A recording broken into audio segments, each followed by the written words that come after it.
story begins when a king finds himself in a dark place and thinks he never believes the phenomenon people call the light at the end of the tunnel. Those rare occurrences where people, after waking from near-death experiences, would exclaim they saw the light with cold sweat rolling down the sides of their faces. He finds himself in a tunnel and wonders how he died. The last thing he remembers is that he was alone in his room and was looking at the city from his room.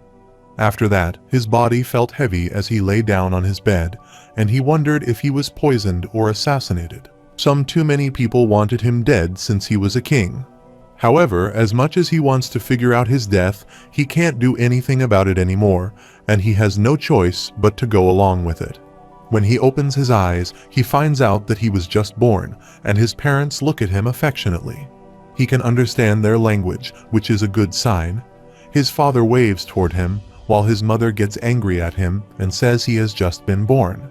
He feels his surroundings are ordinary enough, and he is surprised to see only some styles of clothes there. His mother takes him in his lap, and he wonders where he is actually. Weeks slowly trickled by, and his mother, Alice, was a gentle and kind-hearted lady who held the reins tightly in the family. His father, Reynolds, was dependable and charismatic if he ignored his occasional childishness. While he was thankful that he had been born into a loving family, his life was filled with difficulties that he wouldn't wish upon even his enemies. He has little command over his limbs and cannot control the bodily functions that come with this prison of flesh. When his mother changes his clothes, he feels so ashamed of her. Years of mental fortitude hones as a king and a representative of his country, and the even faint hope that this was all a dream were the only thing keeping him sane. It seemed like he had been transported to the past in a much more archaic period, and he wondered if people usually carried around weapons in the past.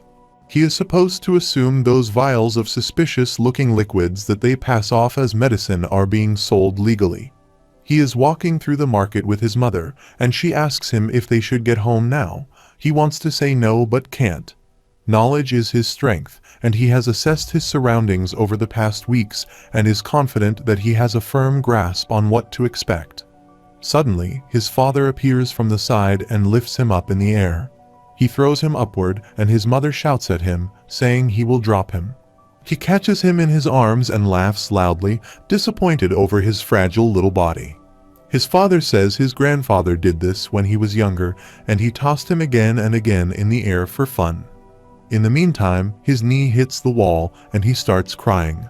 He finds out that his mother is a healer, and she heals his wound in an instant.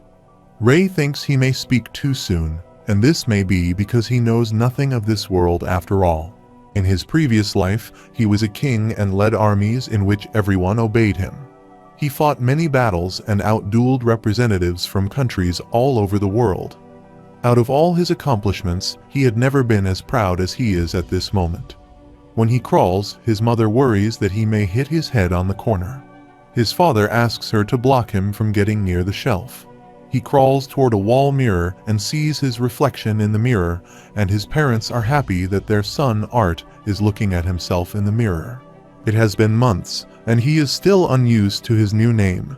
As a former king, Art is a little too cute for him, and looking at himself there, he has to admit that he is absolutely adorable.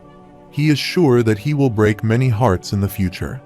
The same night, when he is sleeping, his mother kisses him and leaves his room, but as soon as she leaves, he opens his eyes and starts his mission. He throws his blanket from the cot and tries to get down to the ground.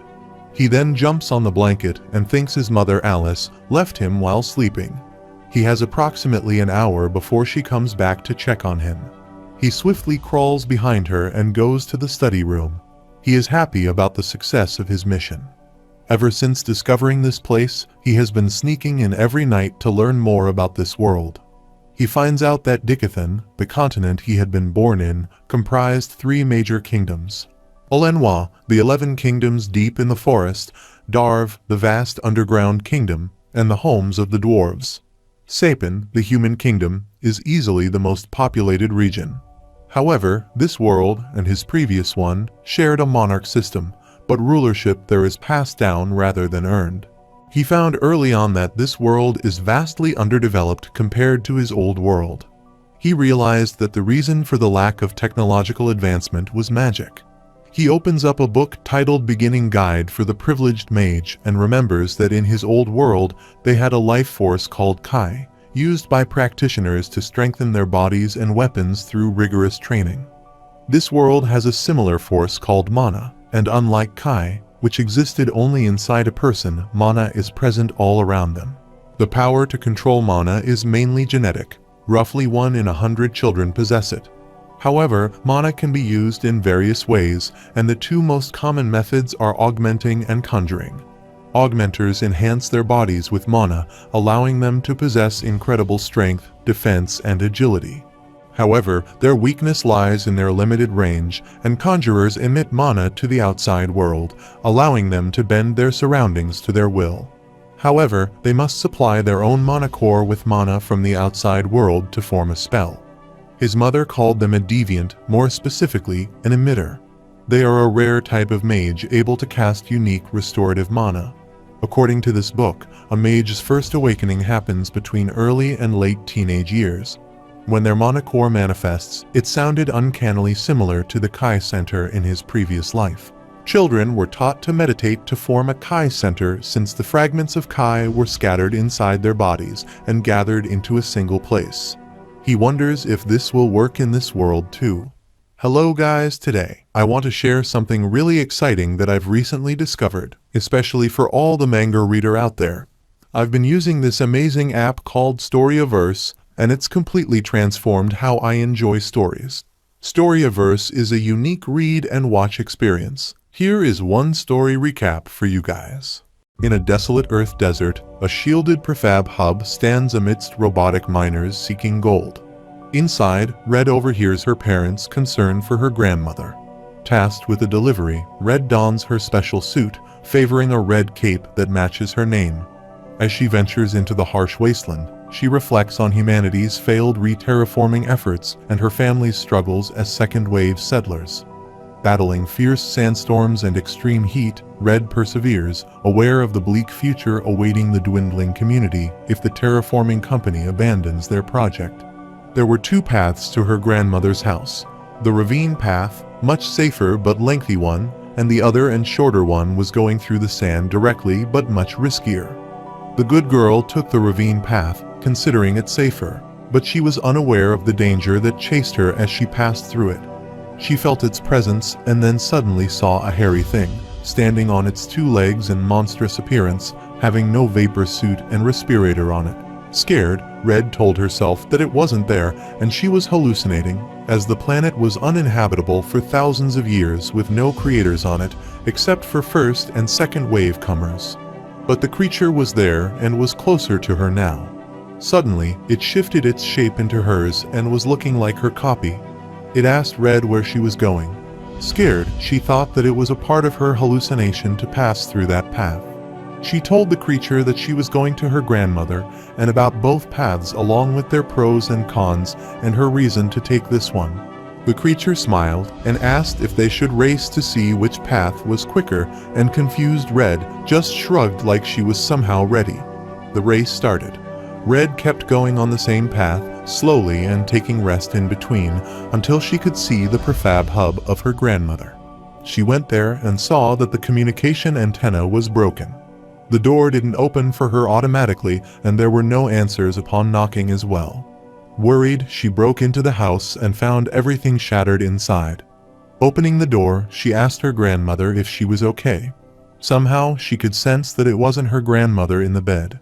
Upon looking closely, she saw that the imposter could not shift itself into her shape completely.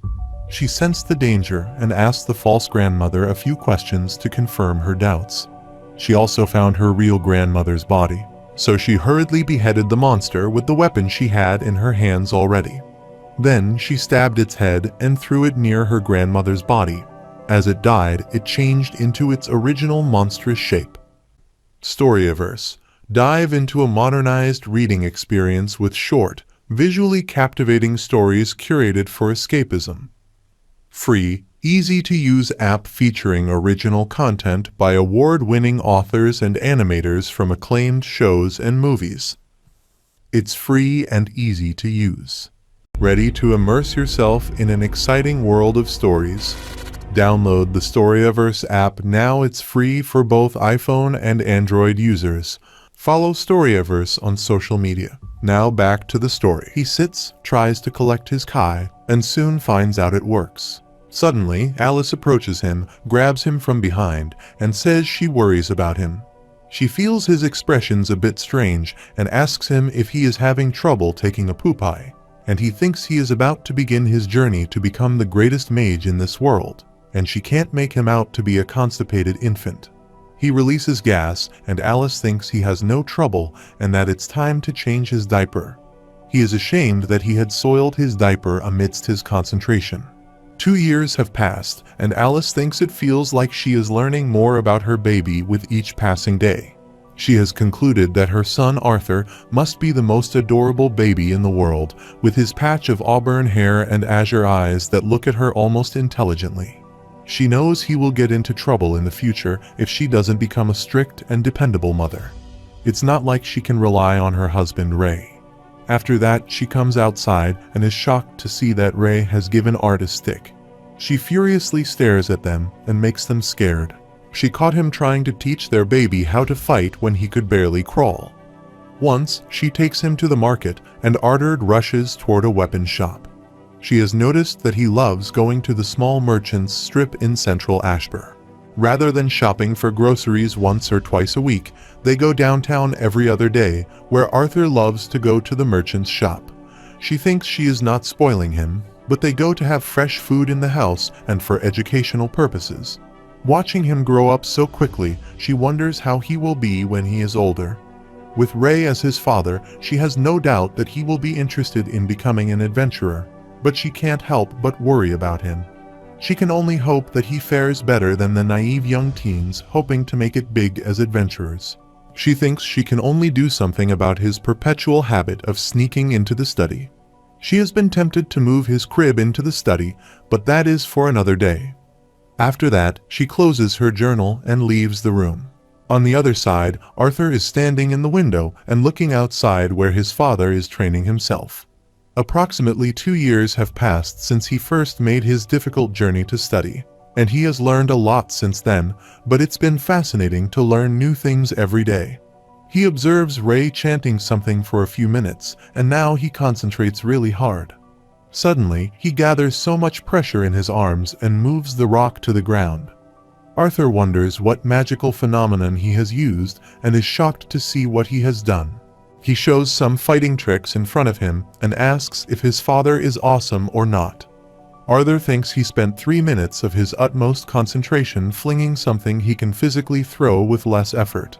Meanwhile, Alice comes to him and asks if he is watching his dad, but she is upset to see that he ruined the front yard again. He learned fairly early on that his father was an augmenter, and he wonders what he will be when his mana core awakens. His father meditates and trains with full concentration, and they are both watching him quietly. After that, he turns behind, but is scared that he may fall from the table. So he moves backwards and tries to crawl from the table, and his mother notices that his eyes are half closed. She thinks he may need a nap, and he tries to go toward the study room, but she doesn't listen to him and says it's nap time. He has no choice, so he requests her to give him books. When she doesn't listen to him, he starts pushing and kicking her. She is angry, but then agrees by saying he can play in the study for a little bit. He then walks away, thinking it's not demeaning since a great warrior must utilize every weapon in his arsenal. He then starts studying the books while his mother watches him. Suddenly, she hears a noise from outside, thinks Ray has crashed one more tree, and leaves him there to check outside. When she is gone, he starts meditating and thinks his biggest accomplishment aside from the accumulated knowledge of this world is his progress in forming mana core.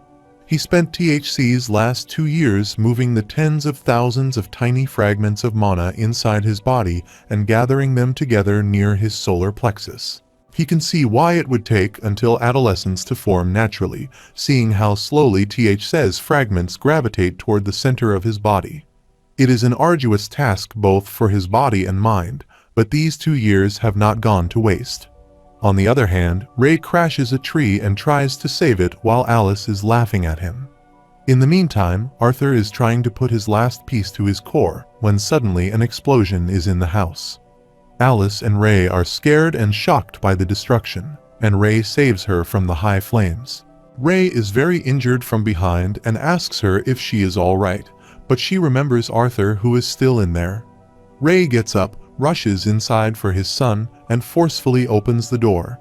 He is shocked to see what is happening inside and starts laughing loudly. Alice comes to him and asks why he is laughing. Ray tells her that Arthur is not there but is already meditating on his core. After some time he gets up and feels great, and he thinks it feels great to have a mana core. He feels like the trees look great, but he suddenly realizes the destruction around him. He wonders if they were attacked and who dares to destroy a king's house. One more year passed, and in this time period, along with his mother teaching him how to read and write, he learned the basics of mana manipulation and augmentation. At first, since his body was too small to be sparring, they did basic body workouts, and he went for a walk with his dad to do basic exercises. It wasn't too long ago when his father finally decided he would be okay to practice, and he had gotten him a wooden sword for his 3rd birthday. One day, while studying in his room, Ray enters the house and says it's time to train, and he has his sword. He takes him outside, asks him to remember what he teaches, and asks him to match the flow of mana with his breathing. Like his heart or lungs, his core is just another organ, and he wonders if most 4-year-olds would understand these abstract instructions. They start practical fighting, and he tries to attack him but dodges his sword every time. He asks him to do his best, and Arthur says he will not let him rest until he does this. He only has a little bit of time to study before dinner, so he decides to give his all to this last attack. He attacks him with his full might, breaks Ray's wooden sword, and makes him shocked. He then asks him if he can go and study now, and he happily allows him to go inside. The same night, when he is meditating, he thinks in this world, the color of his mana core measures strength, and the mana core starts black due to the body's blood and other impurities mixing with the mana particles, forming the mana core. The mana core becomes more pure as Te impurities are filtered out over time, and their color order goes from black, red, orange, yellow, silver, and white. Each stage is split into dark, solid, and light shades. The lighter the mana core, the purer it is, and the more power it has. Suddenly, he hears his mother's voice, and she calls him for dinner. He then goes for dinner unwillingly, thinking he can't get alone time around there and how he is supposed to learn. Meanwhile, Ray calls Alice and says it's time they get Arthur a proper mentor. Alice gets up angrily and says he is only 4. Besides, he said he could teach him. Ray also gets up and says he never expected their son to be such a mana manipulation prodigy at 4 years old. He is holding him back, and he has got so much potential. She argues with him and says she is not having her child leave home to some city hundreds of miles away. But Ray says Zuri's isn't just some city, and he will make sure his friends take care of him. They fight each other while Arthur watches them quietly. He then claps the table, and Ray asks him if he wants to go to a big city and have a real teacher. Arthur is shocked that he is letting him decide and wonders if this isn't too much to ask of a 4-year-old. He asks them if they both can come and meet the teacher together. They both stare at each other, and Arthur wonders if he said something wrong and if his sentence was too complicated. They laugh, and Ray says they haven't thought about all of them going together. Alice says she might feel better about this if she is there when he is tested and meets his teacher. He gets up and announces they are going to Zyrus City, so he is shocked to overhear his parents already preparing for the 3-week journey. The same night, when he is reading a book, Alice appears there, grabs the book from him, and says he needs to get to bed. They are heading out early tomorrow, and he says tomorrow is too fast. Alice also hates rushing like this, but their friends from Twin Horns are also going to Zyrus, so they are taking them along, and his dad is with them right now. She kisses his head and says she better catch him staying up reading again, and he can bring some books for the trip tomorrow. He knew the Twin Horns had been in the area for a while, and even helping rebuild their home when they had the time. From what he heard, the party consisted of 2 conjurers and 3 augmenters, which would help whatever troubles they might encounter. He is finally moving on from this small, quiet town, and it's time to see what this world truly offers. The next morning, they set out on a journey. Ray thanks their twin brothers for taking them on this trip and asks Fellas to meet his son. He calls Arthur, asks him to introduce himself, and respectfully introduces himself. He says his name is Arthur Lewin and thanks them for coming with them to Xyrus. Adam is impressed by his manners and asks if he is really Ray's son. He is an augmenter and his speciality is a spear. His wife grabs him, hugs him tightly, and says he should be thankful that he looks more like his mom. Her name is Angela Rose, and she is a conjurer with specialty wind magic. She has grabbed him so tightly that he is unable to breathe, and a man grabs him from behind, saying she is hurting him. Durden Walker has a specialty in earth magic, and he affectionately puts him to the ground. Arthur observes they have another companion named Jasmine Flamesworth, who has specialty daggers. She doesn't talk to him and leaves them. Another woman, Helen, asks him not to mind her and says she just needs to get used to her. She introduces herself as Helen Shard, with a special ability, magic archery. Ray says everyone has gotten acquainted and must prepare to move on. They put their luggage in the carriages and are ready to go soon. They start their journey and Arthur hopes for a good future ahead. At night, they are attacked by many beasts and they eventually defeat them. After that, they use the wolves for their dinner. They stay at a place for dinner, and Helen asks him if he is doing good, but he is just staring at Jasmine. Helen says it's his first time traveling like this, and he thinks this is surely his first time traveling in this life. She says his father has been bragging nearly the entire way there that he is a genius mage, and asks him if he has really awakened a year ago. Adam gets up, saying he needs to do a little stretching before going to sleep, and he tells him he has been sparring with his boy. He asks him if he minds if he plays around with Arthur while he thinks he should stretch out by himself. Ray asks him to be careful because they just barely moved on from light strength and mana exercise into sparring. Adam grabs his shirt and takes him away with him while Ray and Alice just stare at each other worriedly. Arthur thinks normal kids his age could barely climb a flight of stairs, but he guesses that no one thinks fighting him is unusual. He takes him aside and asks him if he is ready. He asks him if he knows how to reinforce his weapon, and he moves toward him with his tiger attribute. Arthur looks toward his father and tells him through telepathy that this man is out for blood. He asks him to get him out of this mess. Ray cheers him up and asks him to go and get him. When he finds his request useless, he gets ready to fight him. He grips the sword like an experienced person, gathers his core at a point, and runs toward Adam to attack. Adam uses his defensive skill to dodge his attack, but he disappears from his sight and appears from behind. He is about to attack him, but his infantile body is not as strong as it is to land this powerful attack. He slashes his sword to attack him, but Adam dodges his attack and counterattacks him. Arthur's bows down, dodges his attack, and jumps from his place to collide with him. Adam loses his balance and is about to fall when Arthur tries to use this moment to his advantage and tries to hit him again. Adam dodges his attack, gets up again to attack him, and hits him with his light stick. At that moment, Newton's third law of motion came to his mind. For every action, there is always an equal but opposite reaction. Arthur falls to the ground, and Adam rushes to attack him again. Alice shouts for his son, and Adam asks him if the opposite reaction hurts. He gets up again, and Durden pushes Adam away. He urges Ray to know what kind of training he put him through to create the little monster. Ray laughs and says he didn't teach him, and Alice tries to heal him and asks if this is what he has been studying. He replies that he learned this by watching Dad and reading some books, and Adam asks him if he is going to teach him some of his movement techniques. He tells them that he just has to cross his back leg over his lead leg and then kick off with mana while he lets his body almost fall. Adam follows his instructions but collides with a tree instead of learning the skill.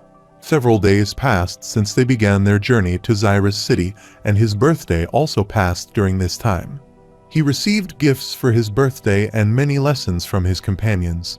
Adam and Durden are taking a bath in the river. Adam, Helen, and his father's training continued with decent progress so far, and they enjoyed their trip.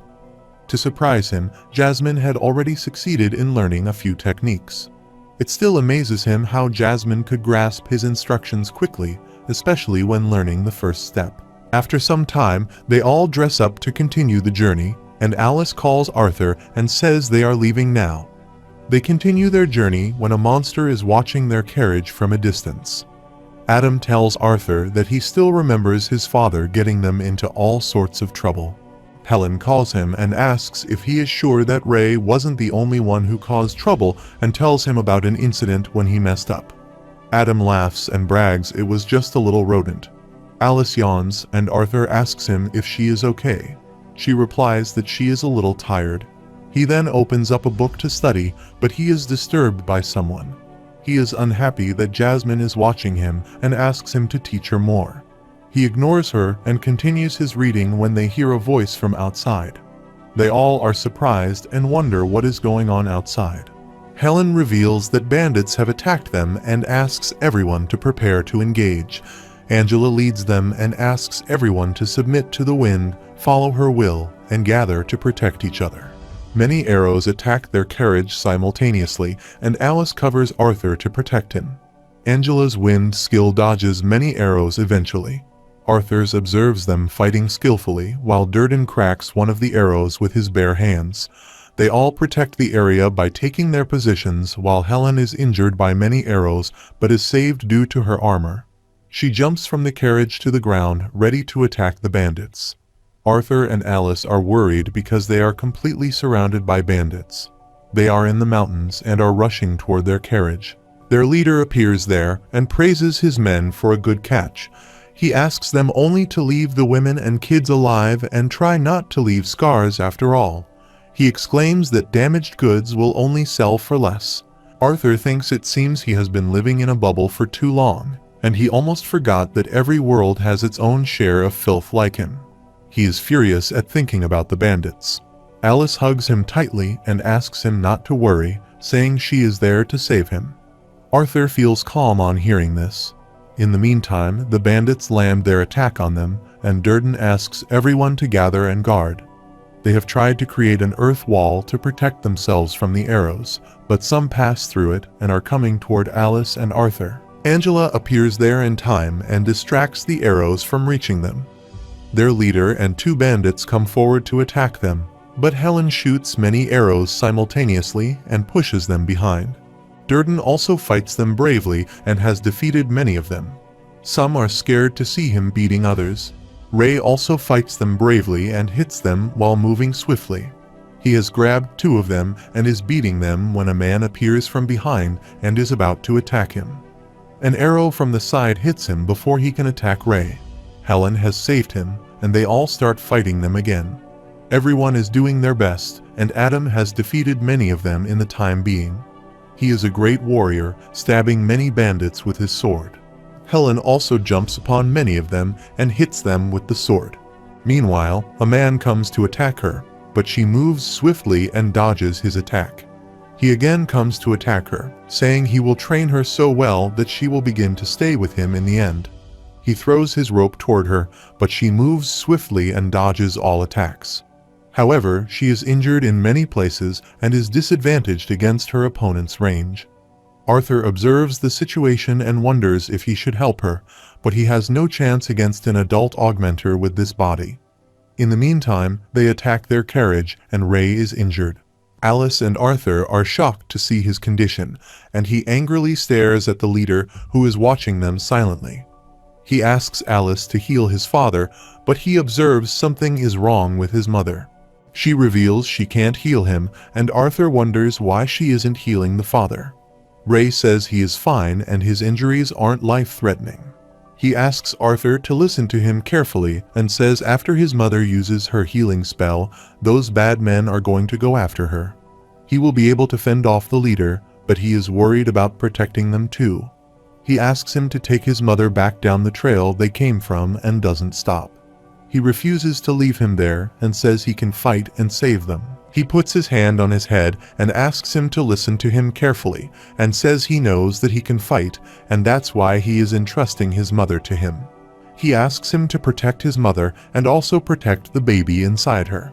He now remembers his mother being a little tired because she was pregnant. Ray says they planned on telling him when they got to Xyrus, but they won't be able to go there. Arthur promises to save the mother. Ray asks him to get ready because they have got 4 mages on their side. In the meantime, the leader notices Alice's abilities and orders his men to get her as soon as possible. Arthur takes Alice and runs away while Ray tries to block the bandits. Arthur thinks his dad shouldn't die because of them, and Adam also asks everyone to move to their side and protect them. One of them rushes to attack them, but Adam blocks him and asks them to run away when he will hold him down. They start to run away toward the mountain when another man shoots an arrow. Arthur notices the arrow and dodges it with his wooden sword before reaching her. But the arrow was with so much force that it broke his sword and injured his hand too. The bandit is shocked to see that a little boy dodges his attack. In the meantime, Helen shoots him from the side and kills him. She asks Arthur not to stop and saves his mother. He observes that something is wrong and thinks there should be 4 mages. He counts the mages while fighting and counts 3 mages, and he can't find the 4th one. Their leader orders them to forget the plan and kills everyone, including ladies and kids. Arthur wonders who he is talking to and is shocked to see a huge wind swirl flying in the air. The swirl has attacked them, and Arthur thinks that his mother won't be fast enough, even if he can use mana to dodge this. Suddenly, they lose their balance and both fall to the ground. Arthur thinks he must bring the mage down with him if he can't make it. He enters the swirl at his full speed and tries to slash it, but concludes to enter it. He breaks the swirl and jumps up on the mage to attack him. He hopes that his mana string holds out and has held his mother through the string. He is hanging through the mountain while his foot has been injured. The mage is also hanging with a hill, and the rocks are about to crack from where he grabs it. Soon it cracks, and he falls toward the ground. Alice grabbed the other corner of the string and tried to hold him. Durden appears there and uses his skills to create a stone hand to save him. Arthur is about to fall and thinks it looks like everyone else will be okay. He closes his eyes and is disappointed that he will never be able to see his brother. In his past life, he woke up a morning and left his room, but the maid was scared to see him. He walks through the balcony, where everyone greets the king. He then goes to the council room, where an old man is already present and is surprised to see him. He starts staring at a painting and thinks the council consisted of the ones who actually govern the country, managing its politics and economy. In a world riddled with problems like decreasing birth rates and limited resources, wars were replaced by duels and armies by kings. He was also one of them and admired the old man's handwork. The old man got up and said that while being part of the council is rewarding, he won't lie. He also said he wasn't envious of the fame and glory of the kings received upon victories. He asked him the reason for his unexpected visit, but he removed his gold medal and kept it on the table. The old man was surprised by his action, but the king left the room and said he was retiring. He spent his whole life for the sake of being the strongest, but he couldn't find peace.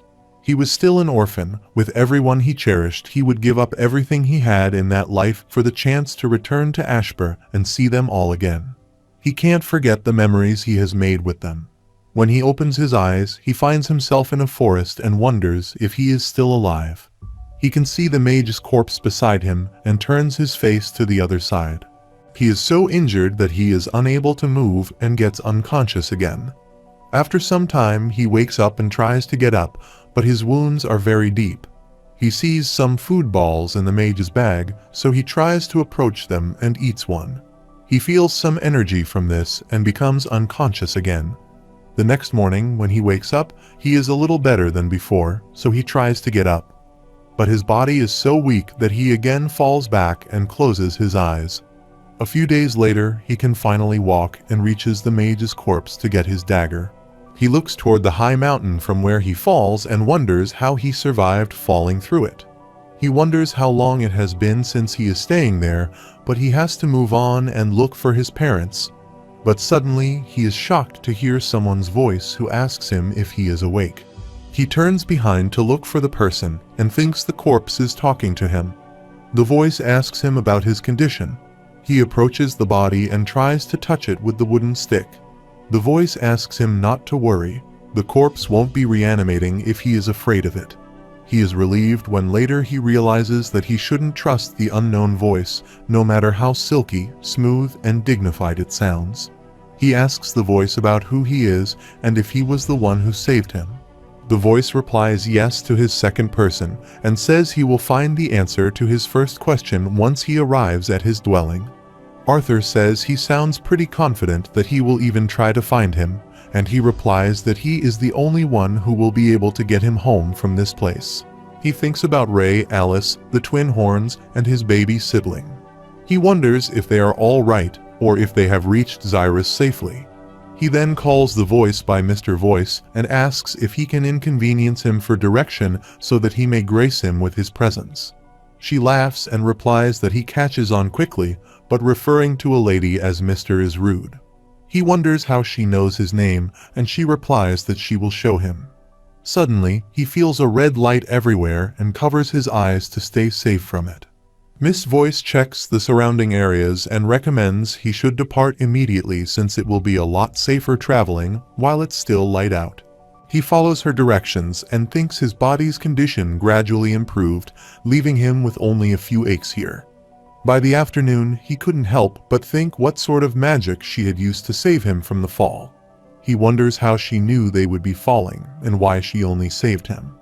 The more he tries to come up with an explanation, the more questions he seems to end up with, so he decides to let it be.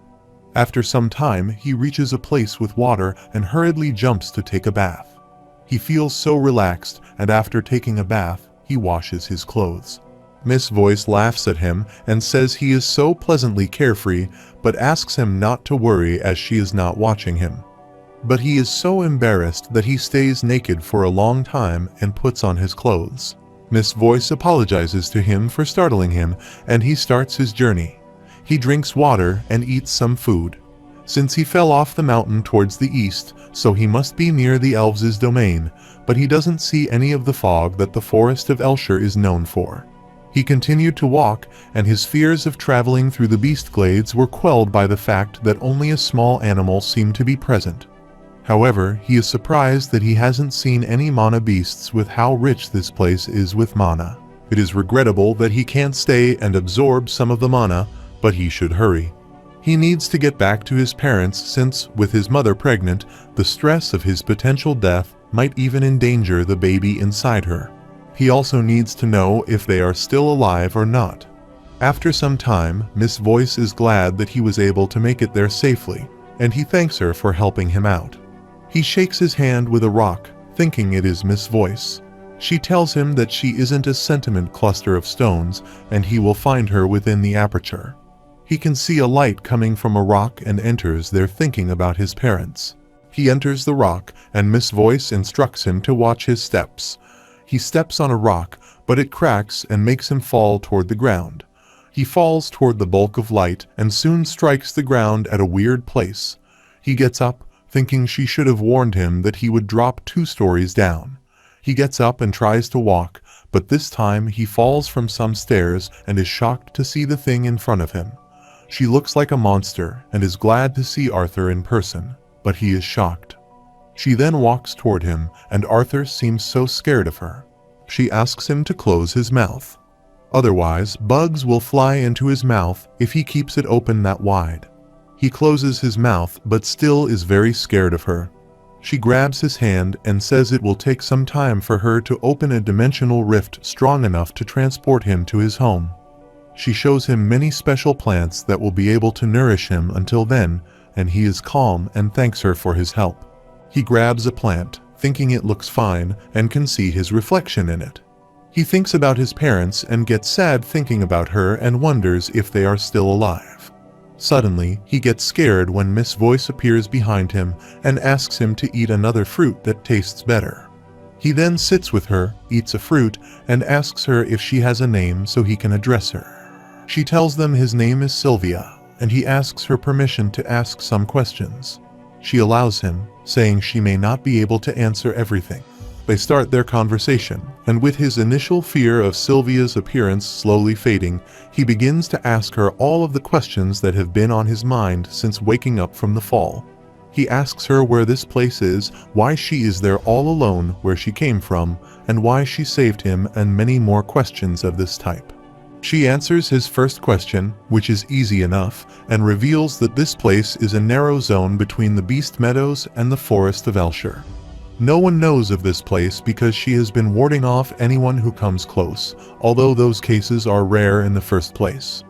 Arthur is the first to enter into this domain, and he says she can call me Art since his family calls him by this name. Sylvia says she will also call him Art from now on and gives an answer to his second question, saying that she is here all alone simply because she has no one left to be with. She has many enemies who desperately wish for something that she has, and her last battle with her enemies before she was able to escape left her with this wound. She saved him because his courage and sacrifice moved her, or perhaps she had simply grown lonely. After that, she gets up and apologizes to him for the night, saying that her wound festers and that she must be in good condition when she works on the dimensional rift tomorrow. He says her good night, and as the fearsome figure clad in dark armor walks away, he can't help but think how lonely she is. She also tells him that her sight is unable to reach exactly where they have gone, but his family and friends are safe. She tells him in case he isn't sure, and Arthur is happy to hear they are all secure. He cries and smiles with the relief he gets on hearing this and thanks Sylvia with all his heart. After that, Sylvia and he spent hours talking about all sorts of things when she wasn't preparing the portal. But those hours bled into days, and those days into weeks, while they spent every moment in each other's company. Sylvia never spoke about her own life, and he slowly began to understand what sort of person this mysterious being was. In this time interval, he meditates his core and thinks Sylvia is the living embodiment of the phrase, "Don't judge a book by its cover." Contrary to her trauma-inducing appearance, she was kind, gentle, patient, and warm. She calls him and asks if he wants to eat the fruit since they are particularly savory and rarely grow elsewhere. Art thinks she reminds him of his mother because she is gentle and kind to him. She also firmly scolds when he is wrong and he just remembers something unpleasant. There was a time when he had expressed his animosity toward the bandits, and they deserved worse deaths if any of them made it out alive. He is determined that he will hunt them down, but Sylvia flips him with her finger and throws him away. He gets up and asks why she did this to him and says he is not wrong in that those bandits deserve death. She chose not to save the mage he fell with for the same reason. However, letting his heart cloud with hatred and vengeance like this will only cause harm to himself. She asks him to continue proudly with his life with his gaze forward.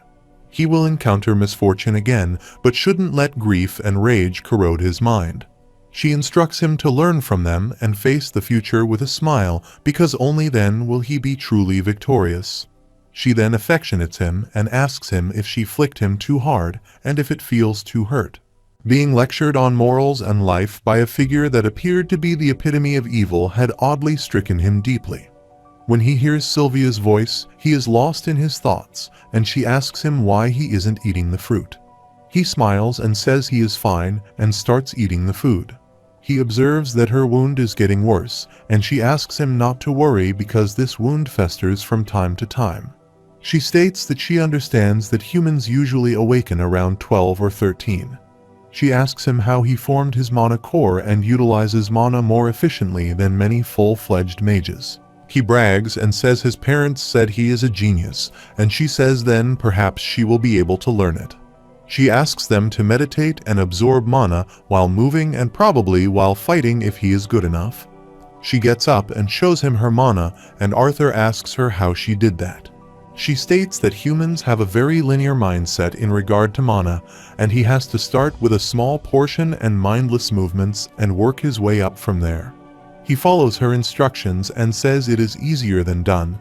She exclaims that mana beasts learn to do this naturally, but since humans usually awaken much later, their bodies can't multitask. Considering the latter fact doesn't apply to him, and if he practices hard enough, then he should be able to succeed. Arthur smiles and says he will do his best. After that, he worked on the technique, and Sylvia worked on the dimension portal. Suddenly, he loses his balance and falls to the ground. He thinks practicing this skill to its fullest essentially meant being able to fight proficiently while still maintaining a steady inward flow of mana. He moves his wooden sword with the flow, and mana flows through his hands and arms. He is happy and tells Sylvia that he did it, but is shocked to see that she is lying on the ground unconscious. He runs toward her to ask what has happened to her, but his feet touch her blood, which has spread all over the ground. He tries to move her using his mana, but she is so heavy that he can't do this. He is shocked to see that her wound has gotten worse so quickly. Meanwhile, the portal has opened, and he realizes that her condition has worsened due to the portal. He remembers the good times they spent together and is disappointed that her wound is worsening because she is creating the portal. He starts crying because she did this all because of him, but she hears her voice saying he is irresponsible.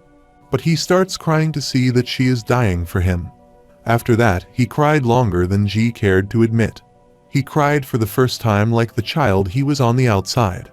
After some time, Sylvia asks him if he has calmed down a little and says they don't have much time left together, and she would hate it to be wasted with him blaming himself over this. He asks her how he can't blame himself when she is basically sacrificing herself so that he can meet his family. But Sylvia says he is doing her a favor by allowing her to leave this forsaken cave a bit faster. He calls her name, and she exclaims that her name doesn't suit the form she has. Suddenly, his body starts shredding, and he is shocked that she has turned into a white dragon.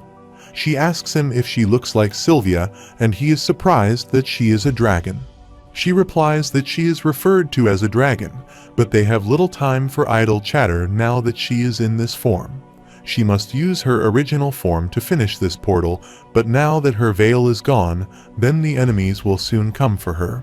She has created the portal and calls Arthas to listen to her carefully. She wants to say a few things to him before they part their ways. She gives him an egg-like thing, and it's not heavy, yet he feels he can barely hold onto it. Sylvia asks him to wrap that thing into her wing to conceal its aura. She asks him to bear with her one more thing, which makes him fall by pushing him behind. Suddenly, Arthur feels a change in his body, and his hands are turning red. Sylvia says that with this, everything will reveal itself when the time comes. He notices that she is closing her eyes and asks her if she is okay, and she replies that she will open the portal now, and she doesn't have the time to make it go directly to his home. However, he will arrive somewhere near humans, and Arthur says he can't leave her there. Suddenly, they hear a noise from outside, and it looks like someone is trying to enter there. A creature comes there and advises her to cease her stubbornness and hand it over to him. He asks her to submit something, and he may heal her wound. Arthur observes that he looks similar to Sylvia's previous form, and he says she has already caused them quite a trouble after hiding. Sylvia talks to Arthur and says she has a bit of confession to make. She reveals that she intentionally prolonged the transportation spell so that she could spend more time with him. She won't ask him to forgive her, but she has one more selfish request and asks him to call her grandma just this once. He smiles, grabs her wing, and asks her to come with him. He doesn't know what she did, but everything is frozen now. He asks her to leave this place together. Sylvia closes her eyes and says they can't do this, and with this, she says farewell and pushes him toward the portal. He tries to stop her but can't and sees her for the last time. He also calls her grandma, and she closes her eyes in relief and thanks him for fulfilling her request. He is transported through the portal and reaches a place like a forest. He looks at his surroundings and is sad that Sylvia has gone. He cries for her so loud that his voice can be heard all around. His mind swam with memories of his nearly 4 months with Sylvia. Sylvia had treated him like her own blood for a time that seemed both long and short. She taught him the things he had lacked since coming to this world. Suddenly, the portal again opens, and he hurriedly looks backwards to see if she is there. He can hear her voice, and she asks him to listen to her carefully, saying it means she has shown him what she actually is. He observes that she managed to leave a message for him earlier. She says she knows he will be frustrated and is nowhere near ready for the truth. His body is that of a boy who has barely passed 4, and his manhwa has already progressed to the dark red stage. As a small parting gift, she has infused her unique will onto him, and his future development as a mage will depend on how well he is able to use her gift. She can imagine what he may be feeling right now: sorrow, anger, and guilt. But she asks him to remember that she may have a family to look out for and a purpose to fulfill in this life. Her only wish for him is to embrace the joys and innocence of childhood and become a man of which both her parents and she can be proud. When his manhwa is past the white stage, she will hear from her once more. At that time, she will explain everything. Until then, she bid him farewell and called him King Grey. Arthur is shocked that she knows about his past life and name. After that, questions continued to pester him long after Sylvia's voice disappeared, and he wondered how long she had known about his identity.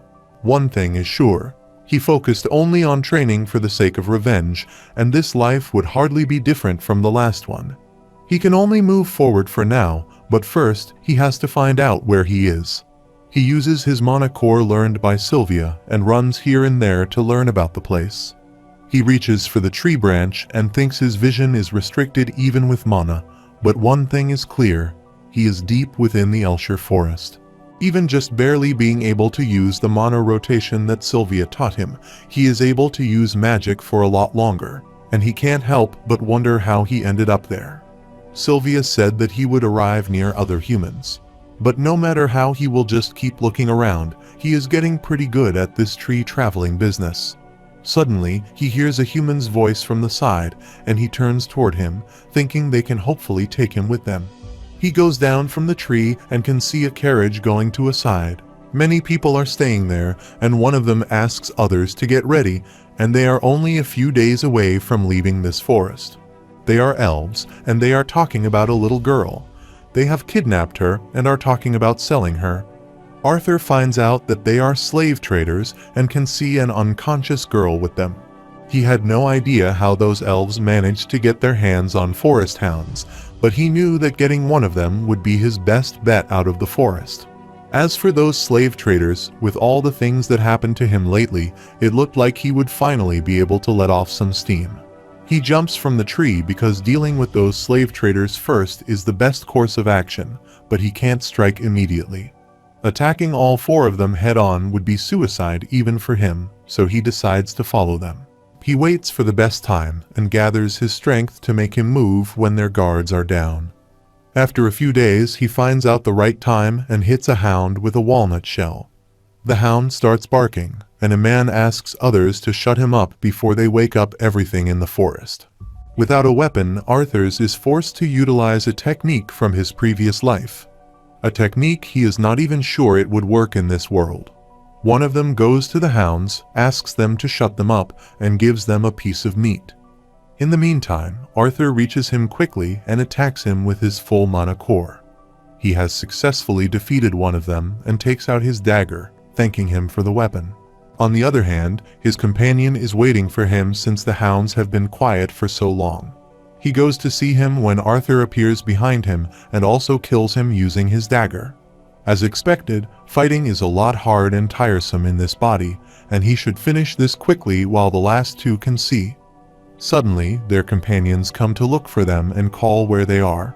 One of them feels someone's presence there and hurriedly reacts to take him down, but Arthur's speed is greater than him, and he quickly passes through him by attacking his legs. He cries in pain. When his companion comes to see him and asks him to stop, the child says he is a mage.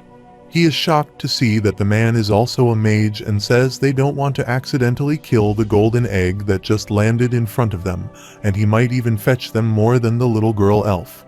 He appears from behind and is about to attack him, but Arthur moves swiftly and dodges his attack. He then hits him on his face and makes him angry. He fills the dagger with his manhwa and tries to attack him, but he grabs the knife. He laughs, says he surely has some cute tricks, and asks him to catch his weapon, but he throws it toward him. Arthur dodges his attack and thinks he is faster than he expected. He falls to the ground badly, and is about to approach him by calling him a bag of gold. He grabs him from his leg and asks him to give up, saying he can't do anything with his little body. He thinks condensing mana like a blade seems to behave similarly to wind magic in this world, and he tries to use his condensing technique to free himself. He causes an explosion there, and the man's hand burns badly, and he says he will now kill him. Arthur picks up the dagger and appears from behind, and the man says he will kill him, and he doesn't care if he has to sell his corpse. But Arthur stabs the dagger in his neck and kills him too, while one of them is still alive and requests him not to kill him. He looks toward him with fleshy eyes and thinks the little girl also requested them to leave her. He then goes inside and asks her to come outside since they are safe now and she can go home. He then closes her eyes and takes her away from the carriage and the corpses.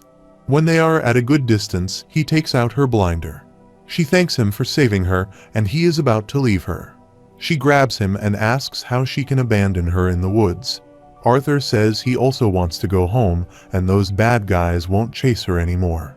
Besides, elves are generally safe in this forest, and she replies that beasts are only scared of adults, and she is just a child. Her parents said that kids would get eaten by hounds or tree golems, and he asked her if she knew how long it would take to get to where she lives from there. But he is shocked to hear that she doesn't know where she lives, and he asks her to stay there, and he is going to gather some supplies for them. After that, he salvages what he can for the journey ahead and removes their clothes. He thinks it's a shame they can't take the carriage, but it might be for the best and also frees the hounds. He can only hope the elves have something that can take him back to the human kingdom. He goes to the girl and gives her some clothes he found inside the carriage. She thanks him for the clothes, and Arthur smiles and says they are going home. As they walked in the vague direction she pointed, he learned more about the elf child. Her name is Tesha, and she asks him how he ended up in the Elshire forest. He tells her the whole story, saying that he has just separated from his family and has come from the human kingdom. She asks him if it is true that all male humans are perverts and have more than one wife, and her grandpa has told her that. She then exclaims that there are perverts among elves too, and Arthur asks her if she really knows the meaning of this word. She reveals that she spends much time with her caretakers and grandpa since her mom and dad are busy. They spend a good time there, and Tesha tells him that he will probably be given a mentor to train under once she is awakened. The education system seems a bit more undiscriminating in Elenwar if everyone's assigned a private mentor upon awakening. At night, they cook a rabbit for dinner, and she asks him what happened to those bad guys who took her. He replies that they ran into a rather unfortunate accident. She asks him if they will try to find her again, and he promises her that they won't ever see them again. After some time, Arthur asks her to get some sleep, and he will keep guard outside. After that, he thinks he wants to use this time to figure out what this will Sylvia left for him. Tesha comes to him and asks if he is sure he doesn't need a night of sleep. He replies that he isn't sleepy, and Tesha goes inside sadly. She says beasts will more likely appear if they notice him out there because they will see he is a kid. Therefore, she proposes that he should keep guard inside the tent, and Arthur observes that she is scared. She again clarifies to him that this is for their safety and not because she is scared. He asks her to sleep, and after some time she falls asleep while he sits there. He also fell asleep for a moment, and after that they continued their journey, with unfamiliar surroundings and time quickly passing as the only indicators of their progress. After Tesha's initial desperation and fears had passed, it was obvious she had no idea how to interact with him. He will admit that worries about his family and impatience to get back home didn't leave him in the best mood, but he has to fulfill a responsibility before going home. However, the thing that made the journey almost unbearable was the agonizing pains coming from his mana core that struck unpredictably. He feels so much pain, and Tesha comes to him and asks if he is all right, and he replies to her that he is fine. The same night, he again feels the pain in his chest, and the next day, when they are walking near a tree, a pair of hounds attack them. He just shows them his mana core, and they run away afraidly. The pain comes to him more frequently, and he doesn't tell Tesha because she will be only worried. At night, he gets a good night's sleep, thinking it may relieve his pain. Days passed, and Tessus appeared to recognize more and more of their indistinguishable surroundings. However, their pace slowed as Tessia's body couldn't keep up with the toll of constant travel. She is so tired that she starts crying, so he carries her load too. As for him, despite strengthening his body with mana, the pains continued to grow, and it became harder to hide them from the worried elf. She rushes toward him and asks what has happened to him, and he makes an excuse, saying that he needs to go to the bathroom. The next morning, she asks him permission to call him Art, just like his family does, since they are close friends now. Arthur says he doesn't mind if she calls him Art, but she thinks he is being rude. So he respectfully says he would be most honored if Tessie could refer to this humble countryside boy by Art. She says he is talking like an old man, and Arthur says it is better than being a crybaby who can't even pee by herself without her surrounded by him with his closed eyes and ears shut. She shouts at him and asks him to shut up. Suddenly, she tells him that she sees something, and Art also sees something too. He sees moss, leaves, fog, trees, and many trees. He thinks despite their mental age gap, they had gotten very close. After that, she taps many trees and tells him that they have finally arrived at her home. A portal opens there, and she calls Art to follow her, and they will enter her home. He enters the gate, falls to the ground, and thinks he hates these teleportation gates. Tessia asks him to wake up since they have reached there. He is shocked to see a big kingdom in front of him, where there are many elves. Pristine was the only word that came to his mind after watching this, and even that didn't do the scene in front of him justice. Suddenly, a green wind appears in front of him, and he takes out his dagger, thinking they are about to attack him. But they are guards who welcome the royal princess in the kingdom. Art asks her if she is the princess, and she nods while bluffing. One of them says they arrived as soon as they noticed the royal teleportation gate had been used. In the meantime, the king and queen also reach there and inquire about her health. The king's name is Alduin Iralith, and the queen's name is Muriel Iralith. Virian Iralith is a name noted in every history book, and he was the former king who led the last war against the humans of the Sapin kingdom. He is scared to see them, so he looks at Tessia affectionately and asks her to go and greet her parents. He wonders if his mother and father will react like this when they see him. The king bows before him and thanks him for helping their daughter, and as a small gesture of gratitude for helping Tessia arrive home safely, they request him to accompany them to their home. He says he can rest and then tells them what happened there. Art notices his tone is gentle, but his eyes show that this isn't an offer but an order. He bows before them and says he is honored by getting their request. Suddenly, Tessia grabs his hand and asks him to go with him since there is a lot she wants him to see. After learning that Tessia was a princess, he somewhat expected an impressive castle, but this was beyond his expectations. She takes him inside the castle, and he wonders what sort of corny novel he had winded up inside. The queen orders the maid to take this child and get him washed up and into a room to rest. Arthur thanked them, but said he wanted to explain what had happened first. After some time, they sit at a dining table where they all want to listen to him. He gets up and introduces himself as Arthur Lewin, who is from a humble town in the kingdom of Sapin. It is an honor to be in the presence of the royal family. He was a little over the top for an introduction, but the discussion isn't going to progress if they treat him like a child. The king says that despite G claiming to be of humble origin, he seems rather mature and well-educated and now wants to hear what happened there. After that, he recounted his journey, starting with a vague account stating that he had gotten separated from his family after running into bandits. It wasn't a lit, but a half-truth and inevitable. As the story progressed to when he had run into their daughter, the atmosphere shifted. The king gets angry to hear about slave traders and says he should have known it was humans.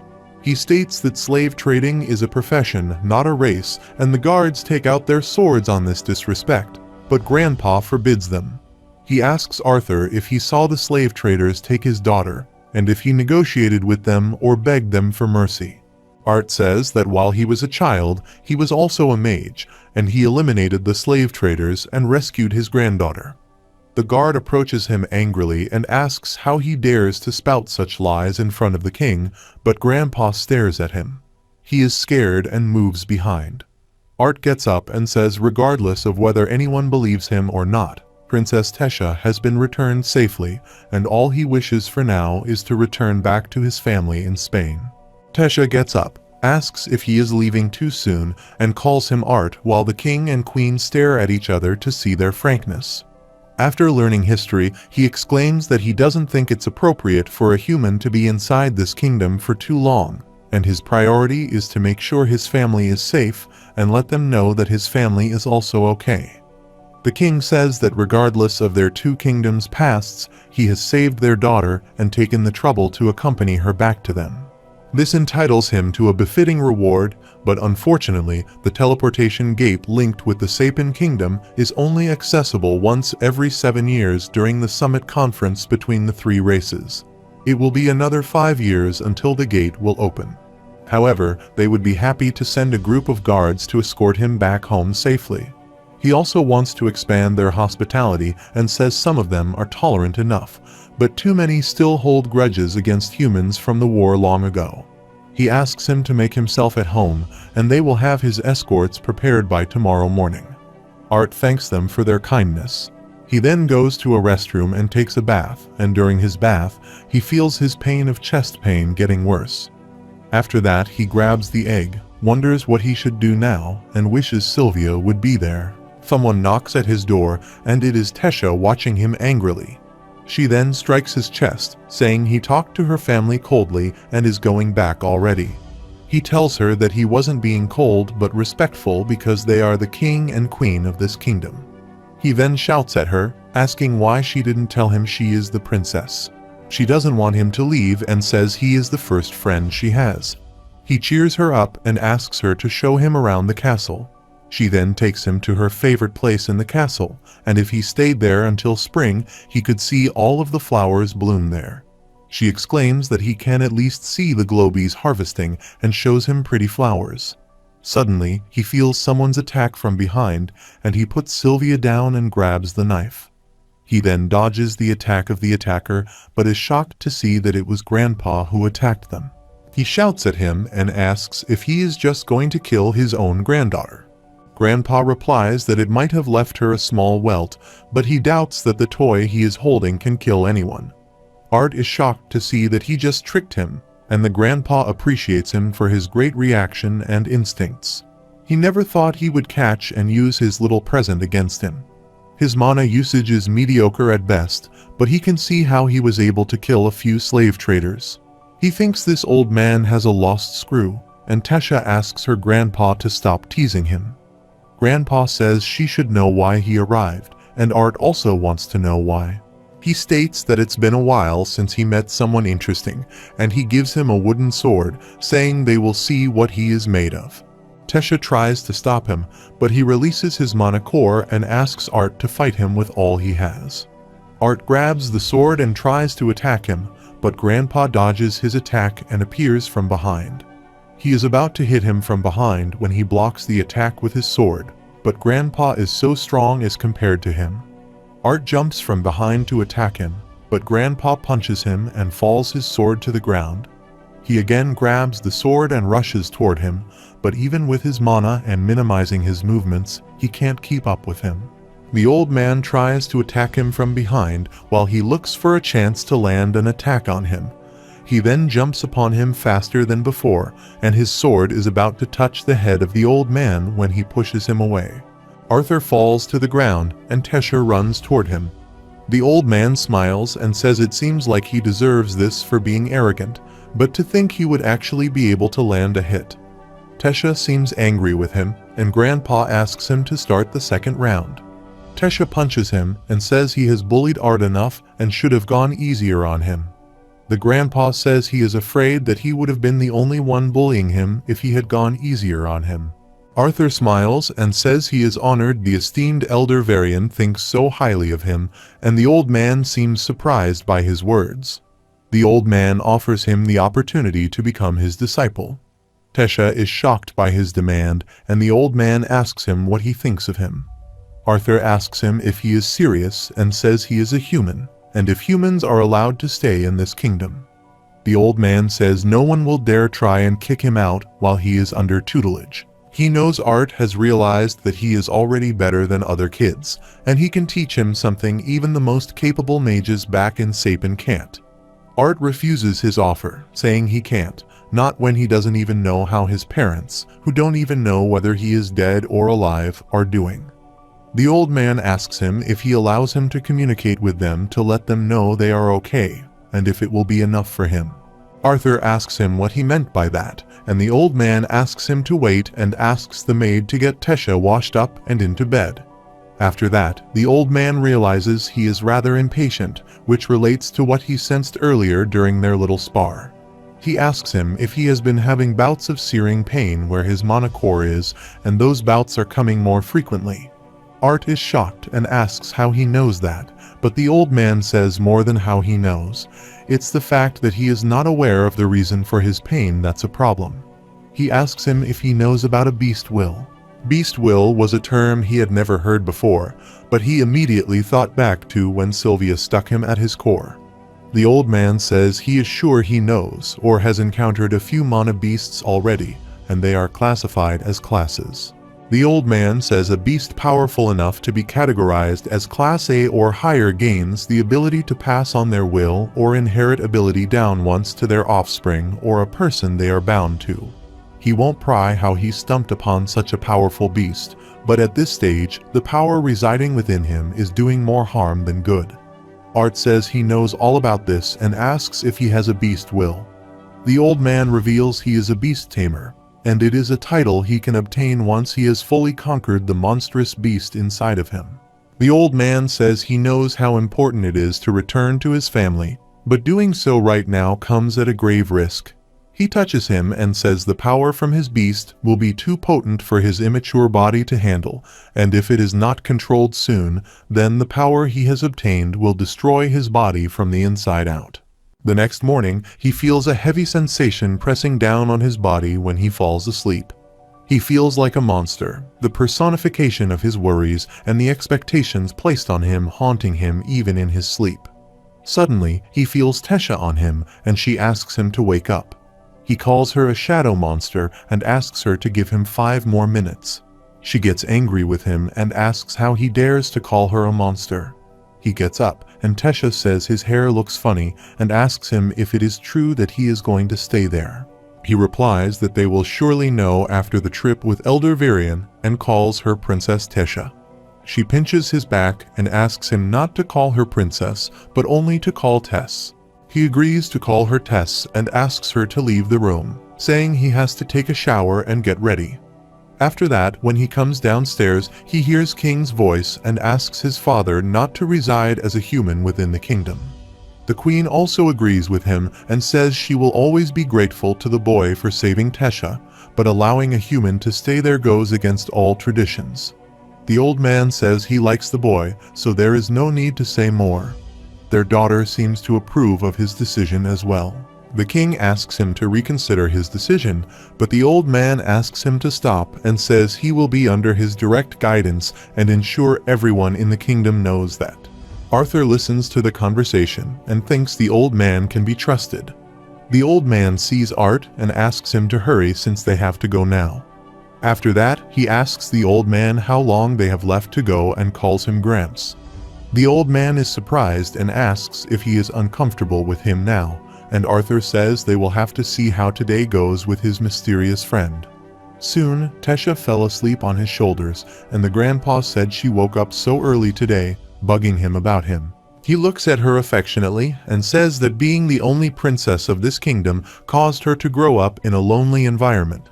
She has been hurt too many times by both adults and even children pretending to be her friend. Eventually, she grew cold and distant, building a wall constantly around herself. In the short time that he has seen her with him, she has shown him more smiles and laughs than she has in the last few years. He thanks Art for that and is shocked at what the old man just said. After some time, their carriage stops at a place, and Tesha asks the grandpa if they have reached their destination. They reach outside a house, and Art wonders who this mysterious friend is to make the former king come all the way to this rural area. Suddenly, the grandpa kicks the door and asks his friend to come outside. An old lady comes outside angrily and says her ears still work perfectly. The grandpa introduces her to Rina Darkassan, an old friend and a very special deviant who can help him. Art greets her respectfully, and she replies that they haven't got it all day now, asking them to come inside immediately. Art thinks being a deviant means she is similar to his mother, whose magic doesn't fall into the categories of the 4 essential elements. He wonders how she will be able to help him. He asks her if her magic can help him reach his parents, and she tells the elder Virian that he has a soft side for the boy. She says she is a diviner, and magic of this nature varies from mage to mage, but she is pretty capable. This means that there is someone who can hide from him if she chooses to pry. For example, she knows that Arthur is so unique, and in fact, she can't even see parts of his life. But these eyes have seen pieces of both his past and future. However, he is not there for her clairvoyant abilities, but is here to see his parents as and let them know he is alive. She asks him to lean forward, keep his eyes on the basin of water, and focus on the image of his parents as clearly and detailed as possible. Once he can see them in the water, he will be able to speak to them. He remembers his mom's glowing red hair and sun-kissed complexion radiating gentle warmth, her thin brows always knitted together, worrying about him. He remembers his dad with his intense blue gaze and goofy smile that brightens even the dullest days. His silly quips and simple nature at home are severely at odds with his charisma as a leader and fighter. He hopes that they both are alive. He opens his eyes and is shocked to see them in a house. Alice has made a dish and asks Ray to dig into it. Ray likes beef stew and asks her what special occasion she has made it for. She replies there is nothing special, and it's just been a while since she cooked for him after moving there. He helps to sit on the chair, while she sadly thinks beef stew used to be his and Arthur's favorite dish. She is sad thinking about him since they believe he has died. Suddenly, they hear Arthur's voice in their mind, and he calls both of them. They look at each other shockingly, and the spoon falls from Ray's hand when Arthur says he is alive. He exclaims that they are probably astonished that they hear his voice inside his head, and he will explain all that later, but for now, he just wants them to know that he is alive and safe. Back to the time when Alice found out that Arthur had died, she cried a lot, and he told her that he managed to survive the fall off the cliff. Everyone was grieved at that time, and Arthur asked them to keep this a secret, but he is currently staying in the kingdom of Elenwar with the elves. He knows it must have been hard for them, and it has been hard for him, but he is glad they are okay. He hopes that they don't blame each other for what happened, and he is proud of what he did back then. If he could go back in time, he would do it again. He wishes he could go to them, but that might be a little hard right now, and it seems he has a sort of illness that he needs to get treated. He is not in danger, but he needs to get treated before returning home. While he is talking, they are thinking about when they returned from their journey. Arthur says he is not sure when the next time he can reach out like this will be. They move to a new city and into a new house, and Arthur tells them that there is a mage there who is a deviant like his mother, and she is the one who's allowing them to be able to hear his voice. He promises Ray to keep practicing magic and fighting while he is there recovering, and asks him not to be surprised if he can beat him in a match the next time they meet. Until then, he has to keep the mother and the baby safe. Ray and Alice are still shocked, and then they happily hug each other, thinking about their son. Arthur asks them to take care until he returns, while his face is filled with tears. He then tells the old man he is ready to be his disciple. After that, they return to the castle, where the king and queen welcome them, but don't say anything. When they are about to enter the castle, the king blocks his path, and says that years of being a king have made him a bit old-fashioned and stubborn. The queen also puts her hand on his shoulder, and tells him that the king wants to apologize to him for earlier, and asks him to accept the apology and consider this place his own. The king says he is his daughter's savior and his father's first disciple, so he will properly welcome him once again. They shake their hands, and Arthas thanks him for his generosity.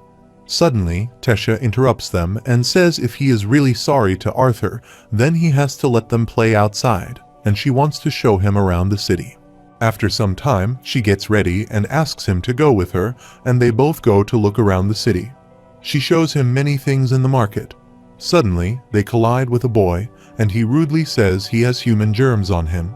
He makes fun and says he can't belong here just because Elder Virion favors him a bit. Tesha asks him to ignore them and go from there, but the boy says he wants to mess with him. The boy tells Tesha that he applauds her kindness, but it is beneath her level to be with this human common. He asks her permission to escort her. He tells his name Faerith Ifsar, and Arthur surprisingly asks him if he is really Faerith Ifsar. Faerith brags and says he has even heard of his geniuses and that he has awakened recently while he is still so young. Art makes fun of his name and calls him Ivisor, making him angry while they laugh at him. He then bows before him and says he had no such clue that he was in the presence of such an inspiring genius, and he will remember to give him proper respect. He then asks him to excuse them and leaves. But Faerith feels humiliated and asks him to stop, and asks if he thinks he didn't see through his sarcasm. Art thinks he is not quite as dense as he thought, and he challenges him to a duel for the pride of the Ifsar house. Tesha interrupts him and asks how he dares to initiate a duel with the disciple of Elder Virion. He may be of noble blood, but he should still know his place. He apologizes to her, but says his father taught him never to let anyone trample on his pride. He asks Arthur to accept the duel of retreat with humiliation, and his decision will also reflect on his mentor. Arthur wonders if a duel is such a serious thing there, and Faerith exclaims he will take his silence as an acceptance and asks Princess Tesha to officiate this duel. Tesha looks toward him, but he seems quiet. She announces the start of the duel. Many people gather around to see them while fighting, and Faerith asks him to prepare himself.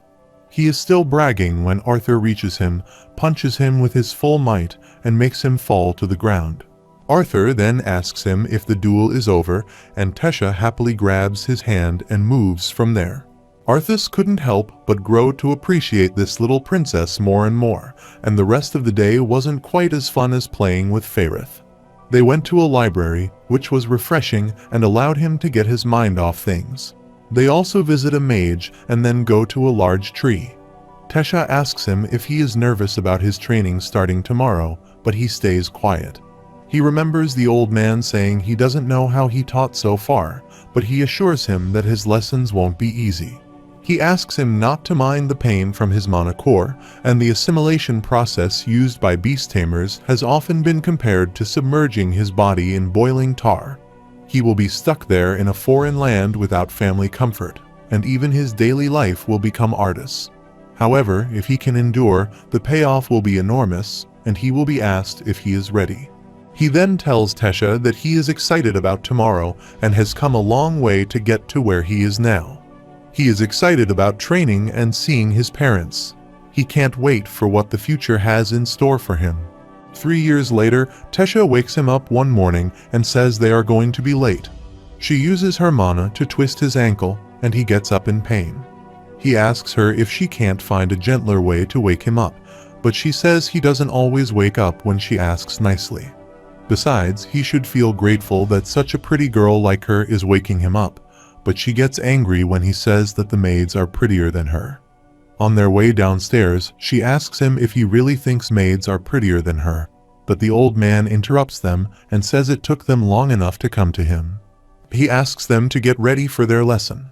It is revealed that there exist 4 basic elements and their higher forms, and these higher elements, ice, gravity, lightning, and sound, can only be controlled by a mage that has gone beyond mastery of their foundational elements. They call them deviants, and dwarves can only manipulate earth and fire, but elves possess a much higher affinity to these 2 elements. Their distinct trait lies in the fact that all dwarves can mold and bend metal, while talented dwarves can control fire and earth to such a high degree that they are able to conjure and manipulate magma. Elves are limited to water, wind, and earth elements, but have much higher affinity than humans. In rare cases, elves can also produce a particular deviant type capable of controlling plants. However, elves aren't able to produce mages that can manipulate the higher forms of water, wind, and earth. Human mages possess the ability to manipulate any four of the basic elements, and they are also the only race capable of producing deviance in any of those elements, along with anomalies. This can't be categorized in any of the elements like emitters or healers. For example, there exists a subtle power balance between their three races, taking into account population, overall inherited affinity to elements, and diversity in mages. He then asks the old man if this explanation is good enough, and he replies that it's just passable. Tesha raises her hand for a question and says she knows that this whole assimilation process thing is meant to get Art's body ready to handle this beast will, and asks if it wouldn't be better to have him train his body physically while using magic like her. Arthur thinks he has known all along his lessons beforehand, but the difference in races really has shown over these 3 years. While humans were considered talented if they awakened in their late preteen years, but it wasn't surprising for elves' children to awaken as soon as 10. For Tesha, it had happened even earlier at the tender age of 9. The old man asks her if she is angry that she is the only one getting beat up while training. Since then, she has been training her conjuring skills with a tutor while learning to fight from her grandfather. She will be a monster in the future, and the old man tells her what Arthur has been doing for 3 years is basically fusing his bones, muscles, and organs with his mana. He can assure her that his body will be stronger and more resilient once this is over than a veteran warrior. She makes her fun, saying how he can be so sensitive when she hits him. The grandpa says it seems like 3 years of fusion hasn't been enough to sap away her energy and asks him if he is ready. He states that he will be a true beast tamer after today, unlike lucky adventurers who merely use their beast will like tools. He is going to ignite his mana core by inserting a large amount of his own mana, and he will feel a bit warm, but it shouldn't be too bad. Arthur feels so much pain in the process, and there is an explosion there that pushes both of them away. The old man is shocked at what happened to him since he never expected this reaction. They rush toward him, but he has laid to the ground. They inquire about his condition, and he replies that he is fine. The old man says he knows that he has his own reason for not telling him till now, but he has to ask him one more time. He asks him what sort of beast gave its will to her, and he replies that she was a dragon. The old man is shocked to see a real dragon tamer in his life. After that, he takes him to his room, asks how he is feeling at the moment, and asks the same question. The last thing he remembers before falling unconscious is going crazy, and he says he can trust them to keep this a secret. The old man reveals that the date of his departure has just been set for 4 months from now, and he gets up shockingly because he thought it wouldn't be for another 2 years. The old man reveals that an interracial tournament amongst the 3 kingdoms' youth that was in the work has finally been confirmed. The portals in the Xeris city of Sapin will be open to both the Elenori kingdom and the kingdom of Darv during this time.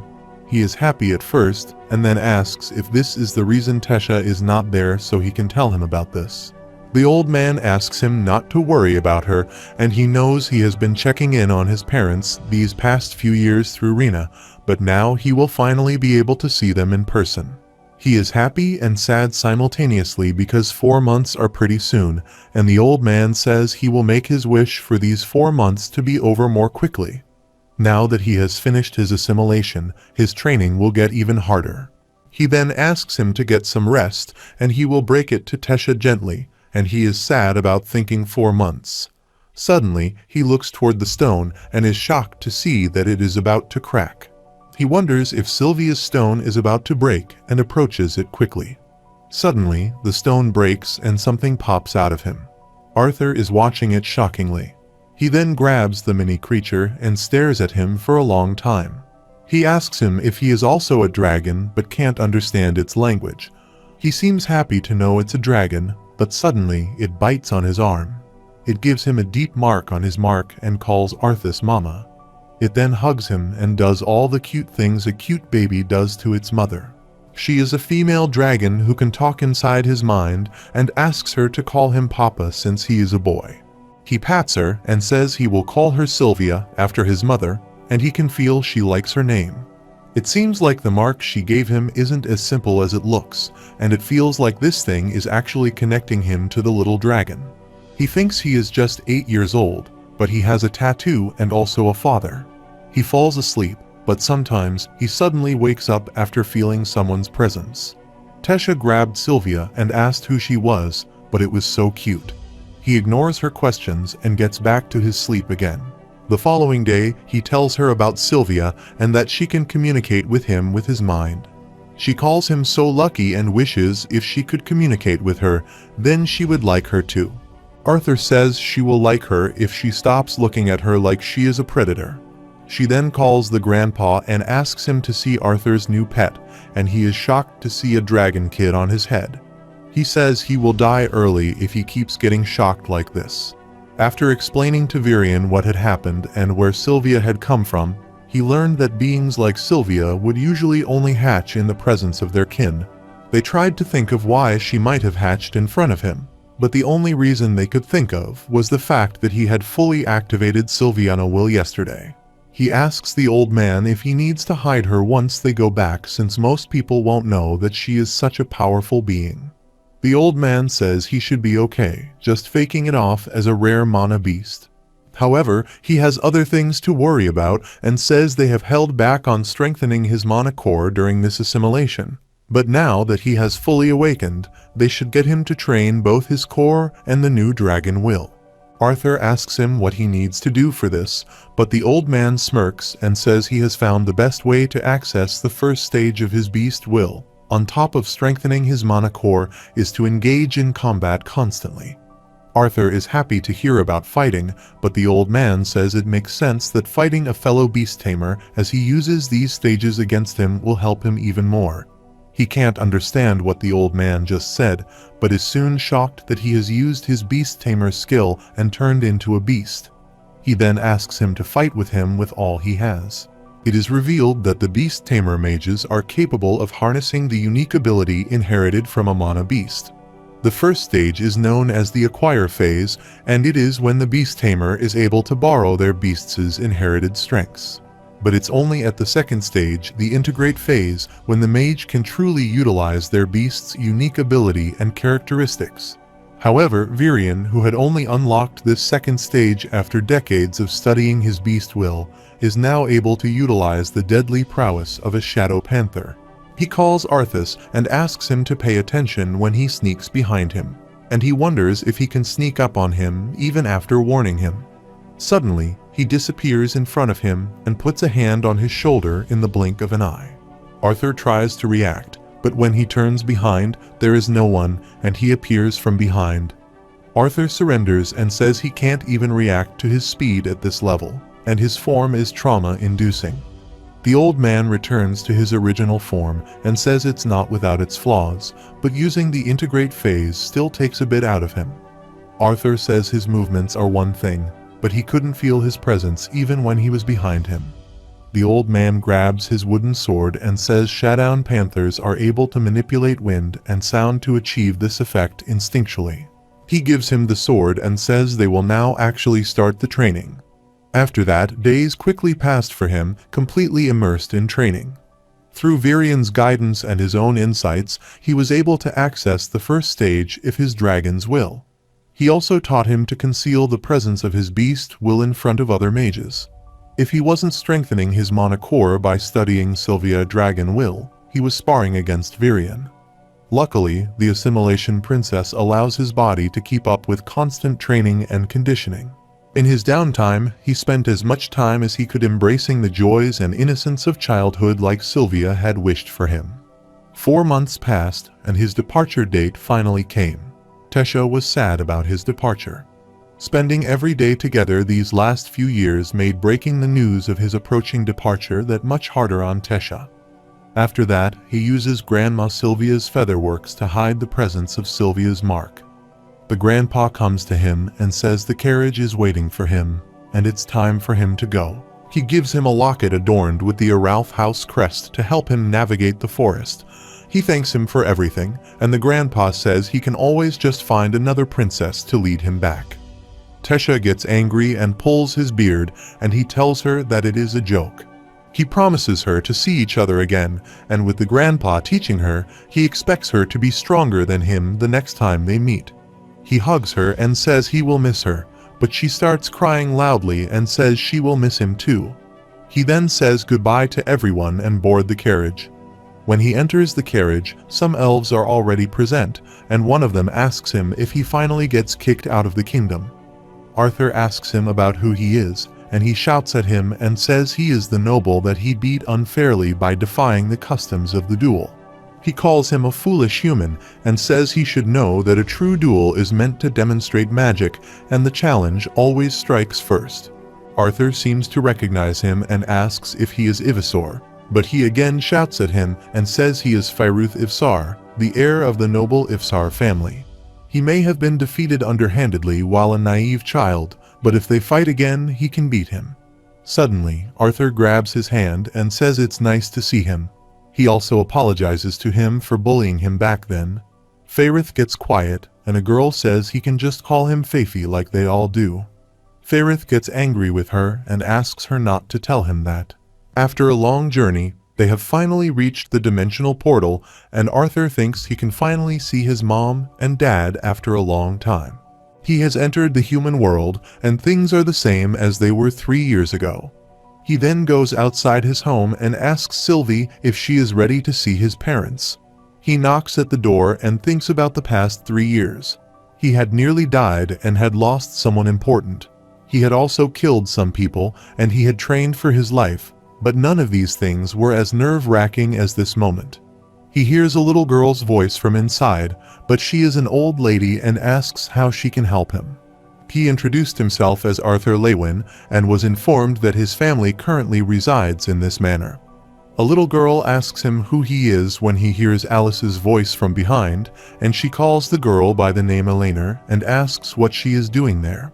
She asks her to greet everyone who knocks at the door, but she is surprised to see Arthur there.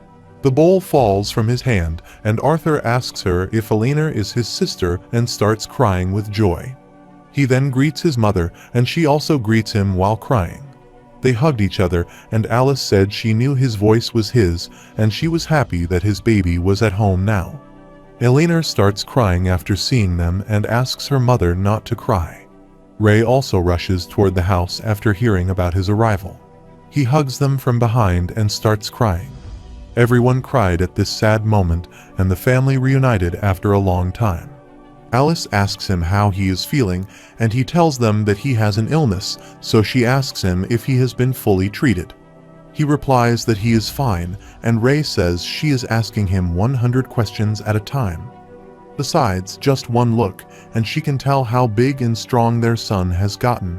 Alice asks Elena to come there and say hi to her big brother, and she is surprised at this.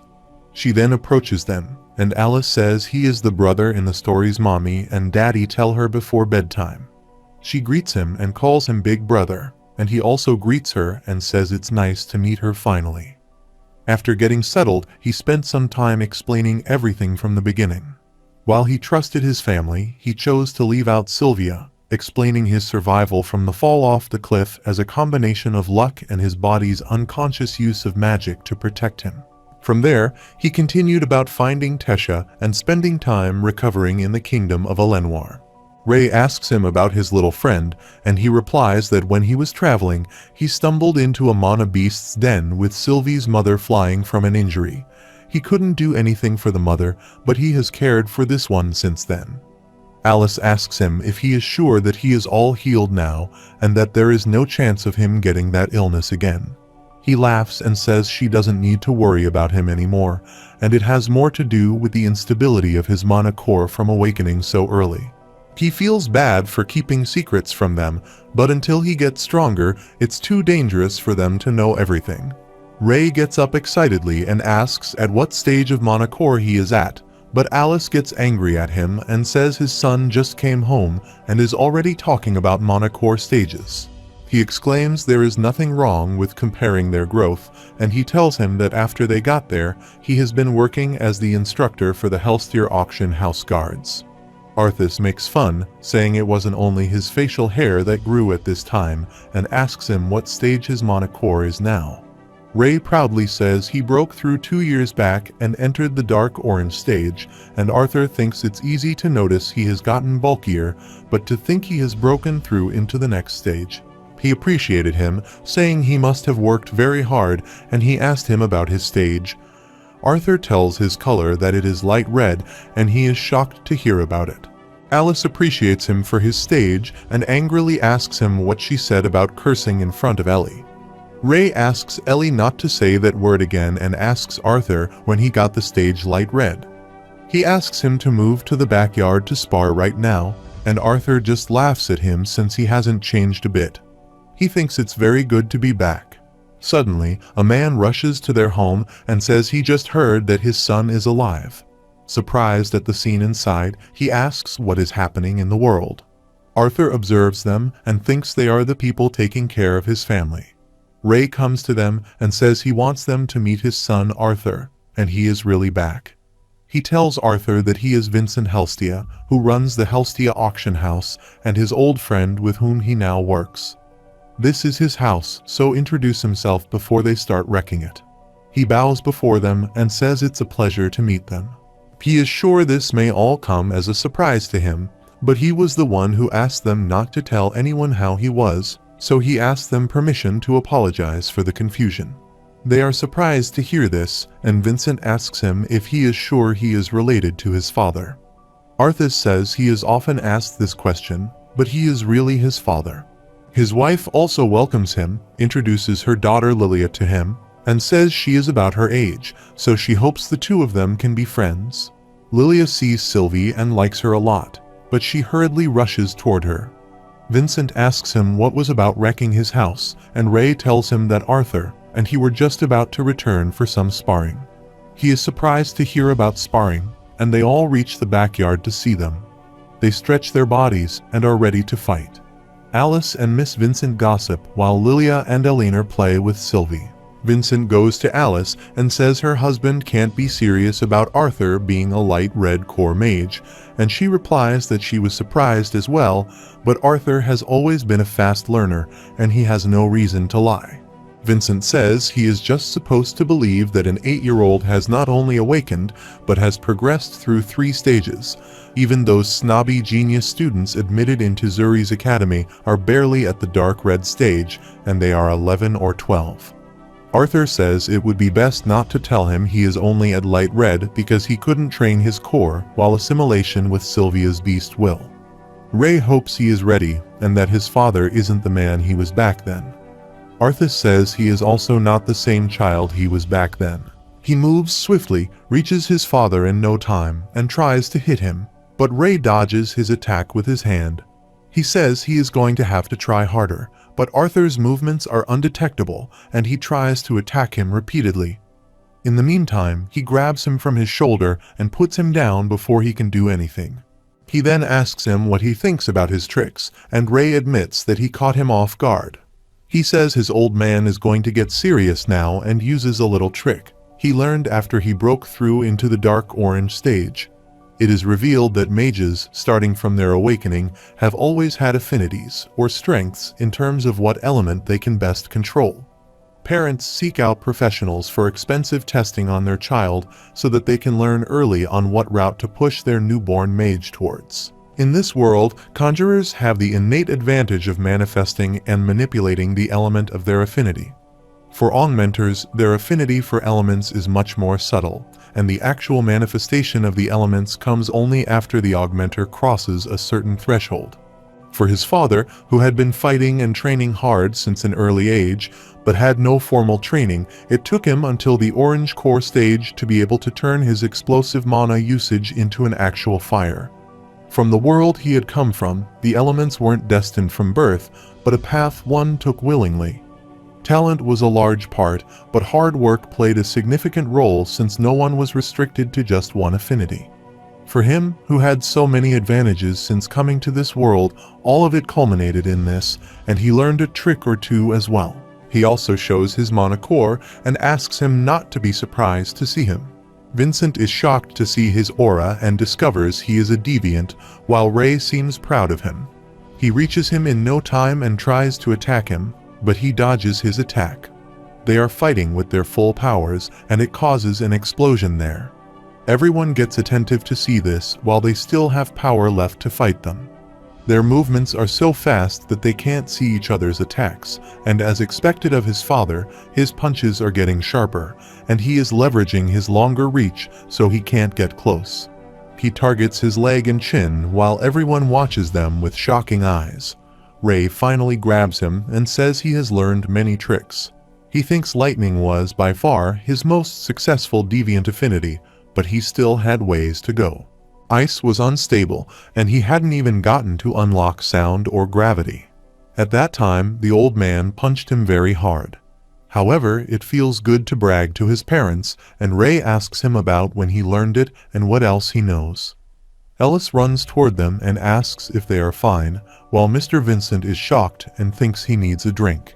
His wife is also impressed by him and thinks he is just an extraordinary child, and they leave them while enjoying their family time. After that, they have dinner together, and Vincent asks Rei if he realizes what kind of future his son has. He replies he knew ever since he awakened when he was 3. They are surprised that he awakened at 3, and Alice tells them that he blew up most of their house in the process. After some time, Vincent asks him if they can enroll him in Xyrus Academy. Rei says he's only 8, and Xyrus Academy is the most prestigious magic institution on the continent. His wife says her husband makes a point though, and with his level of talent, it would be worthwhile for them to sponsor Arthur so he won't have to worry about tuition costs. Alice refuses by saying they couldn't do that to them, and after everything they did for them already. Besides, he is just 8, and she is sure they won't even consider him. Vincent says he does a lot of business with the famed director of Xyrus Academy and can talk to her. Arthur interrupts them and asks if he can say something, seeing as this will affect his future. After dinner, Ellie sleeps peacefully in her room. His parents are still with him, and Alice says she still can't believe he is there with them, all grown into a handsome boy. Arthur says he has changed a lot since they last saw him, while Rei says he is still their son, no matter how much he has changed. Even after discovering he was a deviant mage capable of perhaps becoming one of the strongest mages in the future, that was still only the second best news today. Alice is sad, saying he is probably too grown up for his old mother to kiss her goodnight, but she gets happy when he kisses her and says goodnight. Rei gets up and asks Alice to leave his room so that he can get some sleep. She then asks him to go shopping with his sister tomorrow. He needs some new clothes, which will be a good chance for them to bond. Rei also advises him not to hold it against Vincent for being so excited earlier since he means well. A few hours ago at the dining table, he said he had just reunited with his family today, and he asked him if he could spend some time with them before deciding whether to leave them again to attend this academy. Vincent says he is right and getting a bit ahead of himself, but when he gets up, he excuses them. He left the dining table and everyone just watched him, surprisingly. He then walks through the balcony and Lily follows him and says if he heads that way, then he will end up in one of his cellars. She asks him to follow her and she knows a better place. She takes him to the kitchen and says they have a guest today. The maid asks if he is that child who burned half of the lawn she worked so hard to maintain. He apologizes for the trouble he has caused, and they invite them to sit with them. He observes Lily was pretty quiet before, but he guesses this is what she usually likes. She asks them if they have any duck meat left, and the maid asks her to be careful. Her mother has been getting suspicious because she has been gaining weight recently, and she says she is not allowed to talk about that. A maid tells Arthur that she sneaks there often when stressed, and he wonders what she stresses. The butler says Sir and Madam's greatest wish is for their daughter to awaken as a mage despite either of them being one themselves. Lily also wants to be a mage, but it is still a lot of pressure on a little girl. At present, he asks Rei not to worry, and he can tell that the Helstia family are nice people who mean well. The next morning, Sylvie wakes him up, and he asks her if she is excited about the day. He wonders how Tesha is doing. Suddenly, he feels a bad smell from Sylvie and says he is not the only one taking a shower today. They both take a shower, but Sylvie seems very dull and tired after taking a shower. Someone knocks at his door and Ellie comes to wake him at Alice's order. He asks her if she can take him down to see Mama, and she tells him they will eat breakfast and then go shopping. They take them shopping, and he is excited to see the Zyrus city. They go to different shops, and after some time, he reaches outside a shop and asks Arthur what sort of ship this is. Alice tells him that those small orbs he sees are called beast cores. They are magical cores extracted from mana beasts to power the ups, although the effects between cores can vary vastly. Spending hundreds of gold is a gamble, but one might even contain a beast will if they are lucky. He is shocked to hear about hundreds of gold and thinks he is good with his beast will. Alice reveals that their Helstia auction house receives many beast cores and infant mana beasts. He is always welcome to look at those when he gets the chance. Lily asks him to go, and there is a place he wants to take him as soon as he sees him.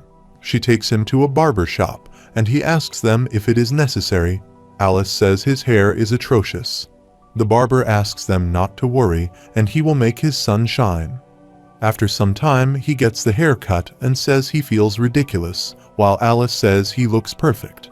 Ellie also likes him and says he is good enough to be Ellie's brother now, and Alice says she is right, and he finally looks like a civilized man. After some time, he sees many students walking on the road, and Lily tells him they are Zyrus Academy students.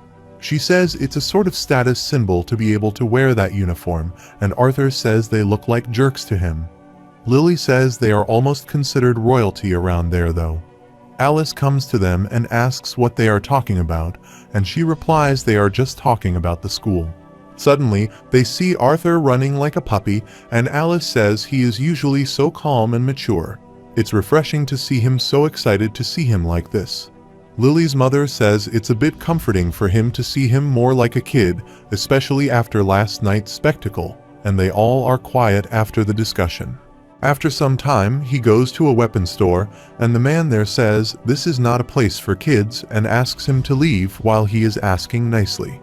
They exclaim that they are looking at a dangerous weapon, and the sword isn't like the toy swords they have at home. He tries to put his hand on his shoulder, but Arthur pushes him away. He exclaims that he is well aware of what a sword is and leaves the shop to apologize to them. The man calls him and asks what house raised such a rude guy. Meanwhile, Alice reaches there and asks him to get his hand off her son, and he gets angry and says his name is Augustus. But he is shocked to see Helstia, and she asks him if he is from the branch family of House Ravenpur. She asks him if he wants to revoke her and her family's participation in the Helstia auction house. He bowed before her and apologized to her, saying she had no idea this child was with the Helstia house. They get out of the situation, and Arthur thanks her for getting him out of the situation. She says she was more afraid of what he would do to that man. Meanwhile, a man is watching them silently and observes Sylvie with them. After a whole day of shopping, they go back home, and Vicent and Ray are excited to see them back. Vincent calls him and says he wants him to meet someone, and the lady says he must be Arthur, and the lady tells her much about him. She introduces herself as Cynthia Goodsky, the founder and director of Zyrus Academy. It is revealed that the Zyrus Academy is an institution hailed as the holiest sanctuary for any would-be mage privileged enough to have both the background and talent to enter. It is a breeding ground for acclaimed scholars, guild members, leaders, royal guards, and military powerhouses. Anyone who has made an impact in this world had ties with Zyrus Academy, and that was the kind of fame this school held, an insurmountable titan compared to the countless other academies scattered over this continent. Standing at the helm of it all is the Academy's very own director, Goods. Arthur stares at her for a while, and she forwards her hand and says it's nice to meet him finally. He wonders about the proper social convention in a situation like this, and whether he has to kiss or shake her hand. He is about to shake hands with her when Alice asks him to bow down and apologizes to her for her son's rude behavior. She says he has just returned home and is ignorant of formal customs, while Arthur hopes that doesn't take long since he hasn't eaten in hours. She says it's all right, and she is the rude one for intruding at such a late hour. But she can't refuse a favor from Vincent after all his great contributions to Zyrus Academy. He says he is just helping out the Academy, hoping Lily will attend one day. She gets sad on hearing this, and the director says it isn't very often that she takes a house trip to visit potential students. Still, Vicent piqued her interest when he insisted that a prodigy of the highest caliber was currently living in his home. She asks his guide to lead them to an open space so he can see a demonstration, while Arthur asks if he can at least eat something. She leads her the way, and Vincent says they have a wonderful paved courtyard suitable for the demonstration. Arthur is sad because he feels hungry and thinks it looks like they won't be eating dinner anytime soon. She observes Selly there and asks if it is his father's contracted beast, and he tells her that she is his bond and she hatched just a few months ago. She calls him interesting and says many nobles there purchase mana beasts to form a contract, but she has never seen a mana beast like her. Arthur says her mother was some sort of scaled wolf with small wings, and she was almost dead, protecting her egg when he stumbled into her nest. After a while, Vincent takes them to the courtyard, and the director says they will see if what Vincent said isn't just an exaggeration. He mentioned that he was an augmenter, but refused to tell her anything beyond that. She observes that he appears neither worried nor scared and wonders if confidence or arrogance leaves him so collected. He wonders what will be for dinner, and he feels like grilled fish today. Vincent thinks she will definitely be shocked when Arthur shows his fire and lightning magic, and he won't be able to burn this courtyard down the last time.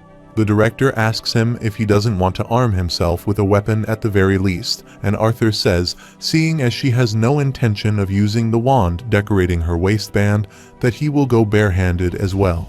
She smiles at his comment and asks if they will begin then. He thinks during his time training with Virium, the explosive power of fire and the adaptive riposte of water were the first Kai arts from his world to manifest as actual elements in this world for him. After that, his previous life's earth and wind-style martial arts techniques also culminated. He gathers his mana core and opens up his eyes, which induces main cracks in the ground. He has controlled the mixture of internal and ambient mana and shaped it into the desired effect. Everyone is shocked to see that he has cracked the courtyard and thinks differently from conjurers. These are the fundamental steps augmenters take to manifest an elemental attack. He has a bit of a handicap with his past knowledge, and he now wants to see how the director of the most prestigious magic academy reacts when he does this. He lifts a heavy rock and kicks it toward the director to see her reaction. The director smiles at his attack, but the rock splits into many parts before reaching her. She then moves her hand and gathers many rocks around Arthur. By dodging them, he rushes toward her and reaches the director by breaking through her barrier. But she just barely moves her hand and pushes him away from her. He is about to fall to the ground, but uses the wind to help him orient himself and suspend the rocks in the air. However, even with all of his training with Virion, it's still difficult to use earth and wind spells simultaneously compared to fire and water. He needs more concentration, so he rushes toward her to attack again, but she uses her wind attribute and moves him away. The wind pressure is so large that everyone has covered their eyes. Arthur again gets up, but he is shocked to see that she's already finished preparing another spell and throws a large wind attack toward him. He tries to conjure wind in the opposite rotation to deflect the tornadoes, and his clothes have torn away in this attempt. However, he successfully dodges the attack, and the director is impressed by his movements. She says he is overconfident in his abilities to face opponents head-on. All in all, his display of magical and combat prowess was exceptional, and she was about to cast another spell, saying it would be her last test, an extra credit of sorts. She uses a spell and asks him to try to stay conscious, and she uses sound magic, which causes so much pain in his ears. He passes with flying colors, and with the aptitude he has shown in wind magic, the director likes him and says she is tempted to teach him herself. Ray is surprised and asks him when he learned to use earth and wind magic as well, and the director asks him what he meant by as well. Vincent reveals that he used fire magic just yesterday and lighting magic, and this is why he brought her out into this paved courtyard, because he burned down his lawn. The director is surprised to learn that this little boy is capable of controlling at least 3 elements, and one to its deviant level, and Arthur says he can control 4 elements. He has an elemental affinity for all 4 elements, and they are all surprised to hear this. Ellie asks Alice if her brother is strong, and the director says he is very strong, or perhaps the strongest in the future. After everyone settled down, he apologized to his family for keeping this from them, and Alice asked him not to hide anything from them. His chest tightened at her words. He wished he could promise her that. After that, they are still in the courtyard when the director creates a barrier around them, and says they can't hear them, and asks him to speak his mind. Arthur smiles and thinks it seems like she reads right through him, and he says he showed her his abilities because there are 2 things that she has and needs. They are power and influence, and he asks her to keep his family safe until he becomes strong enough to do so by himself. He will not only attend her academy, but he will also consider her as his benefactor. The director smiles and says not even the king and queen of STman would dare to make such a one-sided deal with her. He asks him if he thinks she would bend to establish a relationship with a mere child. He smiles and says that compared to even the king and queen of STman, he is more aware of the potential of the mere child and trusts that she does as well. However, his end of this deal will be to wait until he actually attends her academy. He says he has made a promise to someone important to live his life to the fullest, and he thinks attending Xyrus Academy at a more normal age would help him with that. The director says it will be over 3 years from now on, and what he plans on doing until then. He replies that he hasn't told his family yet, but has decided to become an adventurer. After some time, he takes his parents to a room, and everyone can hear him tell his decision to his parents, and they don't like it. Alice is angry at him and says he just went back after they all thought he was dead, and now he is saying he wants to get killed himself out there. Ellie is scared and asks her not to be mad at her brother, and Ray asks her to hear him out at least. She shouts at him and asks how he can say that after everything they went through to get there.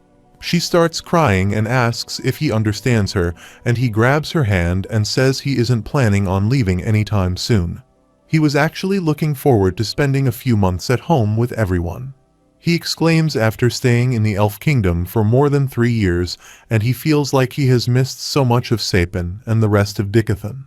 He wants to experience the excitement they both experienced back when they were adventurers.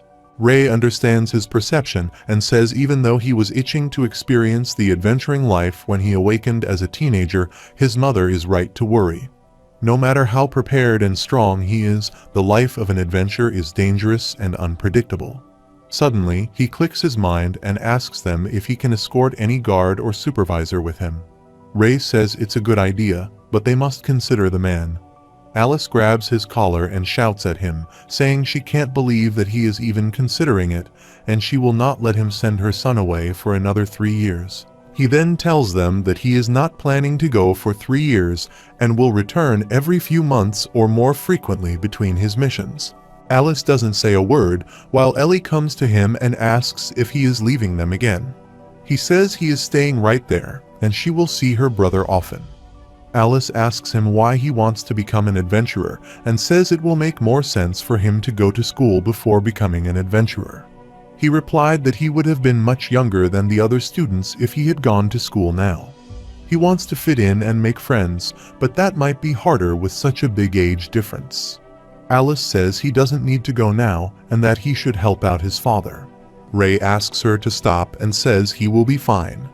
He thanks his dad and says he doesn't want just to train, but he wants to fight and test out the skills he has learned since coming to this world in an open environment.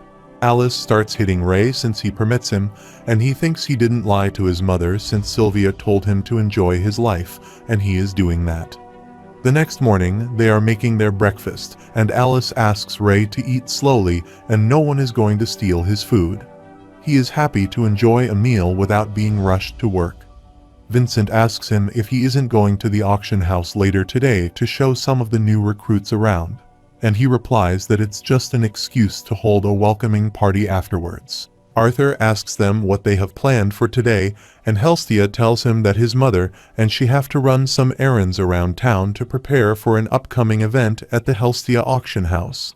They are taking Lily and Ellie with them and ask him to accompany them, but he refuses by saying he will stay behind. Vincent asks him if they settled on what to do about Arthur, and Alice says they agreed to let him become an adventurer under certain conditions. The first condition is that he will wait until after his birthday in 3 months. Second, he will have a guard on him at all times during missions. And third, he will have to visit at least once every 2 months. Ray says he is smart enough to manage the rest independently, and Vincent asks him if he has anyone in his mind who can appoint him as his guard. Moreover, if there is even a guard capable of guarding him.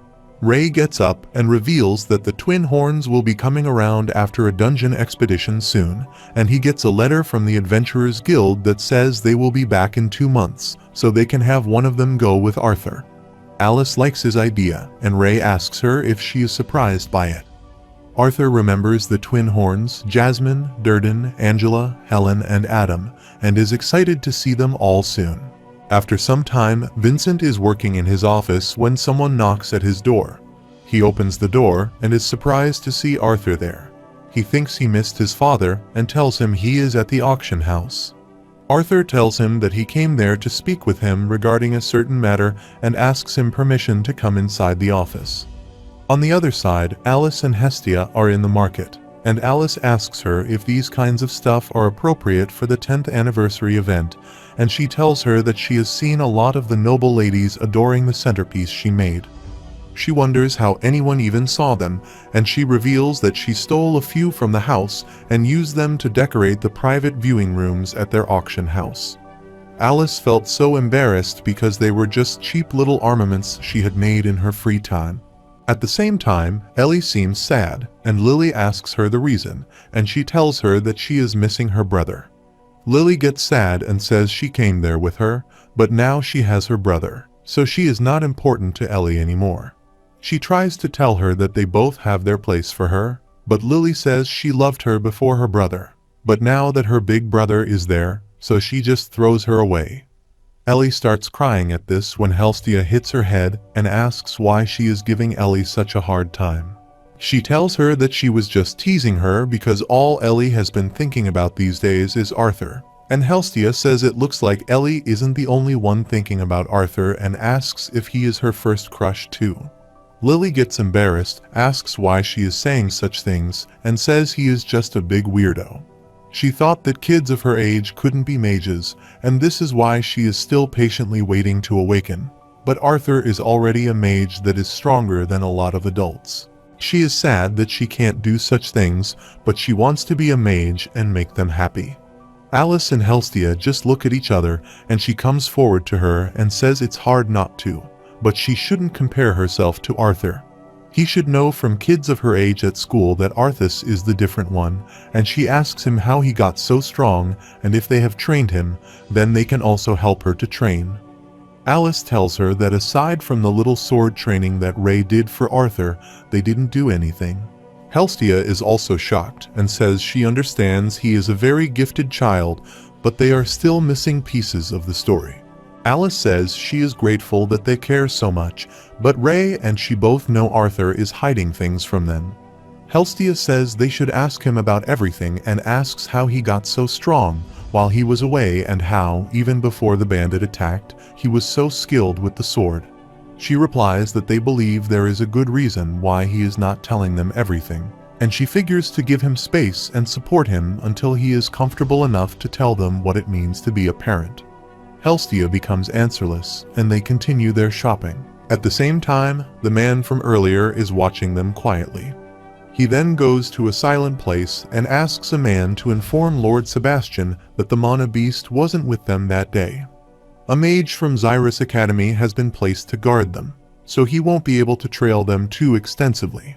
However, the boy who is most likely the master of the mana beast will be attending the 10-year Hestia Auction House anniversary event. He asks him to inform the Lord Sebastian that the best opportunity will be at the event. On the other side, Arthur is at Vincent's office, and he wonders what sort of situation this is and what sort of 8-year-old boy gives off such a strong presence that he would be more nervous than when he was with the King of Sapin. He thanks him for the tea, and Vincent thinks he is so different from when he is with his family. He wonders if this is his true demeanor. He then tells him the reason for his sudden intrusion is that he would like to ask him to retrieve a few items. Vincent asks him what kind of items those are, and he states a protective cloak, preferably one with a hood, a decent sword for his size, and a mask capable of altering his voice. Vincent says the cloak shouldn't be a problem, but with a mask, only an artificer who's a deviant sound mage would be able to make one properly. Suddenly, he remembers he is already buried in work for the anniversary event and wonders why he is so eager to please this boy. Arthur thanks him and says it is for compensation. At the same time, he doesn't have money. He thinks of a way to repay him for his help. Vincent says he doesn't need anything since his father has been a huge help ever since he started working for him, and thanks to him and the training he is providing for all of their guards, thefts and fights in the auction house have been the lowest it's ever been.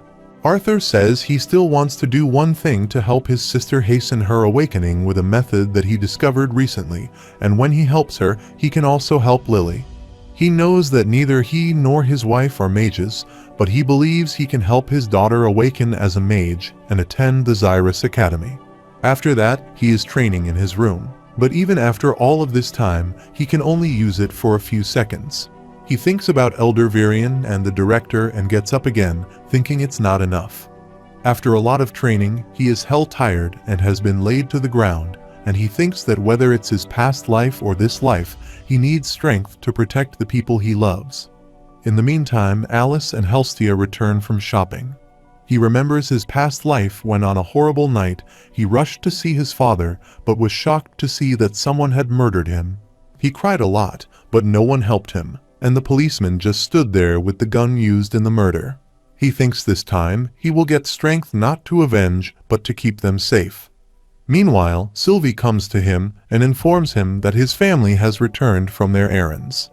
When he goes downstairs, Alice comes to him and asks him what he said to Vincent that he is making Lily a mage. She says that even as a harmless joke, it's a little insensitive, and Helstia says that if this is some kind of prank, then he went a bit too far. He replies that he would never joke about something like this, and he proposes a deal to Vincent, and he accepts. He seems happy and says Arthur promised him to show them once they get back, so he asks everyone to go to the living room. They all go to the living room, and he sits Lily and Ellie beside him and asks them to breathe in the way he tells them. He thinks mana is sensed best during slow and deep breaths that are in precise rhythmic patterns and hopes that this explanation will be easy for them to follow. The first step is to breathe specially, but Ellie is too young to understand what he is saying. He asks her to follow her instructions, and if she can do this, she will be able to become strong like her brother. He hopes that she will be able to understand his instructions and asks both of them to breathe like he does. He asks them to take a deep breath through their nose until they can't breathe anymore. Once they can't breathe anymore, they open their mouth, breathe in just once more, and let out their breath in small bursts about 15 times. When they do this, he asks them to do it again with their eyes closed until they see pretty lights floating around in the darkness. Ellie can see the pretty lights, but they are gone instantly, and Arthur says this is because she stopped breathing. Lily is worried that she can't see them and asks if there is something wrong with her, and he says this is because her parents are not mages, so that she will take some time. Alice asks him if he can tell them what he is trying to do. Helstia also interrupts him and says she means well, and she won't question his skills with magic, but teaching a child to awaken as a mage is unprecedented. Then it should happen naturally. He says he is going to help them do what he did to awaken at the age of 3, and the only reason he thinks he can do this is because of his affinity with all the elements. He has worked it out in his head, but they will surely know after trying. He asks them to see if this works as well as he theorized, and he asks them to keep breathing the way he told them to, even if they feel their bodies a little hot. He transports some of his mana into their bodies, and Lily can now see the pretty lights. He then asks them to try gathering the white specks together with their thoughts. He says those little lights are their friends, and they need to be together to be happy. After some time, they seem pretty tired, and he says this is all he can do today. Lily's parents seem happy and ask him if their daughter will be able to become a mage. He replies that it will take a few years, but if he can do this with them for the first few months to get them on their feet, then Lily shouldn't have a problem becoming a mage. Helstia becomes emotional and hugs him while apologizing for doubting him. She says because of him, her baby will have so many opportunities that they weren't given because they weren't mages. Lily also smiles and goes to her dad, who is also crying happily. After that, his life fell into a comfortable rhythm, and he spent every morning training and then helping his sister and Lily get closer to awakening. After that, they also enjoyed their family time, and everything was happy and smooth. Even with his impatience to get stronger, he still made sure to spend time with everyone, knowing that he wouldn't have many more opportunities like this in the future. 2 months later, when it is finally time for the twin horns to be returned, Ray and Alice seem excited to see them back. Ray says he is not the only one excited to see them because Arthur is already at the gate waiting for them impatiently. Suddenly, Sylvie appears from behind, and he says she is not small enough to ride on his shoulder. Someone knocks at the door, and he opens the door for them. Angela hugs him hurriedly and starts crying, saying he has had it so hard for such a young boy. Durden asks her to leave him, and she leaves him, saying she got a little emotional and forgot about her manners. He looks towards Durden and says he has become even bigger than before, but is also crying emotionally. He says he can say the same for him.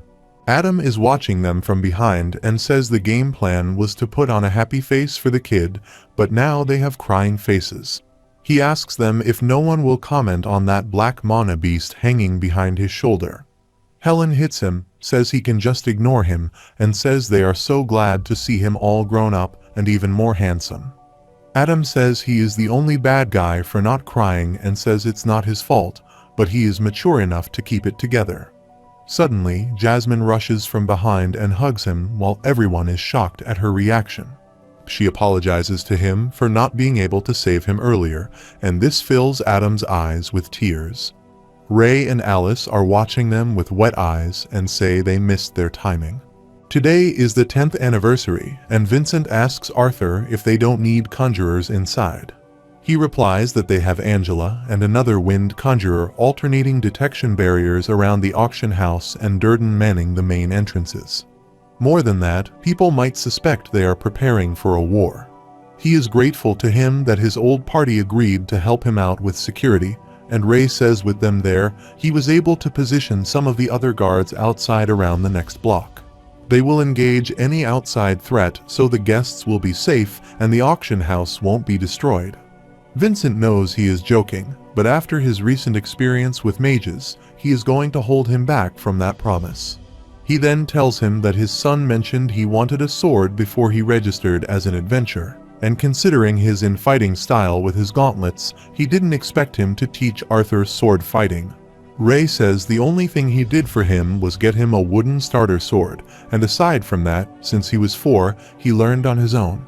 He says Arthas told them that he's self-taught, but the few times they have sparred, there are times when he emits a huge pressure, and it looks like this sort of calculated confidence that he's fought battle for decades. Vincent says Arthur hasn't even lived for 1 decade, so he thinks he is giving him a bit too much credit, but Ray has observed that when they spar, there are times when he suddenly trips or messes up like he is not used to his own body. Vincent says this is because of early puberty, and Ray asks him to go downstairs since everyone is waiting for them. Helstia says it took them a long time when they go downstairs and asks how the 2 grown men are the last to get ready. Vincent is surprised and appreciates them, saying they all look great.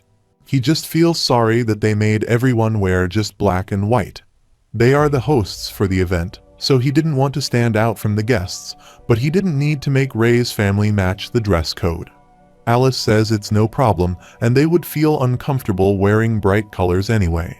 Dressing up like this makes him realize that Arthur is just some cute kid no matter what he wears right now, and he just hopes his growth spurt comes soon. Vincent then asks everyone to move outside, where the carriages are waiting for them. He then puts his hand on Arthur's shoulder and says he heard that his daughter is progressing well, and he replies that if she continues like this, she should be able to awaken in time to attend to Xyrus at an average age. He thanks him again, and Arthur says he is just holding his end of the deal and expects to see some great stuff at his auction house. They come outside and are ready to go toward the auction house. During the way, he tells them the story he had to go through all these years, and Adam seems sad that he went through all this at such an early age. Helen says he was able to find a bond at least, which is something even seasoned adventurers and nobles are rarely able to have. He replies this is why Sylvie is special to him. Soon, they reach outside the auction house, where the guards welcome them. He is surprised to see a grand and luxurious Helstia's auction house. Today is the 10th anniversary of the Helstia auction house, an event nobles and adventurers alike have been excited for. It will be a celebration and a chance to see and perhaps buy priceless artifacts that have been kept locked away and guarded for this particular event. He is surprised to see so many beast cores and weird things. The exterior of this building is amazing, but the inside holds up just as well. Meanwhile, Vincent calls all staff and says today is a bid day and they should get their heads together and ensure no mistakes are made. Ray instructs Team B to check the side corridors of every half-house before circling back to their original routes. Arthur exclaims that it's good to see them like this, especially his father, which is a big change from how he usually is, and Helen says his father was a leader after all. She has grown since she took his place, but she still can't match up to him. She leaves him there, and Alice calls Arthur to her. She asks him to go inside, and Vincent and Ray will join them a little later. They enter a great deal, and the auctioneer must be hosting the event, even having been a king and living amongst the royal family of the Elenwar kingdom. This is impressive. Heseltia asks him what he thinks about their auction house, and he says she is seriously downplaying the word house there. She is glad he likes it, and Lily asks him to wait until he sees the private viewing rooms at the top. They are going upstairs and have arrived at the private rooms. Seeing how grand this place is, he is excited to see what sort of items they will auction off today. Helstia says they expect some very special guests later on, but this is their place for now. After some time, Lily informs them that the event is starting and so many people are in the hall. Helstia asks the kids what they are doing, and Lily tells her that Ellie is trying to count all the people coming in, and she asks her to play with her instead of counting people. They start playing while Alice and Helstia are chatting. Arthur thinks they are all having fun. Meanwhile, a guard comes there and informs Helstia that the VIP guests have arrived and will be there soon. They are ready to welcome them, and Vincent presents His Majesty, Blaine Glider, Priscilla Glader, Prince Curtis Glader, and Princess Cathelm Glader. Arthur felt it then the same as in Elenwar when he was in the presence of royalty. They all bow before them and pay their respect, and the king says he didn't know they would share this space with guests. Vincent apologizes to him and says he remembers he wanted to meet his family again the last time they were there, so he thought today would be a good time for that. He introduces his wife and daughter Alice as his close friend's wife and their children, Arthur and Elena Lewin. The king asks them to stand up, saying Vincent's friends are also his friends.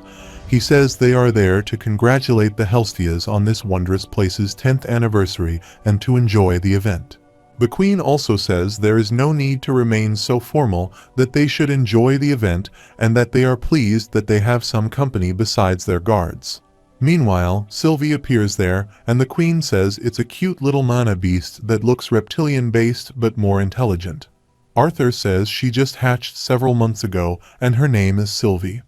The king asks him if this beast is his bond, and calls him fortunate since infant beasts are not easy to take, yet she seems very obedient. Arthur says they are able to communicate mentally, so it's more like a mutual agreement rather than obedience. Suddenly, someone is shocked to hear this from behind and asks if he is under an equal contract with this mana beast, and Arthur says she was the one who initiated the contract. He asks him to let him take a closer look at his bond, but the king asks him to stop saying this is not a place to study someone's pet. He calls him Sebastian and says he is on duty, and he bows before him and apologizes for his behavior. Helstia calls them and asks them to have a seat since the event must be starting, while Arthur feels something weird about the mage Sebastian. After a while, a man announces that it is his highest honor to be there tonight. and he presumes all of their esteemed guests have gathered there for one reason only. This is for the chance to obtain one of the rare and valuable items at the auction. However, before they begin, he asks everyone to turn their faces toward the south. He welcomes the king and the queen of STman, who are also present. Everyone gets up and bows before them. Next, they will thank the man who has made this whole event possible and ask everyone to give a big round of applause for Vincent Helstia. Arthur thinks this reminds him of his past life, but he is no longer a king. Moreover, he hasn't even gone through puberty yet. After that, Ellie and Lily play, and his mother and Miss Helstia talk to the queen. He observes that the queen is a conjurer, and the fact that he couldn't sense her mana means she is carrying an artifact to hide it. She is at a level high enough that he can't sense it. He had never really thought about it before, but it's interesting how he doesn't feel any attraction to the queen or any older woman, even though they are in the same age range as he was when he died. It might be because they are his mother's age, but it's not like he finds younger girls attractive either. It's not like he has any plans on dating anytime soon, and he will think about it when he is older. In the meantime, Vincent comes to him and says a sword is up for auction right now and asks him if he wants it so he can bid. He also asks him not to worry about the price, and this is just the perk of being the owner of this place. The man announces that the short sword was forged by a master smith, who is also a fire artificer. Imbued above the handle is the core of a mighty thunderhawk. He announces that reinforcing this masterful sword with just a bit of mana will produce currents of electricity around the edge of its blade, enhancing its cutting power and even exuding a paralyzing effect. He starts the bidding with 50 gold, and people start calling their amount. A modest house in Xyrus could fetch at least a single gold coin, but an average family back in his hometown of Ashbur could live just fine on a handful of copper coins in a day. The opening bid for this sword could provide a modest living for a family for over 250 years. Vincent comes to him and asks if it is to his liking, and a sword with an elemental ability is hard to come by. Arthur says it sounds like a powerful weapon, but not something he needs, and he would prefer something a little less unique. Vincent smiles and asks why he plays with a spark when he can wield lightning itself. However, this is just the beginning, and even if he doesn't find anything he likes, he manages to find all the other items he wants. He asks him if he found a voice-altering mask, and he proudly says he has found it, and even the coat he got him is made from a nightmare fox. It has the ability to obscure his presence from unsuspecting eyes. It seemed like something he would want, so he snatched it while he could. He asks him to stay safe since he is the one who will have to deal with his family if anything happens to him, while he just smiles at him. However, Vincent was right because the sword was only the beginning. There were more weapons and even several beast cores ranging from C-class all the way to a class. The king himself bid on a few of them, winning in a class beast core. But it wouldn't be until its recipient actually absorbed the core that they would learn whether or not the core contained a beast will. He seems tired, wonders when the intermission is coming, and suddenly realizes that Sylvie is not with him. He asks Lily about her, and she replies that she was just there. He looks for her behind and under the sofa, but she is nowhere. Suddenly, he finds Sebastian trying to pick her up, and he is about to grab her, but she seems sad. He thinks he needs to control himself since he is the royal family's court mage. Sylvie sees him and rushes toward him, and he turns back and asks her to go. Sebastian exclaims that the commoner in the countryside has no place frolicking around with such a special beast, and Arthur asks him what he just said. He replies that Sylvie will belong to him one day, and Arthur stares him back furiously and asks him to repeat what he just said. A moment ago, Vincent was disappointed that Arthur wasn't able to find anything he liked. From what he understands, he just wanted a good quality sword, nothing fancy or innately powerful. If that's the case, he is sure he will be able to find something in their storage. Meanwhile, the king comes to him and says he hopes he is having an enjoyable evening. He replies that he is not sure how he managed to secure a class beast core from a silver coat bear, but he is most pleased with his purchase. He hopes the beast will is still intact, and Vincent is glad this humble event was worth the trouble for him. Suddenly, they feel a murderous aura spreading all around. The king feels heavy, almost palpable bloodlust, but it's not even directed at him. Vincent falls to the ground, grabs his neck, and wonders what is happening to him. The guards come there and ask the queen to stay back, but she asks them to protect the children and not to worry about her. The king also takes out his sword and asks who dares to try and attack the royal family, asking him to show himself. They look at their surrounding but can't find anyone. At the same time, Sebastian seems scared of Arthur and regrets losing control of himself. Ellie starts crying while Vincent becomes normal and wonders what just happened to him. Ray and Adam also approach them and ask if everything is okay there. The guard replies to him that the room has been searched and they are fine for now and orders Ray to check the surrounding area.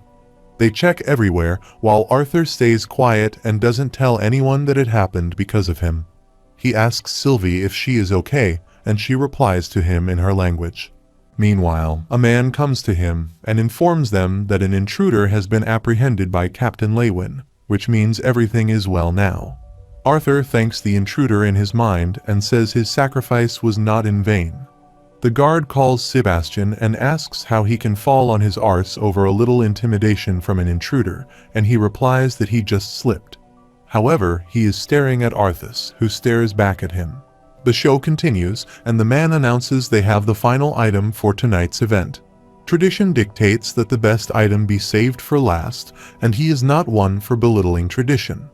He asks who will be the lucky individual fortunate enough to acquire his treasure. They ask to behold everyone and show them an infant world lion. For those who are ignorant of this magnificent mana beast, an adult world lion can become a powerful B-class mana beast. He dares say that this infant world lion could even become an A-class beast if well taken off. Sebastian observes Arthur staring at him, and he doesn't even notice the other mana beasts. The man exclaims that caring for and treasuring this fine beast will allow its master to become a legendary beast tamer. Its amount starts from 500 gold coins, and the people hurriedly raise their amounts for this. The king raises his hand for 1,000 coins, and everyone gets quiet after the king's amount. Vincent says it seems no one wants to bid against their own king, and congratulates him in advance. He thanked him for his consideration and generosity, and asked him about his plans for the new royal pet, and if he would be taming it himself. The king replies he is planning to give it to his son Curtis, and it depends on how he does, and he promises him to do his best. The queen asks him if she will not hear him avoiding his lesson, while he shouts and asks why she is telling this to his father. Arthur smiles after watching them like this, and they almost seem like a normal family. Vincent states the auction is about to end, and if he likes him to gather the items and send them over to him, the king says he will go down with him. Vincent asks him to follow them. Meanwhile, Sebastian calls the king and whispers something in his ears. Arthur has a bad feeling about this. After a while, they go downstairs, and Vincent says an attendant should be there soon with their items. He then calls Arthur and says there is everything he asked for except for a sword. He also asks him to look around and find anything he likes. Alice says she can take care of his things while he looks for a sword. The king calls him and asks if he plans to take sword lessons. He says his boy has also started learning, and they can arrange for a friendly spar between them one day. Sebastian calls him and says Prickney Curtis would only become infected with bad habits if he begins sparring with mere commoners. Arthur says he is honored, but swords are merely a hobby for him, and he could never hope to reach his son's level. Meanwhile, Ray comes there, and Vincent asks him to come there since the king wants to see him. Ray bows before him and pays his respect, and the king says he heard he was the one who captured the intruder earlier, and it seems that Vincent has gotten himself quite the capable hand. Ray gets up and says he was just merely doing his duty, and the king asks him if this child is his son. He introduces them to Sebastian and says he has been a royal guard for many years, helping their family countless times. For the exemplary services he has provided him, and therefore his country, he does feel the need to reward him at times, and it seems that he has taken quite a liking to his son's bond. He asks him to give the royal family's guard his bond, which will be a service to his kingdom. Ray is shocked at his demand and looks toward Arthur, who also seems shocked. He asks the king about what he meant by this, and the king says he is more than happy to compensate him for the bond, and hiring a mage to serve the contract between his son and the mana beast will be done at their expense. Ray bows before him and apologizes to him, saying neither he nor his wife has anything to do with his son's bond. He acquired it himself, so he can't speak on his behalf regarding this matter. Alice is also worried about this, and the king just stares at him. Arthur also stares at him, and Sebastian comes to him angrily and asks if his parents didn't teach him to lower his gaze when speaking to his superiors. The king now talks to him and says he is sure he has just heard his conversation with his father so that he won't repeat himself.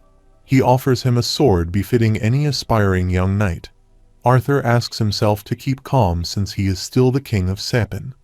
Arthas bowed before him and thanked him for his gracious offer. But he must refuse since even the most magnificent sword could never replace Sylvie. Sebastian again tries to interrupt, but the king asks him to stop and asks him to trade his world lion cub that he has just purchased for his bond. Curtis is shocked and says the mana beast belonged to him, and the king asks him to think about the offer and says indeed his mana beast seems unique, but reptilian beasts rarely grow to be as strong as true predatory mana beasts. Arthur then apologizes for failing to clarify himself, but he doesn't wish to give, sell, or trade his bond.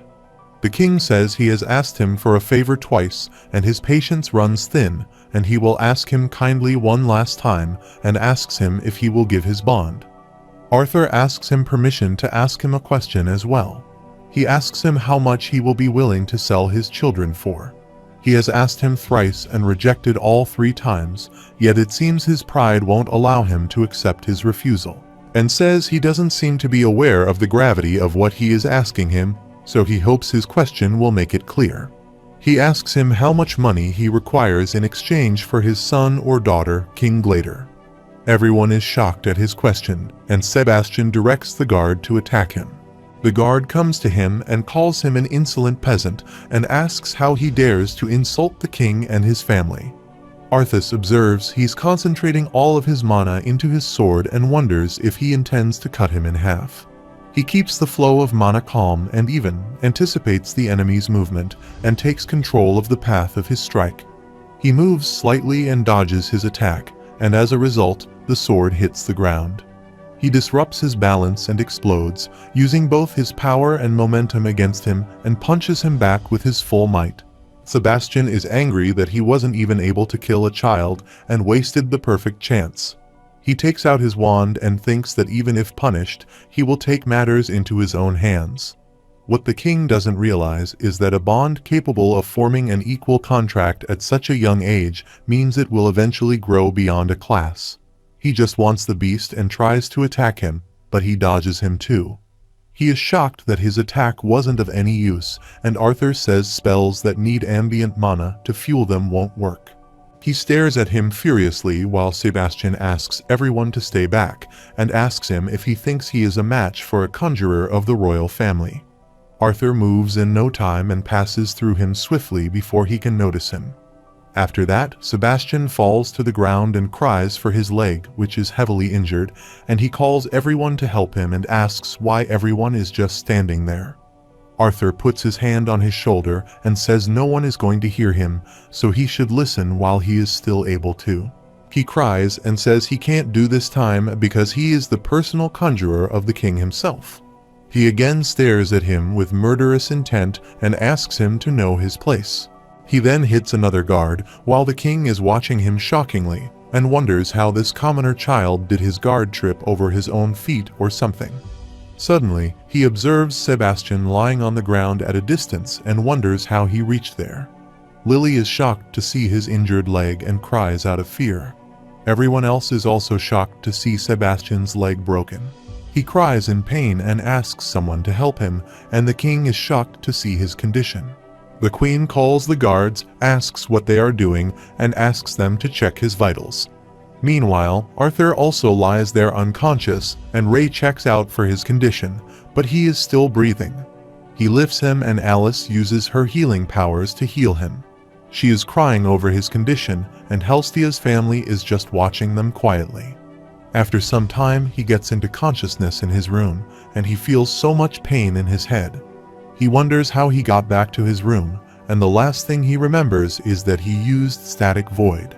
He regrets that he overdid again, and thanks to Sylvia, he was able to use static void once he had unlocked the acquire phases of her dragon will. With it, he was able to separate himself from the flow of time temporarily, and it is a game-changing ability that was only available to him because he is a legacy tamer. However, it came at a cost. Despite his years of training, he was only able to use this ability for a few seconds without feeling the harsh backlash. He thinks he went over his limit, and it was his first time using static void on another person as well. He guesses he was lucky that things only ended with him falling unconscious. Meanwhile, Alice comes to his room with Sylvie and finds out that he is awake. She hugs him and says the doctor said he most likely fell unconscious from shock, and that he would wake up soon, though he would have to say the doctor's use of the word soon was rather off. It has been almost 8 hours since he fell unconscious, and Arthur regrets that he made her worry again. She asks him if something is wrong since it looks like he is in pain, and he asks her what happened after he passed out. She replies that no one was in their right state of mind, especially the kids, so the king and his family excused themselves first. His father is downstairs in the living room with the king's representative, discussing what happened, and he gets up saying he will see how he is doing downstairs. Alice says he will check up on Ellie and sleep with her just in case, and asks him if he is really fine. He replies that he is fine now and asks her to get some rest. He asks Sylvie to go with Mom and comes downstairs.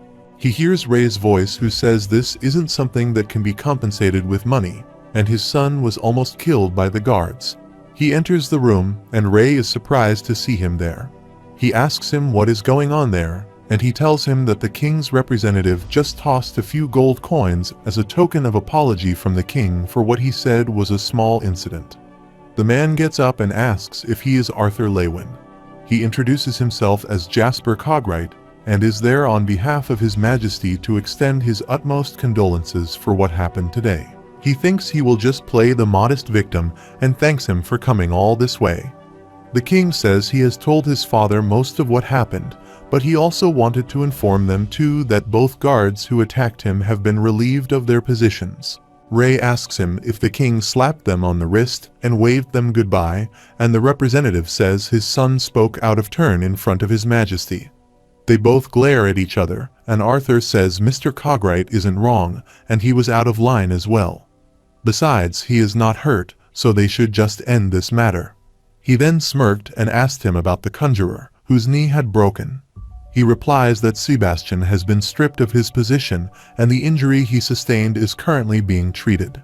He asks him if they were able to assess what exactly happened to his leg, and he replies that upon waking up, Sebastian was adamant, saying that he was the one that inflicted that injury. Ray shouts at him and asks how this even makes sense, and Mr. Cogwright asks him to let him finish first. He exclaims that judging by the lingering mana on his staff, they believe that the mana released from the first knight who had acted out ricocheted and interfered with Sebastian's spell. Arthur wonders if this whole thing will just end like that, and he leaves from there after some time. Ray gives him the money and says he is the one who almost died, and besides, he is going to need some money when he starts off as an adventurer. He then asks him to return to sleep and get some rest, and he thanks him for this.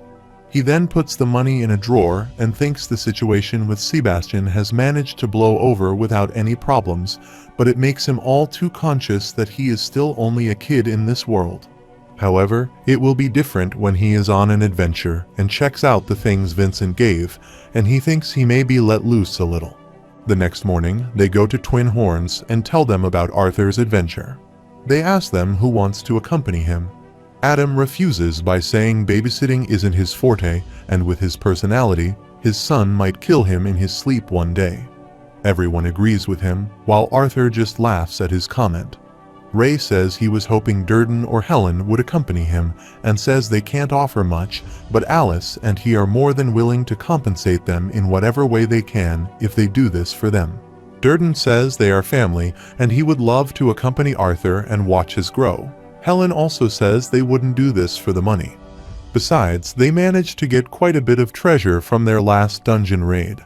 Suddenly, they are shocked to see that Jasmine herself offers to go with him. Angela is also surprised because they know that she hates escorting missions even more than Adam. She replies that she can do this for Arthur, and Helen says that she is the most suitable person to protect him. Durden specializes mostly in defensive area of effect spells for larger parties, and protection isn't Helen's strong suit either. Alice asks Jasmine if she is sure she is fine doing this, and she assures him of this. Adam also asks them to let her go, since she is the only augmenter among them with an elemental affinity. She just broke the light orange stage last year, and with her wind attribute, she is probably best suited. Durden also agrees and says he would have liked to accompany Arthur, but it doesn't make sense for more than one of them to go. Ray says he may go next time. Arthur smiles and says he will be her care for now, and she just smiles at him. After that, they return home, and Ellie gets angry to see Lily train without her. He thinks Lilia is able to meditate on her own a bit, even without him imbuing mana into her, and Ellie should be able to awaken at age 7 or 8 if she actually has the patience to meditate. Still, maybe it's for the better that she doesn't awaken too early. He doesn't like the idea of all of that attention on her. He then calls Ray and asks if the auction house is real quick, and he wants to pick out a sword since he couldn't the last time they were there. Alice asks them not to stay there too long, and she is going to start preparing dinner right now. At the same time, Lily's father and mother had been working at the auction house and were waiting for them. It was the first time he had seen either of them since the incident, and he was faced with a long string of questions from them regarding his health. He did his best to reassure them that he was fine and that he was happy it was all over, but they were less than pleased by the king's behavior regarding this incident. Vincent is sure those 2 guards getting fired is just a temporary measure until things cool down, and it won't be long before they have their positions back, and Ray also thinks the same. Arthur interrupts them and says they came there because he needed to find a sword before he took his application test at the Adventurers Guild. Vincent asks him to follow them and says it might take some time for them to find something he likes, but he is free to dig around. They enter a huge store, and Arthur is very impressed by this. At first, he is happy, but soon he is disappointed that there are so many different types of swords, but nothing that he wants. He thinks it must be because of how many warriors in this world are augmenters, but there are so many more two-handed swords or large one-handed ones. His search for a dependable sword that he could use with this smaller body bore little fruit. He was tempted to give up and find a more unique weapon in the meantime. After a while, he sees Sylvie looking for something and asks her if she finds anything. She takes out a stick, and Arthur says this is not something he was looking for. He doesn't know what she wants him to do with the stick. However, he feels the stick is heavy, and the balance is off for just a stick, and it is almost as if this is a sword. He tries to unsheath it, but it doesn't open, and he wonders if he needs to imbue it with mana in order to use it. He continued to test his theory by utilizing all of the elements at his disposal, but the sword remains stuck.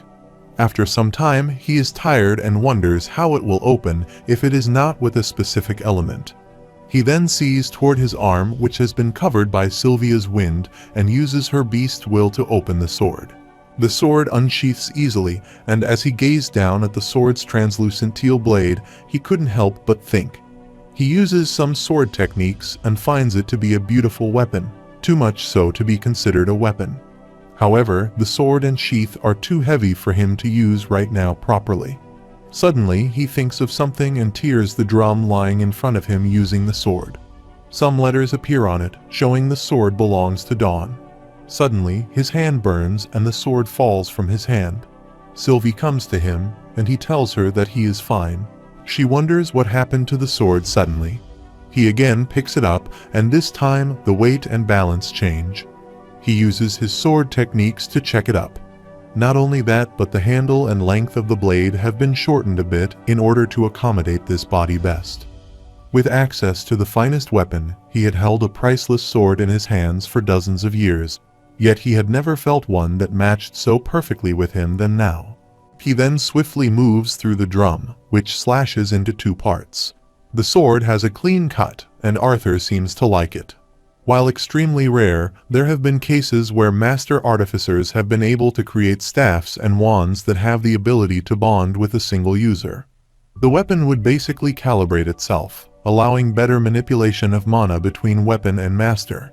But he would never read of any cases where a sword had the ability to bind itself to a user. In the meantime, Ray and Viknit enter the store and ask him to leave since they are getting late. He then comes to them, and Arthur asks him if he has found anything he likes. He exclaims that it is not as fancy as some of the other swords there, but it grows on him after he takes a few swings. Vincent tells him that it has been auctioned in one of the smaller stalls a few times, but no one bid for it. He takes out the sword and tries some sword skills with it, and Vincent asks him if he likes it. He replies that the weight distribution is a bit off because the creator was trying to make this light, but Arthur thinks it would be a good fit. He also asks him about the stick he got there, and Arthur thinks he needs to play this cool.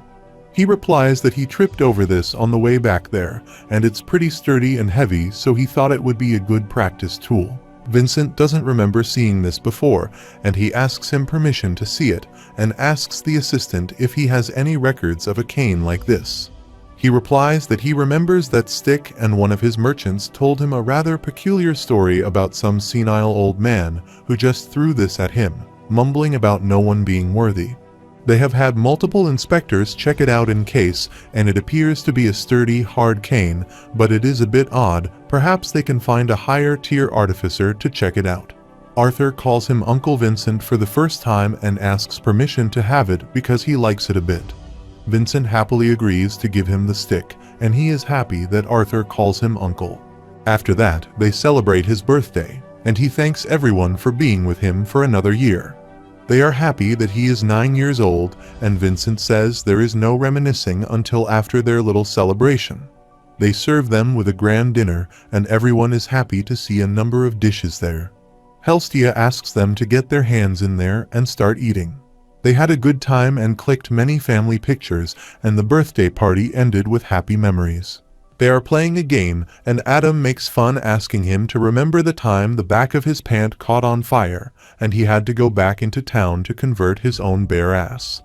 Durden gets embarrassed about this, and Jasmine tells Adam that he seems to have forgotten when a horned mole snuck up right under him while relieving himself in a dungeon. She recalls that he got so scared that he landed flat on his back, pissing on himself like a fountain.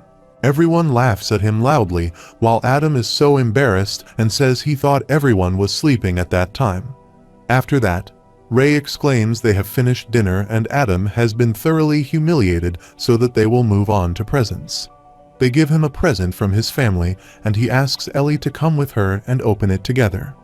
They give him leather gloves, and Alice reveals that the leather is from spiked aurochs, which his father hunted and skinned himself. She imbued a minor healing spell into each of those 3 gems. Each gem only carries a single-use spell, but he figured having some safety measures would be a good idea when he goes out on missions. He likes the gloves, and thanks both of them for the gift. Next is Vincent. He gives him a pair of rings in a romantic way, but Helstia hits him from behind and asks him not to tease the boy. Vincent sadly says nobody there appreciates a little showmanship, and he gives one ring to Arthur, and the other is for Alice. She reveals that as long as Arthur wears his ring, the gem on the ring Alice has will light up if Arthur's mana level drops down to a dangerous level. Alice hugs her and thanks her for the gift because it assures her of her son's safety. Arthur thinks the ring seems more like a double-edged sword, and it can free his family from constantly worrying about him, but it can also keep her constantly tense, waiting for the ring to go off. Adam says how they can beat their gifts, and because their son is so strong, they actually thought along the same lines as the Helstia family. They offer him something, saying the little monster doesn't need anything, and they think that the whole family would appreciate it. They give him sound transmission scrolls, and Adam will not elaborate on how expensive they are, but Jasmine hits him from behind before telling him the price. He reveals that, with this, he now has a one-time source of communication that he thinks pairs quite nicely with his new rings.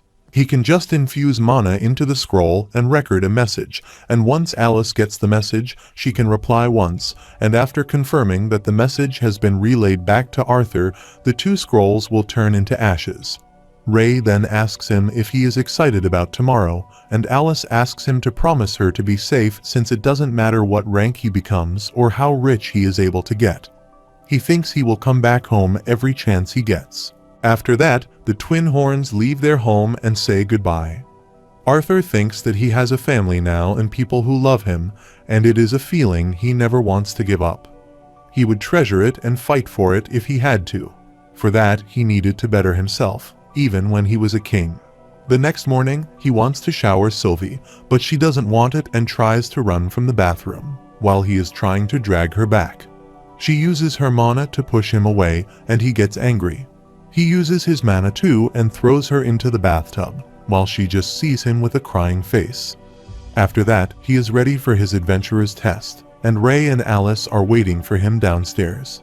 Ray sees him effectively and says he already looks like an S-class adventurer, and he advises him to know his limits even though he is strong. He also trusts Jasmine when things get rough. Ellie is crying and doesn't let him go and asks him if he can't stay for a little longer. Alice and Ray are also sad, and they try to hold Ellie back, saying he will be back before she knows it. He holds her hand and says she is a big girl now, and he has an important job for her. He asks her to protect Mom and Dad while he is gone for a bit, and she hugs him saying she has been practicing a lot, and she got lots of little lights together now, and she can protect them. He thinks he has missed so much of his sister's life, and knows his short time there wasn't enough. However, in order to protect all of them, this was a step he needed to take. He sadly looks toward Alice, but she asks him not to look at her with that face, and she will be fine soon. They all greet them, and Ray says they will all be fine, and Alice asks him not to forget to keep his ring on. When he is about to leave, Ray calls him and says they will always be rooting for him. When he comes outside, Jasmine is already waiting for him and asks if he is ready. He wears his mask and asks her to go for now. After that, they go for the adventurer test, and Jasmine observes that his bond looks different today. He replies that he found out recently that she is able to alter her form slightly. This way, she looks just like a black lizard. They go to the counter where a woman welcomes them at the Xyrus Adventurers' Guild Hall and asks how she can help them. Jasmine gives her a form and says she wants to sponsor him for a rank examination. She then asks them to follow her and says they have a few taking examinations today, but on account of having a sponsor, they will bump them closer to the front of the queue so they won't have to wait as long. She takes them to a room, while the other contestants whisper about him. They enter a room where the woman informs a man that a class adventurer, Jasmine Flamesworth, has requested this gentleman to be taken in for a rank examination. The man asks the woman to wait outside and asks Jasmine about how she is. She met with her father not long ago, but she stares at him angrily. He introduces himself as Caspian Bladeheart, who is in charge of this branch. He exclaims that there is usually an application to be filled out along with an inspection of his mana core before a series of practical exams. Still, since Miss Flamesworth is sponsoring him, he will waive those steps. He wonders if Jasmine's family is that special, and Caspian says the only thing remaining is for him to do a mock duel against one of their examiners. Judging by his weapons, he observes that he may be a fighter or augmenter. He states that names aren't mandatory to become a registered adventurer, but seeing that he has a close relationship with Jasmine, so he asks him if there is a way to address him. The previous night, when he was staring at the mask, he thought this kind of reminded him of a hard note on a music sheet. So he decides to take his name as Note, and he observes Hai just shaking his hand that the man is very strong. Caspian says Miss Mary will show them to the examination hall, and he just leaves by staring at him. He finds out that the Flamesworth house was mentioned with a fair degree of respect, and he wonders if this is why she wants to accompany him. However, he observed that she seemed pretty upset at the mention of her father back then. Miss Mary shows them a route that will directly take them to the base level where the testing occurs. He requests them to be mindful and head directly up the stairs and remain seated until his name is called. They enter a large room where two contestants are fighting each other. One is attacking while the other is dodging, and he attacks him again, asking him to try to dodge this one. He announces his next attack by the name of Hell Smash, and Arthur wonders why he is announcing his next attack. Just like how conjurers chanted spells to focus their intent, many augmenters similarly chose to vocalize the name of their attack. Arthur thinks it was a bit excessive for such a simple move, and the man is shocked at how he is being defeated. He shouts at him and says some grandmothers swing their walking canes better than he can flail around that polearm of years. The other adventurer says he depends too much on physical strength compared to his mana reinforcement, throwing his attacks balance off, and his attacks are laughably transparent. He is apparently 35, but he is only at the dark orange stage. The man starts crying and says he has completed his training. He says he would normally put someone of his caliber in E class, but seeing as how he has a fire affinity, he gives him a D rank. Next, they call Diane Whitehall for the exam, and a girl appears there. But she got stuck on the stairs and fell to the ground. Everyone laughs at him, and one of them says they should put her in E class and that it's just a waste of time to test her. Arthur observes him from a distance and thinks he seems very strong. The girl comes there and introduces her to Diane Whitehall, age 18, a conjurer at the solid orange stage with a single specialization in water. A lady says she doesn't need to introduce herself. They already have their information. She asks her to ready her weapon and know that there are medical staff and an emitter on site in case any injuries arise from their test. Once a conjurer has reached the orange stage, it's apparent where their specialty lies. Rather than trying to become adept at all four elements, focusing solely on the element of one's highest affinity was much more efficient. Arthur heard that for conjurers, claiming dual specialization and up meant the test would be stricter to more accurately test whether the applicants were really adept at multiple elements. The woman says they will now see what he has got Miss Whitehall, and the girl casts a spell to attack her. Jasmine tells her that conjurers aren't as proficient in reinforcing their bodies with mana as augmenters. They are trained very strictly to set up defensive measures first during battle. The examiner mage uses her earth attribute and dodges her attack in just an instance. Arthur finds it interesting and thinks the examiner used that spell to block Diane's vision within her protective water sphere. Diane casts another spell and tries to cast another spell, but the examiner dodges her every time. Suddenly, her water turns into a blast of fog, and she casts another spell to attack the examiner. Suddenly, she disappears and appears behind her, and she says her control is quite decent and that his last spell chain was well practiced.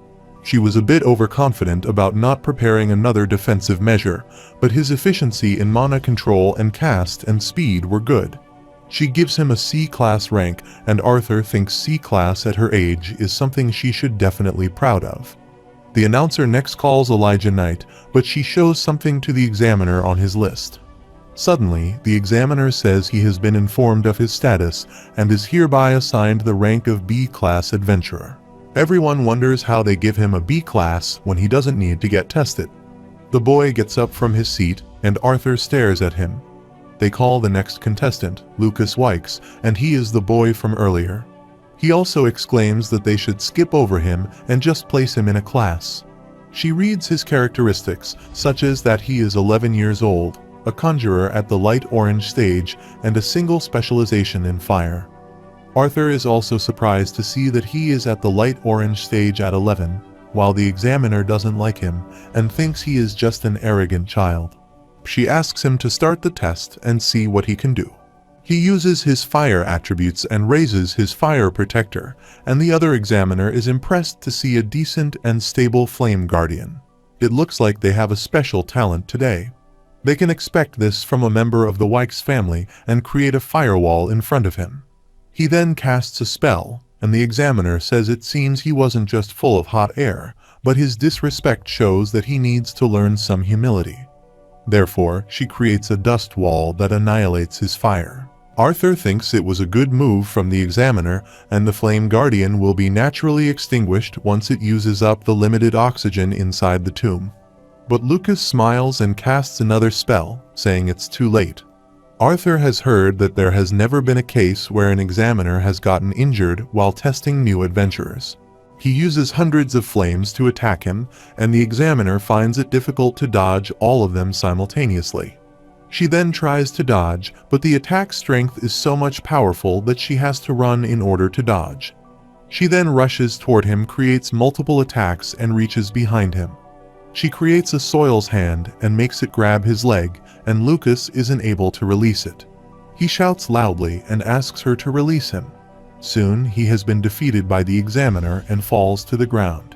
She exclaims his raw mana pool and ability to learn high-tier fire affinity spells speak volumes of his potential, but Lucas again gets up and says the attack is not over yet. The examiner was unguarded, so she wasn't able to dodge him, but the other examiner rushes in time and blocks his attack. Lucas gets angry with him and asks how he dares to interrupt his exam. The examiner replies he was the one who broke the regulation and initiated a surprise spell despite the examination ending. Lucas shouts and calls the examiner a witch and says she was the one who got in the way of his next attack by blocking those fire beams. She was the one who deemed the test complete even though he had everything under control. The examiner asks her to announce his result, and she states that his mana pool and control are both excellent. Despite the faults displayed from lack of experience, it is more than reasonable to place him into Class B. Lucas seems in a very bad mood, but quietly gets upstairs. Some contestants congratulate him for getting a B class, but he shouts at them and asks them not to compare themselves to him. He thinks they have to wait until their father hears of this, and next, they call Arthur for the test. Jasmine wishes him luck, and he goes there thinking about approaching this sort of warrior best. The examiner has years of training and experience with his sword, and his movement was explosive and sharp, but he wasn't without gaps in his defense. The examiner asks him to hurry and says they don't have it all day. It seems like he is testing under special conditions, seeing as they don't have any information on him, and they will see what he can do.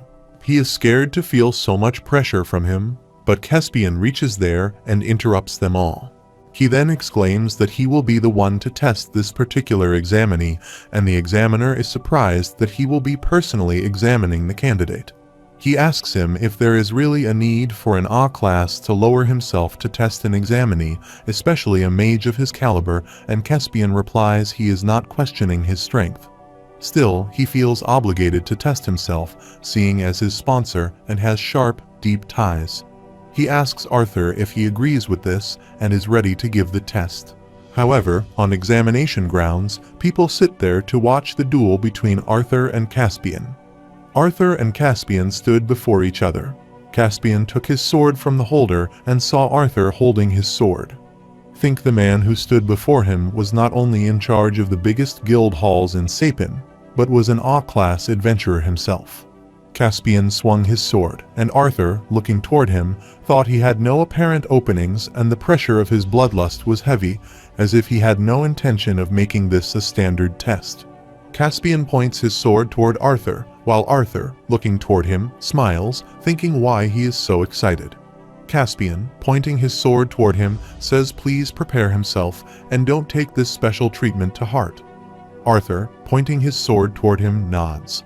Caspian runs toward him and attacks him with his sword, but in time, Arthur swings his sword and back turns downwards. Caspian's sword collides with Arthur's sword, and the clash of these swords causes fire ashes. Arthur grits his teeth, thinking he is fast. Caspian pushes Arthur's sword, and he falls backward on the ground. Caspian swings his sword to attack him. Seeing this, Arthur, lying on the ground, gets surprised and quickly rolls from Caspian's front to the backside. Caspian creates his wind magic and turns to attack while Arthur stands there. He sees that wand magic is created around him and is surprised. Meanwhile, Caspian runs toward him from behind to attack. Arthur turns his head quickly and moves toward him. Caspian extends his hand to attack him with his sword, but before he attacks him, Arthur bumps into him. Caspian surprisingly stopped there. Arthur rolls and jumps backward, swinging his sword. Caspian smiles and wipes his sweat, complimenting Arthur as excellent. After this, Caspian, creating his wind magic, runs toward Arthur, and in response, Arthur, holding his sword, also runs toward him. However, both of their swords collide with each other. Arthur swings his sword, but Caspian moves backward. Arthur rolls and turns toward him. Caspian also turns and extends his hand to attack him with his sword. Caspian attacks Arthur and cuts the skin off his face with his sword. When he sees this, Arthur is surprised and strikes his sword to attack Caspian. Caspian quickly moves behind his back, and dust emerges from the ground due to his speed. After this, Arthur jumped ahead, and Caspian stood at his back run toward him. Arthur ran ahead, turned Caspian toward him, and extended his hand to attack him. Caspian's sword was about to stab Arthur's neck, but before it, Arthur moved and turned his neck backward. The sword passed by him. Seeing this, Caspian smiled and ran toward Arthur, while Arthur moved backward, thinking it was clear as they fought what his disadvantages were. Further, he thought his muscles were undeveloped, and he was more than a foot shorter than he was used to when he was in his sword-fighting prime. His body, more rigid from the assimilation of Sylvia's dragon will, was still weaker against a veteran fighter whose body was enhanced and clad thickly in mana. However, Caspian starts using mana and throws the wind magic toward Arthur. Arthur hardly crosses the wind magic and jumps down. Then he quickly runs toward Caspian and strikes his sword to attack him, but before he attacks, Caspian clangs with Arthur's sword and pushes him back. Arthur was about to fall back, but he jumped backward and stood far from him. Arthur starts to tremble, thinking that even with his training, he is still not accustomed to this undeveloped body. Caspian creates his mana, and the green aura emerges from his body. He extends his hand and holds the sword toward Arthur, saying he must apologize for underestimating him. Then he slightly smiles, saying he will be a bit more serious. Now he hears this, Arthur trembles, thinking that at that moment his body screamed at him to move. Caspian strikes his sword, throws his mana toward Arthur, and sees Arthur run away. Caspian, with his mana, creates the wind bullets and throws them toward him while Arthur runs. The bullets hit the wall at his back, and the wall gets cracked. Caspian turns and moves, creating his mana, saying Arthur seems like Miss Flamesworth has picked up someone worthwhile after all. Hearing this, Arthur, running, gets surprised, then turns and looks toward Caspian. As he turns, Caspian throws the wind bullets toward him. Arthur quickly moves down, thinking the wind bullets are fast and near impossible to see, but their trajectories are predictable. As the wind bullets in large numbers move toward him, Arthur can hardly save himself from these wind bullets by jumping and rolling on the ground. However, Caspian, with his wind mana, was throwing the wind bullets toward him. Arthur, moving toward him, cut the wind bullets with his sword, thinking he needed to close the distance if he at least wanted a fighting chance. Arthur jumps and rolls while crossing the wind bullets and moving toward Caspian. He also creates fire magic, attacks the wind bullets with his fireball, and breaks it. Arthur was moving toward him while Caspian was throwing wind bullets toward him from his side. Arthur gets closer to him, thinking he is in range, and he creates fire magic and covers his sword with fire magic. As the fire was emerging from his sword, the trainers and Jasmine were surprised to see it. However, Arthur, with his flaming sword, cut the wind's magic, and Caspian stood before him smiling, thinking that he was a fire mage. Arthur strikes his flaming sword, and Caspian moves toward him and swings his sword to stop Arthur's sword. As both of them created their magic and pushed each other's swords, wind magic and fire emerged from the point where both swords collided. Moreover, the fire and the wind explosion occurred there, and they stood before each other, pushing swords. Arthur stood before him, pushing his sword, and looked toward him. His one eye was glowing due to his fire magic activation. While Caspian pushed his sword, he smiled, thinking the outcome should have been clear. He was an A-class adventurer, capable of long-range spells most augments would kill for. Further, with a smile, he stared at Arthur and questioned why he was nervous. Suddenly, Caspian grits his teeth, thinking no, this can't be. Then, while gritting his teeth and throwing his wind magic toward him, he says they don't get cocky. Arthur is surprised when the strong gust of magic wind pushes him backward. Both stood far from each other, creating and sending their magic toward each other. Caspian strikes his sword and throws the wind storm toward Arthur, and in return, Arthur also sends fire magic toward the wind magic to cut it. After seeing this, Jasmine surprisingly gets up from the boundary and raises her voice note. As soon as Jasmine gets up, Sylvie falls from her lap. Caspian creates the wind magic by swinging his sword and throwing the wind bullets toward Arthur, while Arthur stands in the distance, creating fire magic, and gets surprised. Thinking he hadn't even regained his footing, he snapped. As the wind bullets were about to hit Arthur, but before this, he jumped up and created the piston stamp magic. Then he flew in the air and moved toward Caspian to attack him. While Caspian stood down and sent wind magic toward the ground, Arthur stood there. As he notices Arthur coming toward him in the air, creating flame magic, he turns his wind magic storm toward Arthur. Arthur's face hit the windstorm, and he fell, thinking he had come too far, while Caspian stood before him smiling, saying impressive. Looking toward Caspian, Arthur believes his casting speed is even faster. Caspian, with his wind magic storm, attacks Arthur. Arthur stood there and started dragging toward Caspian because of that gust of windstorm. Arthur, lying down on the ground, was surprised.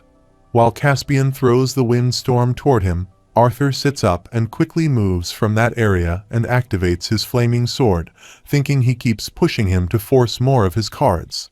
Moreover, Arthur burst from the ground, thinking so be it. He created his flame magic, tearing through the air, moved toward Caspian, and grabbed his hand in which he held the sword and created wind magic. Caspian had already witnessed Piston Stamp, but this spell Arthur had devised truly shone when used in near-instant succession. Arthur, grabbing his hand, gets closer to Caspian and then looks into his eyes. Also, the bright aura is released from Arthur's eyes. Caspian looks toward him and grits his teeth, thinking, will he lose? Caspian shouts and throws the windstorm with all his might.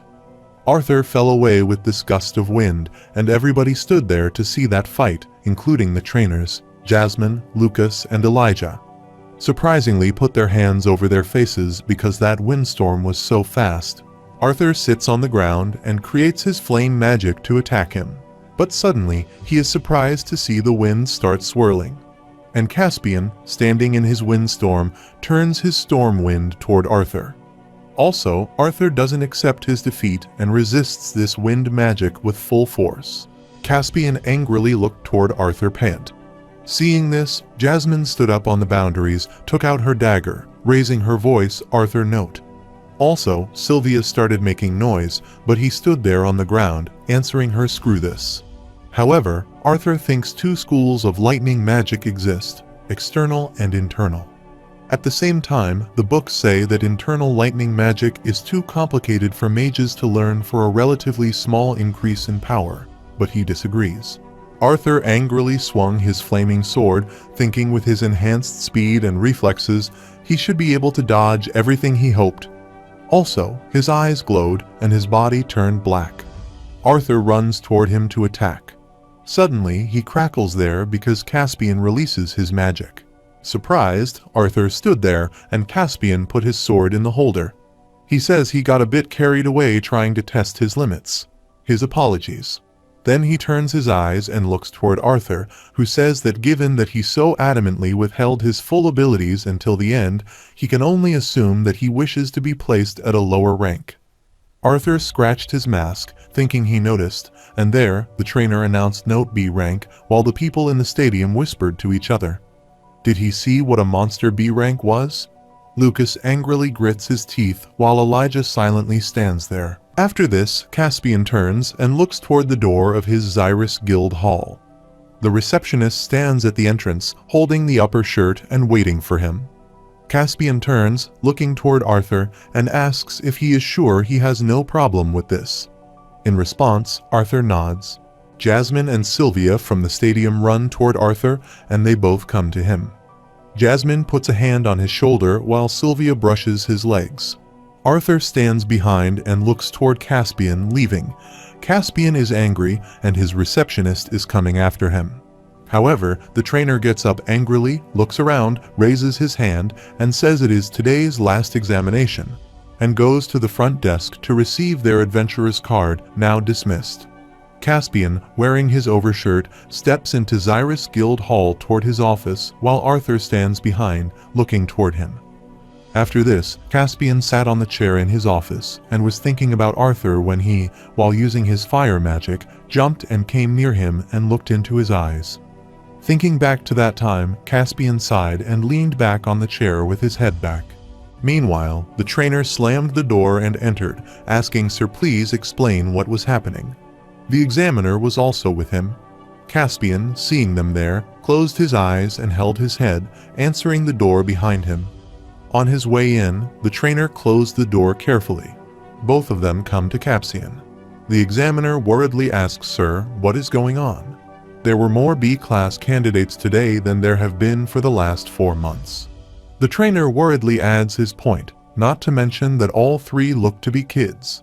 Light orange at 11 is almost unprecedented amongst humans, sir. Caspian silently listens to both of them and then raises his hand. As soon as he raises his hand, they get surprised and silent. After this, Caspian asks them if they both remember what happened half a year ago in Hyris. The lady examiner asks Caspian if that was when the first tournament between the 3 races took place.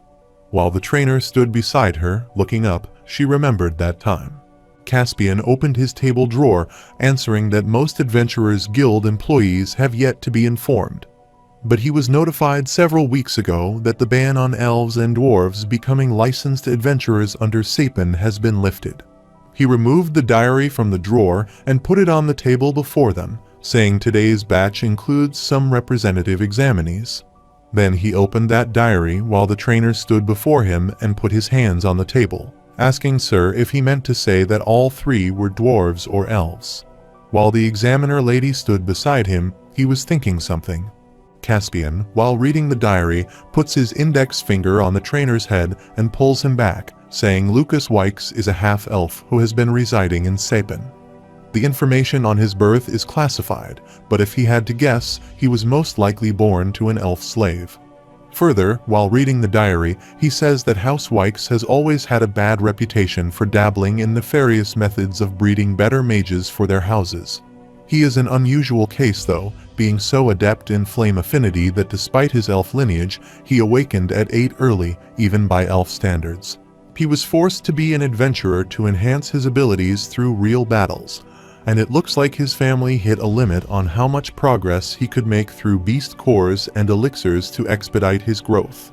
Then, while pointing to the diary page on which Lucas's bio was written, he says Elijah Knight, on the other hand, is quite the mystery, and according to the file, his origin is unknown.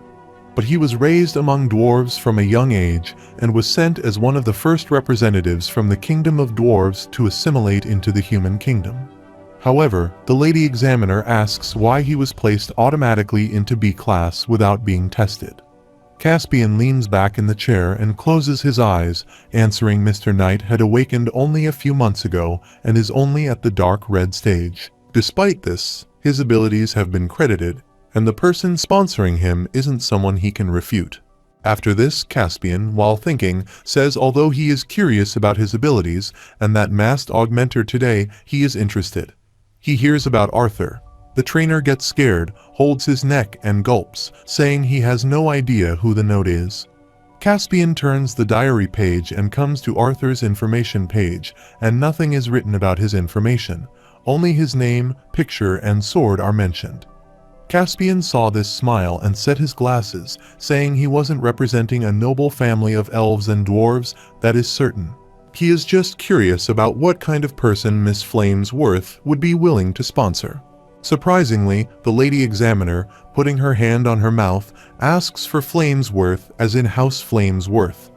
Moreover, she asks about the house famous for birthing and raising some of their kingdom's most potent fire attribute mages. The trainer stands beside her, turns his eyes, and looks toward her. Then he looks down to add his point, which is why he is so skilled in fire mages. Caspian opened the drawer and put that diary in it, answering the information he had told them would soon become public knowledge. Then he, looking toward them, set his glasses, saying, however, he trusts that they too will refrain from discussing it with others until an announcement has been officially made. Both of them nod and then leave the office. Caspian sits on the chair, folds his arms, leans back, and closes his eyes, thinking about Arthur and that masked augmenter. His fire magic is unique yet efficient. But he is wrong, George. His sword art makes him a beast, while his movements are sometimes slightly off. It was almost like he wasn't yet comfortable with his own body, and he couldn't imagine how terrifying he would be when he grew older. Then Caspian arranged the information paper, thinking that, nevertheless, with the ban lifted, elves and dwarves would not only be able to become adventurers there, but also students. Therefore, considering this Caspian smile, he believes this continent is entering a new and exciting era. On the other side, Tesha stands on the balcony of her palace, thinking about Arthur. With a sad face, she put her hand under her face and sighed, recalling some years ago when she was shouting for Arthur. The man, her maid, was trying to calm her, and then they both came near the orb to see their future. Tesha, with the help of that orb, tries to know her future with Arthur, and Arthur and Sylvia's pictures appear in the orb. Then she sees Arthur standing beside her sister, and they both are happy. Watching this all in the orb, she gets surprised, her eyes wide open. She stands on the balcony and hits the parapet so hard that it gets cracked. Then, while hitting the parapet, she thinks she should be happy that he has returned and is having a good time with his family. Then, with the orb's help, she finds Arthur kissing a girl's hand, and they both lovingly look toward each other and see this. Tesha angrily thinks, but who is that girl? Isn't Arthur acting a little too nice to her? The girl looking toward Arthur blushes, saying he has significantly improved his training. It's all thanks to him. Sees this all, Tesha grits her teeth, saying how cunning. Then she angrily slams the door of her room and enters the room, saying Arthur was her friend first. After this, she angrily poofs on the pillows and sighs, and the orb is lying beside her on the pillow. She turns and looks toward the orb where Arthur's childhood picture appears. She touched the orb, saying maybe she should have treated him nicer while he was there, and then she shouted no, it's Arthur's fault for always treating her like a kid. Then she, while holding the orb, considers Arthur's dummy. Meanwhile, her grandfather bams the door and enters, saying, young one, he has good news. Tesha, lying on the pillows, quickly sits up and hides the orb, yells at Grandpa, and whacks the pillow in his head. Grandpa stood before her with a smiley face and pointed to her, saying he saw she was using that orb again. Tesha shouted at him, asking Grandpa what she had said about knocking. While Grandpa laughed, she threw more pillows toward him, and he, while moving, caught those pillows. After this, while laughing, he asks her if he is all for having Arthur as his grandson-in-law, but he thinks it's a bit too early, doesn't she think? Tesha was angry with Grandpa and sat back to him. Grandpa came near her and sat beside her, saying don't put now. Then he extended his hand toward her, saying he had some good news for her little one. She hears this, with her back to him, and angrily answers. She listens, and then Grandpa asks her what would happen if he said she could have the chance to attend the same school that Arthur would be at. As soon as this voice comes to her ears, she excitedly turns and holds Grandpa, asking. She repeats this word 3 times, asking if he is not lying to her right. Further, she excitedly asks if it is true that she can go to school with Arthur when Grandpa sees her. That level of excitement gets surprised. Meanwhile, her parent enters the room. Her mother, with a smiley face, looks toward her and asks her to calm down. Then she answers yes, her grandfather indeed has close ties with the director of Xyrus Academy. Grandpa laughs and adds that the sly old fox was bragging to her about finding a quadra-elemental augmenter when he was the one who trained him. After this, Grandpa holds the orb to check it while Tesha's father laughs, saying, but it's a bit more complicated than just sending her to school.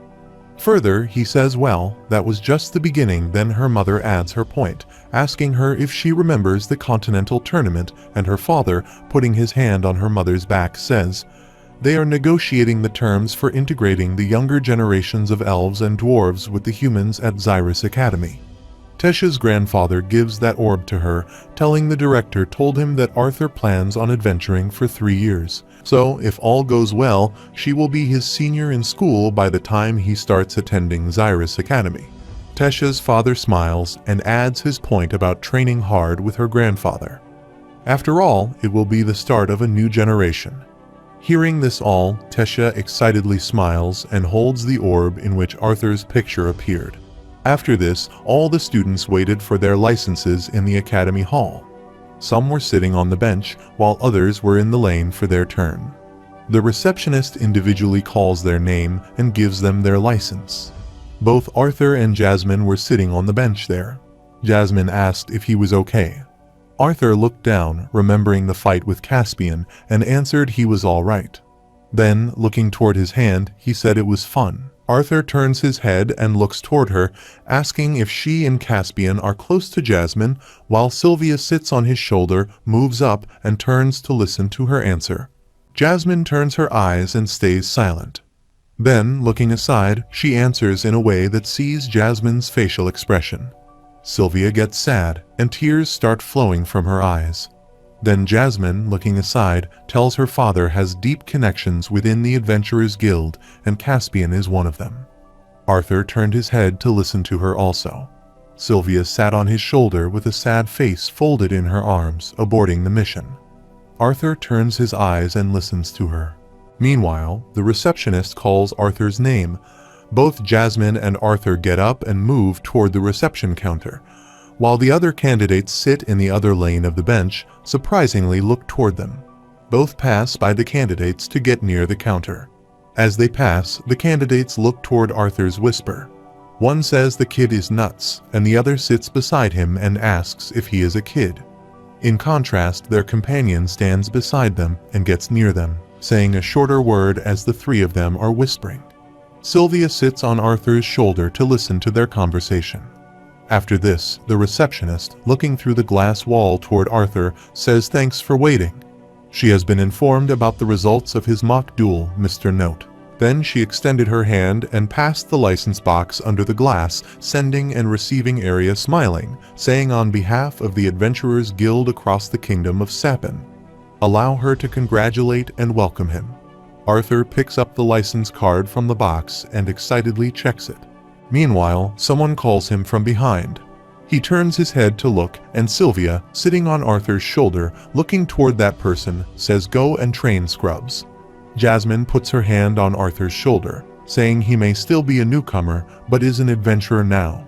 Arthur heads up and looks toward her. Then she showed him the license card and said he was one of them. He holds the card and looks at it, thinking he is an adventurer. As noted, he was free from the ties that held back Arthur Lewin's life. Then, holding the handle of his sword, he thought that today's duel with Caspian had confirmed many things for him. He would spend too much time adjusting to and learning this world's magic system, Sylvia's beast will. Furthermore, he thinks that by honing his elemental magic, he would become so engrossed in the abilities he had gained coming to this world that he would dismiss training in the very thing he was best at in the past. He had utilized most of his meager Kai pool to refine the most straightforward techniques in the world, though his limitations didn't exist, so should he keep pursuing magic? While thinking about this, Arthur was lost in his thoughts. Suddenly, he bumps into someone. He heads up, looks toward that boy, and apologizes. Sylvia sits on his shoulder and surprisingly looks toward that boy. However, Arthur and that boy look toward each other and look toward him. Arthur thinks he is one of the examinees today, the one ranked B as well, but without having to test. As Arthur apologized to him, the boy angrily turned his head and squeezed his eyes, responding, "It's okay." Meanwhile, Lucas gets there from behind, asking what this is. They know each other as he stands there with his soldier and maid behind him. He looks toward them both and asks if there is a meeting for the new B-class adventurers happenings that he should know about. Looking toward Lucas, Arthur asks why he plans to throw a tantrum again. If there was, Lucas angrily grits his teeth, answering don't get cocky just because they happen to be ranked in the same class. Then Lucas comes near Arthur and angrily points toward him, saying even within ranks, there are levels and commoners would be at the bottom. And don't he forget it. Then he hit Arthur's shoulder and passed him toward the door with his maids. Arthur stands behind angrily, looking toward him, thinking about what cliché behavior is appropriate for an annoying side character. Meanwhile, Jasmine gets there, asking Arthur what happened. He turns his head and points aside, answering nothing he was talking to. As Arthur turns his head toward the side where Elijah stands, he is surprised to see nobody is there. Then Arthur turns his head and looks toward Jasmine, saying he is gone. After this, Arthur asks her what is next. Did she want to pick up a quest from the bulletin board, or has she already taken a pursuit? She answered that, with his skills, it would be a waste of time to do those, so she had something else in mind. Hears this, Arthur was surprised. However, at sunset, Arthur and Jasmine pack their accessories and move toward the portal. There are 2 guards holding spears standing before the portal. Seeing them there, one of the guards asks if traveling to the Beast Glades requires a license or permit. Jasmine took her license card from her shorts pocket, while Arthur stood beside her, turned his head, and looked toward her.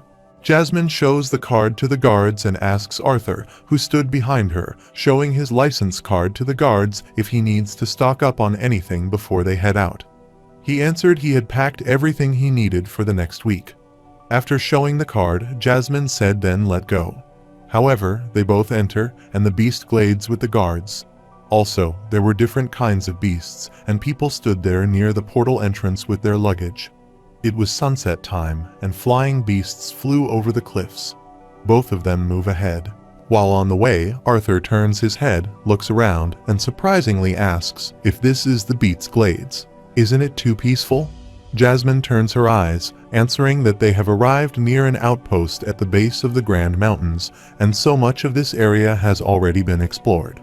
Then, pointing ahead, a man holding a sword ran after the beast and said class adventurers also use this area to train and gather quest ingredients. Meanwhile, the beast releases the liquid toward the man's face with its back, and the man shouts and falls backward. Sees this, Arthur is surprised. Jasmine, pointing toward that man and beast, tells the liquid those beasts produced in their scent glands are used in many potions and elixirs, so there are always quests for them. As the man falls backward, the beast jumps on that man and, while releasing liquid scent, attacks him, sees Arthur and Jasmine pass by him. Arthur passes by him worriedly and turns his head, asking if she should help him. She steps ahead and answers, leaving him. It will build character. Sylvia sits on Arthur's shoulder, turns her head, and looks back toward the beast eating other beast eggs. Sylvia jumps toward the beast. Arthur surprisingly turns his head, asking Sylvia where she is going. She answers eats and gets strong. Jasmine turns and, putting her hand on Arthur's shoulder, says she must be excited about all the wildlife leaking mana. Then she asks him if he wants to go after her. Arthur looks toward Sylvia, who is making her voice run after the beast's answers. She will be fine. He can still sense her clearly with their bond. Jasmine adds that the Beast Glades have much denser levels of ambient mana, so the range of his link with Sylvia will be much farther. Arthur nods, looking toward Sylvia. Then she puts her hand on his shoulder and asks him, let's hurry. Their first stop will take the whole day, and it gets more dangerous at night. After this, they both run away, and the green aura with the strong gust of wind emerges. Jasmine runs away, turns her head, looks toward Arthur, and says try to keep up. Arthur ran after her, turned his head, and looked toward the side where Sylvia was thinking. He wondered if this was how parents felt watching their kids leave for school for the first time. Furthermore, he recalls when he pulled back Sylvia's tail to shower her, and then he remembers when they were happy together and moved for the training. Moreover, he recalls that time when Sylvia, while sobbing, came to him, and he smelled the scent that was coming from her body and treated her like a baby and made her happy. While running away, Arthur remembers his time with Sylvia, smiling and thinking about staying safe, baby. Meanwhile, Sylvia is running after the beast to eat it. However, both Arthur and Jasmine are camping near the stream. Arthur collects the woods and stones to burn the fire and lies there exhausted. He takes off his mask and lies there, thinking if it weren't for the mana rotation technique Sylvia taught him, he would never have been able to keep up. Meanwhile, Jasmine, holding the woods in her arm and hand, gets there, asking if he is a light red core, right? Even though she slowed down a bit, she was impressed. After this, she put that wood down and arranged it, and then she held Arthur's hand, brought it close to the woods, and unfired it with his magic, saying she thought they would have had to stop and rest a few times. Arthur lies there exhausted, and she is staring at the fire. After this, at night, both of them sit near the firewood. Jasmine removes her upper shirt and puts it near the wood they sit on. Arthur was reading the book while Jasmine sat beside him, holding the wooden stick and bringing it near the fire. She asked Arthur if his bond hadn't come back and if she was doing okay. Arthur, reading the book and the answers, Sylvia has been sending him updates. She is pretty happy being out there. Then she, looking toward the firewood, says she would imagine it was pretty suffocating being indoors most of the time. Arthur poofs the book, answering yes. She is enjoying herself as they sit near the firewood on the wood while Avier sits on the tree branch watching them. After this, Arthur turns his head and looks at Jasmine. He calls her name and asks what made her want to become an adventurer. She burns the wood stick with fire, stares at the fire, and remains silent. Arthur silently looks toward her to get the answer, but she doesn't answer. He turns and squeezes his eyes, thinking, shoot, did he touch a sore spot? After a while, she replied that she wanted to escape her family. She remembered when she was at the Adventurers Guild in Caspian's office, and when he asked her about her family, she angrily clenched her fist. Hearing this, Arthur turns his head and looks toward the wood stick in her hand, thinking it is proper, and she says it's okay. She knows he noticed back at the Adventurers Guild, and then she explains the Flamesworth house was a significant contributor to the war against the elves. Their home has produced many powerful mages, both conjurers and augmenters, and their lineage in the fire attributes element is second to none. They take great pride in this because fire is considered the most powerful of the elements, so when she awakened earlier, all of her siblings and her parents had high expectations of her. However, when all of the tests she took showed that she had no attributes for the fire attributes, her family regarded her as lesser. With a sad face, Jasmine tells this all, looking toward her hand, and creates the mana with her hand. When Arthur shouts, she, with a tragic face, turns her eyes and looks toward him. Arthur angrily makes the fist in his hands and hits the fist on his legs. He looks up and shouts, "That's stupid."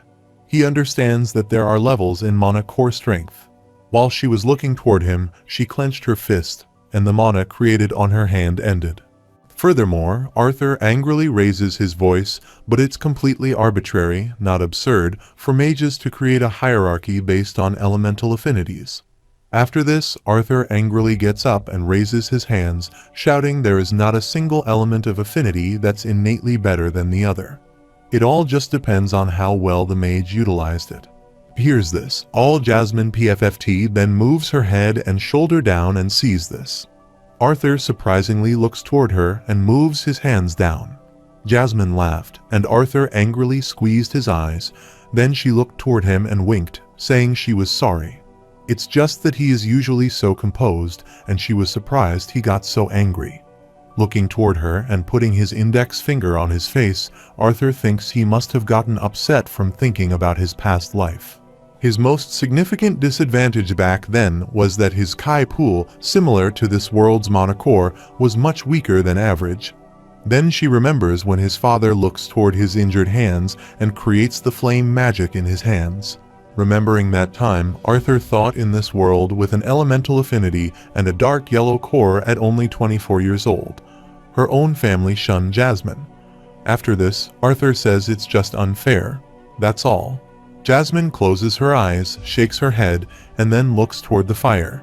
She says whether augmenters versus conjurers and one element over the other, she has long since accepted that people are always looking for ways to feel superior. It's just in their nature. Then she turns and looks toward Arthur, saying the twin horns have treated her well. After this, Arthur, looking toward her, thinks that even while laughing and smiling for the first time, Jasmine seems vulnerable, even while she is always aloof and cold. After this, she puts fire on the stick and turns it upward.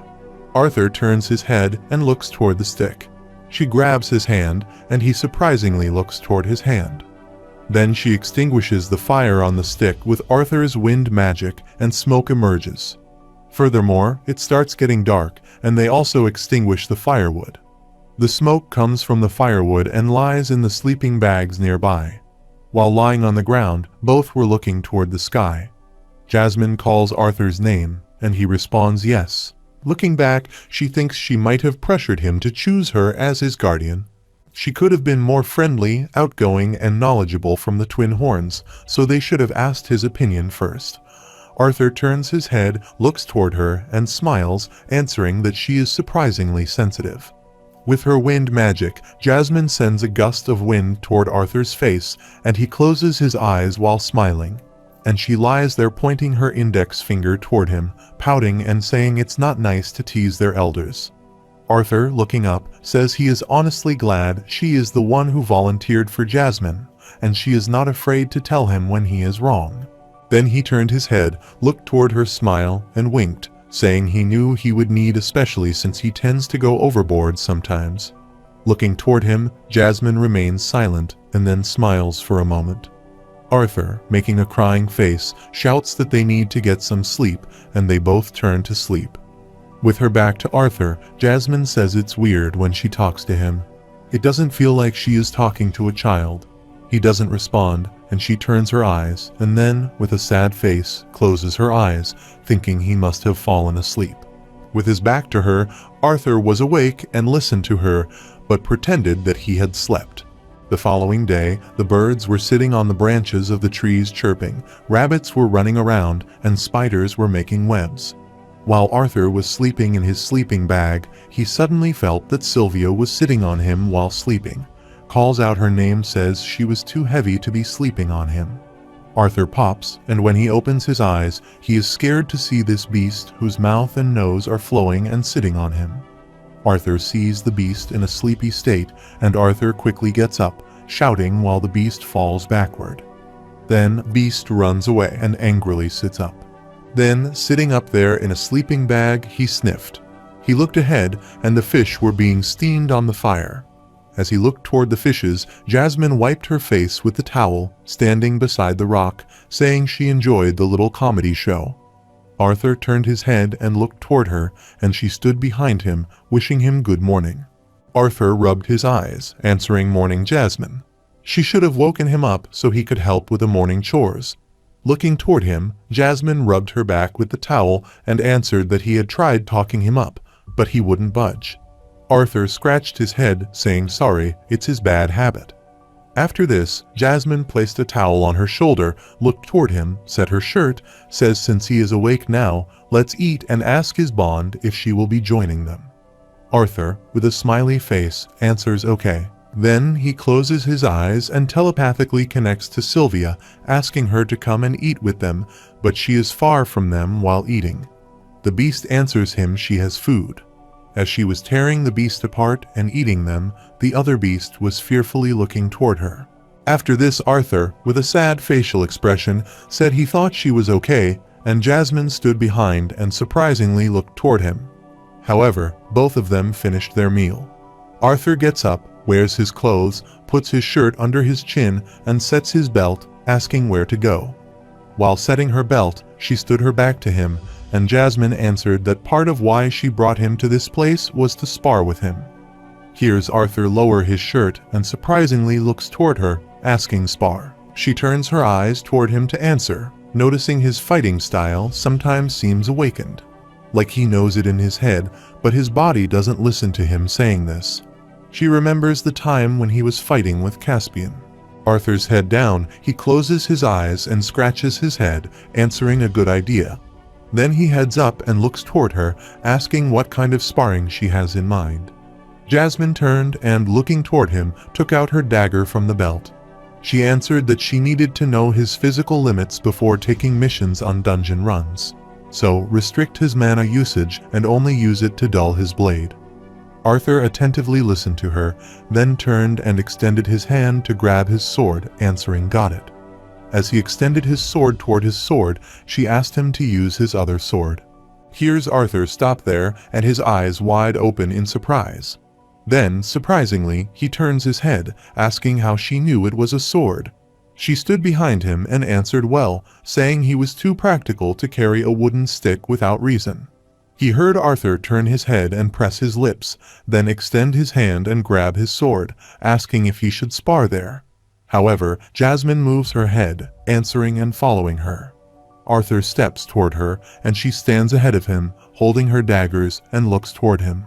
Arthur, stepping toward her and taking out his transparent sword from the holder, sees she surprisingly thinks it's a sword. As they are both on the ground, Arthur strikes his sword, asking ready, when she is looking toward him to press her lips. Then, turn and swung her dagger, answering yes. Arthur, swinging his sword, looks toward her, thinking how long it has been since he has fought without strengthening himself with mana. Also, a white aura came out of his mouth. Arthur, holding his sword, ran toward her. He strikes his sword, and his sword clans with her daggers, and she, holding the dagger in her hand, quickly moves backward. Then she jumps toward him and strikes her dagger, but in time, Arthur moves down, and the dagger passes over him. Arthur extends his hand to stab the sword, but Jasmine moves aside, and the sword passes by her. She moves upward and extends her hand to attack him with the dagger. Arthur stood beside her head and looked toward the dagger coming toward him, thinking his spar with Jasmine confirmed his fears after his fight against Caspian. Arthur quickly steps aside and extends his hand, holding the sword holder. The dagger clanks with the sword holder. The sword holder slipped from his hand and fell to the ground. Jasmine quickly moved to attack him. However, Arthur strikes his sword to attack, and Jasmine also strikes her dagger. Both weapons clank. Arthur quickly stepped backward and noticed her move. She ran toward him and struck her dagger as the fight continued. While fighting, Arthur thought while nearby, obsessed with honing the new and marvelousness that was magic. He had grown complacent in his skills as a swordsman since coming to this world. Jasmine runs toward him to attack while Arthur falls backward. Placing his sword before him, she twists the dagger, sets it, and moves it toward Arthur. She extends her hand to stab that dagger into him. But before this happened, Arthur quickly pushed aside, and the dagger passed by his arm. However, Arthur starts sweating. She extends her hand and strikes her dagger to attack him on his legs. Arthur quickly stepped backward and struck his sword, which rattled with the dagger. Arthur was profusely sweating, and with a puffy breath, he felt that water surrounded him. And he stands in the water, jumping to fight, and the water splashes on him. Arthur, profusely sweating, stands in the water and strikes his sword. Thinking his prowess in magic had now become a crutch that he leaned too heavily on, it had merely masked his restrictions and shortcomings. After this, Arthur thuds on the ground and puts his sword on the ground, sighing, saying she won. Jasmine stood before him, put her dagger in the belt, and looked toward him. She answered that his physique needed improvement, and his movements were sometimes awkward. But he made up for it with precise technique. Then she closed her eyes, saying his intuition and reflexes were almost scary. Arthur, exhausted, lies on the ground. Then he turns his eyes, looks at her, and says thanks, but he knows she is going easy on him. However, she puts her index finger on her head, surprisingly looks toward him, and asks for scary intuition, but Arthur chuckles. After this, she steps toward him and says he will naturally get stronger during missions and dungeon dives, even while using magic. And once he becomes a teen, he, with the help of his sword, gets up and adds his point that's too long.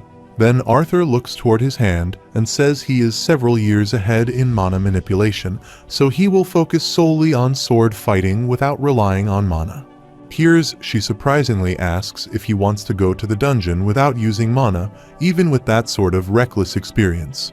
It takes decades for a warrior to master swordsmanship. She knows he is good, but Arthur adds his point 2 years later.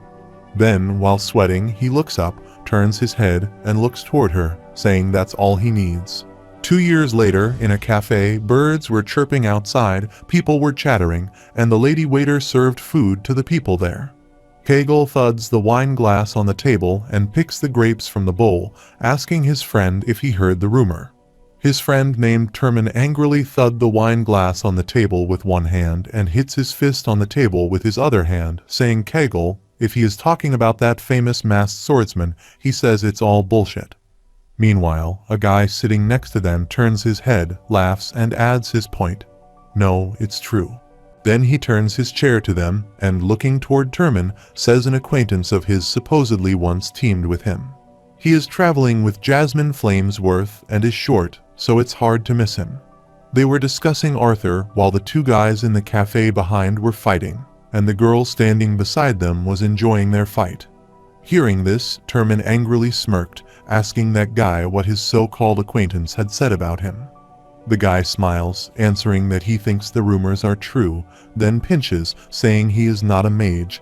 TurtleMe abuses him, then moves forward and looks into that guy's eyes, splats on him, and abuses him. The guy, silently looking into his eyes, makes an angry face.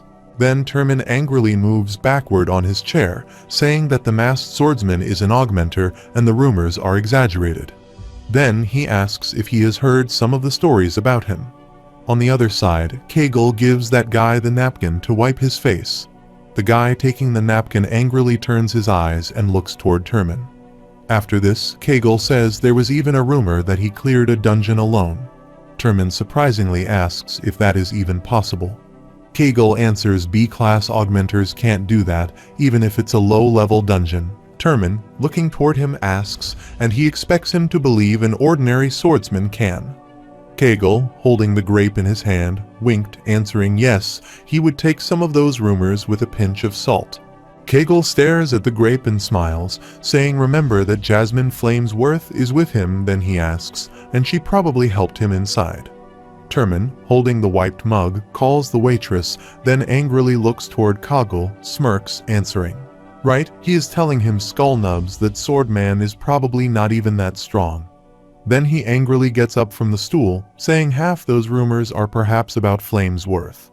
Then he asks some half-wit warrior calling himself a swordsman. Then he raises his hand, holding the wine glass and squeezing his eyes, saying bring him there. He will take him on any day. Then he angrily looks around, asking the waitress where his drink is. While Kegel is drinking, he stares at the glass, thinking he still can't believe how hot of a topic masked sorters are these days. According to some stories, he was Jasmine Flamesworth's apprentice, even though that was far-fetched. But the most ridiculous one was that not only did he place in B class straight out of his rank exam, but he recently moved up to a class. After this, Kegel gulps the wine, and TurtleMe forcefully grabs that guy's neck and makes him drink wine while the wine is falling out of his mouth. After gulping the wine, Kegel clacks the glass on the table and angrily looks aside, thinking if that's true, he would be a class after only 2 years since starting his career. Then he squeezes his eyes and looks toward his hand, thinking that there he is, a borderline C-class adventurer who failed the exam to move up for the past 3 years. Then he turns his head and looks toward TurtleMe, who is bothering the people sitting there in the cafe, and thinks that it makes sense that TurtleMe is pissed. He is a veteran B-class augmenter. After all, that masked swordsman must be a pretty big sore spot for that inflated pride of his. Meanwhile, the cafe door creak. Everyone in the cafe turns their head and looks toward the door as soon as Kegel looks toward the guy that enters the cafe. He gets scared and starts sweating, and this boy is nobody else but Arthur, who gets there holding his sword, and his hair is tied back in a ponytail. Arthur, wearing a mask, stands at the door, putting his hand on the door to push it. Sees him there, TurtleMe smiles and throws the wine glass on the floor.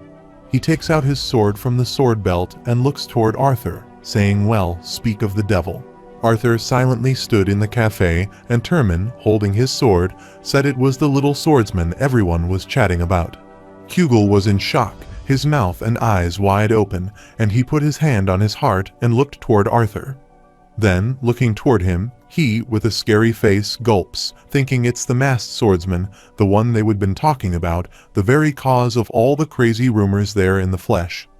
TurtleMe, holding his sword, steps toward Arthur, and he also sees Kegel shout and extend his hand, calling TurtleMe's name and asking what he is trying to do. TurtleMe threw the sword on the floor and slightly bent before Arthur smirked, asking where his pretty little guardian was. Arthur doesn't notice him and silently passes by him. TurtleMe gets surprised, and looking ahead, he asks if she is off. Then he smiles and turns to abuse Arthur, asking if he is ignoring him. Then, putting his hand on his face, he laughs. TurtleMe stood behind Arthur, struck his sword, and asked, just because he got a bit famous from those rumors, he thought he was better than him. A guy in a cafe stood behind TurtleMe and fearfully shouted, "Calm down." He knew he was not allowed to kill anyone in there. TurtleMe strikes his sword to cut Arthur's head. Suddenly, a light explosion occurs and something breaks and falls around. However, the people there shouted and ran toward the exit door. TurtleMe stands there with a smiley face as the light and smoke end. Suddenly, he gets scared and sweats, asking what his sword was hit on the floor, and Arthur stands beside the sword. The floor was cracked and smoke was circulating them. TurtleMe stood holding his sword handle, thinking, did he dodge, and did he miss? Arthur turns his head and glares at him. TurtleMe angrily looks toward him and grits his teeth. Then he extends his hand and moves his sword upward, shouting a light emanating from the sword, spreading it everywhere he swings its word. TurtleMe strikes his sword to attack Arthur, but Arthur dodges his every attack. TurtleMe swings his sword, and Arthur moves quickly from one side to another. After a while, when Arthur stops at one place, TurtleMe swings his sword to attack him, asking if he is dodging all he has got. Arthur looks toward him, and a bright aura starts emerging from his eyes. Suddenly, something gets slashed, and blood drops fall on Arthur's mask and cut his fingers and blood falls. Sees Kugel surprisingly shout, and the guy whom TurtleMe was teasing looks, and bloody severed fingers fall to the floor. TurtleMe screamed because his hand's fingers were cut, and blood was flowing from his hand. He was crying. His nose, eyes, and mouth were flowing, and he, holding his hand, looked toward his cut fingers. While Arthur stands before him and steps on his sword, lying on the floor, TurtleMe, crying, looks toward Arthur, asking how he dares. However, a bright purple aura emerged from Arthur's body, and he stepped on TurtleMe's sword and stood before him, while the people in the cafe fearfully stood behind him. Kugel gulps, thinking, what is this pressure? TurtleMe angrily looks toward Arthur, head up with flowing eyes, nose, and mouth. Arthur stood before him, holding his sword to ask if he was done. Then Arthur moved toward the counter. Kugel stepped toward TurtleMe and shouted, asking his friend to get a bag of ice for his fingers so they could still reattach them with an emitter, while TurtleMe sat on the cracked floor, holding his hand, crying. The people in the cafe are scared by Arthur's presence. He moves toward the counter and puts the coin, asking the waitress if a sack of rations should be under the name note. The waitress, fearfully looking toward the coins, answers yes, she will get that for him right away, sir. Arthur gets his rations bag and moves toward the exit door. Some people stand there watching him, and some look toward Kugel and his friend sitting near TurtleMe on the floor. Arthur descended the stairs and moved toward the horses. Jasmine awaited him. Looking toward him, she asked what had taken him so long that he had gotten near his horse and attacked the rations pack with the sitting belt. She answered that the waitress took a while to find the rations. Jasmine stood beside her horse, looking toward him and asking why blood was on his mask. Arthur took off his mask to check it. Then, while checking it, he set his hair, answering that no permanent damage had been done. However, both of them moved toward the dungeon on their horses, passing through mountains and meadows where some animals are grazing. And the movement of the horses, those animals retreat, and the horses pass by. While on the way, Arthur, wearing a mask and sitting on the horse, writes a letter to his family. In the letter, he writes to his dear mother and father. He will probably be inside the dungeon when they read this. He knows he has not visited as often these past few weeks, so please wait longer for him. Then he asks if they can believe it's already been over 2 years since he joined Xyrus Academy and explored different dungeons with Jasmine. Then he writes he still can't believe that Lilia has awakened. Uncle Vincent is probably super excited, but don't let him go overboard on hiring tutors for Lilia. Let her train at her own pace before she starts at Xyrus, and it's weird to think that she will be his senior in school. Furthermore, he writes he and Jasmine are doing well. He is even more potent than the last time he almost beat his father in arm wrestling. He just broke through to the light orange stage, and Jasmine is still helping him with conditioning and teaching him what she knows about wind magic. While he has been teaching her some better blade techniques, and like they had promised, This will be his last adventure trip before he starts school in a few weeks. Moreover, he writes that he will see them soon and loves them a lot. After completing the letter, he folds the paper. She sees Jasmine sit on her horse, turns her head, and finishes writing. He puts the letter in his pocket and answers yes. The stable master said he would get the letter mailed once the horses returned to him. Jasmine says Roran trains all his horses to return to his stable, so there is no need to worry. Arthur answers she is right. It's more dangerous for them to be waiting for them outside the dungeon. Jasmine, looking toward him, adds her point the team they are dungeon delving with is probably waiting for them. Then she asks if Sylvia will be coming, and he shakes his head in response. After this, Arthur, looking aside, says that she is communicating with him and has grown wise enough to send more detailed messages. But Sylvia still refuses to see them until she is ready. Then, with a sad face, he says whatever that means. As he was about to complete his sentence, she said she probably wanted to get as strong as she could before he started school. Furthermore, she says let's focus on their mission, and they should hurry. However, the horses trot, and finally, they both arrive at their destination after a long journey. As soon as they come, a group of people sit outside the dungeon on stones beside the hill, and those people were waiting for them to see them there. A guy said, "Look," and the other one stood beside him, adding they were there. After this, both dismounted from their respective horses, and Arthur stood beside his horse, which was setting its seat. Meanwhile, Lucas gets there, saying he guesses they are stuck with more augmenters, and hears Arthur surprisingly turn his eyes to look back. As he sees Lucas standing there, placing his spear on his shoulder and looking toward him, Arthur thinks of this kid again. However, a strong, muscular man gets there from behind and, putting his weapon on his shoulder, says they are the last ones who signed up. Arthur and Jasmine turn and look toward that man while Lucas stands behind folded arms, ignoring that man. After this, the man looking toward Arthur says it's good to have him let him introduce him to the party. He shakes hands with Arthur, and while grabbing Arthur's hand, he blushes, saying a firm handshake. He guesses some of the rumors about the masked swordman are true.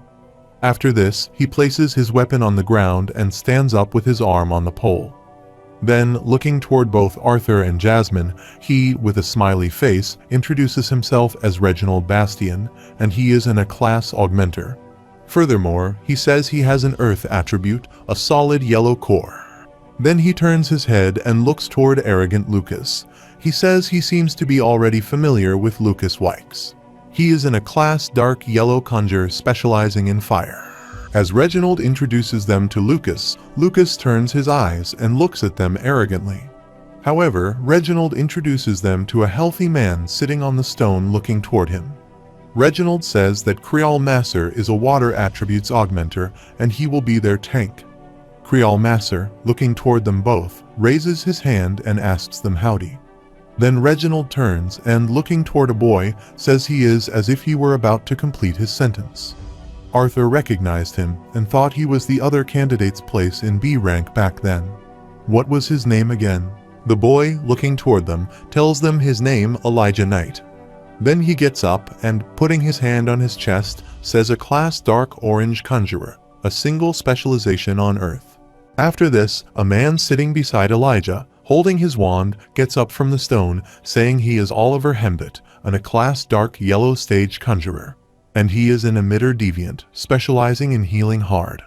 Arthur thinks it sounds a bit cocky, but it's reassuring to have an emitter.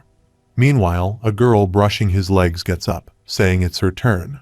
Then, with a happy face, she says her name is Samantha Tempest. She is a dark yellow stage, a class conjurer with a single specialization in water. Then she moves toward Arthur, slightly bent before him because his height is short. Then, smiling, she blushes, saying she heard a lot about him, Mr. Swordman.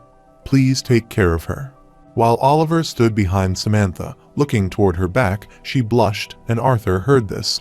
Looking toward Samantha, she was surprised. Meanwhile, a guy wearing armor steps toward them, and Reginald, looking toward him, says this is Brauld Landon. Brauld, with a smile on his face, says nice to meet them too. Then he comes close to them and handshakes with Arthur and Jasmine. While shaking hands with them, he smiles, saying he has just become an A-class light yellow stage augmenter and is a fire attribute. Here's Reginald stood beside, winked, then Brauld smiled and closed his eyes, saying he would lead them today. Then, looking at them both, he asked if they could share a word. However, Jasmine speaks and briefly introduces herself, saying she is Jasmine's light yellow stage A-class augmenter wind attributes dual swords. He hears Brauld smile and adds that he is glad to have another A-class in the group. After this, Arthur briefly introduces himself, saying he is a light orange stage A-class augmenter fire attributes. He hears Samantha come to him asking for fire attributes. She heard that he didn't have any elemental affinities. Arthur answered that he hadn't been using his magic for personal reasons, and she stood beside him, looking toward him, and said she had seen it. After this, Brauld surprisingly looks toward Arthur's bag, which he places on his shoulder, and asks if he sees that they both still have their bags out. Do they too not have dimension rings? Both Arthur and Jasmine close their eyes and shake their head. Then Brauld turned his eyes, looking toward Lucas, who stood at his back. Then, putting his hand on his mouth, he asked Lucas. As he is about to complete his sentence, Lucas angrily looks toward him, grits his teeth, and answers, asking Oliver, not him, he is full. With a tired facial expression, Oliver adds that he is holding on to Miss Samantha's belongings. Elijah raises his hand and says he still has some room in him. Arthur surprisingly looks toward him, and Brauld smiles, saying that's great. After this, Elijah comes to Arthur, and Jasmine extends his hand, on which he wears his dimension ring, and absorbs their accessories. As he was absorbing their accessories, Arthur looked toward him, thinking of Lucas. He expected to feel even Elijah had a dimension ring. Because the technology was left behind by the same ancient mages that built the floating city of Xyrus, even the one with smaller storage spaces goes for thousands of gold. After absorbing their accessories, Elijah pressed his hand and asked them if that was all. Arthur answered yes, thinking that was all. Then he thanked Elijah for his help, and in response, Elijah smiled. Then he turned and moved from there while Arthur, Jasmine, and Brauld stood behind, looking toward him. After this, Brauld says it seems like they are all ready then, moving toward the dungeon entrance cave. He says, let's head in. After this, they all, holding their weapons, climb the stairs. Brauld is ahead of them, and they all step after him. Suddenly, the water drips from the roof onto the ground, and they all don't notice the water and keep stepping ahead as soon as the water drops drip on Brauld's shoulder. With his hand holding his sword, he stops, opens his index and middle fingers, and signals them to stop there. They all stop there, and he stands with his back to them and says they are almost at the first level of the dungeon. Stay on guard. After this, they all step ahead and pass the stairs while steeping ahead. On the way, Lucas, looking around, asks what this is. There is not a single beast there. Then Brauld, looking toward the empty cave ahead of them, says it's strange they all keep stepping ahead. Suddenly, a stone falls from the roof and thuds aside them on the ground, hearing the sound of the falling stone. They all stop there, turn their head, and look toward that stone. Brauld understands something is wrong, and he looks up toward the roof. As soon as he looks up, he is surprised to see thousands of monster bat runners. Brauld raised his voice. Bat runners and the bat monster flew toward them to attack them. Oliver stood there, head up, and fearfully looked toward the monster approaching him. The monsters were about to attack him, but before they attacked, Jasmine, twirling her dagger, ran toward him, saying, "Get down." Jasmine twirls her dagger, creates her wind magic, and splashes those bat monsters. Oliver jumps down, and Creole Masser gets his shield before him. The bat monster hits the shield and slams on the ground. Braid clangs his sword with his shield and raises his voice to get information. With his wand in hand, Oliver gets up and creates the magic, shouting resilience augmentation. Oliver stood between them, holding his magic wand, while all the other team members surrounded him, holding their weapons, and the bat monster also surrounds them to attack them. The bat monster runs toward Reginald, and he smashes and splashes the monster with his weapon. Elijah created his magic with his hand, while the bat monsters were screeching toward him. He covered the stones on the ground with his wind magic and threw them toward the bat monsters. The stone pierces from the bat monster's stomach and they all get sliced. Brauld, while slashing the beast with his sword, raises his voice. Team, they all kill the monster with their magic and skill and turn their head to listen to him. Brauld raises his voice. There is no point in killing them to save their mana and stamina.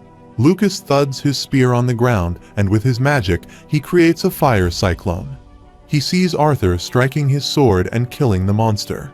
Surprisingly, he asks who that fire cyclone bursts, and all the bat monsters scream in that fire, and their bodies finish.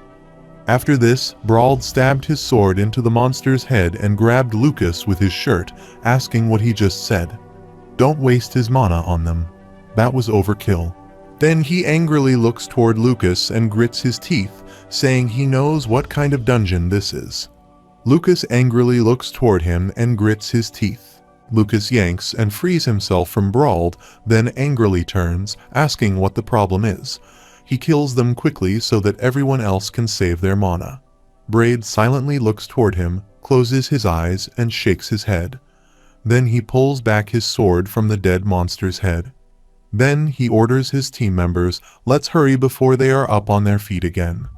Arthur stands aside, surprisingly looking toward Brauld, and then they all turn and move from there.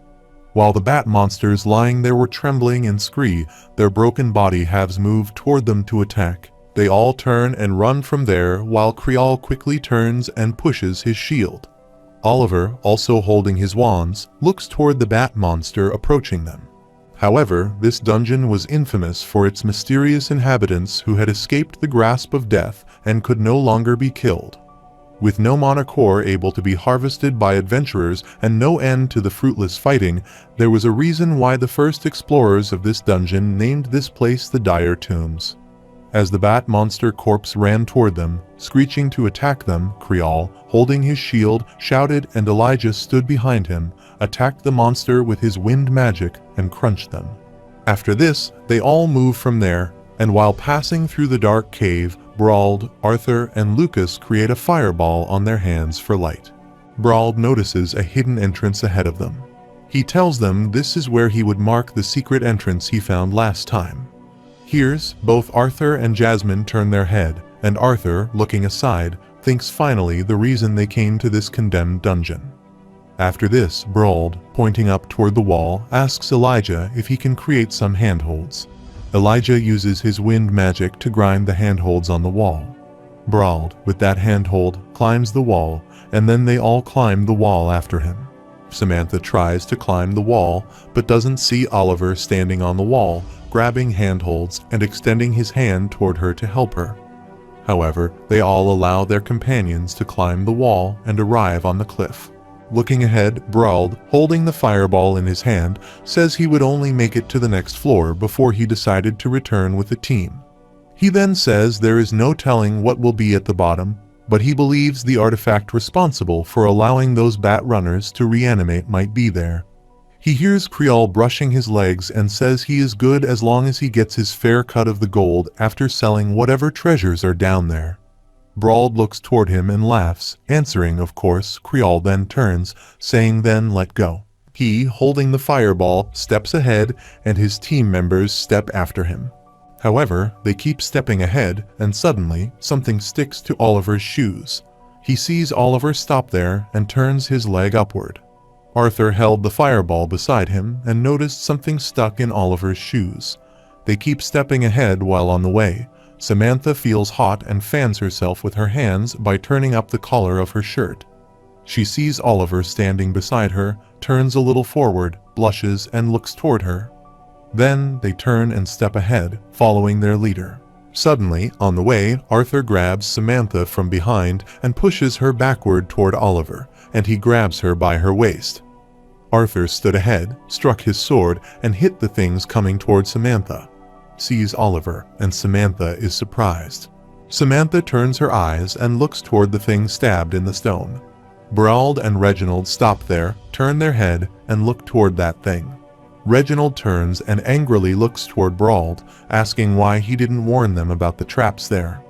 Brauld answered there weren't any traps when he came there. Also, he was sweating due to the fireball that he had created in his hand. Looking toward Samantha, Oliver puts his hand on her shoulder and asks if she is hurt and if she needs him to heal her. She turns her head and answers that she is okay. Then she looks toward Arthur, who takes that thing from the stone. He holds that thing in his hand and stares at it, saying it isn't a trap. It was a mana beast. Here's Samantha was impressed by Arthur, and Oliver stood beside her and was surprised.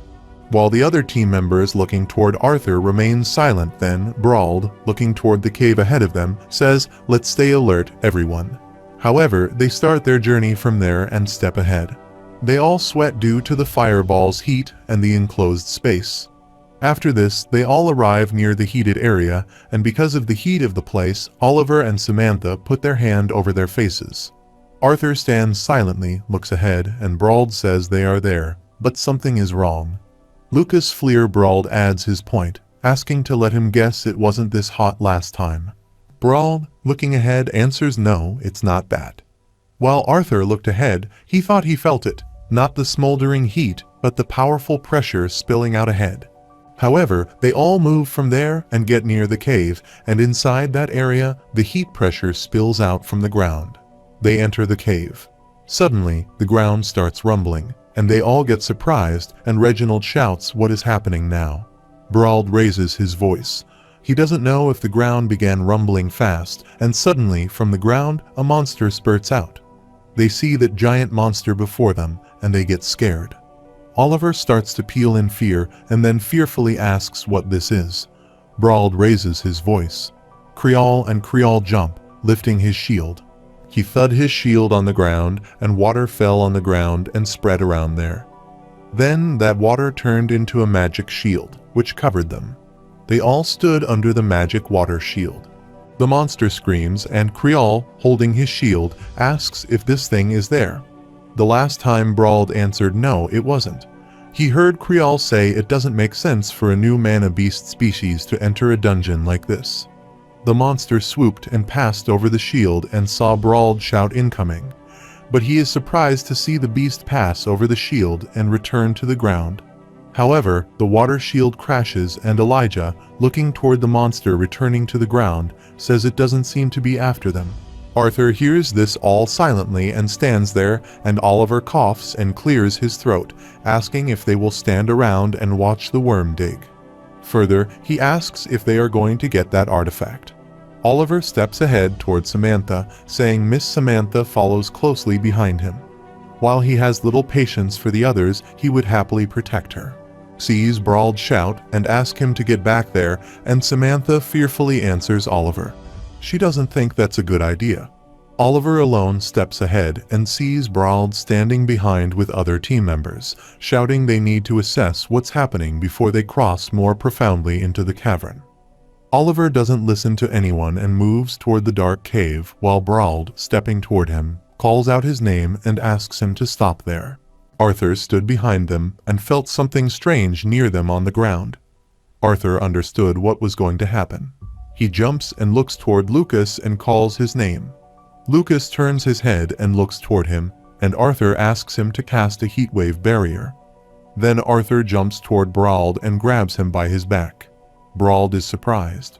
Arthur drags him backward, ordering Lucas now, and on Arthur's order, Lucas grits his teeth and, with his magic, casts a heatwave barrier. However, they all stood under the barrier while Oliver alone stood outside the barrier, turned his head, and looked toward him while Brauld sat under the barrier call Oliver's name. Arthur asks Lucas to cast a barrier around Oliver, but before they protect Oliver, a firestorm spreads there, and he sinks into that storm. That fire destroyed the whole place, and only the heat wave barrier survived. Bullets hit the barrier, and the heat barrier got a hole. However, Samantha, with her magic, created the water barrier there and ended that firestorm. A rainbow appears over their heat wave barrier when the firestorm ends and water drips. As everything gets normal, they all get shocked and shout to see Oliver's skeleton lying on the ground before them and smoke emerging from his body. Also, the green gem lies beside the skeleton. As they all were with sad faces looking toward Oliver's skeleton, Irald turned his head and looked toward Arthur, standing beside him. Arthur steps ahead toward that gem. He picks it up from the ground and throws it toward Samantha. She catches that gem and with her teary eyes looks toward that gem in her hands. Arthur asks her to replace the gem on her wand with this one. It is more robust, and she, with a sad face and teary eyes, answers okay. Then Arthur asks Gerald, "Let's move out," and he nods and gets up, holding his shield and sword. The answering note is correct. They need to get out of there before another eruption comes. After this, they all run toward the entrance. Suddenly, a gust of wind blows and everything starts rumbling again. Also, the warm monster spurts out from the ground and sees Brauld raise his voice, calling Creole. Then Creole, with his magic, creates the waterfall before them, and that waterfalls turn into the shield. The warm monster moves toward them, and Brauld raises his voice. Samantha and Elijah are stunned. Samantha, with her magic wand, created the siren's howl and threw it toward the monster, while Elijah, with his magic, grasped the stone serpents and attacked the beast with those stones. The stone flying in the air hits the monster, and the stone gets cracked. Sees Elijah get surprised, and Brauld grits his teeth, thinking Elijah's spell isn't leaving a scratch on its body. Then Brauld raises his voice and orders Jasmine and Reginald to go with him, and they both nod. Then Brauld activates his power, and the fire emerges from the sword. And he steps ahead, saying, "Let's go." Braid ran toward the warm monster holding his flame sword, telling Jasmine he would keep it occupied. Reginald tries aiming for the space right between its eyes. Both of them, holding their weapons, ran after him. Holding his dagger, Jasmine created the wind magic and answered, and Regina got it. Then Brauld raises his voice. If that isn't enough to bring it down, Lucas and Note should be able to find an opening. Jasmine leaps from the ground and holds her daggers in both her hands, creating her wind magic. Braid, holding his flame sword and shield, jumps toward the monster and slashes his body with his flame sword. Jasmine attacks the beast with her wind magic and slashes its body with her daggers. Reginald stood in the air behind the monster, struck his weapon, and attacked the monster's stomach. The stone from Elijah's magic grabbed the monster, broke, and fell. 3 of them attack the beast with their magic and injure him. Lucas stands on the ground, gritting his teeth, thinking he is scared. The warm monster blubs, and the smoke starts emerging from its body. Arthur stands before the beast on the ground, activating his flame sword. They attacked the monster with fire magic, but this attack did not affect the monster. See Arthur zip in the air holding his flaming sword, thinking regular fire spells aren't strong enough to injure the worm. So that means he needs to be even hotter. Arthur strikes his sword. Then he searches it to see if it's hot and not if the sword is hot enough. Using his piston stamp magic, he jumped up toward the warm monster, struck his sword, and splashed the monster's fingers. The beast roared, and Arthur again attacked it with his flame-heated sword. After attacking the monster, Arthur sits on the stone flying in the air and orders Jasmine to attack it. She twirls her daggers, creates her wind magic, throws that wind cyclone in the monster's head, and attacks the beast with her daggers. Her wind magic splashes the monster's head and blood spurts out of its head. The monster roars and blood starts flowing from its mouth. Brauld stood looking toward Lucas and calling his name. Also, the fire was emerging from his armor and sword. Creole asks them to wait, then says the worm is fleeing. They all stand in the distance to Worm's sill, entirely watching him. The warm monster flees into the ground and the smoke spreads there. Creole turns, looking toward Brauld, saying they are safe now. Brauld answers, "Let's move." Then he puts a hand on Jasmine's shoulder, appreciating her, saying, "Good work back there." She looks to Brauld, then turns her head and looks toward Samantha, Arthur, and Lucas and says, "Let's hurry." Lucas stood behind them, adding his point, asking if that was all it took to scare off that oversized worm monster. Suddenly, the ground started rumbling again, and Lucas's spear slipped from his hand. Arthur stood there in his power, understanding the situation. Then tells them the worm wasn't trying to kill them at all. It was buying time for the next eruption. However, the eruption starts occurring. Creole with his one hand grabs Elijah and, with his other hand, holds his shield and creates the water shield barrier to save themselves from the eruption. Reginald quickly moves toward the exit area and tries to break the stone with his weapon as Samantha tries to create the magic with her wand, but she doesn't see Brauld run toward her to save her. On the other side, Jasmine extends her hand toward Arthur, but he notices Lucas in the distance and then bends down to pick up his spear. Arthur runs toward him to save him, then uses his fire magic to flare the fire at them and save Lucas from the fire eruption. Lucas sits there, picks his sword head up, and looks toward him. Arthur's head up and looks toward the firestorm spreading there from the roof. But with his fair flare, he saves Lucas while Lucas angrily gets up and pushes him back, saying, "Get off him." He hears Arthur standing beside him and remains silent. Suddenly, Arthur's eyes fall on Brauld, and he surprisingly calls his name. While Brauld sat before Samantha to save her from the eruption, she looked toward her and surprisingly toward him.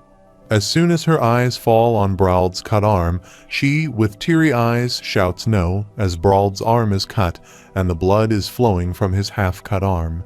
She says she turns her face and starts sobbing.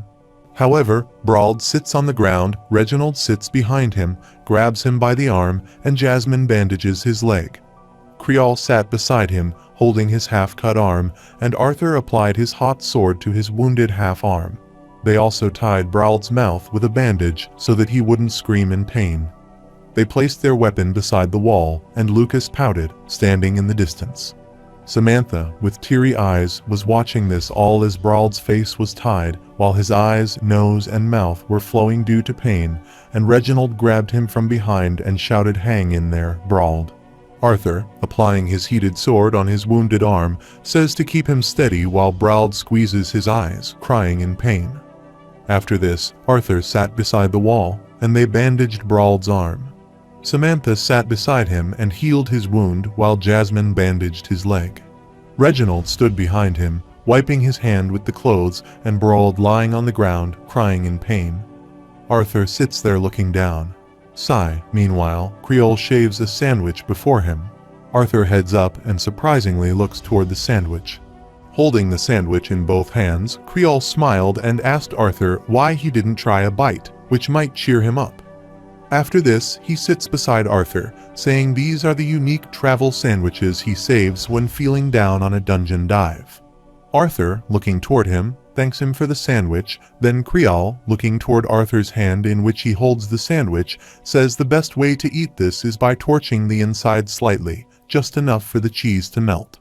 Arthur opens the sandwich and heats it with his fire magic. Then he folds it, the sandwich gets heated, and the smoke starts. He sees Creole smiling and requests Arthur to heat his sandwich too. Arthur silently looks toward him and then does the same for him. After this, Arthur slices his sandwich, and the cheese melts from both pieces, then they both eat their sandwich. After finishing the sandwich, Creole asks tasty right, and Arthur, having the last bite, answers quickly. With a smile, Creole looks ahead and says his fiancée created the recipe herself. Along with how he dries and seasons the beef, Arthur sets his mask, looks ahead, and adds his point. Well, he is a lucky man. Please send his gratitude to his fiancée for the delicious meal. Creole surprisingly looks toward him, and then smiles, answering him. They will suddenly turn their eyes and look ahead toward Lucas, who is shouting at Brauld and Reginald, who both cut it out. Reginald stops Lucas from fighting with Brauld, while Lucas angrily points toward him and asks if he is wrong. He only joins this dive because their leader is a veteran A-class mage. Not only is their leader a cripple now, they even lost their emitter heard Brauld sit before him on the ground and grit his teeth. Then he gets up and shouts at Lucas, asking if he is complaining after he dropped his weapon like an idiot and had to be saved by Note.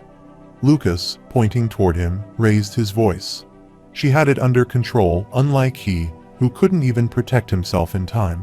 Heard, Brauld angrily moved toward him, shouting he had to shield Samantha, which he wouldn't have had to do if he had stayed alert and reacted in time to set up a barrier. As they both were shouting at each other and moving toward each other to a fight, Reginald stood beside them, stopping them from fighting. Brauld shouted. If he had, they wouldn't have been in this situation as they were shouting at each other. Meanwhile, Arthur got up and stepped toward them, saying enough. They both stop there, turn their head, and look toward him also. Arthur's eyes are glowing, and a bright aura is emerging from his body. Arthur angrily looked at Lucas, calling out his name and abusing him. He heard Lucas angrily looking toward him, asking how dare he. Then he moves and steps toward Arthur, saying in augmenter that's only an orange core. Arthur steps toward him and answers that he doesn't care whether he is a yellow core, silver core, or God himself. Arthur, stepping toward him, gets close to him and looks into his eyes because he is only a liability. Lucas grits his teeth and angrily looks into his eyes, then turns and thuds his shoulder into Arthur's shoulder and passes by him. After this, Reginald stood beside Brauld and told him he would treat his wound now and try to get some rest, mate. Arthur silently stood there, sighed, and then looked toward Brauld, calling his name. Brauld, putting his hand on his cut arm, looks toward him to listen. Then Arthur tells him he must decide before they move forward. Reginald has some burns, but his injuries are treatable. The rest of them can manage, but he needs to decide whether to continue. Braid looks toward Arthur, sweats, then grinds his teeth, answering he will keep going, and this will probably be his last dungeon raid, so he might as well go till the end. However, Samantha raises her voice, surprisingly asking how he will fight with one arm. Brauld answers he is still an A-class augmenter, and he won't hold anyone back. Then he squeezes his eyes, saying that Note should lead the group. Here's Arthur gets surprised, and Brauld says he has been the most level-headed out of all of them. Even in the face of unpredictability, he is a natural. Reginald, Creole, and Elijah stood behind Arthur, nodding when Arthur turned his head to take their advice. Then he turns his eyes and looks toward the ladies, and they also nod. Arthur closes his eyes and nods, answering all right. They rest for an hour before moving forward. After an hour, they all step ahead, and on the way, they all stop. Brauld, looking toward the tunnel, says he doesn't get it, even though this part is different. This tunnel had never been blocked. Reginald adds his point. Well, there is no use complaining about it. Then he steps ahead, strikes his hammer, and hits the tunnel. The tunnel gets crocked from where the hammer hit, and the smoke emerges. Reginald, with his magic, collected the nearby pointed stones. Those stones stuck to his hammer weapon, and then he, with all his might, swung his weapon using his impact blast skills to hit the tunnel and break it. A strong gust of wind occurred when he swung his weapon. He hit the tunnel but didn't break. It only got slightly more crocked, and smoke started emerging. Reginald stands before tunnel and sighs, saying all right. Meanwhile, Jasmine taps on his shoulder from behind. He turns his eyes and surprisingly looks toward her. Jasmine is creating her wind magic. He asks him to try it one more time, and he nods. Jasmine runs toward the tunnel, making her wind magic blast, and Reginald sets his hammer by attaching pointed stones to it. He ran toward the tunnel and swung his hammer weapon to attack, while Jasmine stood behind him through the windstorm. Her windstorm gets the form of a windfall and covers Reginald's weapon's pointed stones, and due to both of their magic, a windstorm occurs. However, all the stones there started flying in the air and moving toward the tunnel with that windstorm, while all the team members holding their weapons silently stood there watching this. After this, the tunnel thuds backward on the ground, and a bright light falls on their eyes, causing them to put their hands in front of them. Reginald, putting his hand in front of his eyes, winked. As soon as he looked ahead, he was surprised to see that beautiful place and the vast mountain shining like a diamond. He surprisingly asked what this place was. After this, they all step ahead to enter, where Arthur is walking forward, and follow him. Arthur, looking around, thinks there aren't even any pillars supporting this place. How hasn't it caved in on itself by now? Samantha, touching the flowers, says it's so pretty. Reginald, looking around, remains silent. Creole puts a hand on his waist, holding his shield, and smiles, asking how about they take a break. There he is getting sleepy. He hears Arthur think and rest, but then he grabs the handle of his sword, steps ahead, and turns, saying they will not stop. Something is off about this pace, so keep their guards up. Creole stood behind him, scratched his head, and asked if he was sure. Then he said he didn't hear anything or see much other than the grass and trees around. After this, Arthur steps ahead, and they all step after him.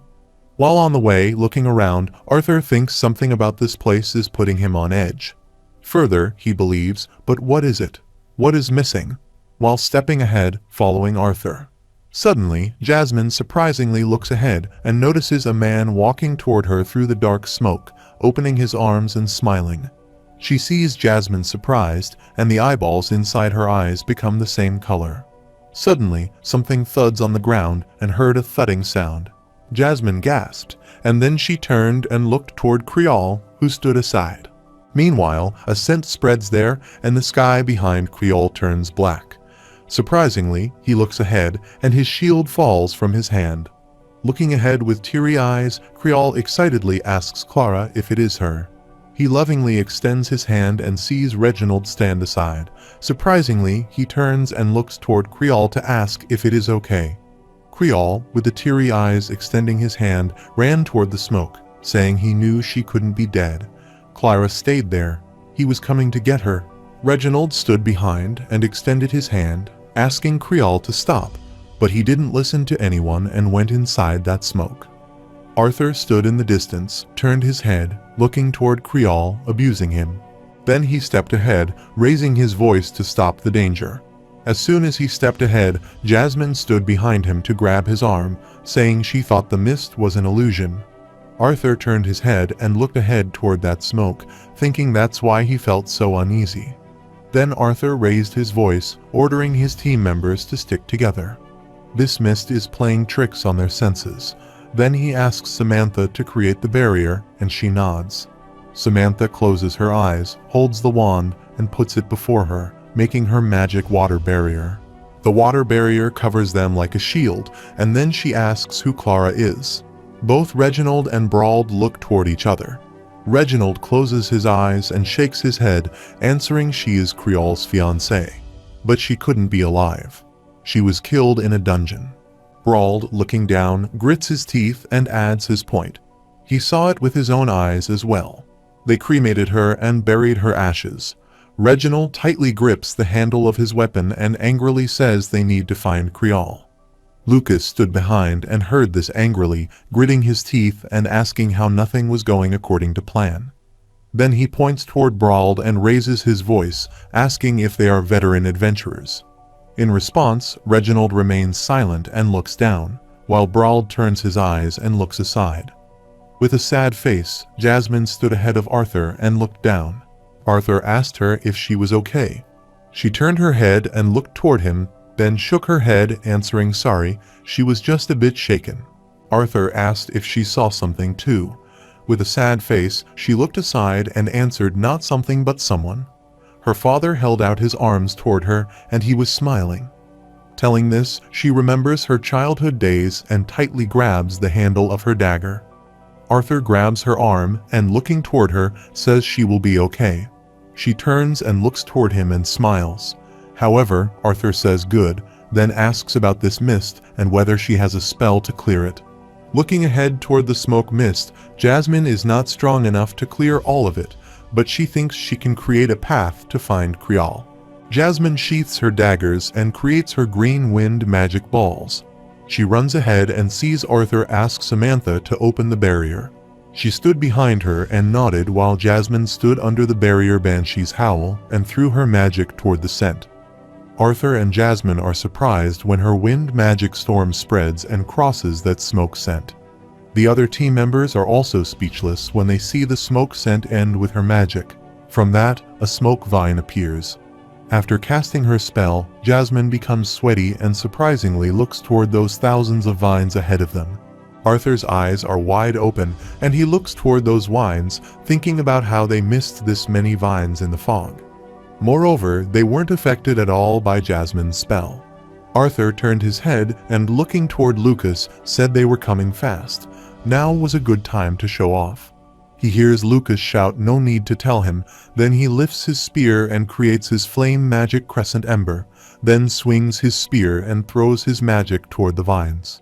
However, the vines catch fire and start to burn, but gradually the fire begins to fade, and these vines are not affected by Lucas's magic. See, they all get surprised, and Lucas, holding his spear, grits his teeth, thinking his spell did nothing, and Arthur, looking toward the wine, clenches his teeth, thinking it is never easy. After this, Arthur waved his hand and asked Reginald, who stood behind him, to protect the conjurers while they prepared more potent spells. Reginald, creating his spell, answers Roger then. Arthur removes his sword, makes the ice and flame spell, and asks Brauld and Jasmine to be with him. Both of them create their spells, and then Arthur turns and, stepping toward Vine, says, "Let's break through."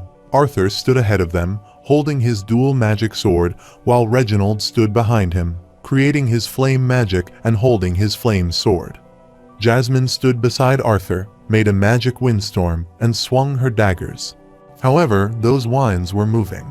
Arthur turned his sword into an ice magic sword and ran toward the wine, and they both ran after him. Jasmine throws her green wind magic toward the wines. Brauld throws his flame magic toward the wines to destroy them. While Arthur swings his ice magic sword and slices two vines, he is surprised to see when the vines quickly move toward him to attack him. Arthur turns and the vines surround him. He sees he is using his ice magic to twirl the sword. His magic turns into an ice cyclone and it slices the vines. Arthur is then surprised to see the pieces of vines reconnect with each other. Using his ice magic, Arthur looks around toward the vines, reconnecting, and thinks they are not catching fire because of the moisture inside them. Then he turned his ice sword into a flame sword. He slightly struck his sword and slashed the vines. The cut pieces didn't connect this time. Also, the smoke was emerging from the cut vines. Arthur thought it worked, then he called Brauld's name, asking him to use a searing spell on his sword. Surprisingly, Arthur looks toward Brauld when he throws his fire-searing spell at the vines. Brauld throws the flame storm toward the vine and laughs, asking if he thinks an A-class augmenter will go down from a few oversized roots. See, Arthur, in his mind, abuses Brauld, thinking he is just being reckless now. Then he turns his head and looks toward Jasmine. Behind him, she slashes the vines with her wind magic and daggers. Arthur looks toward her, thinking as expected. She didn't need his help. As Brauld was slashing the vines with his fire magic, Arthur, holding his heated sword, ran toward Brauld. Moreover, Brauld, while slashing the vines, smiled, and the vines grabbed his hand and sword. He looked toward his hand. The vines grab his leg, tie his entire body, and lift him. Also, the vines start covering his face. Brauld, with teary eyes, looks toward the vines. Meanwhile, Arthur slashes the vine that tied Brauld with his flame sword. Brauld thud on the ground, and Arthur swung his sword and sliced the wine. After this, Arthur, looking toward him, says he said this would be his last dungeon raid earlier, then asks if it was because he planned on dying there. If not, then fight smart, they still need him. Brauld's face got a little injured due to the vine's attack. Brad gets up, and the vines attached to his body fall on the other side. Lucas drinks the energy potion, and after drinking, he throws the empty potion bottle backward on the fire, and the bottle catches fire. Using his spell, Lucas creates the fireball, and with it, he establishes it and brushes it toward the vines. See Arthur and Brauld run from the vines toward their companions. The vine catches fire, and Arthur turns and, looking toward the vines, thinks of a weaker but highly flammable spell that spreads on contact. Then he turns and looks toward Lucas, who, with this magic spear, is sending firefall, thinking Lucas is still thinking straight. Also, Elijah stands behind Lucas, watching this. Suddenly, the vines quickly move toward him, and he is surprised. But before the vines attack him, Brauld slashes the vine with his flame sword. Then he goes near Elijah and silently gestures to see Elijah move his hand's node. After this, Elijah, using his spell, drew a circle on the ground. Also, the heat and wind spread there with his magic. Putting both hands on the ground, Elijah sits there, and the ground starts cracking due to his magic. The ground craters are the sides where vines burn, and they all move backward. Looking toward the vines, Arthur thinks the sinking ground and spreading liquid fire should make it harder for them to regenerate. Then he turned his eyes and looked toward Samantha, who was creating a spell with her wand. He thought that with Samantha's spell, they should have enough time to search for Creole. Samantha pointed her wand ahead toward vines, and aqua siphon magic emerged, spreading a layer of light from her spell. Moreover, aqua siphon is a utility skill customarily used to gather water from the surrounding environment. Samantha's magic draws the water from inside the vines, which wither. See Arthur turn his head and appreciate her for her spell. As soon as he looks toward her, she feels dizzy and is about to fall backward. But before she falls, Arthur grabs her. She opens her eyes and looks toward him. Then Arthur looks toward her, and she thinks she would use a spell designed for utility in a situation like this. Arthur looks toward her, smiles, and appreciates her work. Samantha also looks into his eyes and smiles slightly. Arthur was looking toward her, and she sat on the ground beside him. She turned red and looked toward the mist. That was again moving in the air toward the vines. The vines absorbed that mist and flourished again. Sees Lucas grit his teeth, thinking nothing is working. Arthur turns his head and looks toward the vines that are absorbing mist. He stood ahead, turning his head, telling his companion the vines were absorbing all the fog because of their spells. They needed to, but he stopped there before he finished his sentence. Arthur is surprised to see all his companions have suffered from fear, and they all fearfully look up. Arthur surprisingly turns his head to look up. As soon as he looks up, he also gets scared to see a vast monster whose body is completely covered with vines standing before them. Also, the scent was emerging from his body and spread around there. While looking toward that giant monster, Arthur becomes speechless, and his sword is about to loose from his hand. He, looking up, lowers the tip of his sword to the ground, and a strong gust of wind starts blowing. With its red eyes and massive body, the monster stared at Arthur, and the scent was released from its body. Samantha thuds on the ground backward, and then, with teary eyes, she looks up, saying it can't be. She has only seen it in books. She, pointing toward that considerable monster, says that's an Elderwood guardian. Brald stood beside her, saying it looked like the god didn't want them to live. He hears Elijah stand behind, turns his head, and surprisingly looks toward him. Arthur stood ahead of Brald, turned his head, and looked toward him, smiling, thinking he'd lost it. Reginald, looking toward the older wood guardian, starts to tremble. Then, while trembling, he fearfully asks what an S-class mana beast is doing. Looking toward that considerable monster, he calls Creol's name. Creol was engrossed in an elder wood guardian body with vines. His nose and eyes were flowing, his body was cracked, and his eyes were red and crocked. And Clara, the last words coming out of his mouth were, "Please don't go." However, they all stood before the elder wood guardian, and he looked toward all of them to collect all the vines. The cluster of vines moved toward the monster and stood before him. The scent was released from the wine. With teary eyes looking toward Creole, Reginald grits his teeth and calls out his name. He sees the monster open its sticky mouth and shouts. Reginald gets out of his mind. He shouts and, using all his mana, creates the spell. All the stones start flying in the air around him. He sees Arthur ask him to stop, while Reginald doesn't listen to anyone and starts collecting the stone. Arthur extends his hand and runs toward him, shouting they can't fight that thing. Reginald, using his mana, hit his foot hard on the ground. All the team members with that explosion fell away backward. The surrounding area around Reginald cracks, and all the stones gather around him. Arthur thuds with the stone and sees Jasmine raise her voice, calling Arthur while Reginald cracks the ground and collects all the stones around him. Also, all those stones are connected to his weapon and body, and he is shouting and sees the monster move to shout. The monster extends its hand from which the purple aura emerges toward Reginald and sees Arthur shout, and Elijah shields him. Elijah, creating his mana, ran toward Reginald to shield him. Elijah makes the shield, but the monster extends its hand, cracks it, enters Arthur, holding his sword, and runs toward them to help them. Jasmine grabs him by her hand, saying they have to leave. Arthur turns and looks toward her, asking what about them. Moreover, Elijah starts to sweat, and his nose starts to bleed. The monster's colossal vine arm breaks the shield and cracks the ground, and Elijah becomes speechless. Arthur, looking toward Jasmine, says he promised them that, and Jasmine, in response, raises her voice and promises his family. However, the monster started wreaking havoc there, and due to its wine arm, he cracked the ground where they stood. Due to the explosion, Elijah falls backward. Jasmine grabs Arthur's hand and requests him to stop. With a sad face, she says she promised to keep him safe this time. The monster's arms enter the ground from one place and come out from another, and due to this, almost half of the ground gets destroyed. On the other side, Reginald turns himself into a stone man. He jumps toward the monster, holding his weapon. Arthur, holding Jasmine's hand, says they will go, but not like this, and then he frees his hand from hers. Then he turns, saying they can't leave them.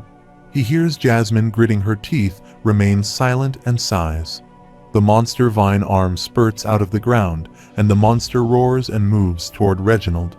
However, with all his might, Reginald ran toward the monster to kill him. Also, his eyes were glowing. With its wine branches, the monster tries to grab Reginald. Meanwhile, with his spell, Reginald creates the flame cyclone and splashes the vines. The beast doesn't stop there. It moves the branches of its vine toward Reginald and grabs him. The monster roared the dark aura of its body. The beast with its vine branch threw Reginald toward its mouth. As Reginald fell into the air, the beast opened its mouth to kill him. On the other side, the other team member creates their spells and run toward the beast. However, the monster's substantial vine branches spurred out from the ground. Samantha attacked the wine with her ice magic, and Brawled splashed the vine with his flame sword. Reginald, flying in the air, moved from there.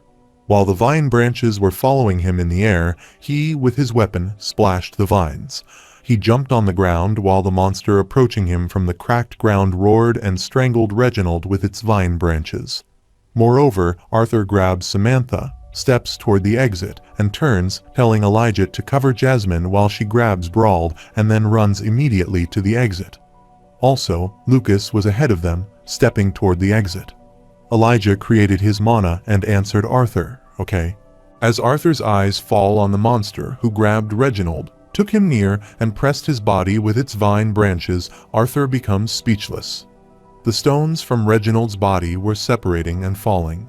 The monster roars and is about to kill Reginald. He sees the other team members turn and becomes scared. Arthur turns his head and asks Lucas to burn the vines surrounding Reginald. As he was about to complete his sentence, Lucas pointed his spear toward Arthur's stand and saw Samantha get scared. The vine attacks 3 of them from behind and falls them away. Samantha, using her magic wand, rolls to the ground and Lucas thuds on the ground. On the other hand, Arthur gets up from the ground using his magic. Lucas gets injured and then he sits up and grabs his spear. Also, the blood is flowing from his mouth. He heads up and looks toward the vine branches, thinking it's pathetic. This isn't he. Then he turns and looks toward Jasmine, who grabs Brawled by his shoulder to save him, twirls her dagger, and slashes the vine, moving toward them to attack. Lucas grits his teeth, thinking he is from the mighty Wykes family in one of the critical houses that led Sapin to victory against Eleonir. Then he picks up his spear and stands there, stabbing the guitar on the ground and head down, thinking he must stay alive and pass on his lineage. Lucas stood his back to Arthur and Samantha, while Arthur stood behind him, grabbing Samantha and looking toward him. Arthur steps ahead, and Lucas points his spear at his stomach and attacks him. With a firestorm, Arthur falls away, and his sword slips from his hand. Also, Samantha, whom Arthur grabs, falls there. Arthur is flying in the air backward. His clothes are torn from the fire, and he is badly injured and thud down, rolling and dragging on the cracked ground. She sees Jasmine and other team members get shocked, and tears start flowing from Jasmine's eyes. She runs toward Arthur. Lucas shouts, "Stay back," but she doesn't listen to him and runs toward Arthur. He sees Lucas point his spear toward her and attack her with his firestorm. She creates her wind magic fearfully and looks toward the firestorm near her. The fire explodes and Jasmine and Brawled fall away backward. Jasmine gets severely injured. Her clothes are also torn and she flies in the air, rolling slam on the pointed stone, and gets unconscious and sees Elijah shout, calling her name. Brawled thud on the ground badly and gets injured. Elijah sits on the ground, trying to create his magic, but before this, Lucas points his spear toward him and sees Elijah angrily ask him. Lucas points his firestorm spear toward him and smiles, asking don't try anything useless. He wants to get blasted as well. Elijah shouts at him what the hell he is doing, and in response, Lucas laughs, asking if he thinks he would risk his life to help the commoners escape. Then he lifted his flame spear upward, and looking up, he smiled, saying be honored. They all go down in history as the brave heroes who stalled the beast long enough for him to escape. With his firestorm, Lucas blasts the Diamond Hill to run from there. As he blasts the fire, the Diamond Hill falls in pieces. Holding his spear, he flies upward and laughs, saying he will tell everyone about all their courageous deeds. He sees Elijah standing there carrying his spell, gritting his teeth. Meanwhile, the older wood guardian sends its rolling vine branches there, which attack Elijah and fall him away. Elijah thuds on the ground while the vine cyclone spurts out of the ground and rolls in the air. Elijah, lying on the ground, injured his nose, his mouth also bleeding, and the glass of his glasses broke. He winked and gritted his teeth, thinking no. The monster stood far from him, looking toward him, roaring. Elijah shouted no, and the beast sent its vine-pointed arm toward Elijah to grab him. He sees Elijah lying on the ground, extends his hand, and tries to get up, but he can't see. He squeezes his eyes. Meanwhile, the team's previous leader, Brauld, doesn't accept his defeat and gets before Elijah to save him. He attacks the vine, which is coming toward Elijah, with his flame storm and splash. It sees Elijah sit up and surprisingly turn his head, looking toward Brauld. Think Brauld he. Brad smiled, struck his flame sword, and pointed toward the monster with his half arm, asking if he would bully these kids into fighting him. In response, the beast roared. Brauld ran toward the monster and jumped onto the cliff, and then, from there, jumped up toward the monster. Lifting his flame sword, he throws his flame storm toward the beast. While the monster sends his vine branches toward him, the branches move toward him. On the other side, Elijah lies down toward Jasmine. Meanwhile, Arthur, who is lying behind him injured, can see Elijah turn his head and look toward him. On Brauld's side, he strikes his flame sword and slices the monster. After cutting the monster, he jumps on the ground, looks toward the beast and smiles. However, the monster's body starts burning, but in a second, the vines begin reconnecting with each other, and the monster slices the body again. The beast moves his head down and looks toward Brauld with its red eyes. He sees Brauld start trembling, and the smile on his face turns into fear. Monster vines spread all around there, and they start releasing a dark aura. Brauld stands in front of the monster, his shoulder bowed in fear, and suddenly, the ground begins rumbling again. On Arthur's side, he sat up with difficulty, his head bowed, and his mask dropped from his face. Also, his nose and mouth were bleeding. Elijah moves toward him, calling his name. Arthur heads up and looks toward Elijah. His hair is in front of his eyes. Elijah crawls toward him while Arthur turns his head and looks around. His eyes fall on Jasmine, who is lying behind Elijah, unconscious. Then Arthur turned his head and looked toward the monster and its vines. Also, the blood was pouring from his head, entering his eyes and reaching his cheeks. Arthur stared at the beast, who grabbed Brauld and lifted him near him. Brauld was throwing his firestorm toward the beast. Arthur sits up, thinking it looks like he has no choice, but whether he will be able to survive the recoil after using this. Suddenly, the golden marks start appearing on Arthur's entire body. His eyes also glow, his hair color changes, and his Phase 2 Dragon's ability starts awakening. However, Arthur tried to get up, thinking his training in STmanhwa had led to breakthroughs that baffled Virion. The first breakthrough was unlocking the first phase by tapping into one of Sylvia's innate skills. He could temporarily separate himself from time and space. Furthermore, he thinks this phase was limited in many ways due to how much it strained his mana core and physical body. The second breakthrough, however, was something he hadn't expected. What had taken Virion decades to achieve had only taken him 2.5 years in the integration phase. Arthur gets up, and the dark aura starts releasing from his body and spreads behind him.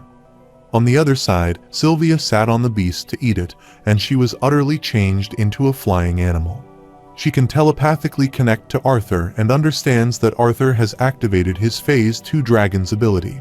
She is sitting on the beast, turning her head and calling Arthur Papa. Then she spreads her wings and flies away, thinking she is coming now. Arthur closes his eyes and wipes the blood from his face with his hand. He answers Sylvia, "It's okay," then he opens his eyes. He looks aside, saying in his mind he wants her to stay away for now. Moreover, Arthur says if anything happens, return to Helstia's house for him. She answers no, she can help. Suddenly, Arthur feels a pain in his chest. He puts a hand on his chest, grabs his shirt, squeezes his eyes, and grits his teeth, requesting Sylvia, please. In response, she remains silent. After this, Arthur stepped ahead, and a dark aura emerged from his body.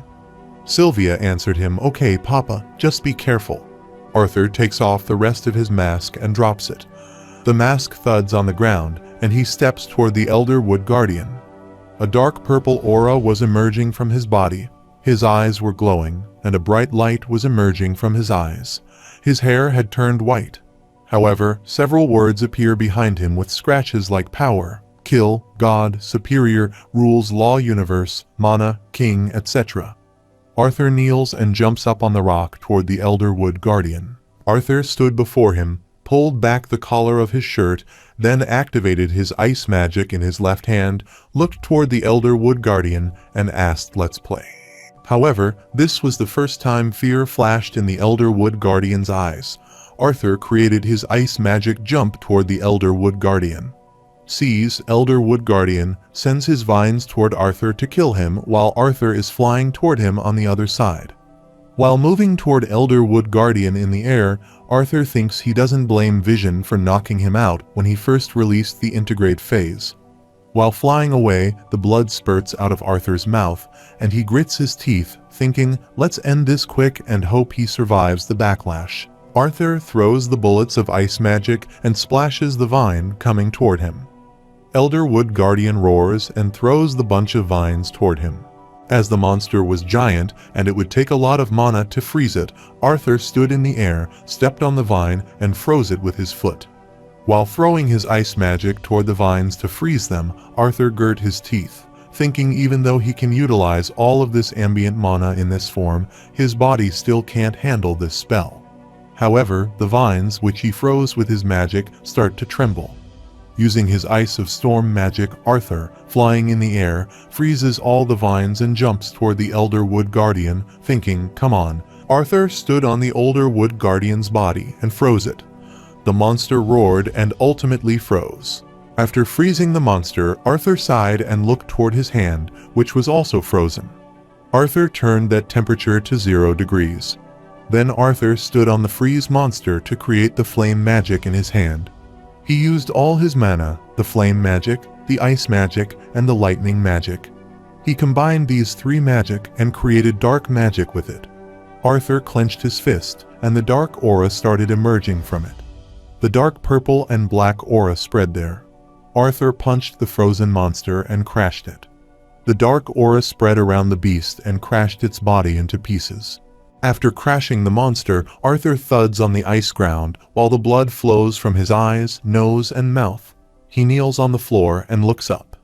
Arthur's blood spread on the ice floor, and he sat there thudding on the floor face down. Also, the ring in his hand broke. Meanwhile, Arthur's parents are enjoying their life in Xyrus City. Arthur's little sister, who was sleeping, his father took her in his arms, stood before the home's main door to enter, and his mother stood beside his father, holding some accessories in hand.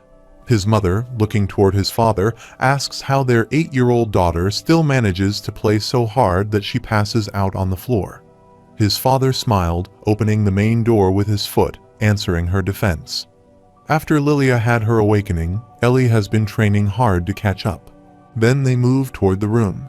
Arthur's father lays Lilia on the bed while his mother puts something in the side table drawer. She says she hopes that's the case. She's been eerily reminding her of how he was back in the day, hearing Arthur's father smile and lovingly brush his hair. Lilia.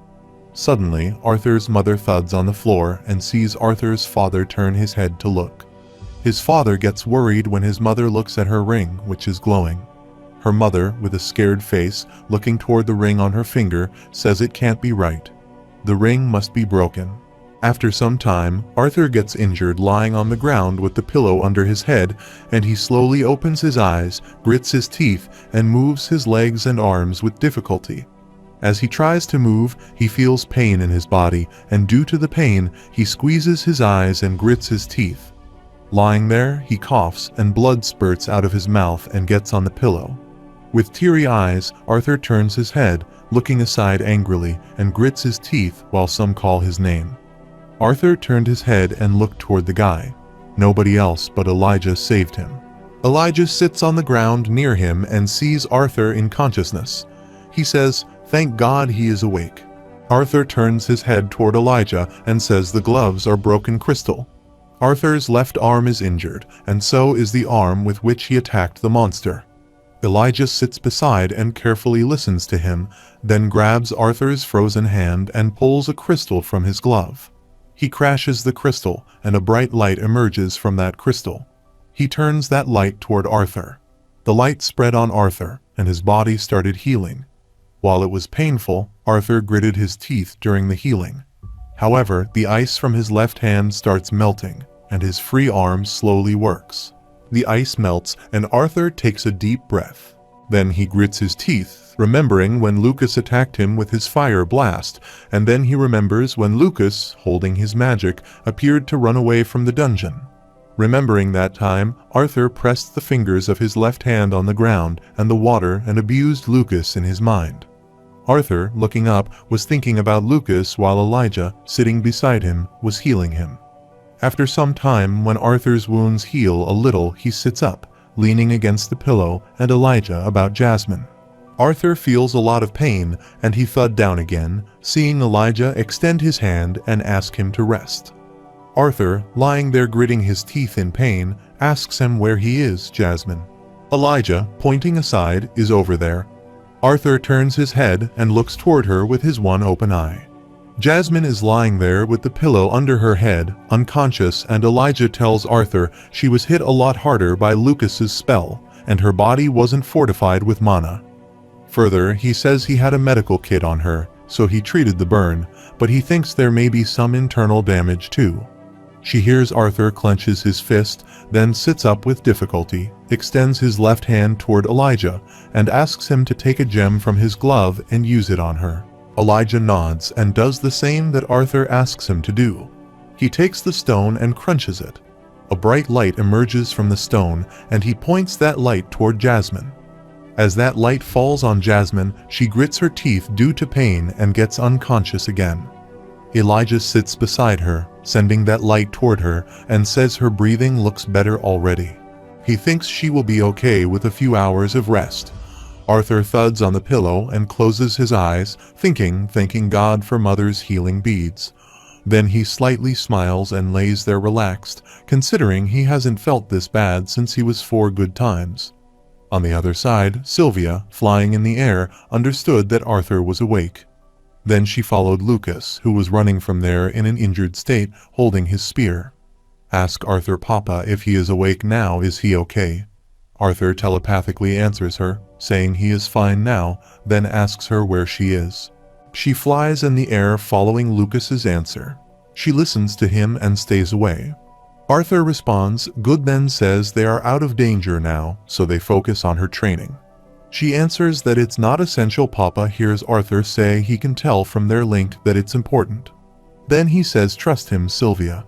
They are just resting now, she asks, and he says to do what she has to do, Sylvia, and he will see her soon. However, Arthur, lying there, closes his eyes and presses his lips. Elijah sits beside the light globe and asks if he feels better now. Arthur, lying there, raises his fist, answering good enough to run a marathon. Then his arm plops on the ground and sees Elijah smile. After a while, Elijah turns and looks toward Arthur, saying he would have never guessed that note, the legendary masked swordsman he tested with, would be someone his age. Here's Arthur gets surprised, then he extends his hand toward his face to check the mask, and he is surprised when there is no mask on his face. He shouted, asking for his mask. Elijah looked toward him and smiled, saying sorry, it seemed to have fallen off during the fight. He couldn't find it. Here's Arthur sits up and trembles, asking what about his sword. Did he see the black stick he carried around? Elijah, pointing aside toward the wall, answered, over there. He didn't know if it was valuable, but he kept it just in case.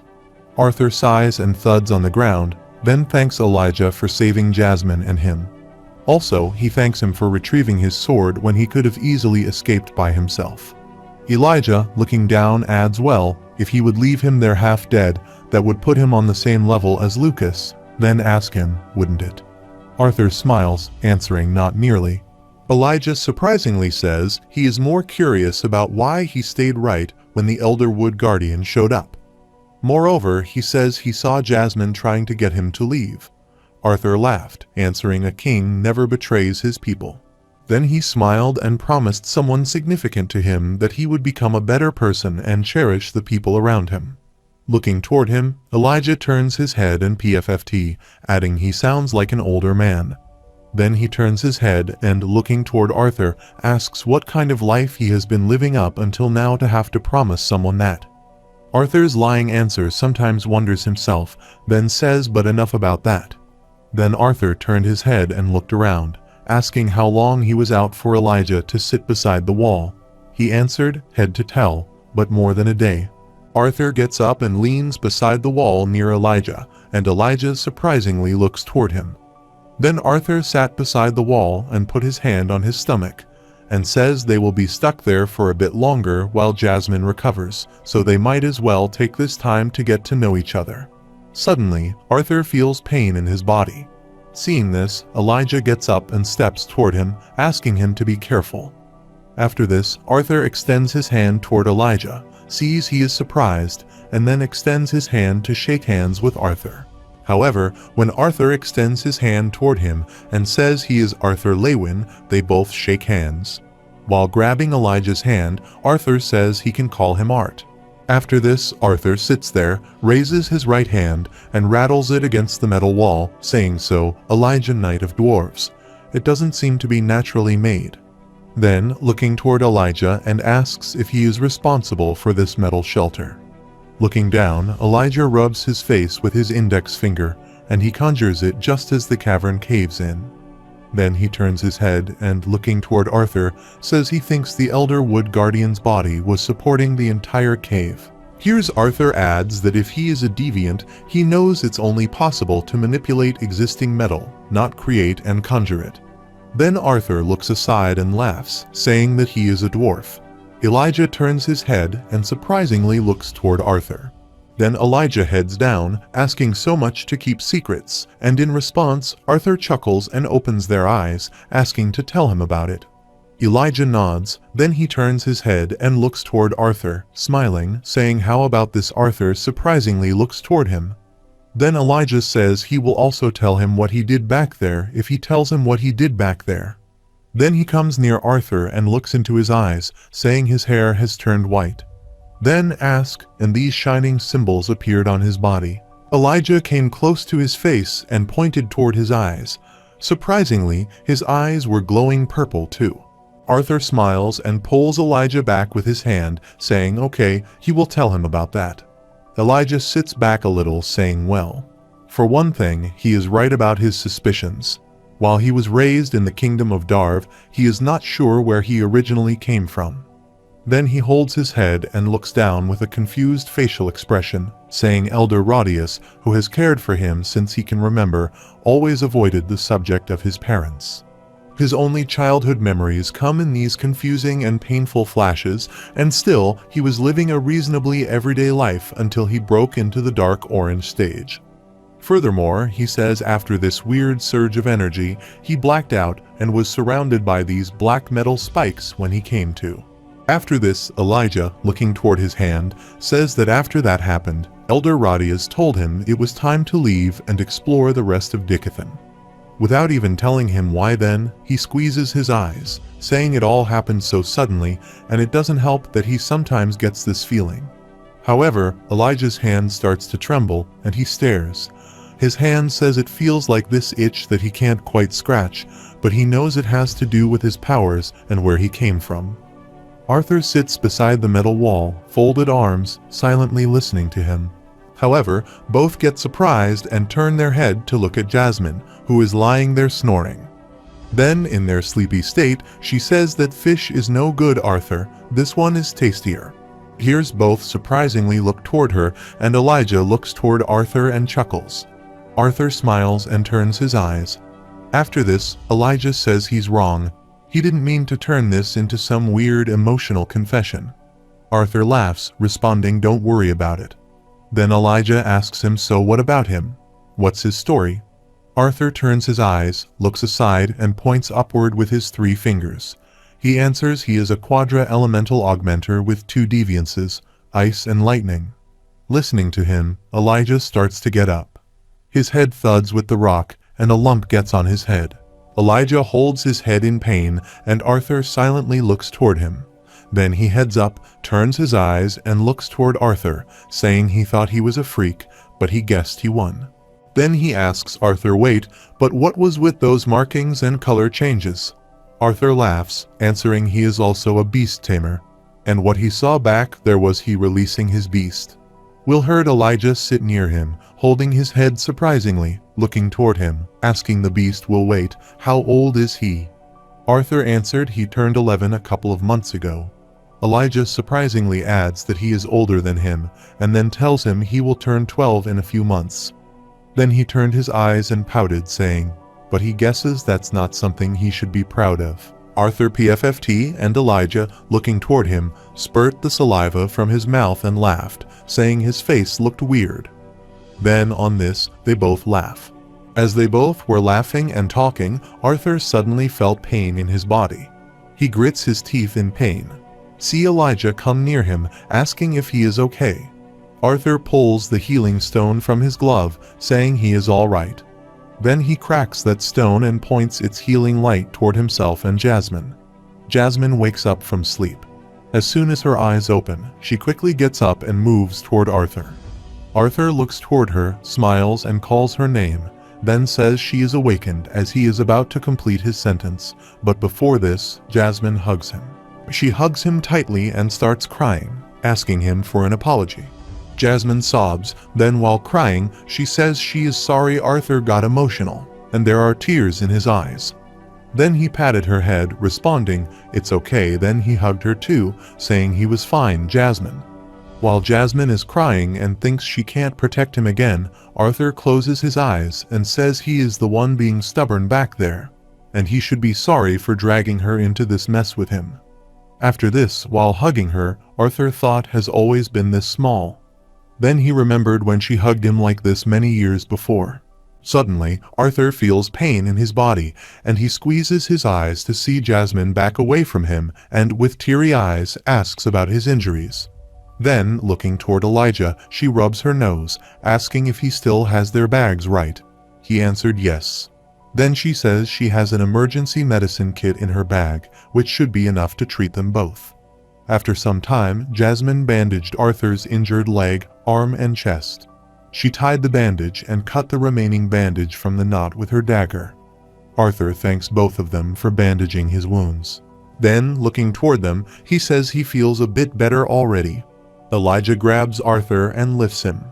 Arthur steps ahead with his hand on Elijah's shoulder and says it's about time they head home. Elijah helps him walk, and 3 of them step ahead. After this, Elijah, using his magic, cracks the metal shelter. A bright light falls on their faces, and they enter the rubble world to exit the dungeon. Arthur puts one hand on Elijah's shoulder. In the other hand, he holds the stick and moves ahead. Then he thudded on the floor and asked them to wait. Elijah kneeled near him while Jasmine stood beside them, looking around. Arthur asks Elijah if he thinks anyone else survived. He looked aside to answer. The Elder Wood Guardian consumed Reginald and brawled before his last fight against it. Then he closes his eyes and sets his glasses, saying it's doubtful. He hears Arthur get sad and Jasmine adds, asking what about Samantha. Elijah, scratching his head, answers that he could conjure a metal shelter around her before the cave separated them. But she was in pretty bad shape, so he was unsure if she had survived. After this, Arthur gets up with the help of his stick, asking Elijah how they will even find her in all of this rubble. Then he, looking toward the rubbles, says even the Elder Wood Guardian's beast core is probably lost somewhere. Elijah kneels, putting his hand on the ground and looking down into the glass ground. He says he couldn't while they were underground, but he can try searching for her now. However, with both hands, Elijah releases the mana around them, and he closes his eyes while creating the mana. Elijah draws a dark circle with his spell on the ground to find her. While doing his spell, he gets surprised and shouts Earth is a pulse. The ground starts releasing the bright light in the surrounding circle, and the bright light from the end of the circle is turning. Elijah scans that area and finds Samantha. He heads up and looking ahead says he saw her and her heart is still beating. Arthur and Jasmine are surprised, and Elijah gets up and runs away from there, asking them to let go. Both stood behind him. With a surprised facial expression, Arthur thought the Earth's pulse spell only scanned the ground's surface. Then question who exactly is this boy? Both Arthur and Jasmine look toward each other and nod. Then they step after Elijah to follow him. However, Elijah arrived near the area where Samantha was pressed down. He extended his hand, started his spell on the ground track, grabbed the stone, and cracked it, calling Samantha's name. As he cracked the stone, a bright light fell on Samantha's body, and she was lying there unconscious also. She was severely injured, and the vines bound her legs. Some vines pierced her leg, and blood flowed from her injured body. Elijah sees her in that condition and runs toward her. He sat near her and extended his hand toward the vines that bound her legs, calling her name. But before he touches her, Arthur asks him to wait, and he stops there. Arthur gets near Elijah and, looking toward Samantha, says that vine is acting as a splint for her legs. If he removes it now, it might make her injury worse. Elijah checks her pulse, then says her pulse is steady and her breathing is good. After this, he touches her head, saying the fever is worrisome, but he doesn't think her life is in danger right now. She hears Arthur standing beside her emotionally and then looking toward her, saying the silver lining is that she is at least unconscious. Looking toward her body, Elijah adds some silver lining, and then Jasmine carries Samantha in her arms and asks them if they should head back. Then they step toward the exit.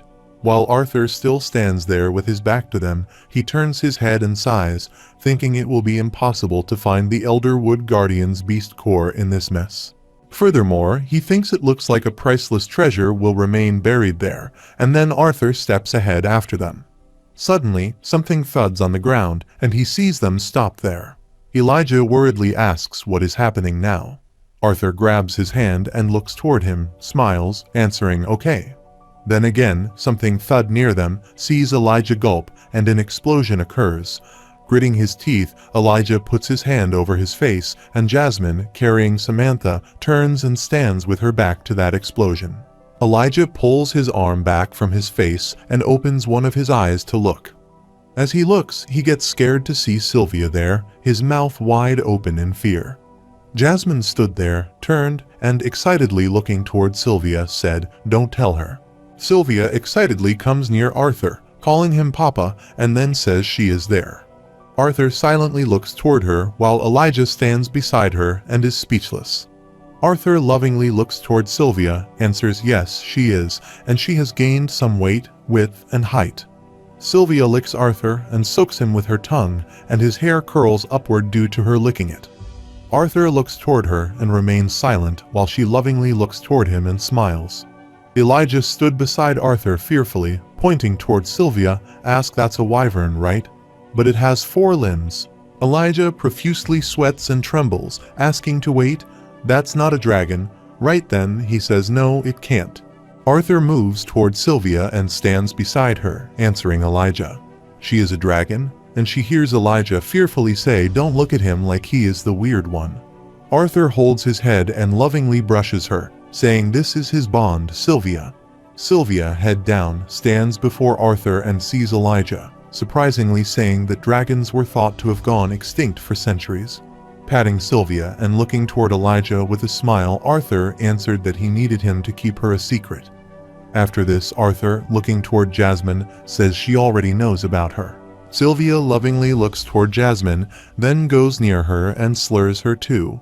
Elijah is surprised.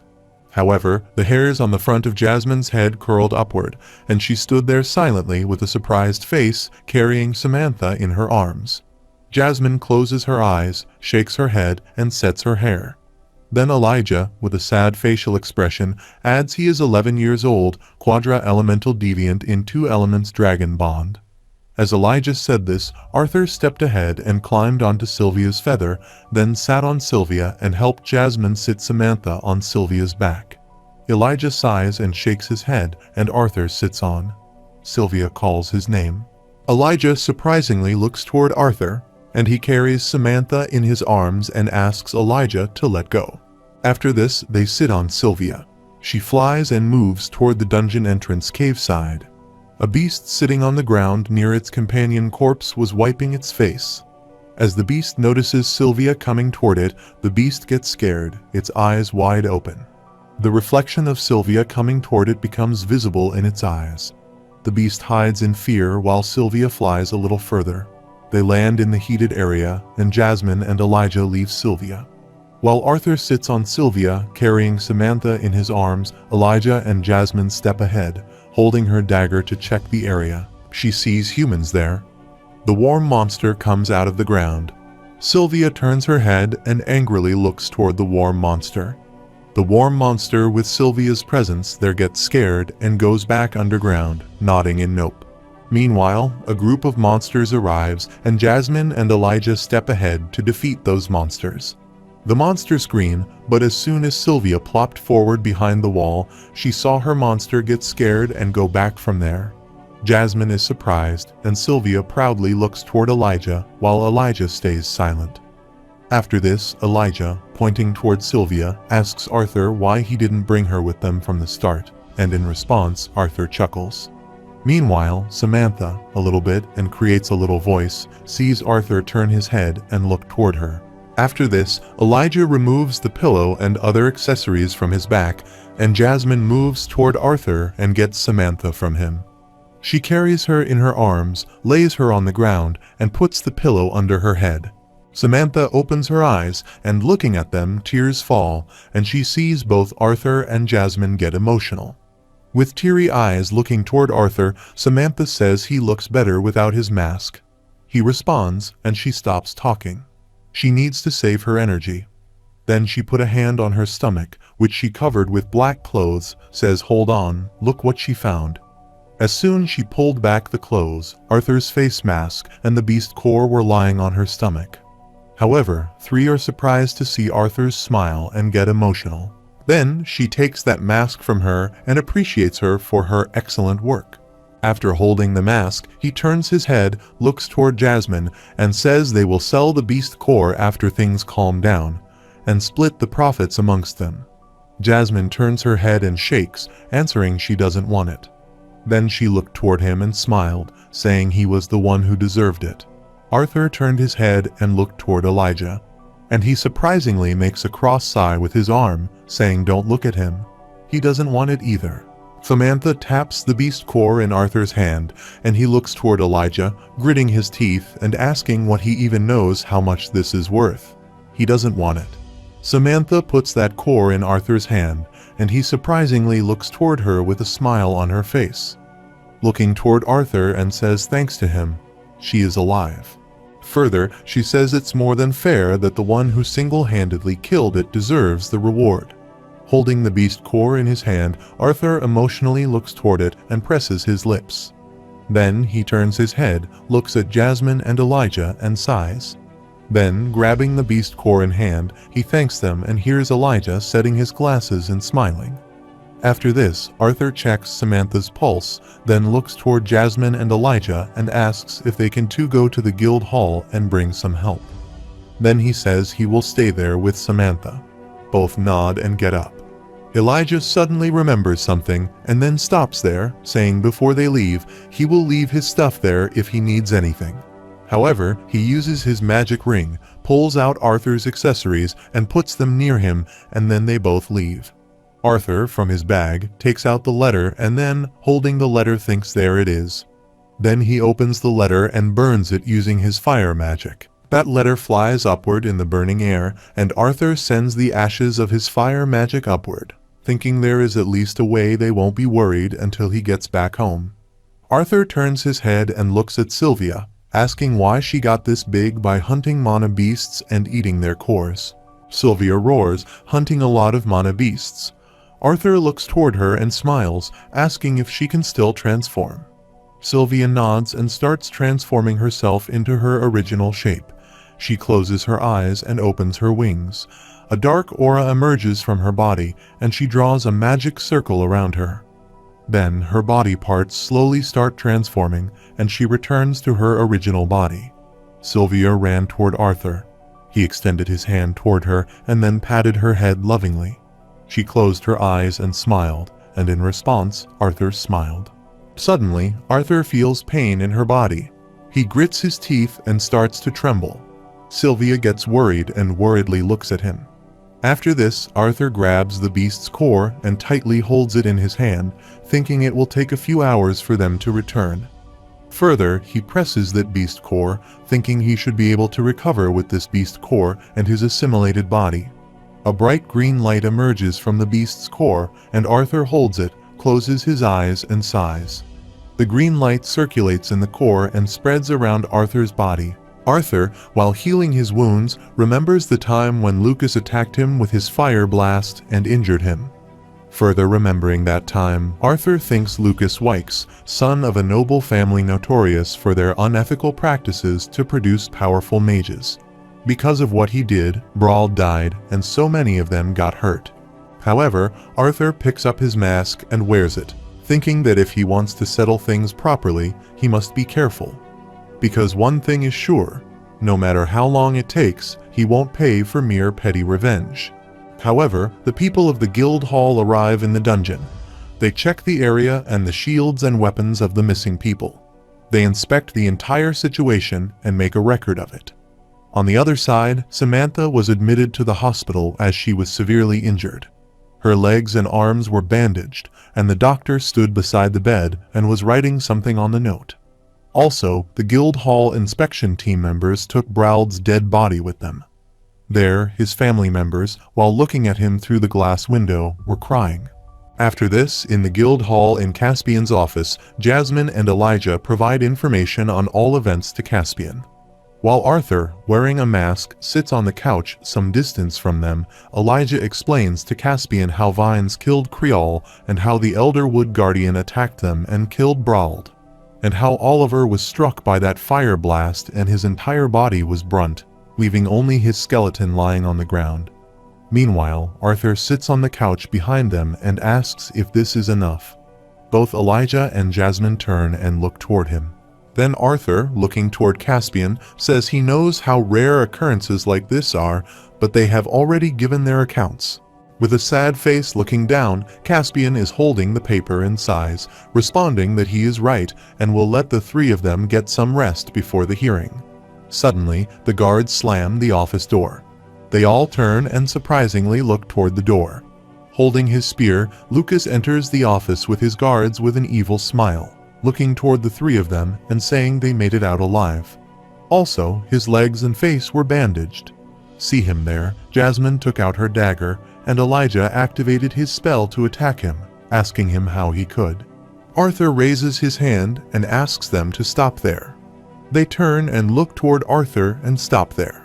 Lucas's guards surround him to protect him, and surprisingly, he puts a hand on his mouth and asks what all the tension is between teammates. Caspian sits on his chair, closes his eyes, holds his head, and sighs while the receptionist stands beside him and surprisingly looks at them all.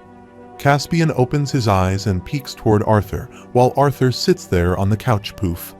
Then Lucas raises his spear, saying he wonders how they managed to escape from that terror of a beast. Moreover, Lucas angrily looks toward them and grits his teeth, asking if they must sacrifice someone to save themselves. Caspian gets up from his chair and puts a hand on the table before him. He looks toward Lucas and raises his voice. "Mr. Nanchuikes, it would be best not to." Lucas ignores Caspian and adds his point. Samantha has a disability now, but she is alive, so he guesses it wasn't her. Then he clicked his fingers, pointing toward them, laughed, saying don't tell him they sacrificed Brald, as he was about to complete his sentence. But before he completes his sentence, Arthur throws his sword toward him, which pierces Lucas's ear. Lucas is surprised, turns his eyes, looks toward the sword that passes him, and stabs into the door behind him. Lucas's guards turn their heads and look toward him, and they stick Lucas's ear cut, and the blood starts flowing from his ear and spreads on his shoulder. Lucas's guards stood beside him. "Surprisingly," said the young master, his ear. Lucas touched his ear to check, and as he checked his hand, he trembled to see his hand filled with blood. He looked toward his hand, shouting blood in his ear. Meanwhile, Arthur gets up from the couch and steps toward Lucas. Lucas's guards surround him with shields and warn Arthur to stop. As Arthur stares at the guard gets scared and gulps, then looks toward Arthur, thinking, what's with this sudden air change? The other guards also get scared by Arthur's presence. One of the guards among them looks toward Arthur, and then they tremble. Thinking about why his body feels so heavy, Arthur steps toward them, and the guards holding the swords and shields fearfully look toward him but don't attack him. See, Lucas stands beside the door, holding his ear, raising his voice, asking what they think he is paying them all for. The guards turn their heads and look toward Lucas, and Lucas points toward Arthur and raises his voice to get him. The guards run toward Arthur to attack him. One of the guards strikes his sword to attack Arthur, but before he attacks, Arthur hits his iron stick on the guard's arm. His sword slipped from his hand, and then Arthur hit his stick on the guard's back and fell him to the ground. After this, he moves toward other guards. The second guard strikes his sword to attack, but he is surprised when Arthur, in a second, moves ahead. He hit the third guard and threw him toward the second guard. The third guard thuds in the second guard from behind, and both fall. See the fourth guard abuse Arthur and swing his sword to attack him. Arthur moves aside and gets at the guard's side in a second. Caspian sees this and is amazed. He looks toward Arthur and asks Mr. Note if he should do something like this before the hearing. After this, Arthur jumps and extends his hand toward Lucas, sees Lucas getting scared, and putting his hand on his ear, shouts his apologies. Arthur extends his hand, grabs the handle of his sword, which stabs into the door, and pulls it back, saying his sword slipped and he wanted it back. Lucas, looking toward the sword, was trembling. Arthur, holding his sword, sees Lucas holding his injured ear and sighs. However, Arthur looks toward Caspian, and Caspian, with a little smile, asks the receptionist to please escort Mr. Wykes to the medical ward so he can get patched up. The receptionist took Lucas and the guards from there, and Arthur stood behind his back to Elijah and Jasmine to ask if they could also wait outside. Both of them look toward each other and leave the office. Arthur locked the door, and Caspian stood aside, wiped the sweat with a napkin, closed his eyes and sighed, saying while he understood the situation, it was in his best interest to refrain from provoking Mr. Wykes as he just did. Arthur stood beside the door, turning and asking why that was. Then Arthur steps toward Caspian and, looking into his eyes, says he can erase that bug's existence, and his identity remains protected by his family. After this, Arthur gets close to Caspian, saying Mr. Bladeheart he can't help but think that he is threatening him right now. As Arthur steps closer to him, Caspian fearfully steps backward. With his glowing eyes angrily looking toward Caspian, Arthur asks if he thinks he is strong enough to protect him from him. Caspian gets scared and looks toward Arthur's eyes, thinking about how many men and beasts he has killed for him to cast such a piercing gaze. Caspian sighed, answering that his words weren't meant to be a threat. Believe it or not, he is doing this in his best interest. Then Caspian closes his eyes and, setting his glasses, says that even assuming he can kill Lucas, the Wykes' house won't stay idle just because his identity is veiled. They will go after not only Miss Flamesworth, but the people she is affiliated with, the Twin Horns, both current and former. Furthermore, he says he advises him against extreme measures against Lucas until he holds enough power and authority to protect himself and the people he cares for. And even if he is strong enough to bring the entire Wykes house down to the ground, it will be meaningless unless he becomes strong enough to kill Lucas's half-brother. He hears this, and Arthur extends his hand, saying he gets it, thanks him. Caspian surprisingly looks toward him, and then Arthur passes by, asking why he wants to talk to him alone. Caspian stood behind the turn, and Arthur sat on Caspian's chair, putting the tip of his sword on the ground and leg on the leg. Then he, looking toward Caspian, says he is an intelligent man who has figured out that helping an individual such as himself is not only in his interest. Then Arthur asks, but the Adventurers Guild right hears Caspian with a smile. He looks toward Arthur, thinking this guy is arrogant and confident. Caspian set his glasses, then, putting a hand on his chest, answered as long as it was within their power, he would gladly offer any assistance he may require. Arthur looks toward Caspian, adds it's good, and then says that there is what he needs. After this, Arthur came out of the office and closed the door. Both Jasmine and Elijah were waiting for him outside. Looking toward him, Elijah says he scared him back there. He seriously thought he was going to kill Lucas. Arthur shakes his head and, stepping toward him, sighs, answering now is not the right time. Elijah surprisingly asks if he is going to kill him. Arthur taps on his shoulder and steps ahead, saying he is starving. Sylvia is waiting outside, so let's grab a bite to eat before hearing Elijah looking toward him and smiling, answering okay. After this, Arthur passes by them, and they both stand behind, silently looking toward him, leaving. The next day was the hearing of the court. The lawyer raised his voice, and Arthur and Lucas stepped to the stairs and came to the panel. However, the judge and his team arrive at the court. Both Lucas and Arthur look toward the judge. After reviewing the reports on behalf of the Adventurers Guild and the panel present, the judge comes to his seat and looks toward Lucas and Arthur. At this moment, he declares that the conjurer Lucas Wykes is formally stripped of his A-class ranking for sabotage and endangerment of his party members during a dungeon excursion. He hears Lucas's head down, smirking. Also, his face is covered by his hair. After this, the judge says he is prohibited from re-enlisting as an adventurer until otherwise stated by the guild.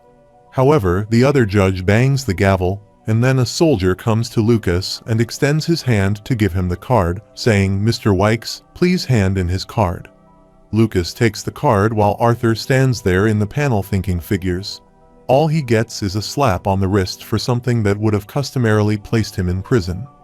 After this, the judge adds that the augmenter note hears Arthur's head up and attentively looks toward the judge. Then the judge stood there looking toward Arthur, thinking this man could defeat an S-class mana beast single-handedly. However, the judge says that Lucas Wykes' apparent hostility toward him and possibly the entire Wykes family is displayed by his aggression toward him. On behalf of the panel and the entirety of the Adventurers Guild, Lucas made a fist, put his thumb against his teeth, turned his eyes, and looked toward the judge. The three judges stood there, looked toward each other, and nodded. Then the judge looked ahead and completed his sentence. He, at this moment, declared his note. He was banned from Xyrus City for Lucas Wykes' attendance at Xyrus Academy. The other guard bangs the gavel, and Arthur, wearing a mask, smiles inside the mask, then looks around and moves, saying, "Sir," he objects to this punishment. Then, looking toward the judge, he puts a hand on his heart and asks why he is to be penalized for an act of justice against Lucas's betrayal in the dungeon. Lucas stood behind, looking toward Arthur. He smiled, and Arthur stood ahead, turned his eyes, and looked toward him. The judge answered this was not up for discussion. They knew the circumstances, so they chose not to violate his license. He will be allowed to continue his career as an adventurer as long as they miss him near Mr. Wykes and his family. Lucas, with a smile on his face and folded arms, looks toward Arthur, and when Judge says that is all, Lucas gets surprised. He raised his voice, asking to wait. What about his identity? Then, pointing toward Arthur, he shouted he could easily take his mask off and slip into the city to harm himself and his family potentially. The lady judge added that Mr. Note's identity would be recorded once this sentencing was over Mr. Wykes. He will not be informed of his and his family's identity to uphold peace, but select guild hall mages will keep tabs on Mr. Note's whereabouts, masked or not. Lucas raises his voice, and the judge, looking toward Lucas, angrily raises his voice. This is not up for debate, Mr. Wykes. Then the judge declares the sentencing is now over. After this, the team of soldiers gets there to take Lucas, then, stepping on the stairs, calls Lucas. Lucas angrily leaves the panel and moves toward the team, gritting their teeth. Then, stepping ahead, he angrily turned and, looking toward Arthur, raised his voice. If he knew what was good for him, he would always be at least 5 cities over from him. Arthur stood in the panel, his back to Lucas, answering Ilda's threats as he ran away, making him seem petty. Then he turned his head and looked toward Lucas with glowing eyes, calling him boy. Lucas angrily looks toward him, then gritting his teeth, turns his head, and those soldiers looking toward Arthur take Lucas from there. After this, Arthur turns and descends the stairs. Meanwhile, the soldier stands aside and calls his name. Arthur turns and surprisingly looks toward him. Then the soldier, putting his hand on his heart, bends and asks Arthur to come with him. He will escort him out of the building. Meanwhile, the judge gets there, adding that there is no need to trouble himself. Then looking toward the soldier, the judge says he will escort Mr. New's note out through the back. The soldier nods while Judge and Arthur ascend the stairs and move toward the exit door.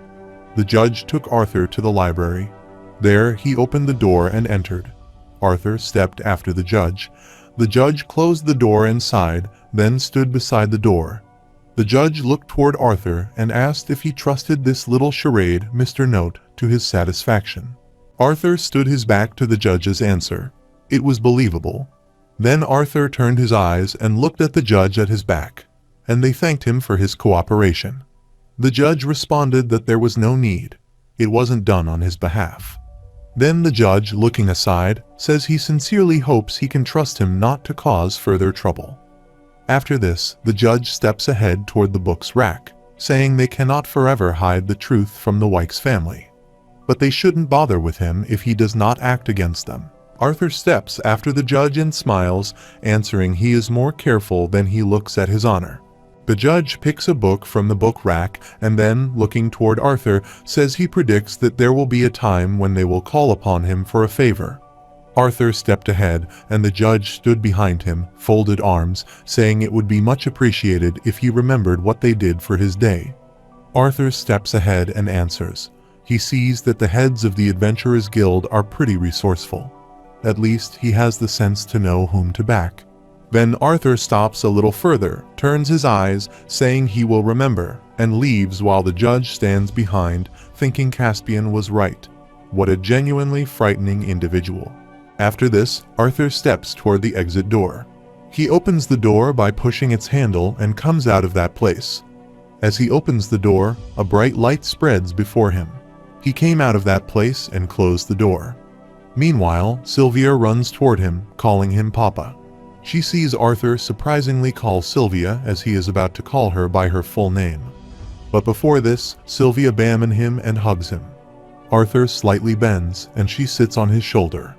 However, Jasmine and Elijah stand before him and see Jasmine smile, while Elijah is surprised. After this, Sylvia sits on his shoulder and puts her face on his head, asking him if it is all over now they can go home. He hears Arthur say everything is over. Let's go home then. 3 of them move from there chattering. Elijah looks toward Arthur and asks if he does not want to visit Samantha. Sylvia sits on his head chomp, and he answers he thinks it would be better if he didn't see her so soon. Then Arthur turns his head, telling Jasmine she should still check up on her later on though. A butterfly flies to them, and Sylvia surprisingly looks toward the butterfly, and Jasmine answers of course. However, 3 of them leave the Xyrus Academy and move toward the backside exit door. While on the way, Elijah sighs, saying he guesses they will be parting ways soon. Arthur turns and looks toward him, adding that he has forgotten he is not from Sapin. With a sad face, Elijah slightly smiled in response, and Jasmine, with a tragic facial expression, nodded. Meanwhile, the butterfly flies on Jasmine's head, and Sylvia sits on Arthur's head and surprisingly looks toward the butterfly. After this, Arthur, looking toward Elijah, says that if he has no plans, he thinks he can stay with them before they go to school. Elijah surprisingly asks the school while Sylvia moves forward and looks toward the butterfly, making a noise. The butterfly got scared. Arthur answered yes, an institution where children and teens are taught. As Arthur was about to complete his sentence, Elijah shouted he knew what school was. The butterfly fearfully flies from there, and Sylvia sits on Arthur's head, looking toward the butterfly. After this, Elijah closed his eyes and set his glasses, saying it was just that he had no plan of going to school. Here's Arthur says. He mentioned that part of why he is trying so hard to climb the ranks as an adventurer is to make a name for himself. Then Sylvia wiggles and Arthur pats her lovingly and smiles, saying, Elijah, if that's the case, it won't hurt for him to get an education from Xyrus Academy. However, Arthur steps ahead while Elijah stops their answer. He is sorry he still doesn't follow. Then he stood behind, opening arms and, surprisingly, asking Arthur how he would even get into the best magic school on the continent. Further, he asks if he might meet the qualifications, but only needs a little money and connections to get in. Arthur grabs Elijah by his shoulder, answering just let his big brother worry about that, then he thumbs up, saying he just needed to bring his body, and he would handle the rest. Elijah cringed, asking if he could not say it in that tone, while Sylvia sat on Arthur's shoulder, winking. Arthur grabs Elijah tightly and looks toward Jasmine, asks can take Elijah back home. He has something he needs to take care of first. Elijah, free to himself, surprisingly, asked how he was so freaking strong, and then three of them stepped ahead while the butterfly flew up, following them. After this, Elijah presses his neck and, looking toward Arthur, grits his teeth, saying he still hasn't agreed to anything yet. He knows. Arthur adds that Lucas will be attending Xyrus Academy as nicely. Then he asks Elijah if he is okay with leaving him alone with him. He hears Elijah grabbing Jasmine's hand and moving his head, wondering what classes he should take. Arthur is surprised. Then Elijah, holding Jasmine's hand, took her with him, repeating thanks for everything. Note that Arthur stood behind, smiling. However, Arthur stood there watching them leave as Caspian stood behind him beside the tree and watching three of them. With his back to Caspian, Arthur turns his eyes and asks him to come out. He hears Caspian come there from behind the tree. He is glad he took some precautions by sending those two off first. With his back to him, Arthur says thanks for getting the judge to play along with his little plan. He doesn't think Lucas will be suspicious anytime soon. Here's Caspian stood behind him, sighed and answered. He was glad this whole thing had been solved without anyone dying. Arthur turns his head and angrily looks toward Caspian and says people have been killed. Remember that Caspian, looking toward Arthur, answers his mistake, and then he coughs, saying his intention wasn't to stir a fight. Then he throws a bag toward Arthur, saying he wants to send him off with a little parting gift. Arthur catches that bag and remains silent. Then he opened the bag and was surprised to see it was full of golden coins. Arthur holds the bag heads up and asks what this is for while Sylvia sits on his shoulder and surprisingly looks toward the bag. Caspian turns and steps ahead, answering it so he can take extra precautions. Arthur turns his eyes and looks toward him, thinking that Dawn's ballad won't be a problem if he doesn't draw it. He guesses the only potential problem is that Lucas has been Sylvia. A bright light spread around him as he was about to complete his sentence. He was surprised, then turned his head and looked toward Sylvia, who sits on his shoulder has wholly changed herself. Also, her body color turned from blue to white, and the lightning aura emerged from her body, and she was smiling. Then Sylvia brushed her head with Arthur and laughed, asking if this was better. After this, Sylvia moves and hugs Arthur, and he holds her in his arms, asking just how many forms she can change into. She answered she didn't know, but she was tired. Good night, and then she fell asleep in Arthur's arms while he stood there thinking he guessed these were some of the perks of having a dragon as a bond. Then says how convenient it is and moves ahead. However, Arthur emerges from the dungeon portal where he goes with Jasmine. Many people were clamoring in the street. Arthur put his accessories aside on the box and changed his clothes. Then he ruffled his head and smiled, thinking he should do it. Then he, wearing his bag and carrying Sylvia in his arms, stepped ahead on the market street. A couple was passing by him, discussing whether it was confirmed their baby had just turned C-class. Also, a girl passes him, jumping for joy that he made it back. Arthur opens the jewelry shop door and enters there. The jeweler setting his jewelry asks welcome to Ekvius Arfit, the little boy. Is he lost? Arthur stood in the door holding the door handle, showing him his thumb answer. His father sent him on an errand to buy a dimension ring big enough to fit his thumb. The jeweler rubs his neck and smiles, saying, "Listen, kid, even though they are small dimension rings, they are costly." Then he asks if he is sure his father knows about this. Arthur removes his bag and shows him the golden coins bag, asking if this is enough. The jeweler is shocked to see the bag, his mouth wide open, and he starts sweating. After some time, the jeweler, wiping his face with the napkin, waves his hand, thanks Arthur, and asks him to come again. With a sad face, Arthur steps into the street, thinking he can't believe he had to spend most of his gold on a dimension ring, barely able to fit a sword and beast core. While on the way, he stops thinking well with this. His preparation for everyday school life is complete. After some time, Arthur stands near the carriage. Then he steps into the carriage, asking the driver, "Helster Manor, please." The driver extends his hand, and Arthur pays him the fare. The carriage moves from there toward its destination while on the way. Arthur sits in the carriage beside the window, holding his mask, and stares at it, thinking it has already been over 2 years since he first put on this mask. Also, Sylvia was sleeping in his lap, and the strong wind was coming in through the window, and the curtain was shaking. Looking through the window, Arthur wonders what it will be like to be an average student. However, at night, Arthur arrives at his home. Sylvia was sleeping in his bag with her head out of the bag. Arthur heads down and climbs the stairs to get to the house. He is surprised to see his sister's shadow falling on the stairs. He heads up and looks ahead of him toward his sister standing upstairs and smiles, saying Ellie, her big brother, is as he is about to complete his sentence. Ellie jumped on him. Arthur was about to fall backward, but she grabbed him tightly, and while crying, she said, "Welcome back, brother." Sees Sylvia awake from the sleep, and sitting in the bag, moves forward to look. Arthur pats her head and apologizes while Sylvia sits in the bag yawning. Ellie heads up and, with teary eyes, angrily looks toward Arthur and says, "Welcome back." Big brother, he brushes her head and smiles, responding, "It's good to be back." While Sylvia again falls asleep, Arthur, looking toward Ellie, opens his arms and smiles, asking now how about she let him go. She heads up and looks toward him, asking if Depends will leave again. Arthur laughs, answering no, he is not. After this, Ellie climbs the stairs, enters the home's main door, and wipes her tears, saying, "Come on, then let's go inside." Arthur steps after her, then looks toward her, climbing the stairs, and thinks Ellie is growing up so fast.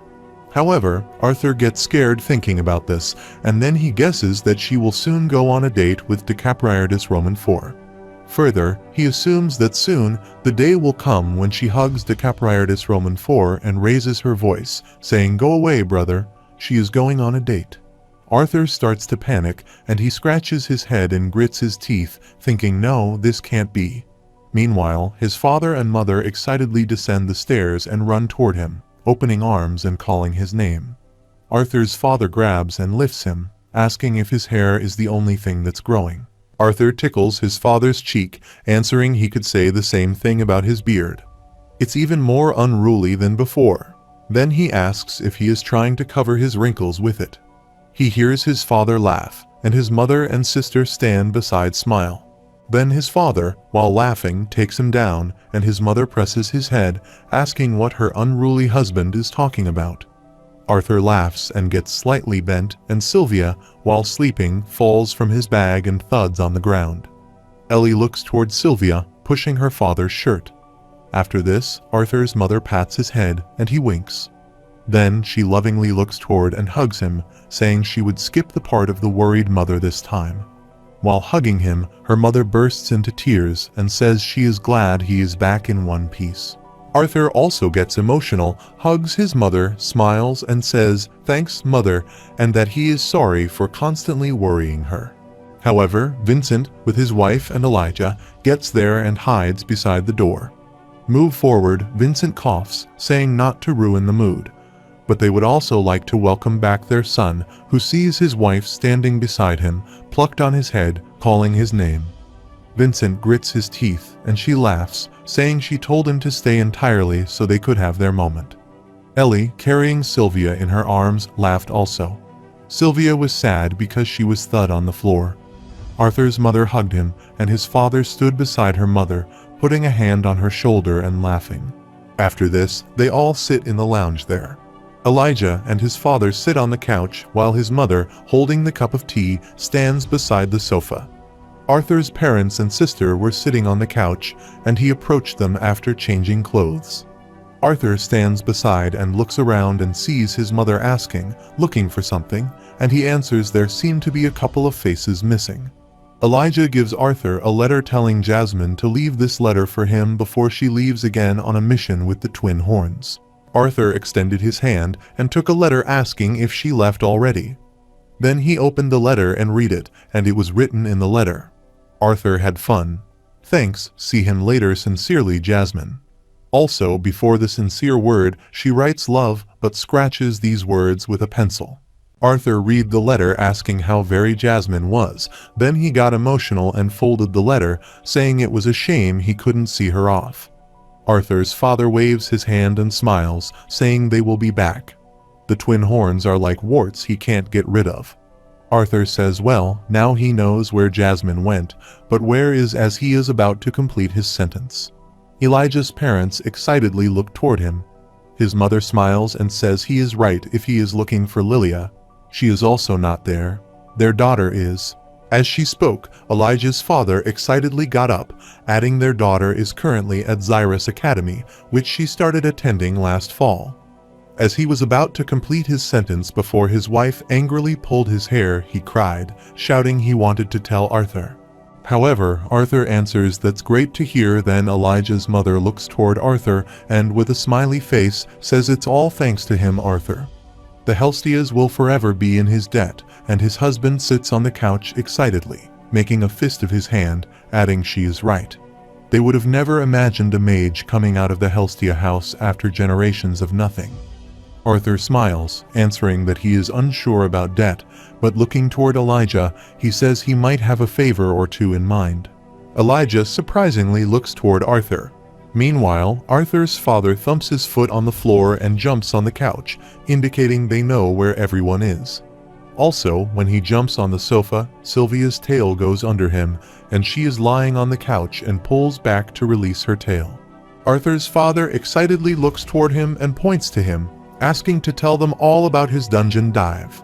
Arthur's mother sits on the same couch, angrily moves back, looks toward her husband, and grits her teeth, asking if he is a kid or something. Sees Arthur laugh, then looks toward them, putting their hand on his chin and saying, let's see where he starts. After this, he and Elijah explain everything, and they all are shocked to hear all this while Arthur laughs. However, after hearing this all, Elijah's father sinks onto the couch, asking what a ride, and there he thought his annual tax results were interesting. While his mother sits beside him with a surprised facial expression, he adds an elder wood guardian to believe he fought. And she killed a beast that her parents used to bring up to scare her into behaving when she was a child. Moreover, Arthur stood beside the couch arm and, putting his hand on the couch arm, looked toward his father. He asked about the topic of magic and monsters and what stage he was currently at. His father clenched his hand, then looked toward his hand and brushed his hair, answering that he had been stuck at the bottleneck of the dark orange stage since he left. And no matter how much he meditates and purifies mana, he can't seem to break through. Arthur throws the beast core toward his father, saying, perfect, use this. Then his father catches the beast core. After this, Arthur sat beside his mother on the couch arm and smiled, saying he had to use a bit of it while he was healing, but there should be more than enough mana in this beast's core to help him break through. However, Arthur's mother and sister sit on the same couch, turn their head, and surprisingly look toward the beast's core. His father, holding the beat core in hand, trembles and stares at it, surprisingly, saying, "This son, he can't." Then Arthur's father worriedly looks toward him and asks if this is something he risked his life for. He can't just take this from him. Elijah's mother surprisingly gets up from the couch, adding that their son brought quite a present. She can't even imagine what an S-class beast core would fetch for. While Elijah's father lying on the couch was counting something, Arthur's mother emotionally looked aside answers for the amount of worrying he caused her, and she is still weighing whether it was worth it. After this, Arthur's head down and closes their eyes, brushing his legs, and gets up from the couch, saying take his father. He will need that if he wants to catch up to him. Then he turns his head, smiles and winks, asking his father why he couldn't let his son leave him in the dust. Arthur's father looks toward him and asks his son not to tell him. Also, he moves his hand backward because Ellie is crying and insisting her father give her the beast core because she wants to see it. With a smiley face, Arthur puts the towel around his neck and, pulling it with his hands, answers yes, light orange stage. Here's Elijah's parents are surprised. His father, in surprise, sits straight on the couch, thinking, sweet mother, that's just ridiculous. While his wife stood beside him, she put her hand on her mouth in surprise, and with her other hand, she slapped on his shoulder. Arthur's father gulps and stares at the beast's core in his hand, then he grabs it and makes a fist of his hand. He extends his fist toward Arthur, saying don't cry when his old man beats him down the next time they duel. Arthur smiles, makes a fist of his left hand, and extends it toward his father's answer, which he is on. Also, with his right hand, he grabbed the towel. After this, Elijah took a warm bath in the bathroom at night. Suddenly, Arthur, holding the clothes in his hand, slammed the door and entered the bathroom, saying he brought his pajamas.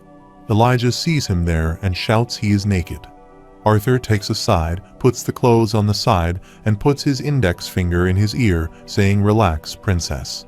He can barely see anything past this steam anyway, while Elijah stands beside him under the shower, angrily looking toward Arthur, covering the front of his body with his hand.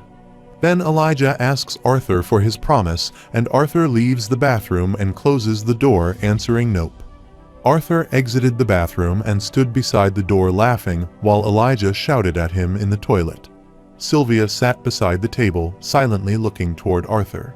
Arthur comes near his bag and takes out his mask. He looks toward the mask with a smiley face and asks a lot about what has happened these past 2 years, right? Sylvia sat before him on the table, looking toward him, answering yes. Sylvia even became taller than Papa Arthur, laughing and adding that it was true. Meanwhile, the bathroom door creaks. Elijah comes out of the bathroom, tossing his wet hair with a towel, and tells Arthur it is his turn to wash up. Arthur and Sylvia look toward him, and then Arthur puts his mask in the drawer, answering that he got it. Elijah put the towel around his neck and, wearing his glasses, asked what took him so long. Arthur removed his shirt, closed his eyes, and answered that he needed Uncle Vincent's help with a few matters. He also talked to him about sponsoring him to attend Zyrus Academy. He hears Elijah excitedly look toward him and, while cleaning the lenses of his glasses with the towel, asks what he said then. Arthur stepped toward the bathroom, opened the door. Answer, of course, he said, but before completing his sentence, he entered the bathroom and closed the door. While Elijah stood behind, waiting for the answer, angrily extended his hand toward the door. After some time, Sylvia was sleeping on the bed edge, and Elijah and Arthur were lying on the same bed. Looking up, Elijah says he thinks he will be a student of Zyrus Academy soon. Then he turns his head, asking Arthur if he believes they will learn much. Further, he says Zyrus Academy is considered the best magic school. Arthur is lying beside him, putting his hands under his head and looking up, answering still. They are well above the skill level of the first years there, and he imagines it will be a bit boring. Here's Elijah turns his head and looks up, smiling, answering yes, but there will be students from all of those powerful families. The thought of exchanging pointers with them and learning to control his powers better excites him. Arthur extends his right hand upward and adds that he supposes it will be helpful to learn more about the attributes of magic, such as lightning and ice. Furthermore, he says lightning magic still takes too much mana out of him to use well, and even with the help of his beast's will, it's hard for him to control ice. Elijah turns his head, asking if he has thought about what he will do with Lucas. Arthur puts his hand on his stomach, closes his eyes, and sighs, answering Lucas has no idea who he is. Then he looks aside and grits his teeth, saying he will keep it until he is confident that he can take on his entire family. That way, training comes first. Elijah turns his head and smiles, surprised that he can hold back from going all out against Lucas. Also, Elijah builds a pillow wall between them. After this, Arthur looks toward Elijah and smiles, answering yes. Well, he is still surprised that the first thing he wanted to do before sleeping was build this pillow wall. Arthur, surprisingly looking toward him, asks if this is necessary. Elijah covers himself with the blanket, answering that it's essential. It's already weird that two boys are sleeping on the same bed. Then, Elijah closes his eyes to sleep and hears Arthur flip and move toward him, asking if he would prefer it if he were a girl. Elijah poofs the pillow on Earth's face and shouts, "Shut up, Arthur." They laugh and turn. Elijah peeks through the pillow, asking Arthur, but speaking of a girl, does he think he will be able to find a girlfriend at Zyrus Academy? Arthur gets surprised, then surprisingly turns his head and looks toward Elijah. He asked for such a severe-looking guy. He worried about everyday things.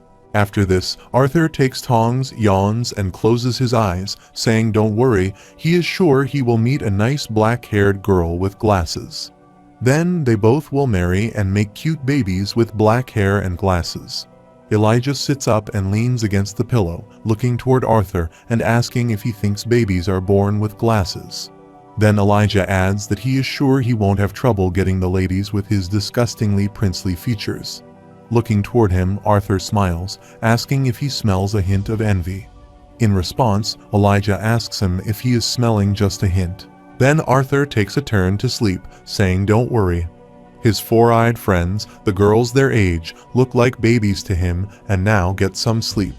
Elijah sits behind him on the bed, surprisingly looks toward him, then slightly smiles and wishes him a good night, and then they both fall asleep. And Sylvia, opening arms and legs, was sleeping on the bed's edge. After this, in the morning, Arthur awakens, sits on the bed, yawning, and comes out of his room. While taking tongs, Arthur descended the stairs, and ahead of him, Uncle Vincent was ascending the stairs and looking toward Arthur. He said, "Good, he is up." Then he goes to Arthur and, putting his hand on Arthur's shoulder, says he was curious about talking with an inventor yesterday, so he got in contact with one this morning. Arthur, looking toward him, surprisingly asked. Vincent puts his hand on Arthur's shoulder, and they walk down the stairs. Then, walking down the stairs, Vincent says his name is Gideon. He is a famous researcher and one of the most accomplished inventors and artisans in Sapin. Arthur, looking toward him, listens to him attentively, and then they both walk down the stairs. After this, walking ahead, Vincent says he will be back in Zyrus City in 3 days, so they can detour there before joining up with everyone in downtown Zyrus. Here's Arthur adds, asking sounds good, but is something happening downtown that day? Vincent surprisingly asks if he has yet to hear. Then, the royal families of Sapin, Eleanori, and Darv are making an important announcement in Ediston, and it's being broadcast in the downtown square. Arthur adds that he sees, and then says, regardless, that he thanks him for setting this meeting up. Looking toward him and putting his hand in his pocket, Vincent asks if he is curious, though he needs something from him. Looking aside, Arthur turned his head and answered, not something he needed, but something he wanted to discuss. While looking aside, Arthur thinks it's about time he used some of the knowledge from his past life. Arthur's father, keeping the towel around his neck, was looking out of the glass wall. However, Vincent turns his head and looks toward Arthur, asking, wait, what? Meanwhile, Arthur's father, drying his hair with a towel, comes to them, saying son and Vincent. Then he squinted his eyes, saying wait, and then pointing toward Vincent, he asked if it was okay for him to look like this. He thought he was meeting with someone this morning. He heard Vincent tremble, answering he was right. Then he turned and ran away, saying he needed to go, but Arthur said he would pick him up later. Arthur stood beside his father, waving his hand while his father put one hand in his pant pocket and held the towel smile with his other hand. He tells Vincent he will trip if he looks back at them while running into an older man. After this, Arthur smiles and, punching his father's stomach, asks, speaking of old, how his training is going. Surprisingly, Arthur's father looks toward him, winks, and then answers that his old man has officially broken into the solid orange stage. Then his father puts his hand in his pocket, which reminds him, and Arthur, looking toward his father, making fists, asks what. His father takes out the beast core from his pocket and extends it toward Arthur, saying for some reason, even after he finished absorbing everything from the beast core, it didn't crumble. Arthur took the beast core from his father, and his father stood before him, but he had to finish getting ready before he had out. Arthur grabs the beast's core, and his father brushes his hair, then pats him on his shoulder and thanks him again. Then his father left, waving his hand that he would be back by dinner, and Arthur stood behind, silently looking toward his father.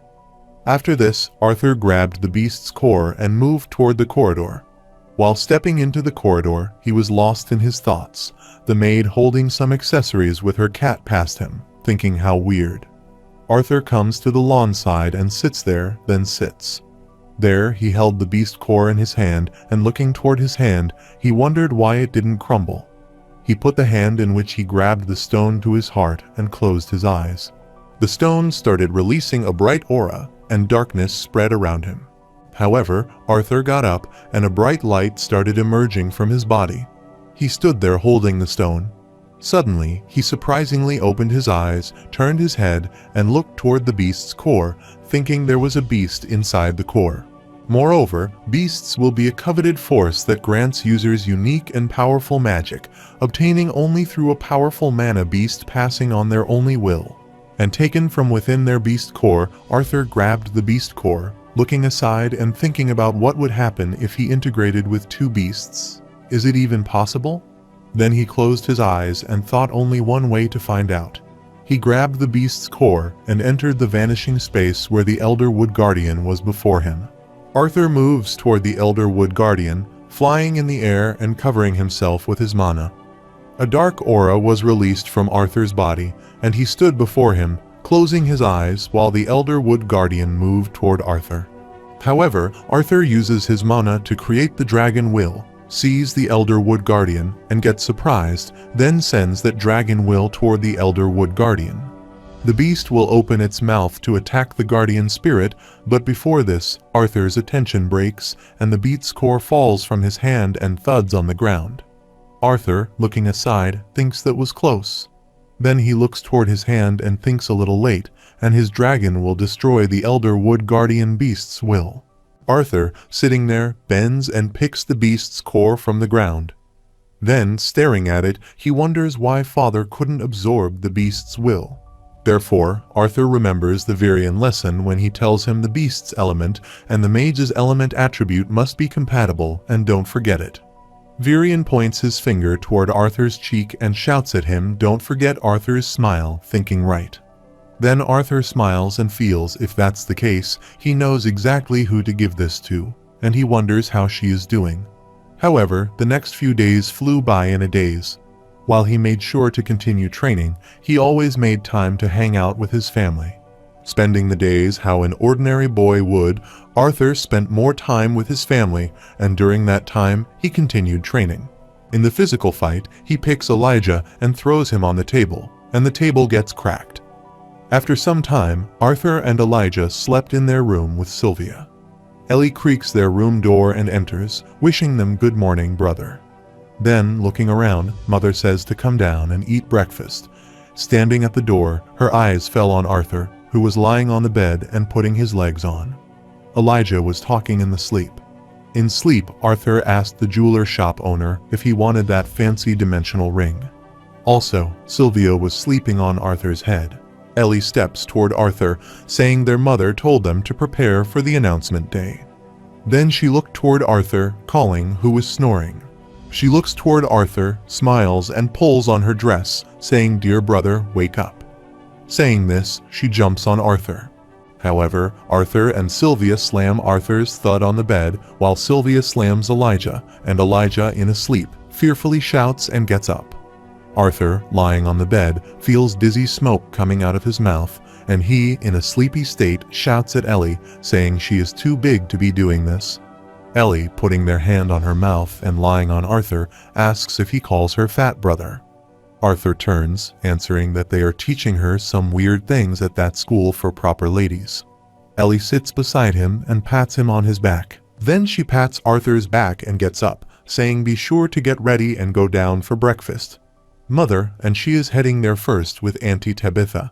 Arthur turns, gritting his teeth, while Elijah, in a sleepy state, sits up while Sylvia, lying on Elijah's head, falls as he sits up. After this, while hamming, Ellie moves toward the door, and Arthur sits up, asking her who she takes after to be so violent. Elijah sits beside him and extends his hand, adding he knows the answer. Moreover, Arthur, Elijah, and Vincent move from there to announce their carriage. The carriage clanks and passes through the street where people are clamoring. However, when they arrive at their destination, the carriage driver opens the carriage door for them, and they exit the carriage one by one. Both Arthur and Elijah step ahead while Vincent exits the carriage. Arthur puts a hand on his stomach and asks Elijah if he is hungry. Looking toward him, Elijah answers he is not surprised after seeing how much food Sylvia stole off his plate. Then Elijah, pointing aside, says he will check out some of the stores nearby, and Arthur surprisingly asks him if he even has money to buy anything. Setting his glasses, Elijah answers, unlike someone else, he has been saving what they earned from the dungeon. Those words stab in Arthur's head, and looking aside, he adds he is lucky.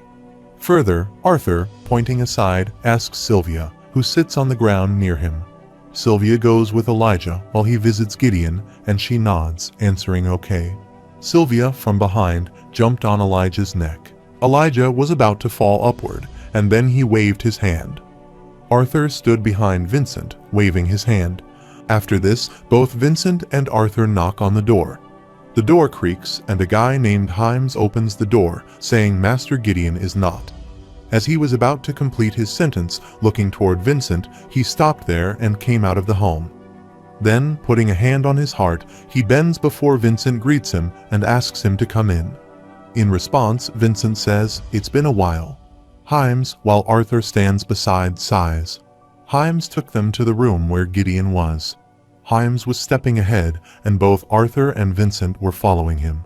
As Arthur enters the room, he feels the lousy smell there, and he puts a hand on his nose and asks what that smell is.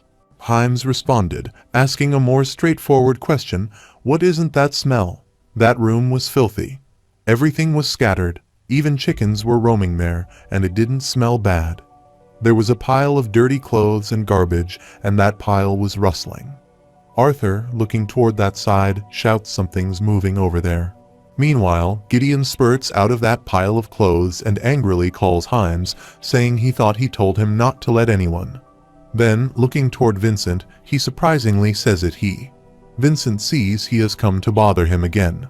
Vincent makes an angry face, answering he acts like he didn't call him beforehand. Gideon, wearing dirty clothes, stands up with his back to Vincent and Arthur and fips the pent, which is lying on his shoulder, away.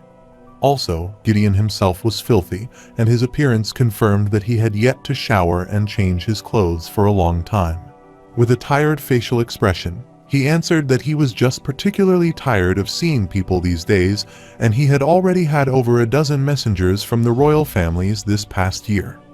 After this, with his little finger, Gideon scratches his head, saying they have been hounding him to devise a way to travel long distances across the ocean.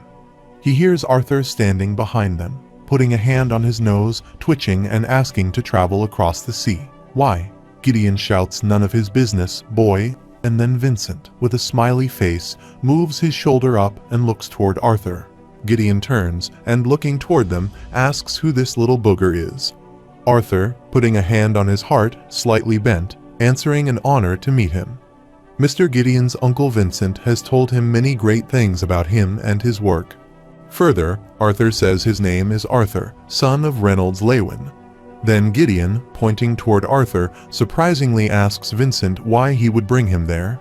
He knows he doesn't take on students, and the disciple hears Vincent turn his head and, looking toward Arthur, answers that he would like to know why he wanted him to bring him there. Arthur turns his head and, with a smile on his face, answers that he came up with something in mind to offer. Standing there, Arthur's eyes fall on the table on which some papers in the bucket are lying.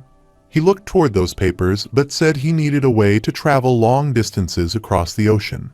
Surprisingly, Gideon looks toward Arthur, asking what he does near the table, and grabs the paper, answering that it may be easier for him to show him rather than explain. Both Gideon and Vincent stood behind us, looking toward Arthur while he stood his back to them and scribbled something on paper. Gideon steps toward Arthur, adding that he needs to know what colorful doodles he is drawing. Arthur, with a smile on his face, continues scribbling. Gideon moves forward and stares at the paper, saying the problem he is facing isn't something a kid that hasn't even grown hair down there can. Before completing his sentence, Gideon stops there, gets surprised, and shouts, asking how this is. Gideon's eyes widen, and he is shocked. He extends his hand toward the paper and shouts this, of course. He snatched the paper, sat on the ground on his feet, and stared at the paper, shouting an engine not powered by mana, but by a stem generated by external material. Why didn't he think of this? Vincent stood behind was surprised. Sometimes he looked toward Arthur and sometimes at Gideon, while Arthur stood behind and looked toward Gideon, who was smiling. Gideon staring the paper and squeezes his eyes, adding, "Wait, this part doesn't add up. Something is missing." Meanwhile, Arthur stood behind, came toward him, and snatched the paper from his hand, answering he had left out some critical details that he would be more than happy to provide. Gideon sits there, grits his teeth, and looks up toward the paper then. Arthur folds the paper and stands on Gideon's clothes lying on the floor. Looking toward Gideon, he smiles, saying once their negotiations are over, Gideon sits on the ground angrily, turns his head, and looks toward Arthur. Gideon gets up and points toward Arthur, asking if he is not an ordinary little bogger. In response, Arthur closes his eyes and smiles. Gideon turned his head and waved his hand, saying no matter. Then he snapped the door creak and Himes, holding the box, entered the room. Gideon, looking toward Arthur, says he is sure even the things rolling around on the ground there will be able to amaze him, and Himes stands behind him, holding the box and putting his hand on its lock to open it. Gideon says, feasting his dewy blue eyes on this, and Himes unlocks the box. As he opens the box, there is a diamond, and from that diamond, a bright light emerges. Vincent, looking toward the diamond, gets surprised and, with their surprised face, says that it's an ironized diamond. Arthur was also surprised, but looking toward the diamond, he nodded. Gideon smiles with a proud face and folded arm, saying Vincent tells him he is a budding mage. This is one of the most valuable gems on this continent and can store 5 times its size in mana. Vincent grits his teeth and points toward him, an answer he doesn't think budding is quite the word he used. Arthur shakes his head, adding it's nice but unnecessary for him to hear Gideon answer unnecessarily. He says no matter. Then Gideon turns and looks toward Himes, waving his hand and asking him to bring over all the items on the middle shelf or row C. However, Himes brings all the treasure boxes there and puts them before them. Vincent, looking toward all those treasure boxes before him, is surprised, and extends his hands toward the boxes to check it. Gideon and Himes nod while Arthur stands aside, folded arms remaining silent. Gideon stood beside the box bend, took out all the items one by one, and showed them to Arthur, saying he hadn't shown this to anyone yet, but he would make an exception for him. Arthur silently stood beside, doesn't respond, while Vincent, looking toward those items, was blushing. After this, Gideon takes out the mirror from the box and shows it to Arthur, smiling, saying this mirror can deflect up to 5. Arthur smiles, answering, uninterested, hearing Jibon get shocked, and the mirror slips from his hand, but Himes catches the mirror before the mirror falls and breaks. Gideon shows different kinds of items to Arthur, asking what about this. Arthur answers no, then opens the second box and shows the items to him, saying he can't say no to this, but this time Arthur again refuses. Gideon opens the third box and shows him the item, saying fine, he is sure about this one, and Arthur again answers nope. While Vincent stood beside, looking toward those items, he smiled, thinking of being able to hold his own against the infamous Gideon as expected of Arthur. Gideon gets angry and throws all his items toward Arthur, shouting take his stuff when Arthur denies his every item. Arthur, with a smile on his face, moved up and down here and there. The items passed him, and Himes stood behind Arthur, quickly moving from one side to the other and catching all the items. After this, Gideon puts his hand on Arthur's shoulder, sighs and bends before him, while Arthur stands before him, putting his hand in his pocket and remaining silent and smiling. Himes stood beside, holding the stuff, looking toward Gideon, surprisingly extending his hand and calling him master. Vincent is also surprised to see Gideon's behavior and curiosity, and looking toward him, he thinks about what is happening in front of him. Gideon angrily looks toward Arthur and grits his teeth, saying it seems like there is no choice. Then he asks Himes to bring him the pendant. Himes surprisingly says, but master, those were made for. As Himes is about to complete his sentence, Gideon, angrily looking toward him, grits his teeth and shouts at him he knows. Just bring them. Himes answered yes, and the master left to take the pendant while Vincent and Arthur stood behind, looking toward each other. After this, Himes brings 2 boxes, enters the room, and goes to Gideon. However, Gideon clicked the lock of both boxes and opened them, and there were pendants in those boxes. A bright light was coming out of that pendant. Both Arthur and Vincent surprisingly looked toward that pendant. Arthur and Vincent checked the pendant, and Gideon stood aside and smiled, saying he had some of the best designers work on the aesthetics to suit the royal family. Holding the pendant, Arthur checks it, asking if it is made from a phoenix worm. Also, the pendant's bright light reflection appears in Arthur's eye. He hears Gideon standing beside them, putting their hand in his pant pocket, turning his head, and surprisingly asks this is right, but how did he know? Vincent stood beside Arthur, turned his head, and set his glasses, asking what are phoenix worms. Gideon, placing his arm on Himes' shoulder, proudly explains they are a race of S-class mana beasts about as rare as dragons. They are more known for their unique ability to preserve their own lives. Arthur adds that he is guessing he has somehow stored that ability in the pendant. Gideon pinched, answering right, pretty boy. Furthermore, he says that a phoenix worm can protect itself when in danger, and a protective shell will be conjured around the wearer of this little artifact. And that's not even the best part of the cocoon shielding the user breaks. The mana stored in the pendant will be consumed, transporting the user to the safest location they know.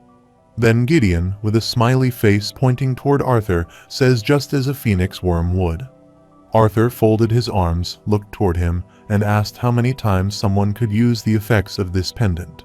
Gideon thoughtfully answered, honestly, kid, it's hard to say. He already wasted 5 phoenix worm beasts cores, each worth more than any other S-class core. He hypothesizes that they will be suitable for this many uses. Here's Arthur, this would be something Ellie and their mother might do.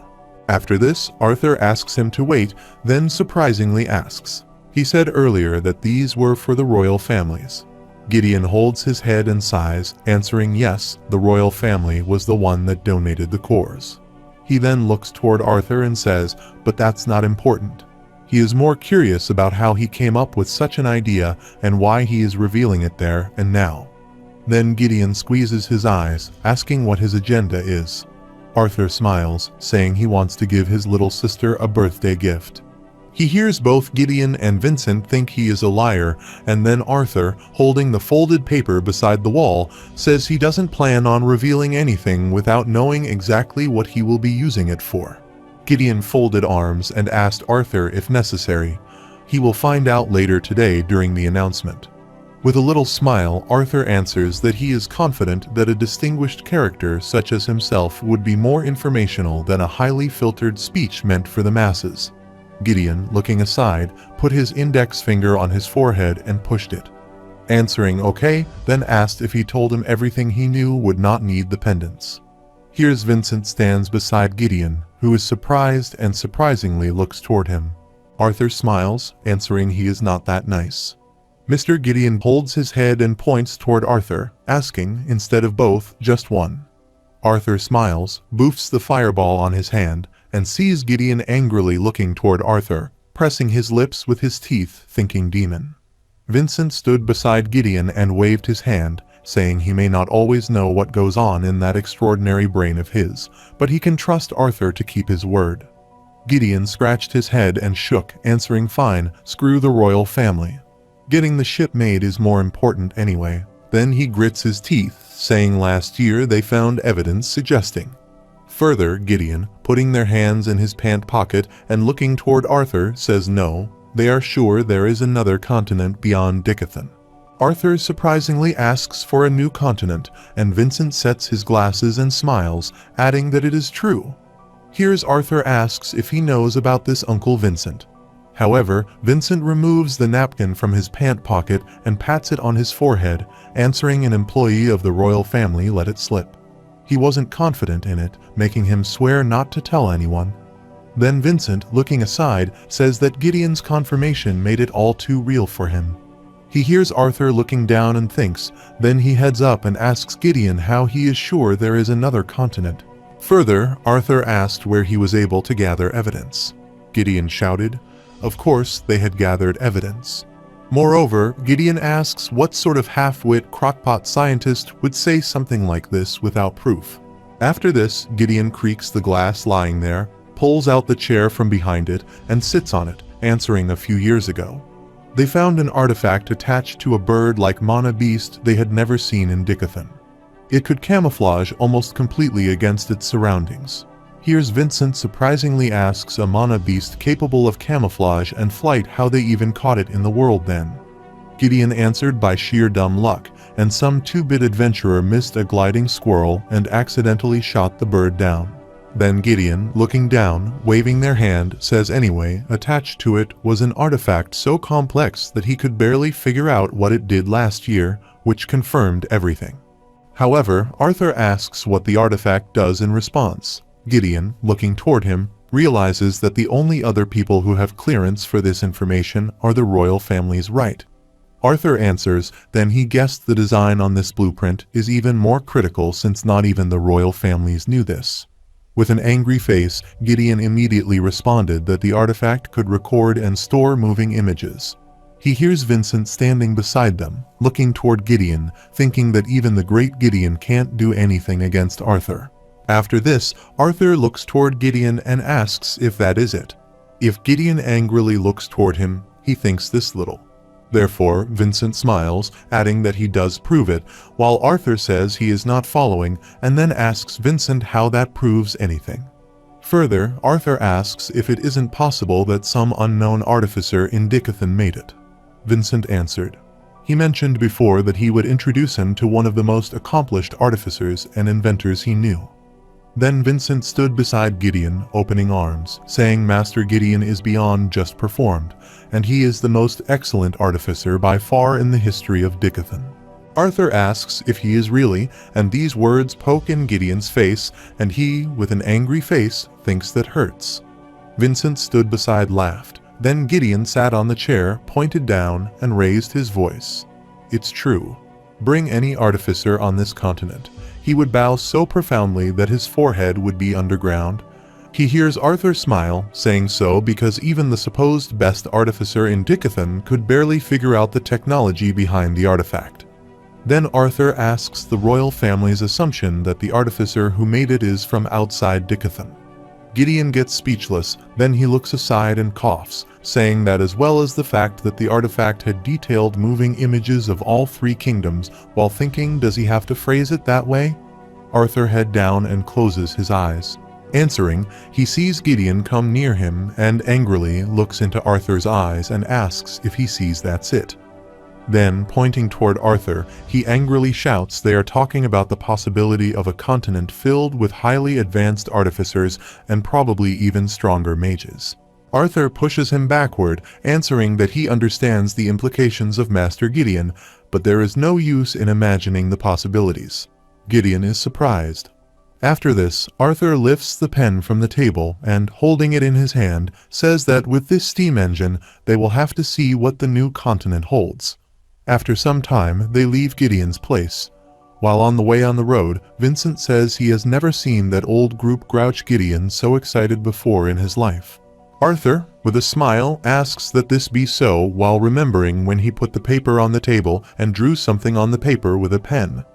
Ask Gideon if this steam engine will need some specific materials that should be related. Gideon excitedly moves toward him, answering yes, he can take care of that easily, finish the rest.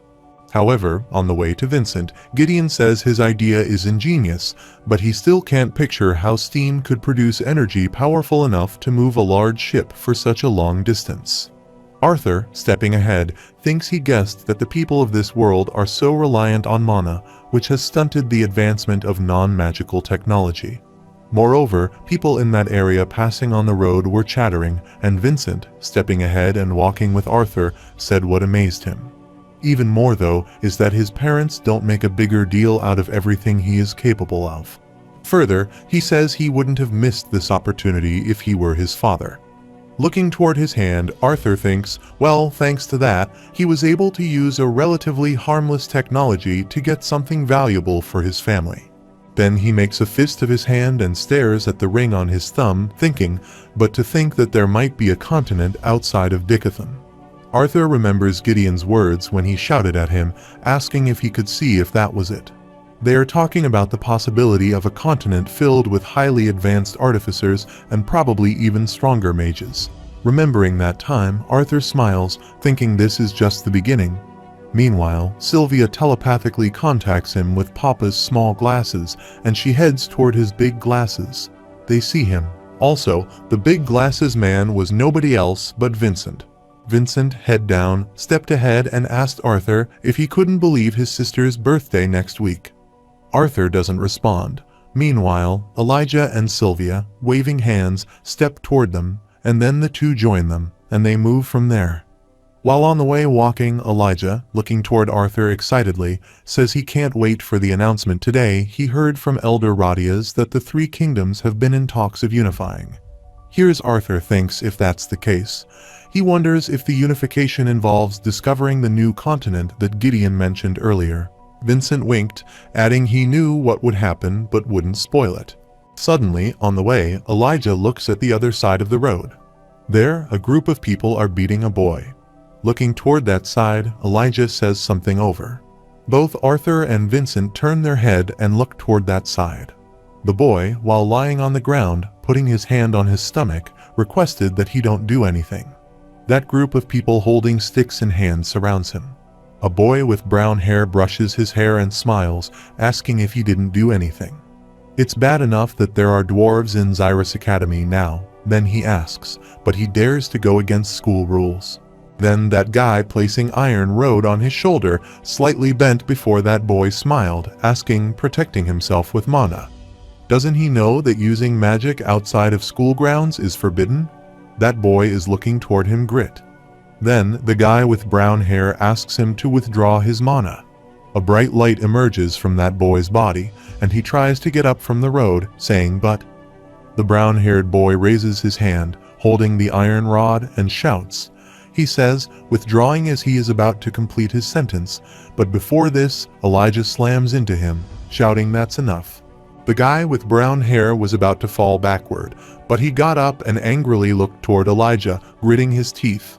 Elijah stood before the boy lying on the road and asked him if he was okay if he stood. The guy with brown hair stood behind, angrily looking toward Elijah, saying he didn't believe this. Elijah grabs that boy and lifts him, and he stands with difficulty with his arm on Elijah's shoulder. Then Elijah stepped ahead angrily, asking the brown hair guy how dare he do this to him as Elijah was about to complete his sentence. The brown hair guy slaps Elijah's face, and his glasses fall away from his eyes and clatter on the road. The brown hairs guy angrily asks Elijah if he should be asking him the same thing. How dare he interrupt his fun?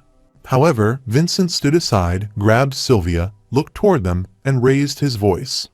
This is unacceptable, so he will call some guards before this. But Arthur grabs Vincent's hand, asking him no, and Vincent surprisingly asks Arthur what he means. They can't just let them. Also, Sylvia, surprisingly looking toward Vincent, was trying to free herself from him. Vincent is surprised when the dark purple aura spreads there, while on the other side, that group of people surround Elijah and that boy. While they both sit on the road, kneeling, Elijah puts a hand on his face and looks toward those people, thinking Arthur and Vincent will get in big trouble if he uses magic there. Don't lose control, Elijah. After this, one of them looks toward Elijah's clothes, a symbol of Darv, and asks his group members if that symbol isn't from the kingdom of Darv. The other one responds that he is right, while the brown-haired guy, surprisingly looking toward Elijah, extends his hand. Then he grabbed Elijah from his hair and pulled his hair, asking what a fun turn of events he wanted to join his half-pig brother on the ground there. As the guy pulls Elijah's hair, he grabs that guy's arm and grits his teeth, thinking he can't win without using mana. The brown-haired guy lifted his hand and was about to attack Elijah with the iron rod, saying open wide that he would make sure they shared a hospital room so they could have two. He was about to complete his sentence, but before this, Arthur snapped his stick on the ground behind them and saw them turn. Looking toward Arthur, the brown-hairs guy asks another peasant to buzz off if he doesn't want to join these two. One of them stood beside the brown-haired guy, folded arms, looking toward Arthur, saying yes, they don't mind playing with him too. Arthur answers well then, looking toward them with his glowing eyes, he says because he would also like to play. However, a carriage passed on the road, and 3 people rode there. First was Princess Kathleen Glader, her brother Curtis Glader, and their guard Grotter. Curtis turns his head and looks toward Kathleen, who stands beside her. He says he can understand not wanting to join his mother and father in Eddiston for the speech. After this, he asks whether they must travel with so much discretion. The Grotter sits on the seat before them, looking toward Curtis, thinking that none of the royal soldiers are there. Then the Grotter sits there with folded arms, adding that since the event is so tightly secured, he alone will suffice, and their discretion is for their majesty's comfort. Then he turns his eyes and looks toward Princess Kathleen, saying she has made it clear that she wishes not to attract any attention. Princess Kathleen stood beside the window, remained silent, and both silently looked toward her to get the answer. After a while, she set her hair flying due to the wind coming from the window and answered. She also clarified that she wished not to come, yet there she was. Here's Curtis's folded arms and closed eyes, says it's a wonder how she has survived this long as part of the royal family sister. Then he winked and added that she should be grateful to have him. Otherwise, she would lock herself in the library all day. He hears Princess Kathleen turn her head and answer. He only forces her to come because his lady friends cancel at the last minute. These words pang into Curtis's head, and in response, he remained silent while the guard stood before them PFFT. After this, Curtis coughs, adding regardless, he had to leave behind Grotter even though he planned on riding on top of him during the announcement so that she would agree. However, Grotter stood before them, looking toward Curtis, saying his bond is the size of this carriage and still needs to be trained Prince Curtis, which is a safety hazard. Curtis sometimes looks toward Grotter, and sometimes Kathleen asks Grotter has gotten a lot better, right?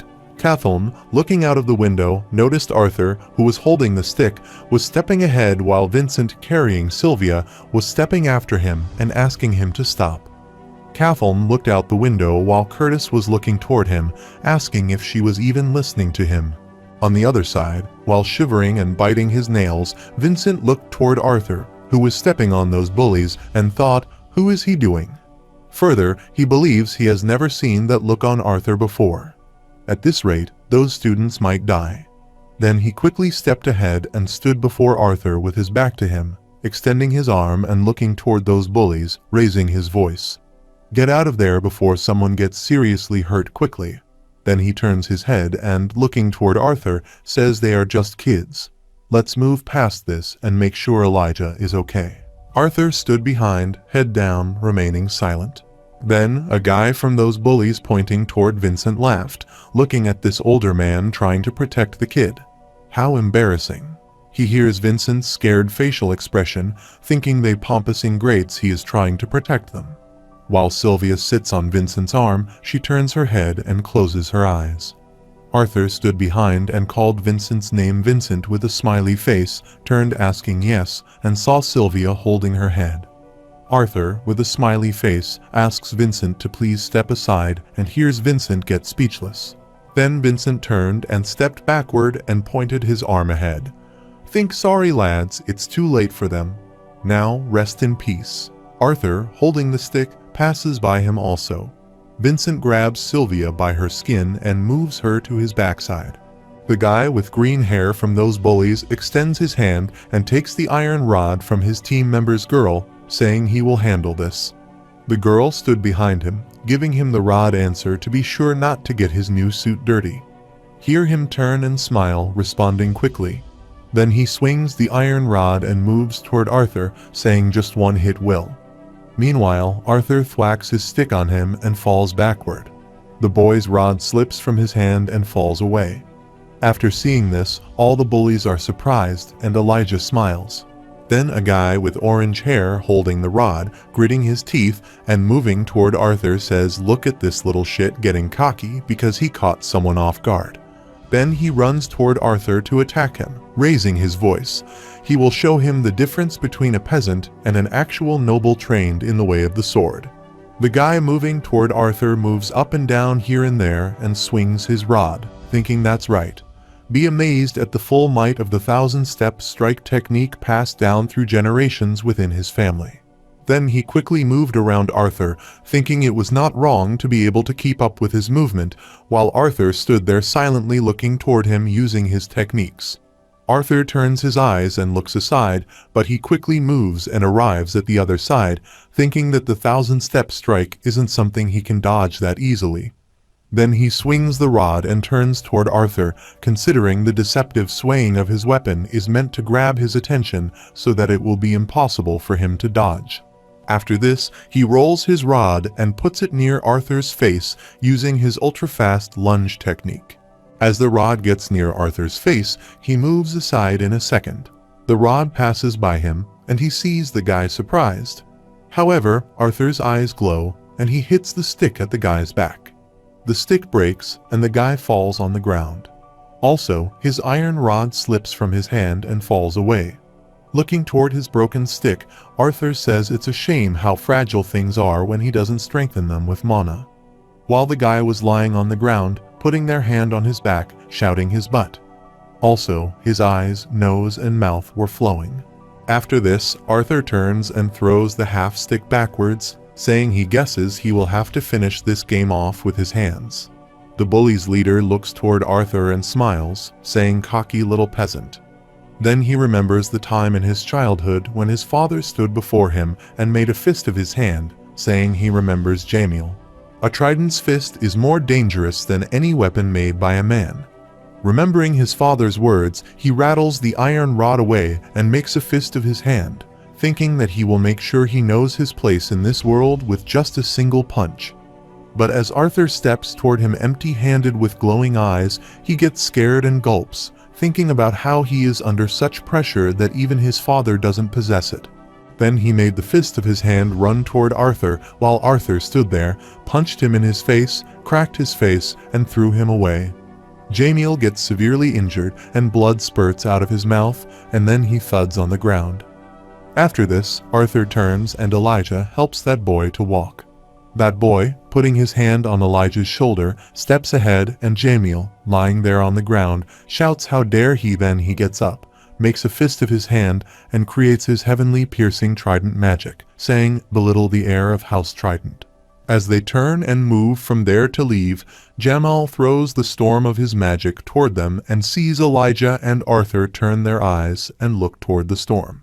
But before the magic storm attacked them, someone crashed his magic storm with her magic wand. Elijah and Arthur turn to look at that person, and this is nobody else but Princess Cathalne, who crashes that magic with her magic wand. However, Princess Cathalne, looking toward Arthur, thinks he is just another boy like her childish brother and his friends. At least, that was what she felt in the short time she was with him, but her gaze always seemed to return to him. Maybe that's how she discovered he wasn't like the immature boys she had grown to dislike. He was different. Prince Curtis stood beside Prince Cathelm, and Grotter raised his voice. "What is the meaning of this?" The bullies, seeing them there, got scared. Jamiel fearfully asks Princess Cathelm and Prince Curtis, who bow before them. Jamil, bowing before them, says they are majesties. He and his friends were enjoying their time conversing when that barbaric peasant started beating them up for no reason. Here's Elijah angrily raised his voice, asking what he was. As he was about to complete his sentence, Jamal's head was down, injured, and they had been wronged. Holding that injured boy, Elijah gets speechless, while Princess Cathelm looks toward that injured boy, thinking that doesn't explain how the dwarf got so injured. Looking toward those bullies, Prince Curtis raises his voice, asking if it is accurate, and Princess Cathelm stands beside him, thinking, "Don't just unthinkingly listen to their words, idiot brother." Arthur stands before them and says, "What a joke." Here's Curtis looks toward Arthur and grits his teeth. While the two bully boys bowing, they look toward each other, thinking, did he call the Prince of Sapin a joke?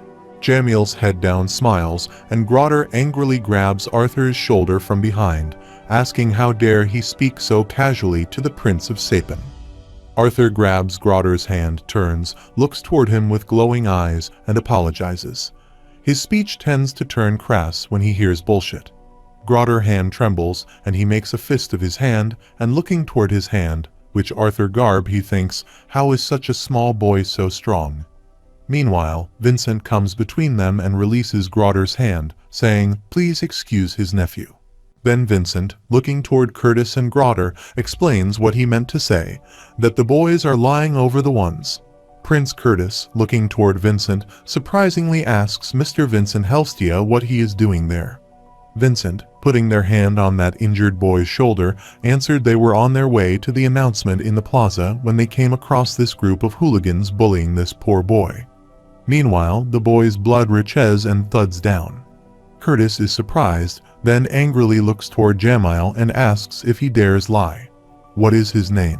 Jamiel's head up to wipe the blood that was flowing from his nose with his shit sleeves. Then he gets up and answers that he is Jamiel's firstborn son of House Trident, His Majesty. Here's Curtis gets surprised and surprisingly thinks of the House Trident. This is getting complicated and he has no mistake using potentially lethal magic just now.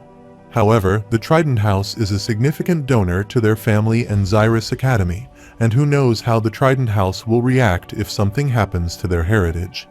At the same time, Jamiel stood before Curtis, smiling slightly because he was proud of his family's social reputation. Princess Cathelm adds her point about Jamiel Trident and his use of magic on public grounds as she is about to complete her sentence, but before this, Prince Curtis extends his arm before her and stops her there. After this, Prince Curtis says in the end, no one was seriously hurt, so if everyone agrees to get past this then. Jamiel's head down and smiles, thinking that's right.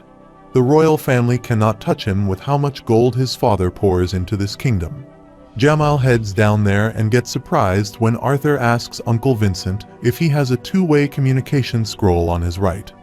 Vincent gives Arthur that communication scroll, asking him to do it, but what is he? While Curtis stands there, he surprisingly turns and looks toward them. Arthur communicates with Cynthia Goodsky and sees Jamiel angrily looking toward Arthur, thinking, fool, how dare he call the director of Xyrus Academy herself. However, Cynthia Goodsky, on video call, asks Vincent if he knows she doesn't appreciate Sudden as she is about to complete her sentence. Arthur answers, Arthur Lewin. As she learns it's Arthur, she excitedly says she is so happy to hear from him. It's been so long. Everyone there gets surprised, thinking, what is this sudden change in Cynthia Goodsky's tone?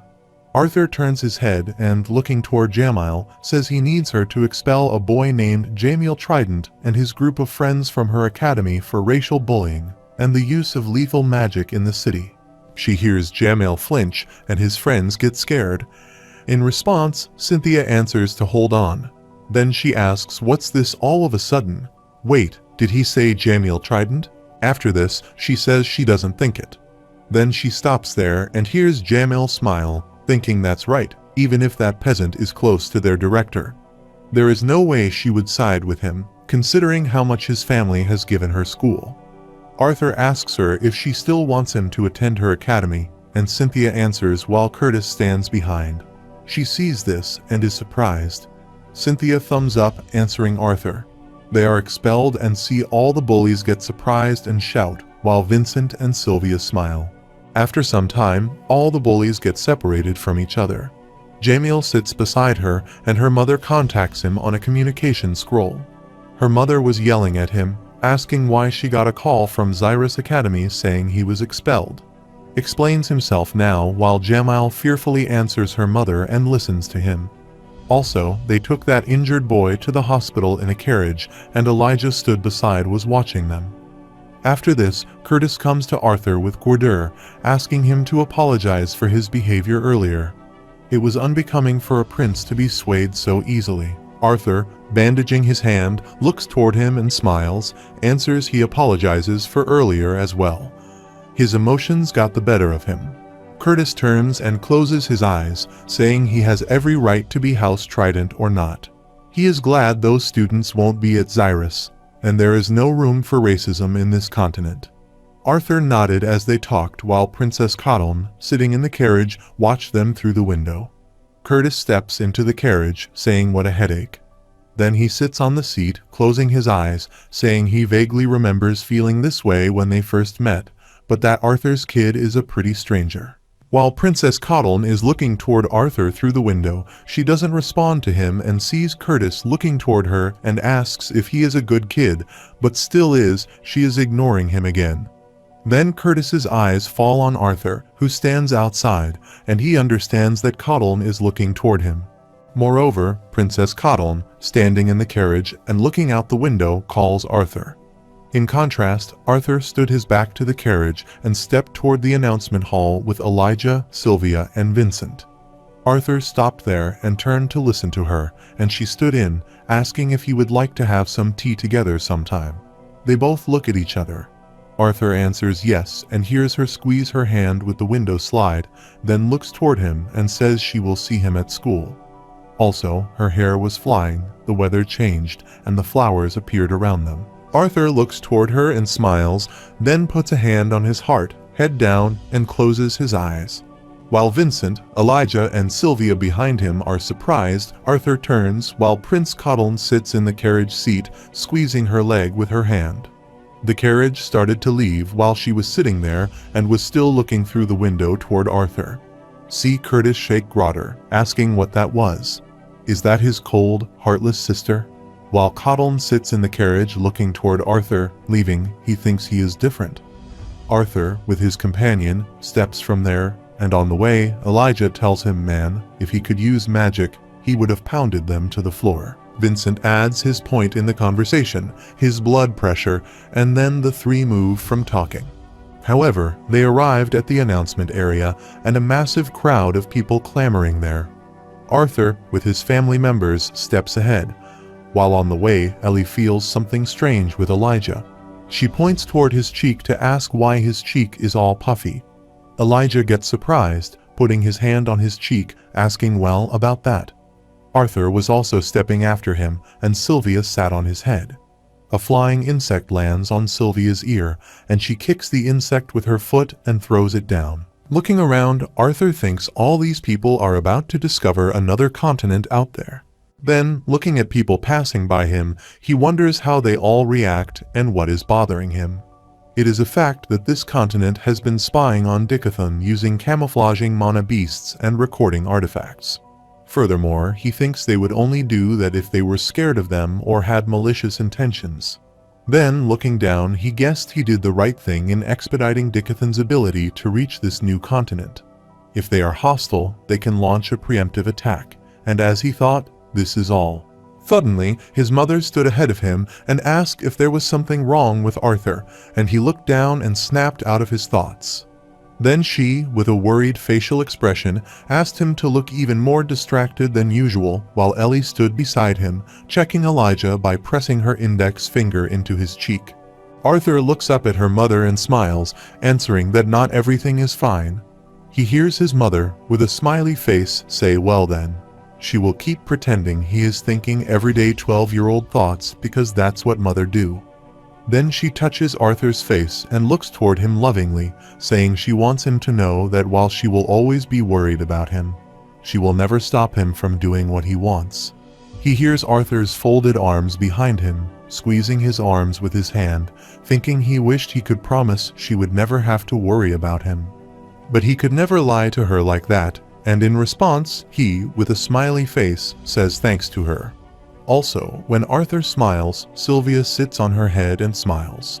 After this, they all stood in line and were excited about the announcement. They also enjoyed each other's company. Sylvia's ears twitch when the Soliter of the royal family twirls the magic ball in the air and throws it upward in the air. As they throw these magic balls upward, a bright light spreads there, and a vast communication scroll appears from that light. From that communication scroll, the king, princess of elves, and dwarf appear.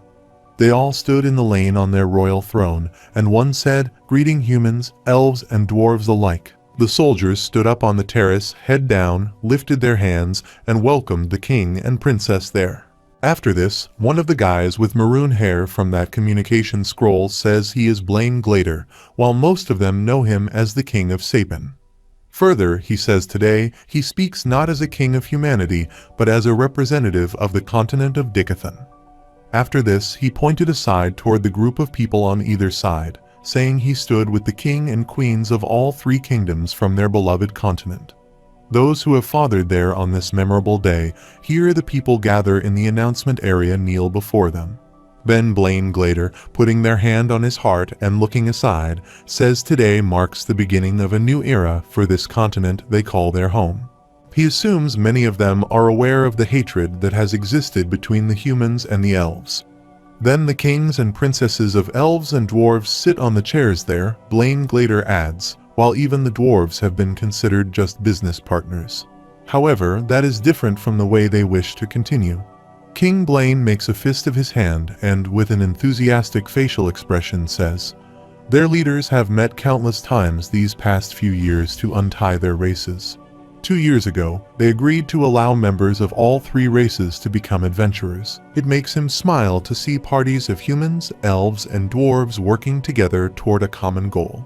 Furthermore, he says last year marked another milestone as Xyrus Academy welcomed students from the Kingdom of Elenwar and Darv.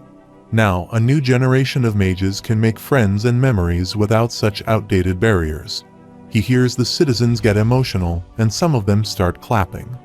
Then King Blaine says they all understand how difficult it may be for some to adjust after the constant enmity between them.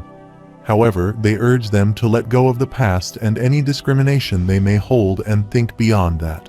Then he opened his arms and said if not for themselves, then for their children and the future of this continent.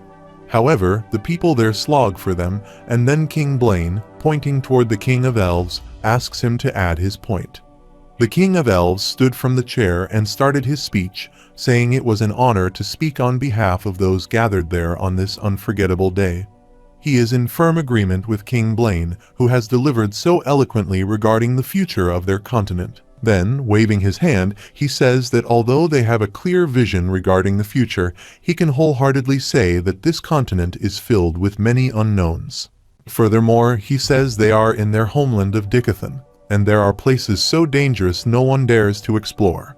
But what if he was to tell them that even greater mysteries and dangers are out there, and they have not heard wrong, fellow citizen of Dicathan? And today they formally announce that they have found evidence of another continent. Here's the people gather there and start clamoring. People get surprised and start asking others what that means for them on another continent. Surprisingly, Vincent and Reynolds stood in line, thinking they were enemies, while the people behind them clamored. Looking toward scared people around him, Arthur thinks the news might not go over well, but this is chaos. The King of Elves raises his hand and asks people please.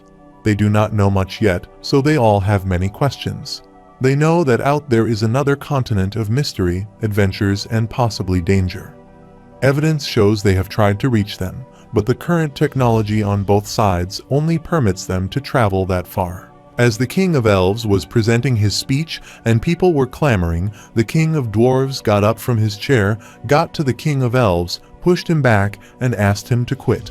However, the people with the King of Dwarfs' presence get quiet, and silence spreads there. Then the king of dwarves clears his throat. They started his speech as the king of elves. They don't know much, however, in these times of uncertainty. They can all agree that standing beside one another is best for this continent and their people. Then he makes the fist of his hand, saying they must no longer fight amongst themselves. Their appearance may be complex. Their culture may sometimes clash, but remember this: they were all born on the continent of Dicathan. After this, the king, with a smiley face, says he, for one, is proud of that and hopes that future generations will feel the same way about them. He hears the people start clapping. Arthur and Elijah stand beside him, excitedly clapping. Then the king of dwarves, pointing toward the door, says, bringing their 3 races and kingdoms together will take time and effort, but today they will appoint 6 individuals. The royal families believe these individuals are the most courageous, discreet, intelligent, and powerful in their respective nations. However, from that group of people, the guy who was most powerful among them was Lucas's brother. The king, pointing toward those 6 people, continued his speech by saying they would represent each of the 3 races on a continental scale. The primary goal of these 6 individuals will be to defend and maintain Dicathan's well-being. They will work alongside the rulers of this continent to ensure that their home is protected as they move into this exciting new era for their people. However, these 6 people wearing the same white outfits kneel before the kings, and then the king of dwarves says these individuals will henceforth be known as the 6 lances. Each lance symbolizes their ties to their kingdom and the entire continent. After this, a guy carrying the box comes to King Blaine and kneels before him. King Blaine takes the box from him and steps ahead. He sees all the kings and princesses, gets up and stands beside King Blaine. Moreover, King Blaine opens the box and shows everyone there as there are 6 rings. All the kings and princesses stood aside while the 6 people stood far from them, and people in the announcement area watched them through the communication scroll. After this, the king of dwarves removes one of the rings from the box and wears one of the ladies from the 6 people named Aaliyah Triscan. Then they wear the ring in the second-person finger, the lady named Vare Ori. And then it was the third-person turn, a guy named Alfred Warrand, and just like this, it was the fourth-person turn, the lady named Aya Griffin. Then it was the fifth-person turn, which was also a lady named Micah Earthborn, and now it was the sixth-person turn, which was Lucas's brother named Baron Wykes. As they call Baron Wykes' name, Elijah hears that name, gets surprised, and surprisingly asks if he said it as in Lucas Wykes. However, the king and princess wear 6 rings in those 6 people's hands, and 6 of them stand in the lane, and people slog them. After this, King Blaine raised his voice, saying to the 6 lances that they may protect and bring them honor.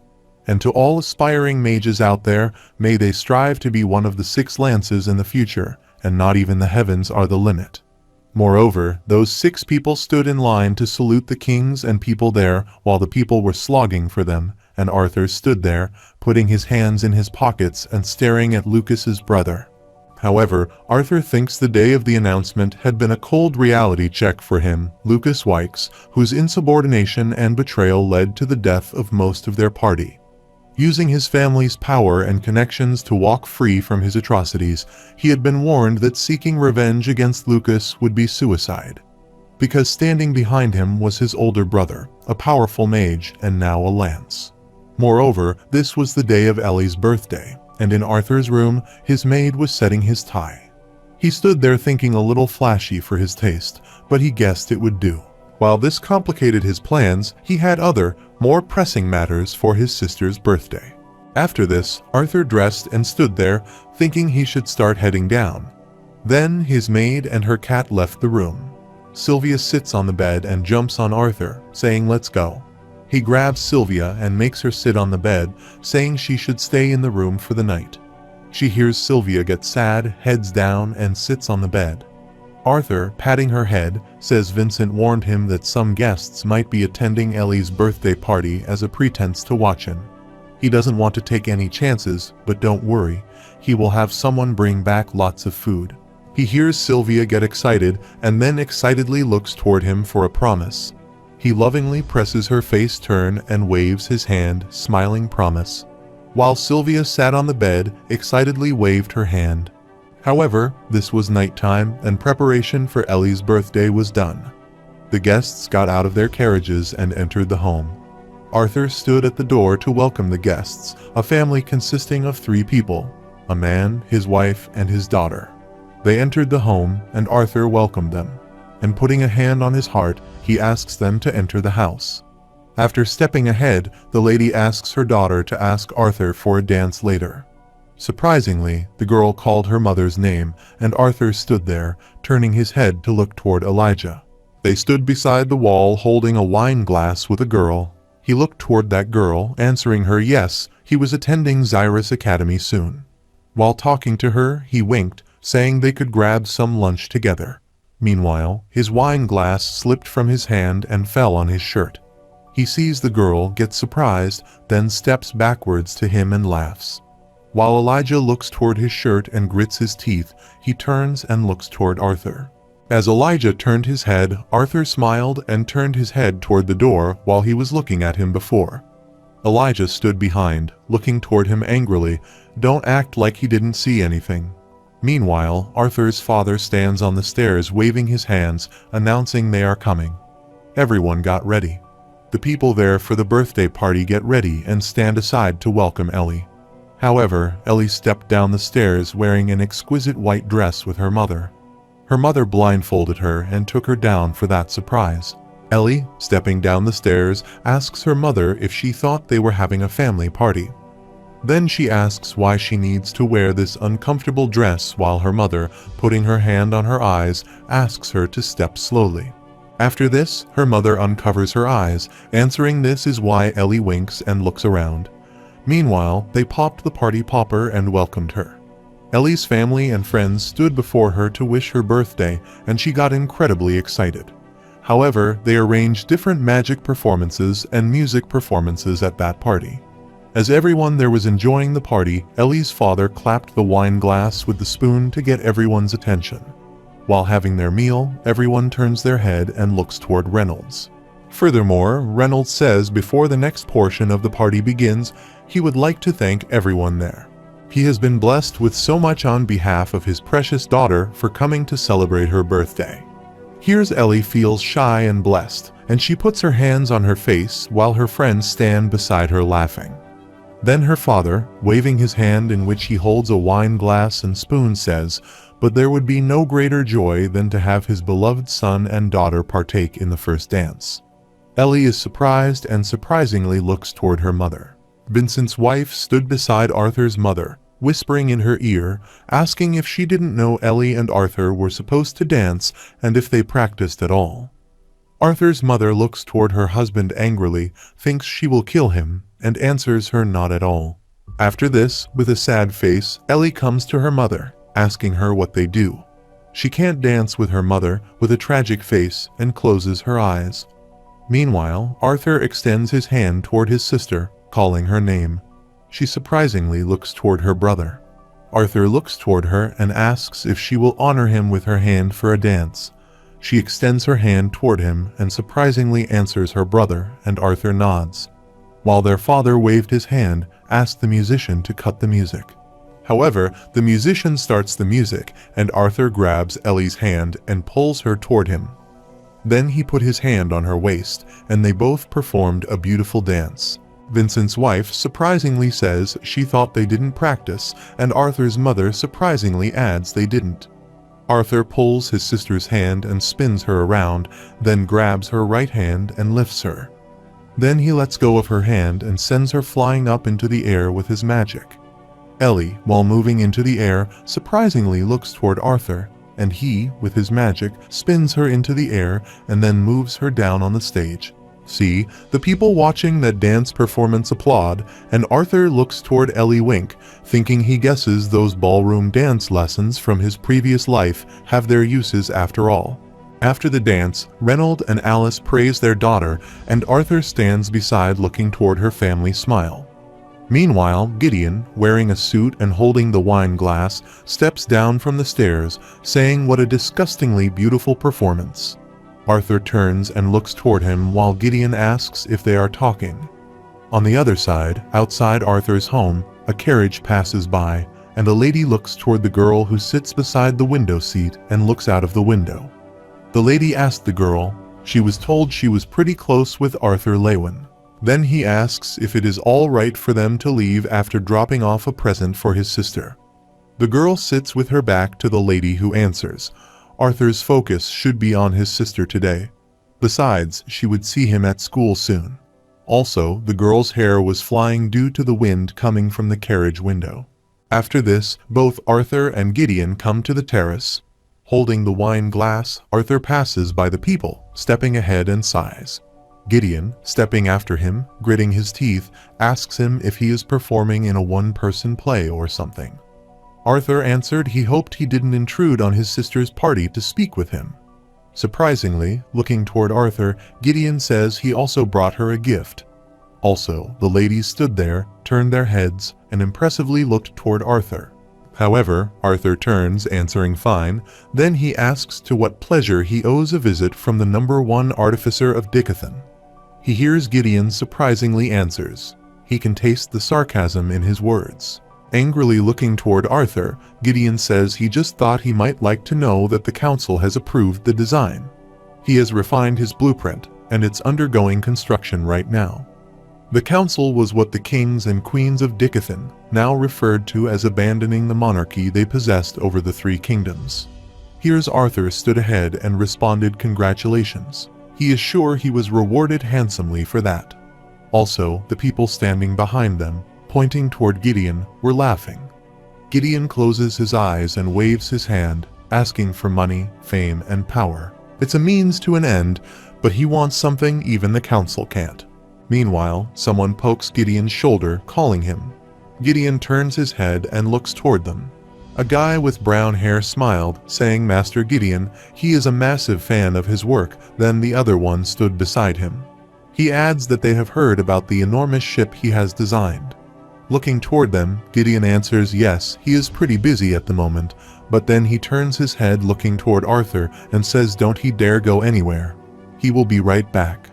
While having his wine, Arthur looks toward Gideon, smiles, and thinks fame isn't only a means to an end and comes at a cost. However, those people surround Gideon. One of them asks him if it is true that the ship will not be running on mana at all. At the same time, the other asked him how he thought about using conflagrate ores as a powering component. After this, Arthur stood there looking outside toward the carriage that passed on the road of his home and said looks like the guests were slowly leaving. Meanwhile, Vincent's daughter Lilia calls Arthur's name from behind, and while having his wine, he turns his eyes to look. Lilia, waving her hand, ran toward him, then came near him. She bent before him, saying she was sorry she couldn't greet him sooner. She got to the party late and wanted to congratulate Ellie first. Arthur put his wind glass on the wall, stepped toward her, slightly bent, and held her hand, answering, "It okay." Her parents have been bragging to him about how busy she has been as the student council secretary. Then Arthur, looking toward her, holding her hand, says, "Putting that aside, though it's been a while, Lilia." She looked toward Arthur and smiled, responding yes, it's been a while then, with a surprised face. She thought he had always been this much taller than her. After this, they lean against the terrace wall, laugh, and talk. As they both enjoyed their time together, Arthur, looking toward her, says it seems like the little girl who used to hide from her parents and eat with the maids and butlers has all grown up. Now here's Lilia surprisingly ask. She showed him her precious hideout, and he still makes fun of her. Arthur looks toward her and smiles, answering, it is hard not to point out how, after stressing out about her future, she is now doing so well in the most prestigious mage academy in Dickathon. Hears her pout and silently looks toward him. Arthur points toward 2 boys who stand beside Arthur, laughing and talking. He says, and from the number of boys that have given her soulful stares throughout their conversation, she must be pretty popular as well. Lilia surprisingly shouted, asking what that was. She didn't even have a boyfriend or anything. She then looks aside emotionally and says everything that's changed in her life is thanks to him. Arthur is surprised and remains silent after a while. He asks if that's the case, then he lifts the wine glass, smiles and winks, saying that he would better approve of whichever boy she brings home. He won't be any easier to please than Uncle Vincent hears Lilia looking toward him, remaining silent, then she turns her head and, looking down, responds sure. Meanwhile, Gideon gets there, clearing his throat and looking toward Lilia. He says sorry. Young Lady Lilia remains silent while Arthur surprisingly looks toward him. After this, Gideon, holding the wine glass, asks does she minds if he borrows this boy. Lilia grits her teeth and bends before him, saying Master Gideon, all right? She then looks toward Arthur and says she will see him later. Then Lilia ran away from there and left, and Gideon stood beside Arthur, looking toward him, asked if he told him everyone knew him. Arthur responds to him to humble himself, and Gideon tells him he is pretty popular with the ladies, though that girl just now seems to have a crush on him. Having the wine, Arthur answers he knows, then Gideon asks him with a surprised face. They two get along, he will not do anything about it. Arthur answers she is someone whose life has been changed by him. He then, looking aside, says her feelings toward him aren't like love, but something more akin to gratitude. Then Arthur shakes the wine glass, saying she doesn't know that now, but he is sure she will be able to distinguish in the future. What she feels now is an infatuation that a damsel might have toward a hero. Here's Gideon says his maturity in these sorts of situations is nauseating. Arthur responds, asking regardless, he is sure he is not there to give him love advice. What else did he want to discuss? In his mind, Gideon abuses Arthur, then grits his teeth and answers yes, as he was about to say earlier. Then he squeezes his eyes, saying he wants to use the money, fame, and power the council has bestowed upon him to get something he can't get elsewhere. Then, looking toward Arthur, he says his knowledge. Arthur twirled the wine glass and responded he had already had some second thoughts after giving him the blueprints for the steam engine. He wants to keep how the world works as much as he already has. Looking toward Gideon, Arthur says this continent is doing just fine without his intervention. Gideon, pointing the wine glass toward Arthur, says he does have more ideas for inventions capable of changing the world. Gideon gets highly excited, while Arthur, looking ahead, thinks his ears only pick up the things he wants to hear. However, Arthur calls Gideon's name, and while excitedly moving, Gideon stops there. Then Arthur, looking toward him, says, let him clarify that he is not there to indulge his selfish curiosities. He hears Gideon's wine glass slip from his hand, and he shockingly answers well, that sobered the hell out of him. Then Gideon, extending his right hand toward Arthur and putting his left hand on his cheek, asks if that's the case. How about a give and take? Further, he is not asking for a world-changing invention, but letting him pick his brain occasionally. And in return, he will be his benefactor for whatever artifacts and goods he needs. Then he asks Arthur how about it does they have a deal. Arthur smiles and then shakes their hand with him, answering the agreement. After some time, Alice, Ellie, Lilia, and Tabitha opened all Ellie's gifts on her birthday. Alice shows her the beautiful dress and asks if this one is gorgeous. Ellie sits beside the gifts and surprisingly asks for another dress. Lilia and Tabitha stood beside them, looking toward the gifts. They were smiling, and Sylvia looked at the clothes and was happy. Meanwhile, Arthur entered the room. Arthur, stepping ahead, surprisingly, looks toward all the gifts lying on the ground. Then he notices a considerable box lying among the gifts and asks this one seems a bit different. Ellie asks him to bring it. Arthur brings that gift to Ellie, and she excitedly starts unwarping it. As she is unwrapping it, a card falls from the gift box. Alice asks who it is from. Arthur bends to pick up the letter that fell from the gift box and answers he is not sure there is a letter there though. Meanwhile, Vincent and Reynold also get there, and Arthur picks up the card and starts reading it. Alice and Reynold also join him, and it was written in the letter that dear Elena is sure she is sick of the countless dresses and tea sets by now. This present of her is in the hope that she no longer looks up to her brother, but makes strides in catching up to him. Furthermore, she may become strong and capable of standing by his side. Ellie opened the gift box with a bow and arrows in it. She held the bow and excitedly said it was a bow. With a smiley face, Tabitha adds what a beautiful bow. Vincent sets his glasses, and the design looks elven. Reynold puts a hand on Arthur's shoulder and asks him to wonder who sent it. With a surprised face, Arthur thinks it could be Ellie, clanking the bow on the floor and extending a hand toward Arthur, asking present, "Please, dearest brother." Arthur surprisingly looks toward her while Alice pulls Ellie's checks and asks if she is being impolite. "Ellie, what does she mean?" in response. Ellie blushed and laughed. Arthur also laughed, then extended his hand and with his magic took out the 2 pendant boxes he got from Gideon. He gives both boxes to his mother and sister. Ellie surprisingly looks toward the pendant box and asks what it is, and Alice looks toward the box and asks if this is for her. Ellie opens the box and, holding the pendant, excitedly says a necklace. Arthur answers that this will protect them if father isn't there. Tabitha surprisingly says they are gorgeous. Then she asks where he got them. Vincent stands beside her and shakes his head. Answering her hate to break it to her honey, these 2 pendants are the only ones in existence. After this, Arthur wears this pendant to Ellie, and looking toward her, he wishes her a birthday. After this, both Arthur and Gideon tour the workshop where many workers are working, and seeing both of them there, they bow down to them and greet them. Arthur, stepping ahead, putting his hand in his pant pockets and looking aside, says he didn't have to bring him all the way there. He knew. Arthur walks with him, turns his eyes, looking toward him. He realizes that no one outside the employees and the council is allowed in his facility, right? Arthur, stepping ahead, goes to the water pot and fills the water glass. He answers yes. He has told him 8 times already, and he is deeply thankful and impressed. Gideon stood beside him, slightly bent, and looked toward Arthur. Arthur, leaning beside the iron tower holding the water glass, looks aside while Gideon fills the water glass from the pot. Ask him, well, can he tell that to his face because all he sees is an unappreciated boy bored out of his mind? He hears Arthur remember when Elijah and Sylvia were sleeping and Gideon called him late at night on the communication scroll.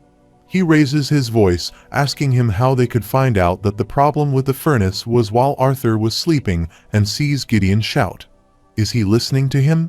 Arthur recalls that time answer. It's hard to be enthusiastic when he has been bothering him over every little step of this project. Arthur says this sigh, thinking of so many wasted communication scrolls. Holding the water glass, Gideon stood beside Arthur, saying he guessed all those late-night calls didn't make them any closer. Arthur turns his head, looking toward him to make friends with people his age, such as Geezer. Looking toward Arthur, Gideon says he heard his birthday not too long ago. He can't believe it's already been over 4 months. Arthur turned his head and answered yes, it's been a blur since Ellie's birthday. Gideon added that his sister's birthday was quite an extravagant festival. He then asked if his party was the same. Arthur gulped the water, looking ahead, and answered no, he asked for a small party with just family. Gideon turns his head, seeing how much of a social butterfly he is at his sister's party. He is surprised. Then Gideon extends his hand and holds the box toward Arthur, saying there is a present for him anyway. And then, while giving him the box, he wishes him a late birthday. Arthur takes the gift box and pouts, asking what it is. He didn't even wrap it. Gideon shouted at Arthur, asking him to give it back. Arthur laughed and, moving his hand backward, responded that he was kidding. Arthur clutched the water glass on the table and opened the gift box to check it. As he opened the box, he saw a bracelet in it.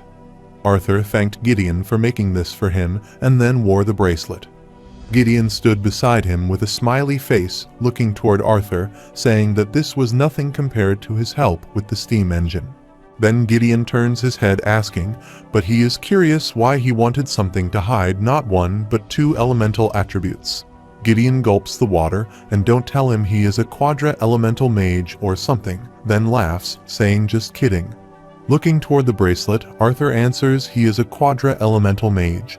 He hears the water spurt from Gideon's mouth and falls on the guy passing by, holding the diary. The guy gets wet and grabs the diary tightly in his arms, while Gideon throws the napkin on his face.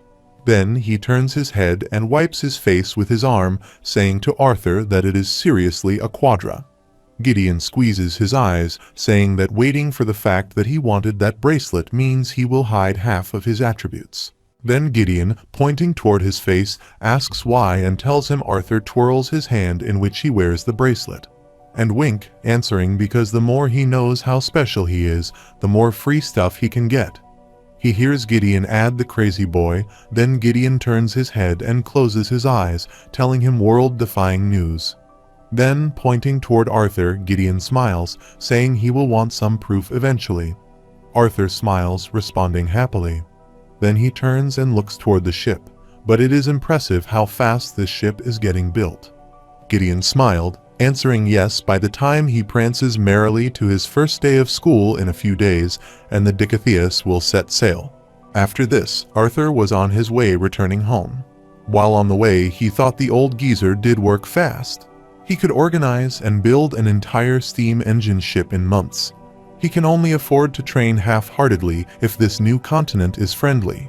Then Arthur, looking toward the bracelet, thinks that with the artifact Gideon gave him, he should try and work to get his wind and earth attributes of magic closer to his fire and water magic. Meanwhile, Arthur bumped into someone, rubbed his head, looked at the guy, and apologized. He was a bit lost. As Arthur was about to complete his sentence, the guy abused Arthur angrily. Looking toward Arthur, he grits his teeth, asking if his eyes were stashed in his crotch and something. Also, two girls stood on either side of that guy. One told him to let the kid go, and the other said yes, she thought he had had too many drinks. Looking toward that guy, Arthur asks why he keeps running into these low-life extras. Then, that guy looking toward Arthur grits his teeth, saying it would be wrong of him as a professor to let such an undisciplined boy off the hook since his parents raised him so poorly. He should step up and teach him some life lessons. Arthur silently passes by him and sees the guy bend behind him saying, "Long hair. Lesson 1 is that a true man should have short hair and muscles like him." Then he steps and gets ahead of Arthur, twirls, and moves the round rod before him, saying lesson 2 when he apologizes to someone of his caliber. However, that guy grabs Arthur's head and presses it, saying he should do it on his knees. The guy presses Arthur's head, and this does not affect Arthur. See, he gets surprised, thinking, why isn't he going down? Arthur angrily speaks, saying on account of his intoxication, he is willing to let this go, but he suggests he get his hand off him. Suddenly, that guy moved backward. As he was about to fall, his mistresses held him from his waist. He angrily looks toward Arthur and grits his teeth. Then he holds both his hands on his mistress's shoulder, and they both grab him. Arthur closed his eyes and stepped ahead. The guy stood behind, angrily looking toward Arthur, asked he dared speak to a professor of Xyrus Academy like that. Arthur stops there. The guy smiles, saying it looks like he is familiar with magic, but if he is a student at his school and sees him, he better hide. Then he pointed toward Arthur's laugh, saying he could beat some discipline into him over there. Arthur stood his back to him, ponytailed his hair, then threw a pendant on the ground and smiled in answer. He looked forward to it, the pendant thuds on the ground. See the guy. One of the mistresses asks if it isn't his pendant. The guy was shocked, and then his second mistress surprisingly said there was no way she didn't even see him. The guy looked toward Arthur, going from there, thinking, when did he? However, Arthur arrives at his home. He opens the main door. As soon he opens the door, Sylvia and Ellie, wearing bows, excitedly jump toward him. But before they can jump, Arthur uses his wind magic to control both of them and swing them in the air, saying he is home. With his magic, Arthur swings them both in the air and steps ahead, asking where his mother and father are. Sylvia, flying in the air, gets angry with Arthur while Ellie pouts, saying no fair. After this, Ellie tells him they are in the living room with Elijah and get a package from Xyrus Academy. However, Ellie excitedly held Arthur's hand and took him to the living room. Everyone surrounded Elijah, and he stood there holding the package. Elijah, showing that package to Arthur, excitedly says to check it out. They got their uniform. Reynolds stood beside Elijah, adding that he was home. Also, Lilia and Tabitha stood beside Elijah. Alice gave Arthur his package, and Ellie held Arthur back. On that package was written "Welcome to Xyrus Academy." Looking toward that package, Arthur thinks of going from an orphan to a king to a baby and then to an adventurer. He will finally be a student and then question how much more this world will teach him. Elijah and Ellie were excitedly looking toward Elijah's package, and many more people were waiting for him in Xyrus Academy, including Lucas and Princess Cathleen, and the girl who was outside Arthur's home in a carriage at Ellie's birthday. She holds the photo frame in which she and Arthur's childhood and a man's picture. However, looking toward that picture, she smiles, and on the other side, Arthur also looks toward that package. The next day in the morning, Arthur was sleeping. Elijah, wearing his uniform, pulled Arthur's legs and asked him to come wake up. Arthur was snoring in a deep sleep, and Sylvia was beside him. Arthur turns, the blanket with his hand rolls off Sylvia, and Sylvia angrily wakes up. Her eyes glow while Elijah wakes up. Arthur is saying they must arrive on time for their first. As he was about to complete his sentence, Sylvia jumped on him, knocked him down, and injured him by hitting him with her nails on his face. Elijah, in pain, was shouting. It also hurt Sylvia. His glasses fell while Arthur was asleep. After a while, Arthur wakes up and gets up from the bed, taking tongs and yawning. He says he is up and will be ready in 5 minutes.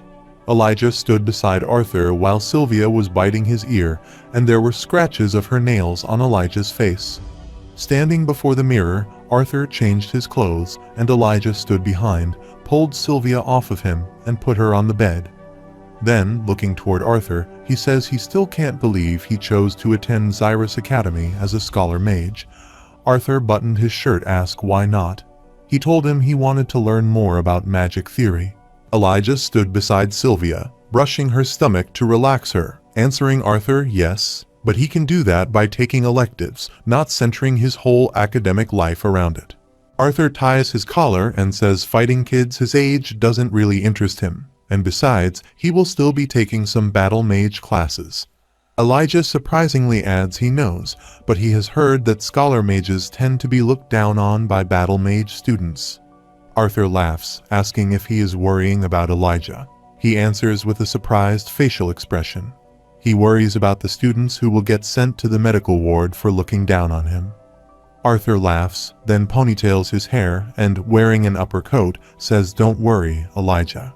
After this, Arthur gets ready, then buttons his upper coat and looks toward Elijah, saying he will try to behave. After this, they both come for breakfast. Arthur opens the dining hall door and Sylvia sits on his shoulder. Elijah steps after him. Seeing them in the dining hall, Reynold, while having breakfast, says hurry up and eat them too. Arthur sits on the chair beside Ellie while she, with a sad face, places her hand and face on the table and says it's unfair. She wants to go to Xyrus too. Arthur moves his chair backward, smiles, and then stops slacking on her training. Sylvia sits on Arthur's shoulder and jumps. Elijah goes to Alice and, pointing toward his face, asks Aunt Alice if she minds healing his face. She chuckles, asking what he did to Sylvia this time, then waves her hand and asks him to come there. While having breakfast, Reynold looked toward his wife, who was healing Elijah with her magic, and asked who couldn't believe his boy was attending the famous Xyrus Academy. It looks like they raised him well, right honey? She, with a smiley face, looks toward him and asks what he means by saying that she was the one who raised him. Reynold, looking toward his wife, surprisingly asks. He guessed the only time he raised his children was when they got into trouble, and she sat before him, waving her hand to answer as long as he knew. Also, Elijah was healed by Alice's healing magic, and then he happily stepped ahead, touching his face. However, the carriage was ready to depart. Elijah stood beside the carriage, and Arthur's parents were hugging him. Arthur, hugging his parents, says he will try to come home when he can. Arthur brushes Ellie's head and asks her to behave and look after their mother and father. Okay, she winks, answering yes. Then Arthur, stepping toward the carriage, turned and pointed toward his mother and sister, asking if they had the pendants, and he gave him the right to keep on. Elijah also entered the carriage, and Sylvia was already sitting there, pulling back the curtain and looking through the window. Reynold, pointing toward himself, asks Arthur no last words for his father. Also, Ellie and Alice show him a pendant on their neck and smile. Arthur enters the carriage, holding the carriage door, looking toward his father, and answers yes, don't burn down the house while he trains Dad. After some time, they arrive at the Xyrus Academy. Then, standing outside the academy gate, Arthur smiles, saying they are there. Also, Sylvia sat on his shoulder and smiled, and many students were passing to enter the academy. A large number of students from royal families came there on their beasts. Also, many students among them were magicians, and they came there with their magic wands. As Arthur and Elijah stepped ahead, a boy with dusky hair and glasses pointed ahead toward the white central building. Raise his voice, students.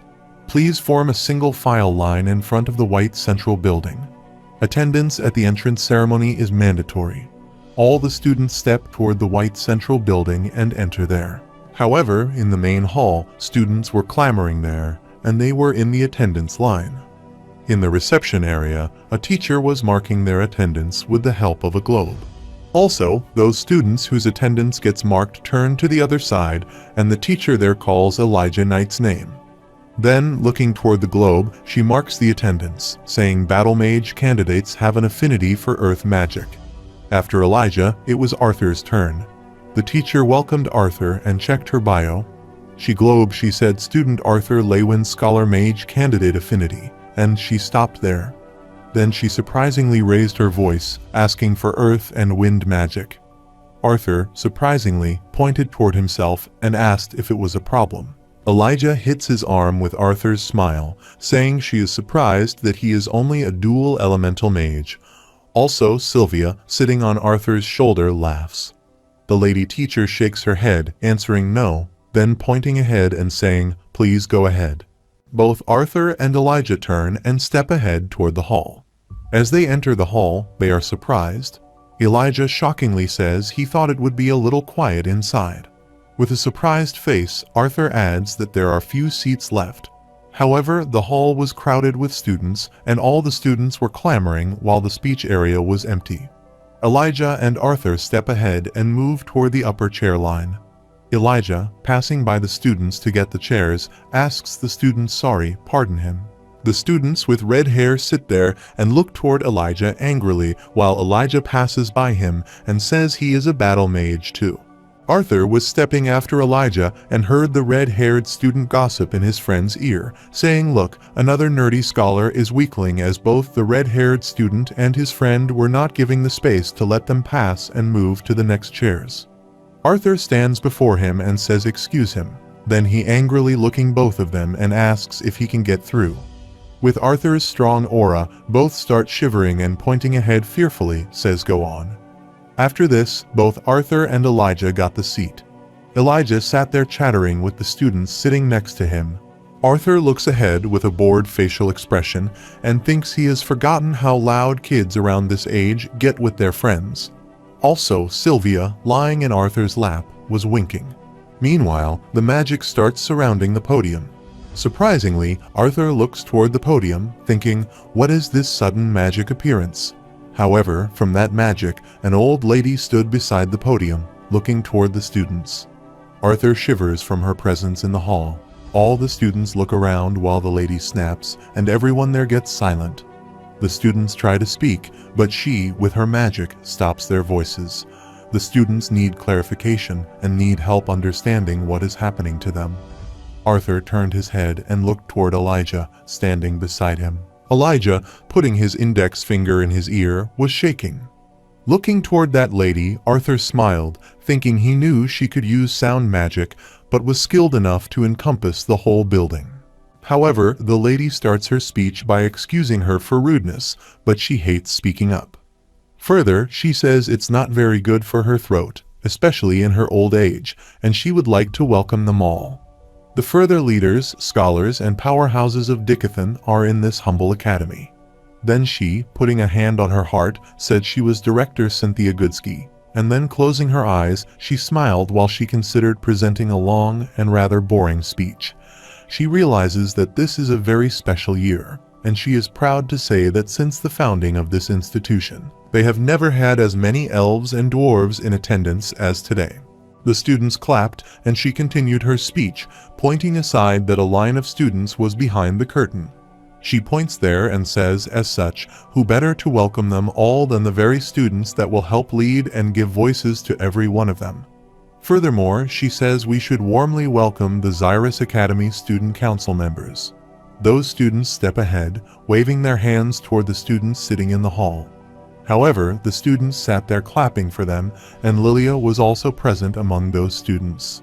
She looks toward the students sitting there, waving her hand slightly smile. See her there?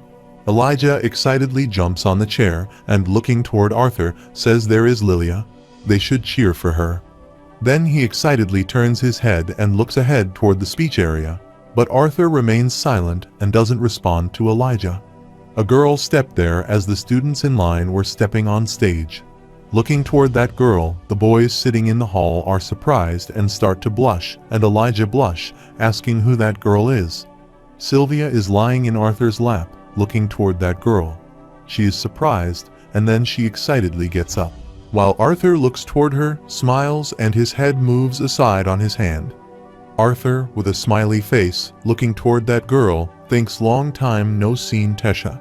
However, that girl was nobody else but Tesha as she had grown up, and Tesha was the girl who gifted Ellie that bow on her birthday. All the boys were surprisingly looking toward Tesha, while Arthur, with a smiley face putting his face in his hand, was looking toward her. Meanwhile, two boys sitting in the next lane to Arthur and Elijah start talking about Tesha. One of them says that's the Princess Tesha Iralith he was talking about. He heard she has been on campus since last year as a direct disciple under Director Goodsky. The second one surprisingly asks why the director is infamous for never taking on a disciple. The first one answers that it's just how talented she is. Plus, she is downright gorgeous. It's not even fair. Further, he gossips in the second ear and says people say she is cold and strict. He hears the first one with a smiley face, and who cares? He wonders what he must do to get her to look at him. However, Tesha starts her speech by greeting everyone there, then puts a hand on her heart and says her name is Tesha Iralith. Their student council president, first and foremost, congratulations on their admittance to the finest institute of mages this continent has to offer. While she is in her first year like all of them, she has had the privilege of observing the academy for a year longer. Also, Lilia and a boy with yellow hair stood at either side, and she continued her speech, saying alongside the lessons and bonds formed within these grounds. She has also seen the discrimination scholar mages in particular have faced if mere uniform differences can divide them. She worries what the difference in race will lead to. He hears the white students sit on the chairs, proudly waving their hands and smiling, and the brown students sit beside him, surprisingly looking toward them. Furthermore, Tesha continues her speech, adding that today she stands before all of them, students of the new generation, and implores them. Then she waved her hands and raised her voice to cast aside the mindset of the older generation that bred hostility amongst the different races. Just as the royal families have come together from the council, they should do the same for the future of this continent. However, all the students there clap at Arthur while clapping, look toward her smile, and Sylvia sits in his lap excitedly. Then Sylvia, pointing toward Tesha on the stage, says, "Papa, that's Mana. She's down there. Go and say hello to her." Sylvia excitedly jumps, calling Tesha her mama, but Arthur grabs her, asking why she is her mama. Meanwhile, Elijah calls Arthur's name. Arthur turns his head and looks toward him, and when Elijah says he thinks he is in love, he hears Sylvia turn her head and looks toward him. Surprisingly, Arthur looks toward Elijah, and Elijah moves toward Arthur, asking why he is looking at him like that. Arthur sighed, answering because he had said that 4 times before, just on the way to this building. Elijah shouts, "Shut up, she is different." After her speech, Arthur looked toward Tesha, who turned and moved toward the students on stage and smiled, answering yes. Elijah moves toward Arthur, and by connecting his face with Arthur's, he grits his teeth, asking if his invitation to the beautiful people mixer got lost in the mail. Arthur pushes him backward, answering, giving it a rest. He is a weirdo. When Arthur pushes him backward, Sylvia also makes him. After this, Arthur looks toward Tesha, standing on the stage. However, after the speech, all the students exit the hall, and Arthur and Elijah step toward the ground. While on the way, Elijah took tongs and yawned, saying he knew they covered important stuff, but man was boring. Then he winked and looked toward Arthur, who was brushing Sylvia's head. He sat on Arthur's head while all the girls and boys passing by him stared at him. Looking toward Arthur, Elijah thinks, does he not notice and does he not care? Then he turns his head and grits his teeth, thinking such a waste. Meanwhile, they see two guys standing on the roadside, quarreling with each other. One is long in height and is white, while the other is short in height and brown. The short-heighted boy shouts at the other, asking him to get real. He hears the white boy ask. He doesn't see how a short dwarf like him can even hope to become a real augmenter. Further, he asks why they don't stick to forging weapons for real warriors like him. The boy shouts, asking what he says and who he thinks he is. Also, the students there surround them. Elijah steps ahead and asks Arthur, come on, let's see what is going on. Arthur, looking toward those boys, thinks that blatant racism already looks like she is going to have a hard time with Tesha. The heightened boy bumps his head into the heightened boy and smiles into his eyes, asking if his name is Nicholas Drale, why don't declare a duel shorty, or is all bark. The short-heighted boy angrily looks into his eyes, answers he is going to be sorry, and then he grabs the academy badge on his uniform and raises his voice. Brosnian Boar declares a duel between himself and Nicola Drale. As he holograms the badge, a bright light emerges from the badge, and it shines. Nicholas Drale grabs his badge, saying he, Nicholas Drale, duel, and his badge also shine. As both stood before each other, the shield light spread around them, while the students gathered to watch the duel slogging for them. Arthur stood there, grabbing his badge on his uniform shirt, thinking that these artifacts the school distributes can conjure barriers around their users for sanctioned duels within the school. How interesting. Also, Sylvia was sleeping on his head when Nicholas swung his hand, in which he wore the dimension ring. A golden light came out of his hand, and he removed his sword from his dimension ring. On the other side, Brosnian swung his hand and took out his weapon from his dimension ring. Elijah stood beside Arthur, slogged for Brosnian to see Arthur close his eyes. While the other students stood there looking toward Elijah, gritting their teeth, Arthur opened his eyes, and his eyes closed. Then he looks toward Nicola and gets the information that he is dark red core, and then he looks toward Brosnian and gets the information that he is a black core augmenter. Further, he thought, let's see what they can do. Also, a red aura emerged from Nicholas's body, and a black aura emerged from Bron's body. Brosnian grabbed from the ground, lifting his weapon toward Nicola and creating his spell.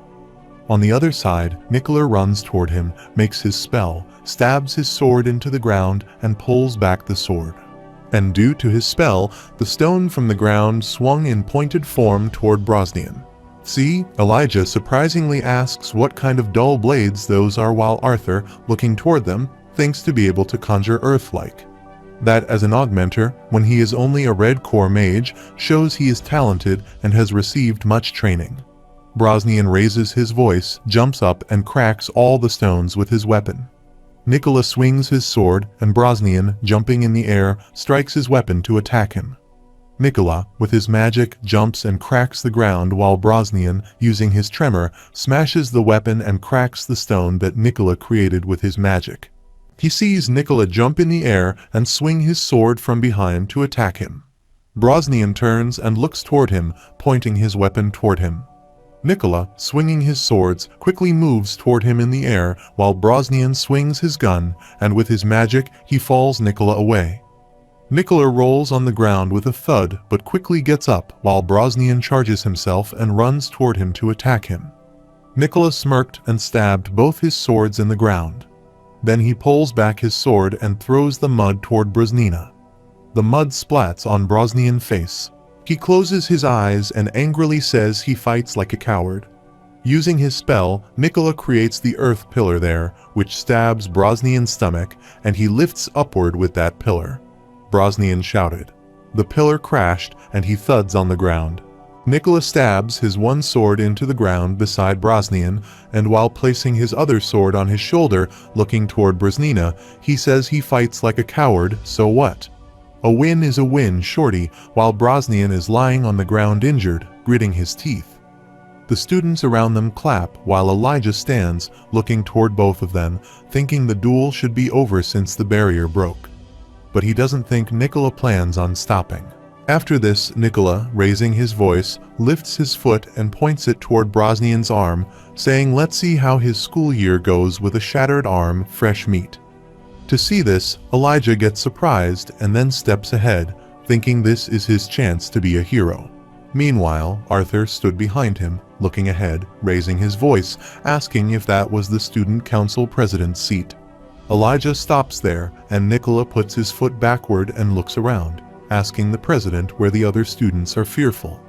Arthur laughs and, putting their hand on Elijah's shoulder, lifts his shoulder, saying he must have seen wrong, and Sylvia sits on his head and nods. While Elijah, looking toward Arthur, says he ruined his chance to shine, Arthur responds by asking his chance he was going to bully that sword-swinging kid. As Arthur was about to complete his sentence, Nicola grabbed his shoulder and pulled him backward. Then, angrily looking toward Arthur, he abuses him, asking if he is picking a fight with his scholar and how dare he ruin his duel. Arthur winked and, lifting his hands, asked Man to chill out. Didn't he hear it's not cool to discriminate? Besides, he was sure the duel was over long before that. Nicola pushes Arthur backward angrily, saying he will decide when the duel ends in the scrawny first year. While Arthur looks toward him and thinks he doesn't believe that's how duels work, Nicola turns and steps ahead, saying don't let him catch him between classes. Arthur stood behind, sighing, while Sylvia sat on his head angrily, looking toward Nicola, making a noise and spitting on Nicola's neck. Nicola angrily turns and grits his teeth. He looks toward Arthur while Arthur, pointing toward Sylvia, says he wasn't. Nicola creates the spell with his hand, asking him to dare. Meanwhile, Tesha gets there with Lilia and Clive and raises her voice, asking Nicola if he dare. Everyone stood there, turned their head, and looked at the three of them. After this, Clive and Lilia, holding diaries, step ahead with Tesha, while all the students around them look toward them. Looking toward Tessai, Clive says they must get their agenda made before the disciplinary Lilia adds from 1 p.m. to 5 p.m. While their other team members hold diaries, they separate from them and turn, telling Clive they will catch them at the meeting. Tesha folded their arms, stepped ahead, and looked down, thinking she couldn't find Arthur during the speech. She wondered if he skipped the ceremony, but Master Goodsky said he was at school. Further, she asks herself how to react when she runs into him. Play it cool, maybe more friendly, but what if he is the one that finds her first? Tesha, assuming this all, closes her eyes. Meanwhile, Clive calls the SSS president and then calls the president again. Tesha snaps out of her assumption, turns and looks toward Clive, asking yes, what is it? He, looking toward her, asks if she feels unwell, president. Then she says they can cancel the other meeting if she raises her hand and adds no, it's fine. Then Tesha says there is a lot to do today. Suddenly, she notices Nicola's raging at Arthur, and that doesn't let him catch him between classes. While Arthur stood there, he turned his head, sighing, and Sylvia sat on Arthur's head angrily, looking toward Nicholas, who was making noise. As Tesha, Lilia, and Clive stood in the distance, and as Tesha looked toward Nicola, Clive said it was Nicholas from House Drayle. He is one of the more promising students that came in last year.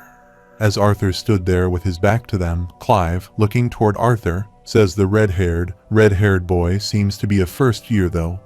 But he must recognize him from the Noble's prospective students' parties. He must be a commoner. Meanwhile, Tesha and Lilia recognize Arthur. Nicola angrily looks toward Arthur to create his spell and sees Tesha surprisingly think that the student is dead if he pisses Arthur off. Also, Lilia surprisingly shouts, and Nicola angrily takes out his sword from his dimension ring, asking Arthur if he dares, but before he attacks Arthur, Tesha steps toward them, asking if he dares. Nicola sees Tesha, quickly pulls back his swords in the ring, and fearfully says student council president. Arthur and Elijah turn their heads and look toward her, and then Nicola says this is a misunderstanding. Then, pointing toward Arthur, he says he had accepted a duel from this dwarf from Brosnian when this first year interrupted them. Arthur looks toward Tesha, smiles, and waves his hand to greet her. Sylvia sees Tesha there and gets excited. Sitting on Arthur's head, she waves her hand. Lilia comes to Arthur, asking what happened, and Tesha stands beside them and asks if they too know each other. Lilia smiled, answering yes. Arthur's father has worked with him for several years, so they have been friends for a while. As she was about to complete her sentence, Arthur added that they had been living together for a while. Here's Tesha gets speechless while Lilia shouts at Arthur. What he said needs to be more accurate, and Arthur answers he is not wrong. Tesha was surprised, and then Clive asked Nicholas what this meant. Even if he was interrupted, that doesn't give him an excuse to pull his weapon. Nicholas answered he just wanted to scare him. Of course, he wouldn't have hit him. Clive held his head and closed his eyes, adding if that was the case, then he supposed they could let him off with them as he was about to complete her sentence. Tesha adds that pointing a weapon at someone outside a sanctioned duel violates school ground rules. Then Tesha, angrily stepping toward Nicholas, says try stopping his gun just before he hits her. But that action alone will warrant him a suspension. Furthermore, Tesha angrily looks into Nicholas' eyes and says that expulsion would be the least of his worries if he touched even a hair on her head. Nicholas, head down, fearfully looks toward her, and she looks into his eyes and asks so that she will ask again, does he dare? Nicholas fearfully gritted his teeth before Arthur said he apologized and was acting rashly out of anger. Arthur stands before him, putting his hand in his pocket, looks aside, whistling, and Sylvia sits on her head angrily and looks toward Nicholas. With no expression, Nicholas is surprised, and Tesha tells Nicholas his actions will be reported. Now leave. After this, Tesha turns her eyes, and looking at the students around her, she says everyone. They all fearfully turn to leave. Then she put a hand on her head, closed her eyes, and said to Arthur. However, she places a hand on her face, looks down, and asks why he is starting a fight on the first day of school. Asking this, Tessa thinks Grandpa told her he was trying to keep a low profile and asked what would happen if he beat a senior up so easily. Arthur stood before her, looking toward her, asking what she was assuming, watching the last 5 seconds of that situation. Also, Elijah stood beside him, playing with Sylvia and Tesha, looking toward Arthur's answer. It doesn't matter. Then, she asked him if he knew the repercussions he would face if the situation escalated. Arthur answered Nicholas was about to injure him, even after his protective barrier broke seriously. Arthur, pointing toward Brosnian and his friends, stood aside on the ground. He says if he hadn't diverted his attention, she would have had to deal with a lot more than this. Tesha and Clive are surprised, and Elijah grabs Arthur's shoulder, saying, "Come on, let it go, man." The president is right too. Arthur angrily turned and stepped ahead while Elijah stood behind, extending his arm toward him. Elijah gets sad, and Lilia stands beside him, putting a hand on his shoulder and asking him to relax. Meanwhile, Clive angrily passes by him toward Arthur while Elijah and Lilia turn their head and look toward him. Clive grabs Arthur's shoulder, saying hold it first year where he was raised in a barn. Tesha extended her hand toward Clive and raised her voice, asking him to stop. Clive grabs Arthur's shoulder and turns, telling Tesha he can't do that, President. It's unacceptable for someone of his stature to talk to her that way. Undoubtedly, because of his upbringing, he wasn't taught proper manners. Arthur stood ahead of Clive and said, "Man, he is getting sick of people just grabbing onto him like this." Clive looked toward him and asked what he had done. As Clive was about to complete his sentence, Arthur punched and flew him in the air. He sees Tesha Lilia, and Elijah is surprised. Clive thuds on the ground. Tesha calls Clive and quickly goes to him to ask if he is okay. Then Tesha gets up and extends her hand toward Arthur. She sees Elijah grabbing Sylvia, quickly gets there, and stands head down before Arthur. Arthur stood his back to them, and Tesha extended her hand toward him, but he, putting his hand in his pocket, stepped ahead and left while Tesha stood behind him, looking toward him, moving back her hand. After some time, Tesha, in her room, stood beside the wall, banging her head on the wall, thinking everything got screwed up and it was over. Then she sadly headed down, stepped toward the bed, and sat there. Then she gripped the pillow and placed that pillow on her face. She was miffed, screaming. After this, she grabs a pillow, thuds on the bed, and then removes the pillow from her face, asking if this is her fault. Moreover, she looks aside and asks if she is looking out for Arthur and if he does get into trouble like he tends to do. Then, he will lose library access and training facility privileges. After this, Tesha put her face on the pillow, thinking she mightn't have been so harsh. After all, he wasn't the one holding a weapon. Then she turned her face to think, but Arthur himself was a weapon. More importantly, Tesha shouts, asking how Arthur ended up living with Lilia. Does he find girls in the wild to live in their houses? However, Tesha, with a sad face, sighs, saying it is all Master Goodsky's fault for masking her becoming a student council. She wouldn't have had to care about treating all the students fairly if she weren't. Tesha assumes that she is hugging Arthur and that they are happy with each other, considering that she says they could have reunited like this. Meanwhile, Tesha's room door knocks, and the person outside her room knocking on the door says, "President, it's Clive. He wanted to check up on her." She looked slightly drained during their meeting after their run-in with that first year. Here's Tessai turn her head and, grabbing the pillow, close her eyes, answering she is fine. She wasn't the one who got thrown on his tailbone. Clive stood outside the room, asking who he was anyway. How could he talk to her that way when she tried to advise him? Further, he asks if he should talk to the director about Tesha sitting there on the bed, turning her head, saying, "Clive, the matter has been settled. Give it a rest." Then she closed her eyes and thudded on the bed, thinking what a mess. Then she opened her eyes, asking why he had to become so uselessly good-looking. Tesha, lying on the bed, suddenly asks how many of his classmates are going to hit on him. However, Clive turns and steps ahead toward the hall.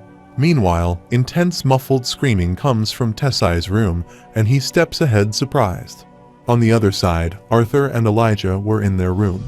There, they were removing the comforter from boxes lying beside their bed. Also, Sylvia was sleeping on Arthur's bed. Elijah, taking out the comforter, says, "Man, this campus is huge."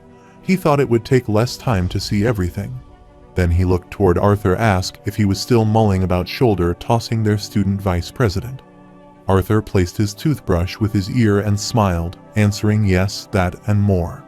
Here's Elijah says it's rare for him to get so worked up, though usually he would ignore them and walk off. With a surprised face, Arthur looks aside and thinks that what Tesha said wasn't wrong.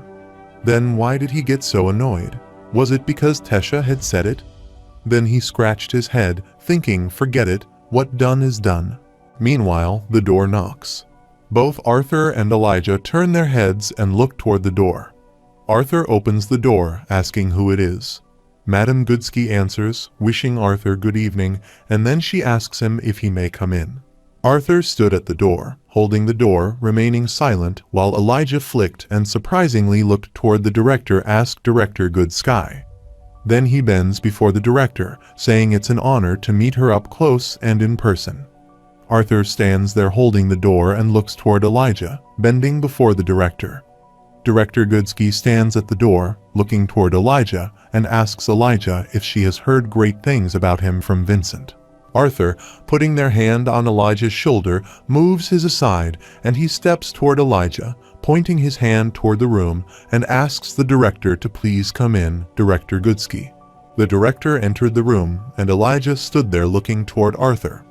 Then he held the door and stepped outside the room, saying he would get them something to drink downstairs.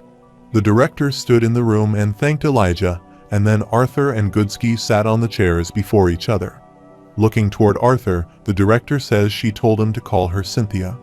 Arthur sat on the chair, leg on the leg, answered, and told her he wouldn't. Also, Sylvia was sleeping on Arthur's lap. Goodsky looks toward Sylvia lying in Arthur's lap and says it seems his bond isn't the only one that's changed. Here's Sylvia, placing her face on Arthur's arm, opening her eyes, and looking toward the director. After this, the director asks if she can only sense his wind and earth attributes mana, and if he is using a seal by any chance. Arthur lifts his hand and shows her the bracelet on his arm. Goodsky closes her eyes and sighs, adding that she is not disappointed. Furthermore, she says she hoped to go around flaunting him as her little quadra-elemental protege, and she is glad to see he has opted to be a scholar mage as she expected. Looking toward the bracelet on his arm, Arthur answers that he was planning on telling her this when he got to visit her.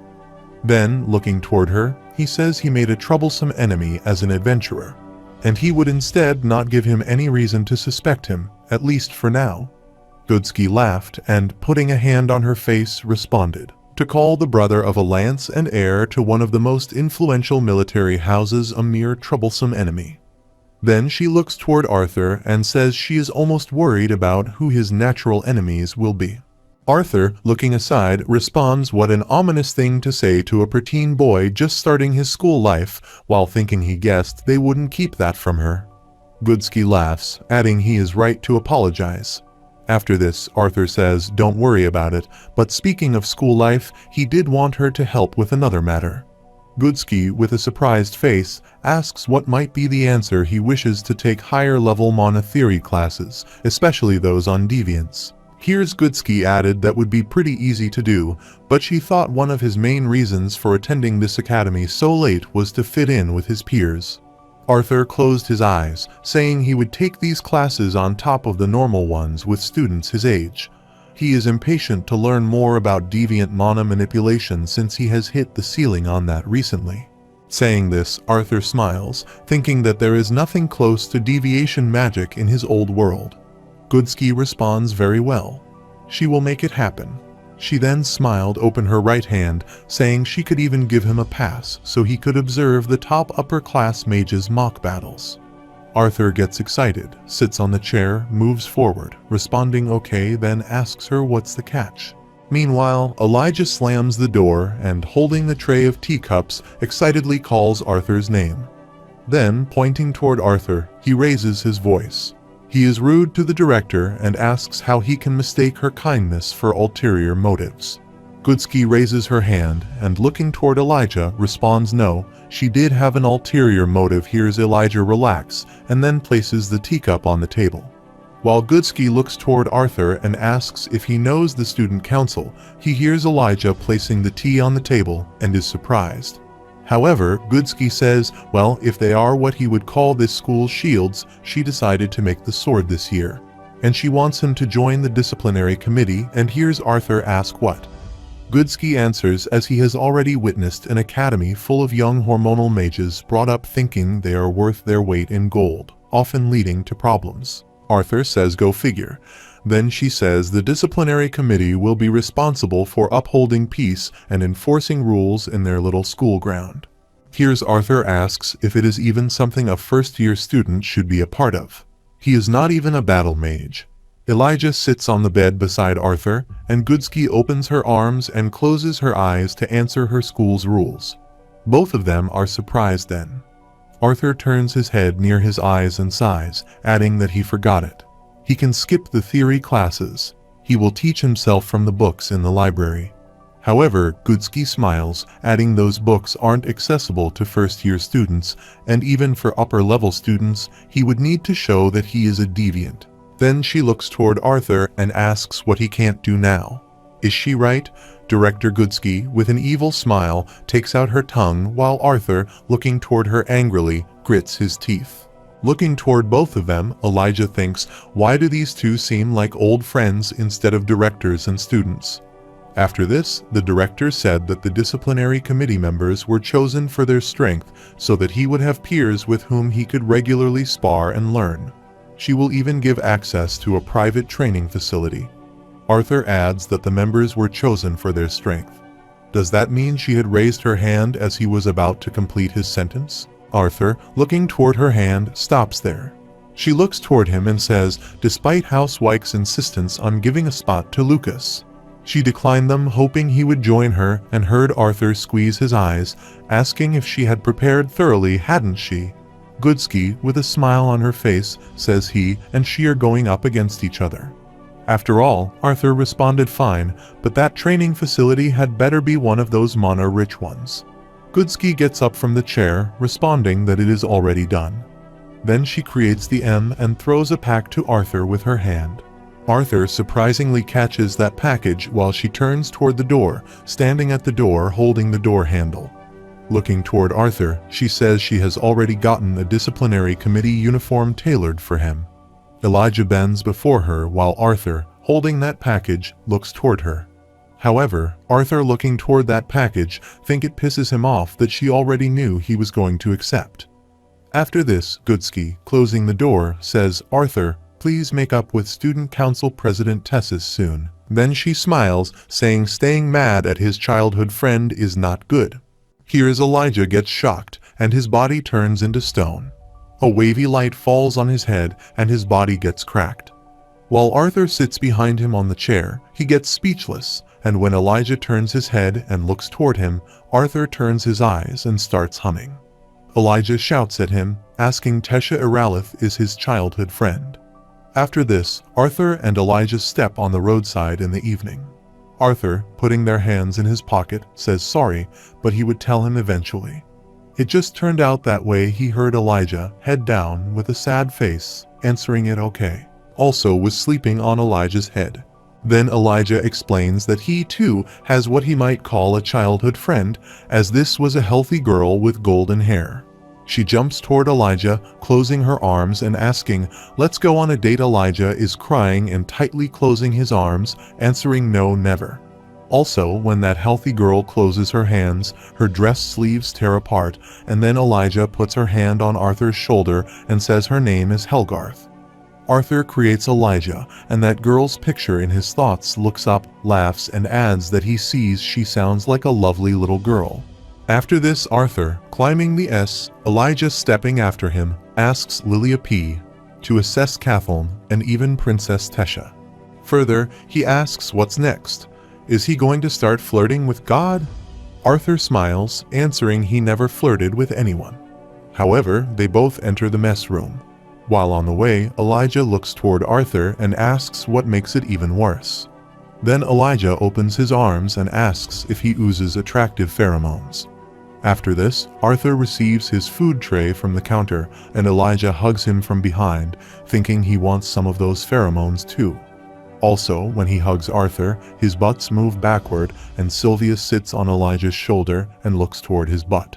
While Arthur receives the food and tries to respond to him, he is so weird, and Elijah closing eyes and answers that he loves him because he is weird too. Arthur took his food, tried to move toward the dining table, and saw Elijah standing behind and screaming while Arthur passed by the dining table. He looks at the students sitting at the food table while having their food staring at him. After this, Elijah, holding his food, tried to pass by the students, staring at them, saying that it looked like the rumors about him had already spread. Don't mind. Arthur brushed his hair, turned, and smiled, answering he was so popular already, and Elijah stood beside looking toward him, adding he was a weirdo. After this, they sit on the chairs and start having their food.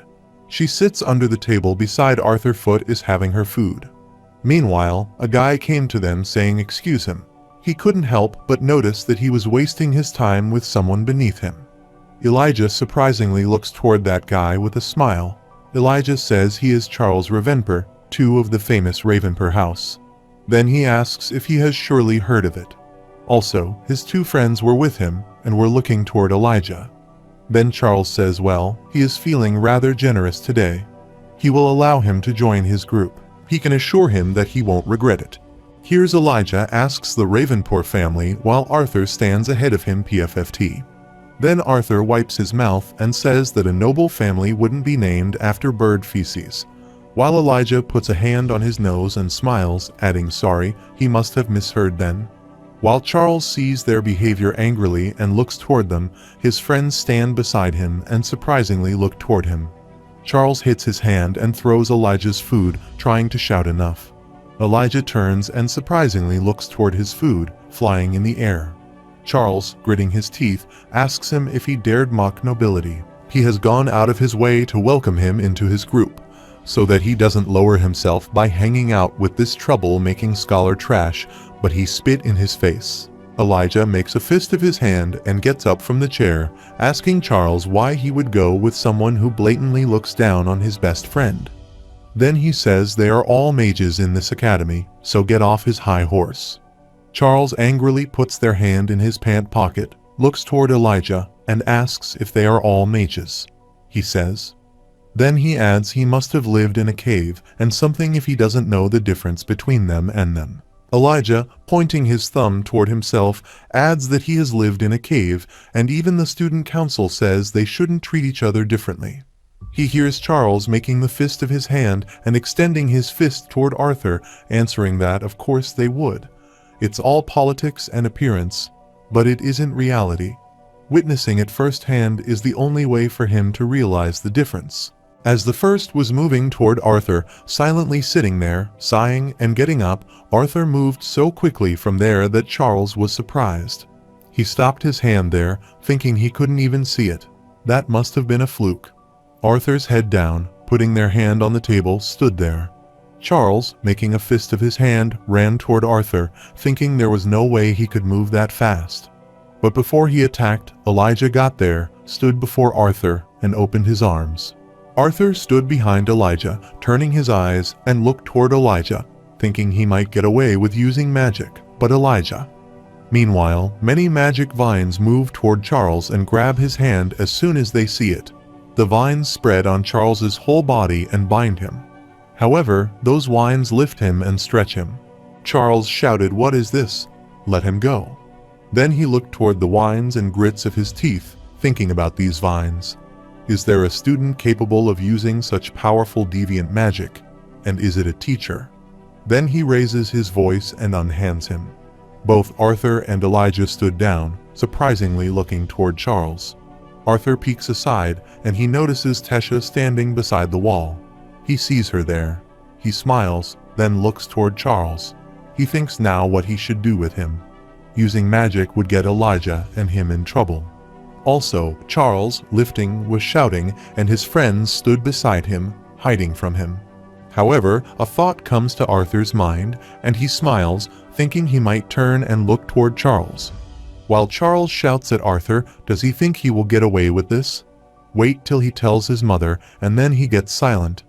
Arthur stood before Charles and stared at him. Rules, looking toward Arthur, got scared and surprisingly thought, this pressure, why does that scholar feel different than before? Arthur steps toward Charles and abuses him, saying he from the noble house loves to beat his chest and flaunt his riches and power. Further, Arthur says that when all he is doing is embarrassing his family by acting like this, Charles laughs, adding that nothing is embarrassing about putting trash like him in their places, and his parents would be proud. Arthur stepped toward him while Elijah stood behind, looking toward him and thinking, what should he do? Arthur looked like he was about to snap. Should he step in? Arthur angrily looks toward Charles and asks if that is so.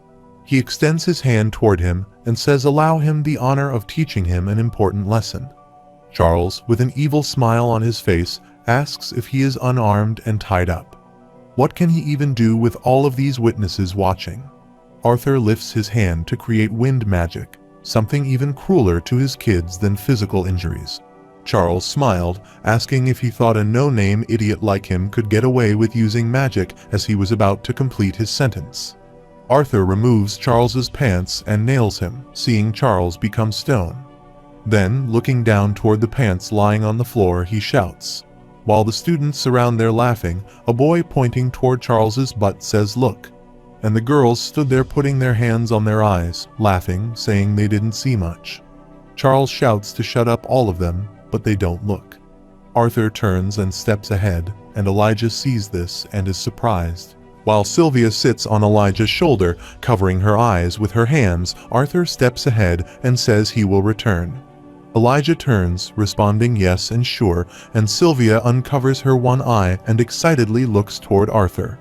However, Tesha sits alone on the bench outside at night, looking up toward the moon. Arthur gets there and steps toward her. Arthur, putting his hand in his pocket and standing beside the wall, looks toward her and smiles. After this, he goes to her, sits on the bench beside her, and thanks her for her help. Tesha turns her head and, with a sad face, looks down and responds that she knows he didn't need it. Looking up toward the sky, Arthur says she still saved him and his friend from getting in trouble for the second time today. There is silence, and Arthur, with a surprised face, looks up and thinks about what he should say in this situation. After this, he moves toward her and apologizes while she hands on hands, looking down and turns her face toward him. As she turns her face to apologize, her head thwarts with Arthur's chin and his tongue gets between his teeth. Tesha grabs her head while Arthur puts a hand on his mouth. Then he turns his head, looks toward her, wink and smiles, saying he thinks he heard his chin crack just now. He gets surprised when Tesha holds her head, hissing it. Arthur, looking toward her, asks if she is crying, and she, holding her head, angrily replies, "Shut up." Then, with teary eyes, she heads up and looks toward him, saying it's because it hurts. Then she leaned her head on his shoulder, and Arthur asked her if it hurt that much. She closed her eyes, saying how swollen it looked already. Arthur pats her head and looks toward her with a smiley face. She leaned her head on his shoulder and said he hated her. Arthur, lovingly looking toward her, replies that even if there are times when he gets mad at her, he would never hate her, and she responds that she doesn't want that either. She hears Arthur get speechless, and then turns her head and lovingly looks toward him, saying she doesn't want him to get mad at her. Arthur, looking ahead, sighed, adding, well, this time he was wrong. He knew she was looking out for him, and he shouldn't have lashed out at her like that. Tesha answered no. She was bad too, and she shouldn't have called him out in front of all those people. However, Tesha closes her eyes, sighs, and smiles, adding that she guesses she is still trying to get the hang of this whole student council president thing. She is sitting there with her head on his shoulder, and they both are talking. Elijah, with Sylvia, gets there, saying Charles just managed to get out of the vines and pull his pants back up. Then he laughs, saying he should have seen his face.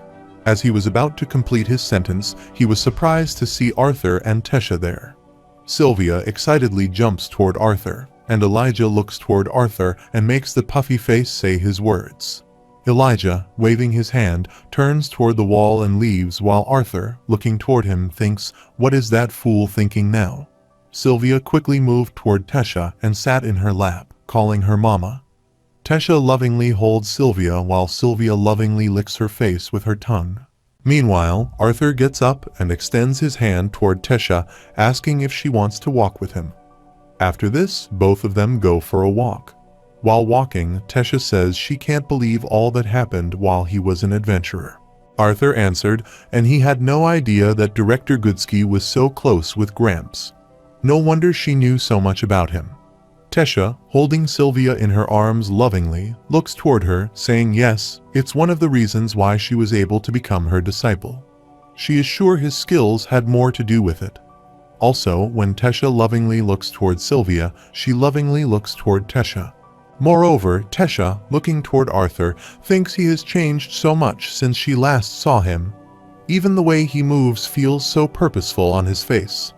Then she pouts, thinking that she is jealous of that Jasmine woman.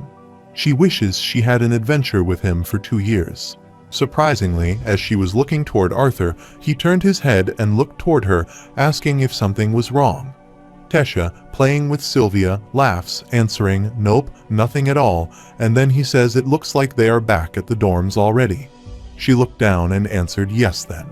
Looking toward her, Arthur extended his hand and, using magic, took out the dragon core, saying before he forgot. Tesha, looking toward that dragon core, says that she heard from Master Goodsky, but as she was about to complete his sentence. Arthur, extending the dragon core toward her, says there is little present for becoming a dual elemental mage.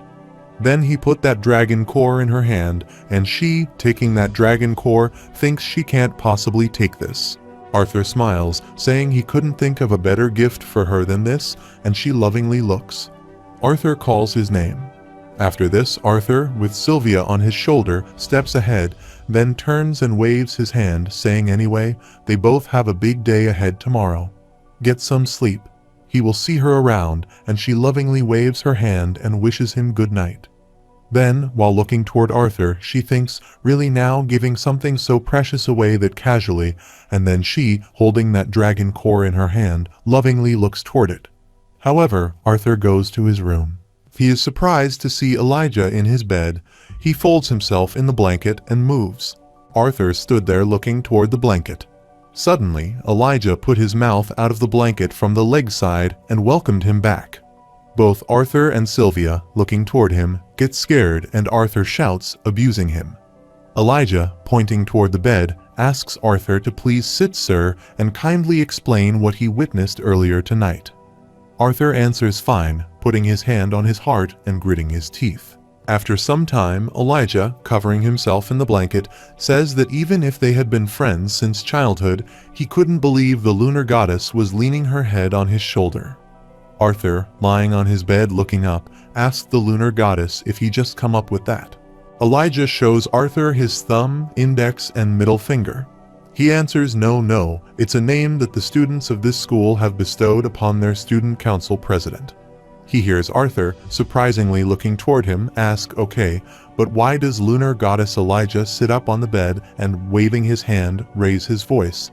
And he answers, because she is like the moon. Foolish Arthur, the moon looks like it is so close he can grab it, but no matter how hard he tries, he will never touch it. Furthermore, Elijah jabs and points toward Arthur, saying, but he felt the moon, and he snuggled with the moon. Arthur poofs the pillow on Elijah's face, and Elijah thuds on the bed. Arthur closes his eyes and turns, saying go to sleep. The next day in the morning, Elijah, lying on the bed, was talking in sleep. He raised his hand upward, saying moon too far. Also, the pillow Arthur had poofed on his face last night was lying beside the bed while Arthur stood before the mirror wearing the uniform that Director Goodsky gave him. However, the birds were chirping in the morning. Arthur, wearing the uniform, steps ahead in the corridor while the students turn and look toward him. Arthur, standing outside the disciplinary committee office, says to Sylvia, who sits on his shoulder, looks like they are there. He extends his hand to open the door, saying this is it. Let's see what the so-called strongest students of Xyrus Academy look like. As he opened the door, a lion stood before them, roaring at them, and due to its roaring, its saliva fell on Arthur's face.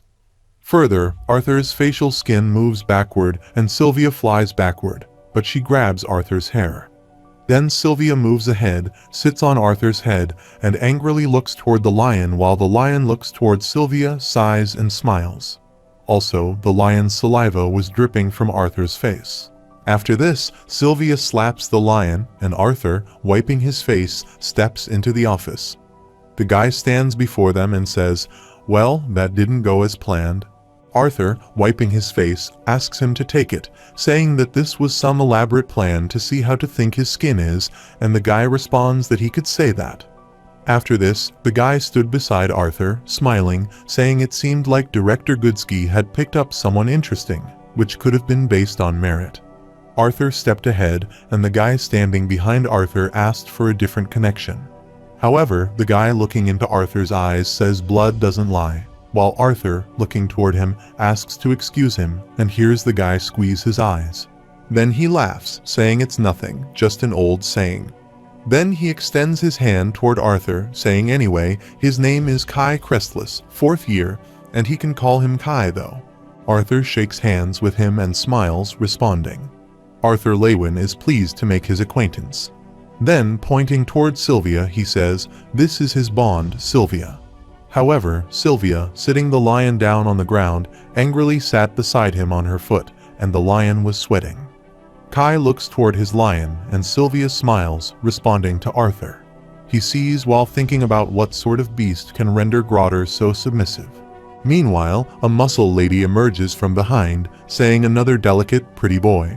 Both Arthur and Kai turn their head and look toward her. Kai, looking toward that lady, smiled.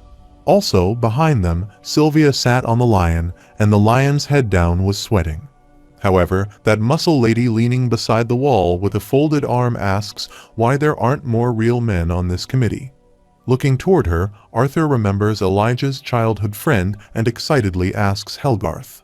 That muscle lady, angrily looking toward Arthur, asks who in Mother Earth's name is Helgarth. Her name is Doradria Orgard. In the first year, Arthur looks at her sweat.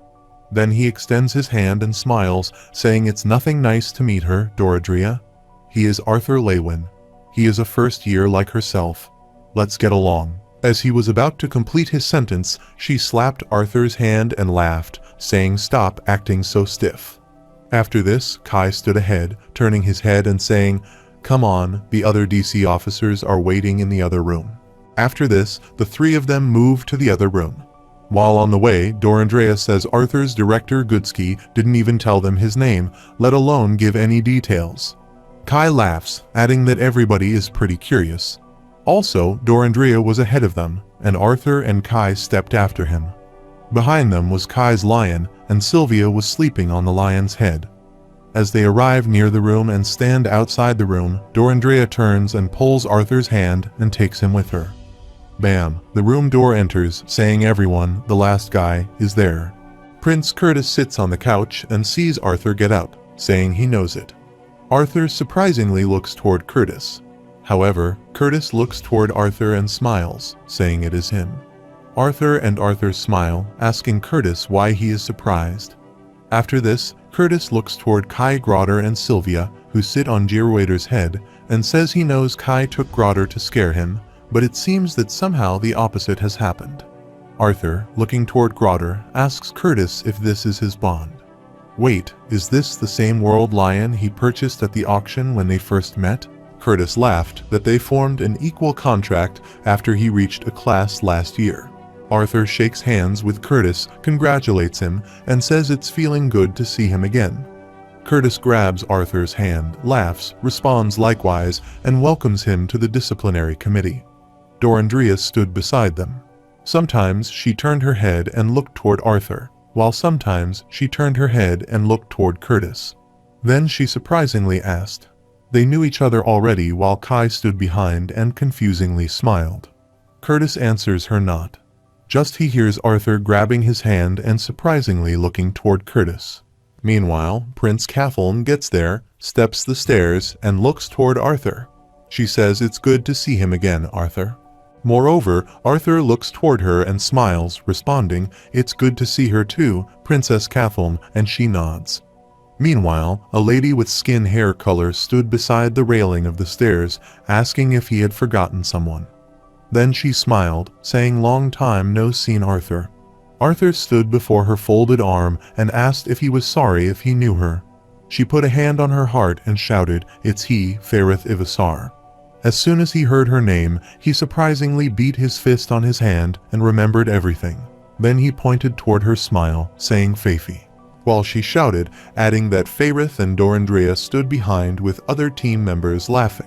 After this, Fairith closes his eyes and puts a hand on her heart, saying she may be a first year like him, but she is still a few years older than him, so please treat her with respect. Arthur turns and scratches his head, smiling, adding that it feels like yesterday when he knocked her out with one punch. This was a good time. Fairith stood behind them and shouted at him. He was doing it on purpose, wasn't he? Meanwhile, a lady with maroon hair wiping her face with a towel gets there, saying it looks like they are the only other strangers, and then she puts her gun aside. Arthur stood there looking toward him while Fairith stood before screaming at him. Then the lady with maroon hair picked up her belt. She is Claire Bladeheart's 6th-year battle mage student and the leader of this little ragtag group. Also, a guy standing beside Claire and Arthur, looking toward her, surprisingly asks Bladeheart if perhaps related to Caspian Bladeheart. Claire asked him if he knew her uncle. Arthur waved his hand and smiled, answering no. Then, remembering the fighting time between him and Caspian, he smiles, saying he has just heard many great things about Caspian Bladeheart's strength from his father. She hears Claire buttoning her uniform and smile, answering well, her uncle started training her almost as soon as she awakened. So, many of her techniques are similar to his, but she is happy he recognizes his name. After this, the guy beside Claire named Theo comes to Arthur, and Arthur surprisingly looks toward him. Then he looks toward Arthur and says it seems the disciplinary committee has stooped low enough to recruit twerps. Then he lifts his hand before Arthur, and Arthur extends it toward him, and they shake hands. Theo grabs Arthur's hand and presses it. Arthur surprisingly thinks this is gravity magic. Is he testing him? However, Arthur grits his teeth and uses his fire magic, thinking of it. He didn't think he would be standing right now if it was for his body assimilation with Sylvia's beast will. Using his magic, Arthur stands before him, grabs his hand, and sees Curtis humming while Fairith grits his teeth and other team members silently look toward both of them. After shaking hands with Arthur, Theo looks toward his hand and says not wrong. However, Kai stood behind, looking toward Arthur, and that guy clapped, adding that there was more to Arthur than a pretty face. Arthur stood before that guy, waved his hand, and then Kai smiled, adding Feifei over there, and fell face first into the ground when Theo did that to him. Kai's words stab in Fairith's head, and she angrily squeezes her eyes. Then, pointing toward them, she shouts she is a conjurer and Arthur is an augmenter. Please don't compare her to that wild animal like him. Meanwhile, Claire grabbed Fairith and Kai's shoulders, smiling and saying enough, screaming around. She then looks toward Fairith and says they must put their game faces on for the club rush announcement. She hears Fairith grit his teeth, and then Claire laughs, adding that this will be the first time the disciplinary committee officers show their faces to the student body. Here's Arthur asks, "Wait, he wasn't aware of this. He hadn't prepared anything." Claire replies that Arthur has nothing to prepare, and Curtis smiles, adding that the student council will make the announcement. All they have to do is walk in and look tough. Also, Princess TurtleMe stood beside her brother and nodded. Looking toward Sylvia, who was sleeping on the lion's head, Arthur said he was sure having a giant A-class mana beast beside them would help them. Moreover, Claire claps, adding all right. Then she opens her arms and says, "Let's show all the entitled students out there what they will be up against if they choose to break the rules." After some time, Tesha was giving her speech in the hall, and she stood beside the rostrum, adding that all of the rules of the club rush had been stated. The student council would like to formally introduce a committee handpicked by the director to resolve and prevent student disputes and enforce punishment for troublemakers to uphold peace and safety for all students. She hears the students murmuring, and Tesha points aside toward disciplinary committee members who step on the stage and say, please join her in welcoming them to the disciplinary committee. After some time in the classroom, students sit on their seats to take the lecture, murmuring a brown-haired girl looking toward Arthur. She asked her friend if she wasn't one of the DC officers they saw yesterday. Her friend sits beside her with orange hair and answers yes at the club rush ceremony. She thinks his name is Arthur. Also, a girl sitting on the bench beside them was head down, sleeping on the other side. The boys looking toward Arthur were murmuring. One of the boys with green hair and folded arms says a first-year scholar mage is getting into the DC. He's got to have connections, and his friend stood beside him, responding he was just jealous because he also applied for it. Further, he says he heard that all the DC officers must be super strong though. As students discussed Arthur's eyes, Elijah stood beside them, putting a hand on his shoulder and asking how popular he is, Mr. Tufim DC's officer. With a tired facial expression, Arthur answered he thought the disciplinary committee would get less attention. Here's Elijah says it sure doesn't help that he is one of only 8 students who have a black uniform in this entire school. Meanwhile, the professor entered the classroom while the students laughed and chattered. Looking toward the professor, Arthur thinks a conjurer with enough control over his core that he can't sense his level. However, the professor holding the book came to rostrum while the students were still chattering. He sees the professor thump the book on the rostrum, and silence spreads there as the students get silent. Then the professor, putting their hand on his chest, says, now that he has everyone's attention, allow him to welcome everyone to the fundamentals of mana theory, and he is Professor Avius. Moreover, he says there may be other more interesting topics they are not all quietly gossiping about. He would like to borrow their attention for the duration of this class.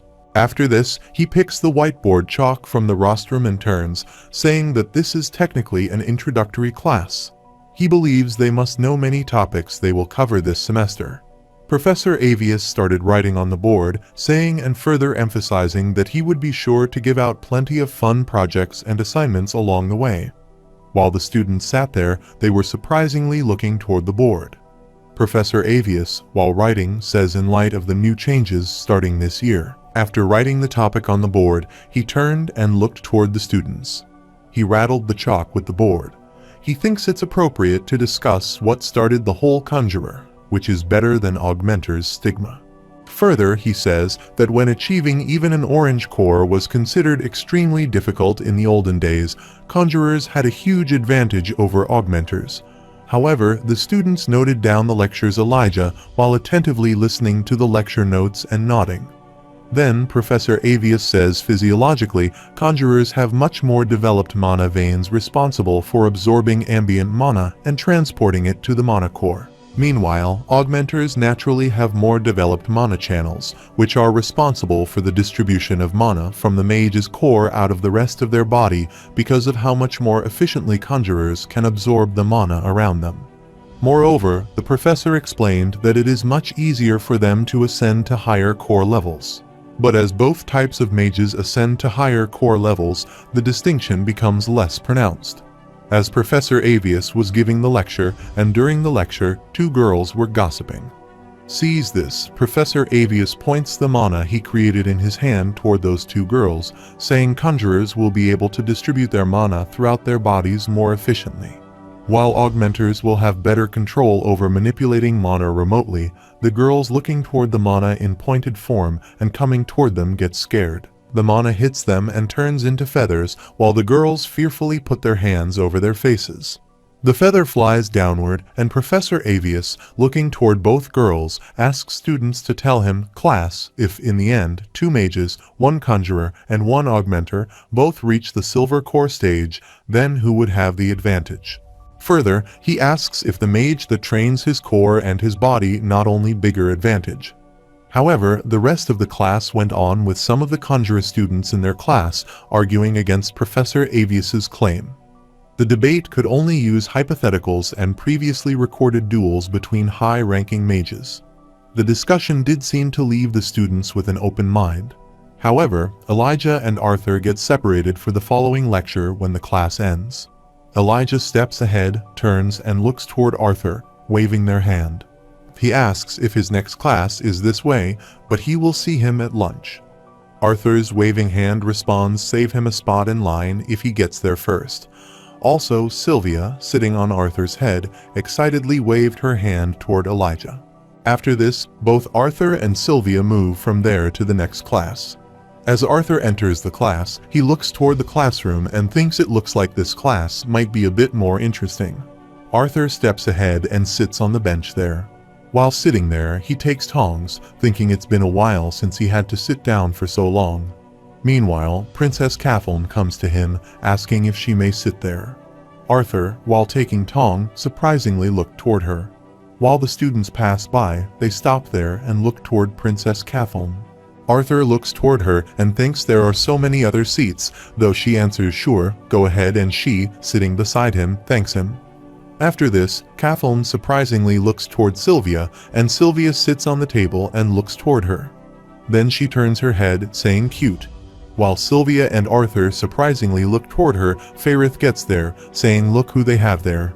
Arthur, Sylvia, and Kathleen turn their head and look toward him. Fairith, with a smiley face, asks Arthur if it isn't Princess Kathleen, and his rival Arthur, surprisingly, asks since when they were rivals. Fairith sits next to Arthur while Arthur looks toward him, thinking why he is sitting next to him too. Meanwhile, the lecture starts, and Professor Geist stands in the hall before the students say he knows his class will be popular, but they have quite a crowd of students. Arthur recognizes the professor and looks toward him, thinking, isn't that the one whom he bumps while returning from Gideon? With a smiley face, the professor looks toward the students and says, as they all know, that this class is practical mana manipulation. This means they will be doing things practically. By that, he means through example. Then the professor, looking around in the class toward students, asks what better way to learn than through hands-on experience. However, the professor, looking toward all the girls in the class, excitedly grits his teeth, thinking there are quite a few cuties. Suddenly, among the students, he notices Arthur, and looking toward him, abuses him in his mind. He thinks that he's the idiot who humiliated him. So he goes to this school, then smiles, thinking ideally, he will have plenty of chances to make a fool of him. After this, the professor opens arms and looks toward Arthur, saying it's an honor to teach their disciplinary committee. She hears Arthur sit there with folded arms and what's that drunk planning while Fairith sits beside him. hearing Professor's words and smiling. Then the Professor, pointing toward Arthur, Cathelm, and Faerith, asks, but he can't be the only one curious as to what sort of ability the members of their newly formed DC can boast, right? Furthermore, he smiles, saying they will be responsible for protecting all Academy students. He hears Arthur press his lips and looks down, thinking what kind of idiot would fall for an obvious bait. Meanwhile, Faerith raises his hand, saying he volunteered. With an angry face, Arthur looks toward Faerith and thinks he guessed this kind of idiot. After this, Faerith gets up, puts a hand on his heart, and says he is Faerith Ifsar III and is more than willing to do it on behalf of the disciplinary committee, whose members have been chosen personally by Director Gutsky to demonstrate their abilities. He hears Arthur sit beside him, sighs, and looks toward him, and the Professor thinks so easily. Then the Professor responds that it's more like it. Then he asks Faerith right and asks him to come down to the stage. Faerith came down the stage and stood before Professor bent before him, saying it was an honor to receive his teaching. And because he can't sense his mana core level, he assumes his level must be higher than his own. Professor stood before him, putting hands on his waist, then extended his hand and created the mana, saying he is an augmenter. He will only use a long-range attack in this demonstration, and then the Professor, with the help of his mana, will take out his sword. After this, the Professor stood there, placing the tip of his sword on the floor. Then he turned and looked toward the students, who winked and smiled, saying this way. If he was to lose, he would at least have an excuse to hear the student laugh. However, the Professor pipped the yellow item and, holding it in his hand, asks with the barrier activated begin. Faerith took out his magic wand and created the magic, answering his pleasure. Then he swung his wand and created the flood domain magic. Arthur sits there looking toward them, smiling, thinking a higher-tiered spell that adjusts the territory to be more advantageous to the caster. Didn't think Faerith would know a domain spell. Faerith, with his magic, creates the water serpent, sees the Professor creating his magic, and thinks it too quickly. Faerith, creating his magic, moves toward the Professor while the Professor looks toward him, creating his blue flame magic smile. Arthur, watching this all, thinks he guessed the drunk is in all talk if he can conjure blue flames. Faerith throws his water serpent magic toward him, and in response, the Professor throws his blue flame toward him. Both of their magic collapses. Faerith's water serpent starts to fade, and the Professor's blue flame moves toward him. The Professor makes the fist of his hand move his index finger ahead, and with his finger gesture, the flame cracks with Faerith. However, Faerith thud backward on the water serpent, and his legs burn due to that flame. As Faerith sits injured, his water serpent magic surrounds him, while the Professor steps toward him, sees Faerith's head down, and raises his hand, saying he concedes. Arthur presses his lips, thinking he is just trying to boost his ego by purposely humiliating Faerith. Holding his blue flame magic in his hand, the Professor turns his head and looks at Arthur with an evil smile.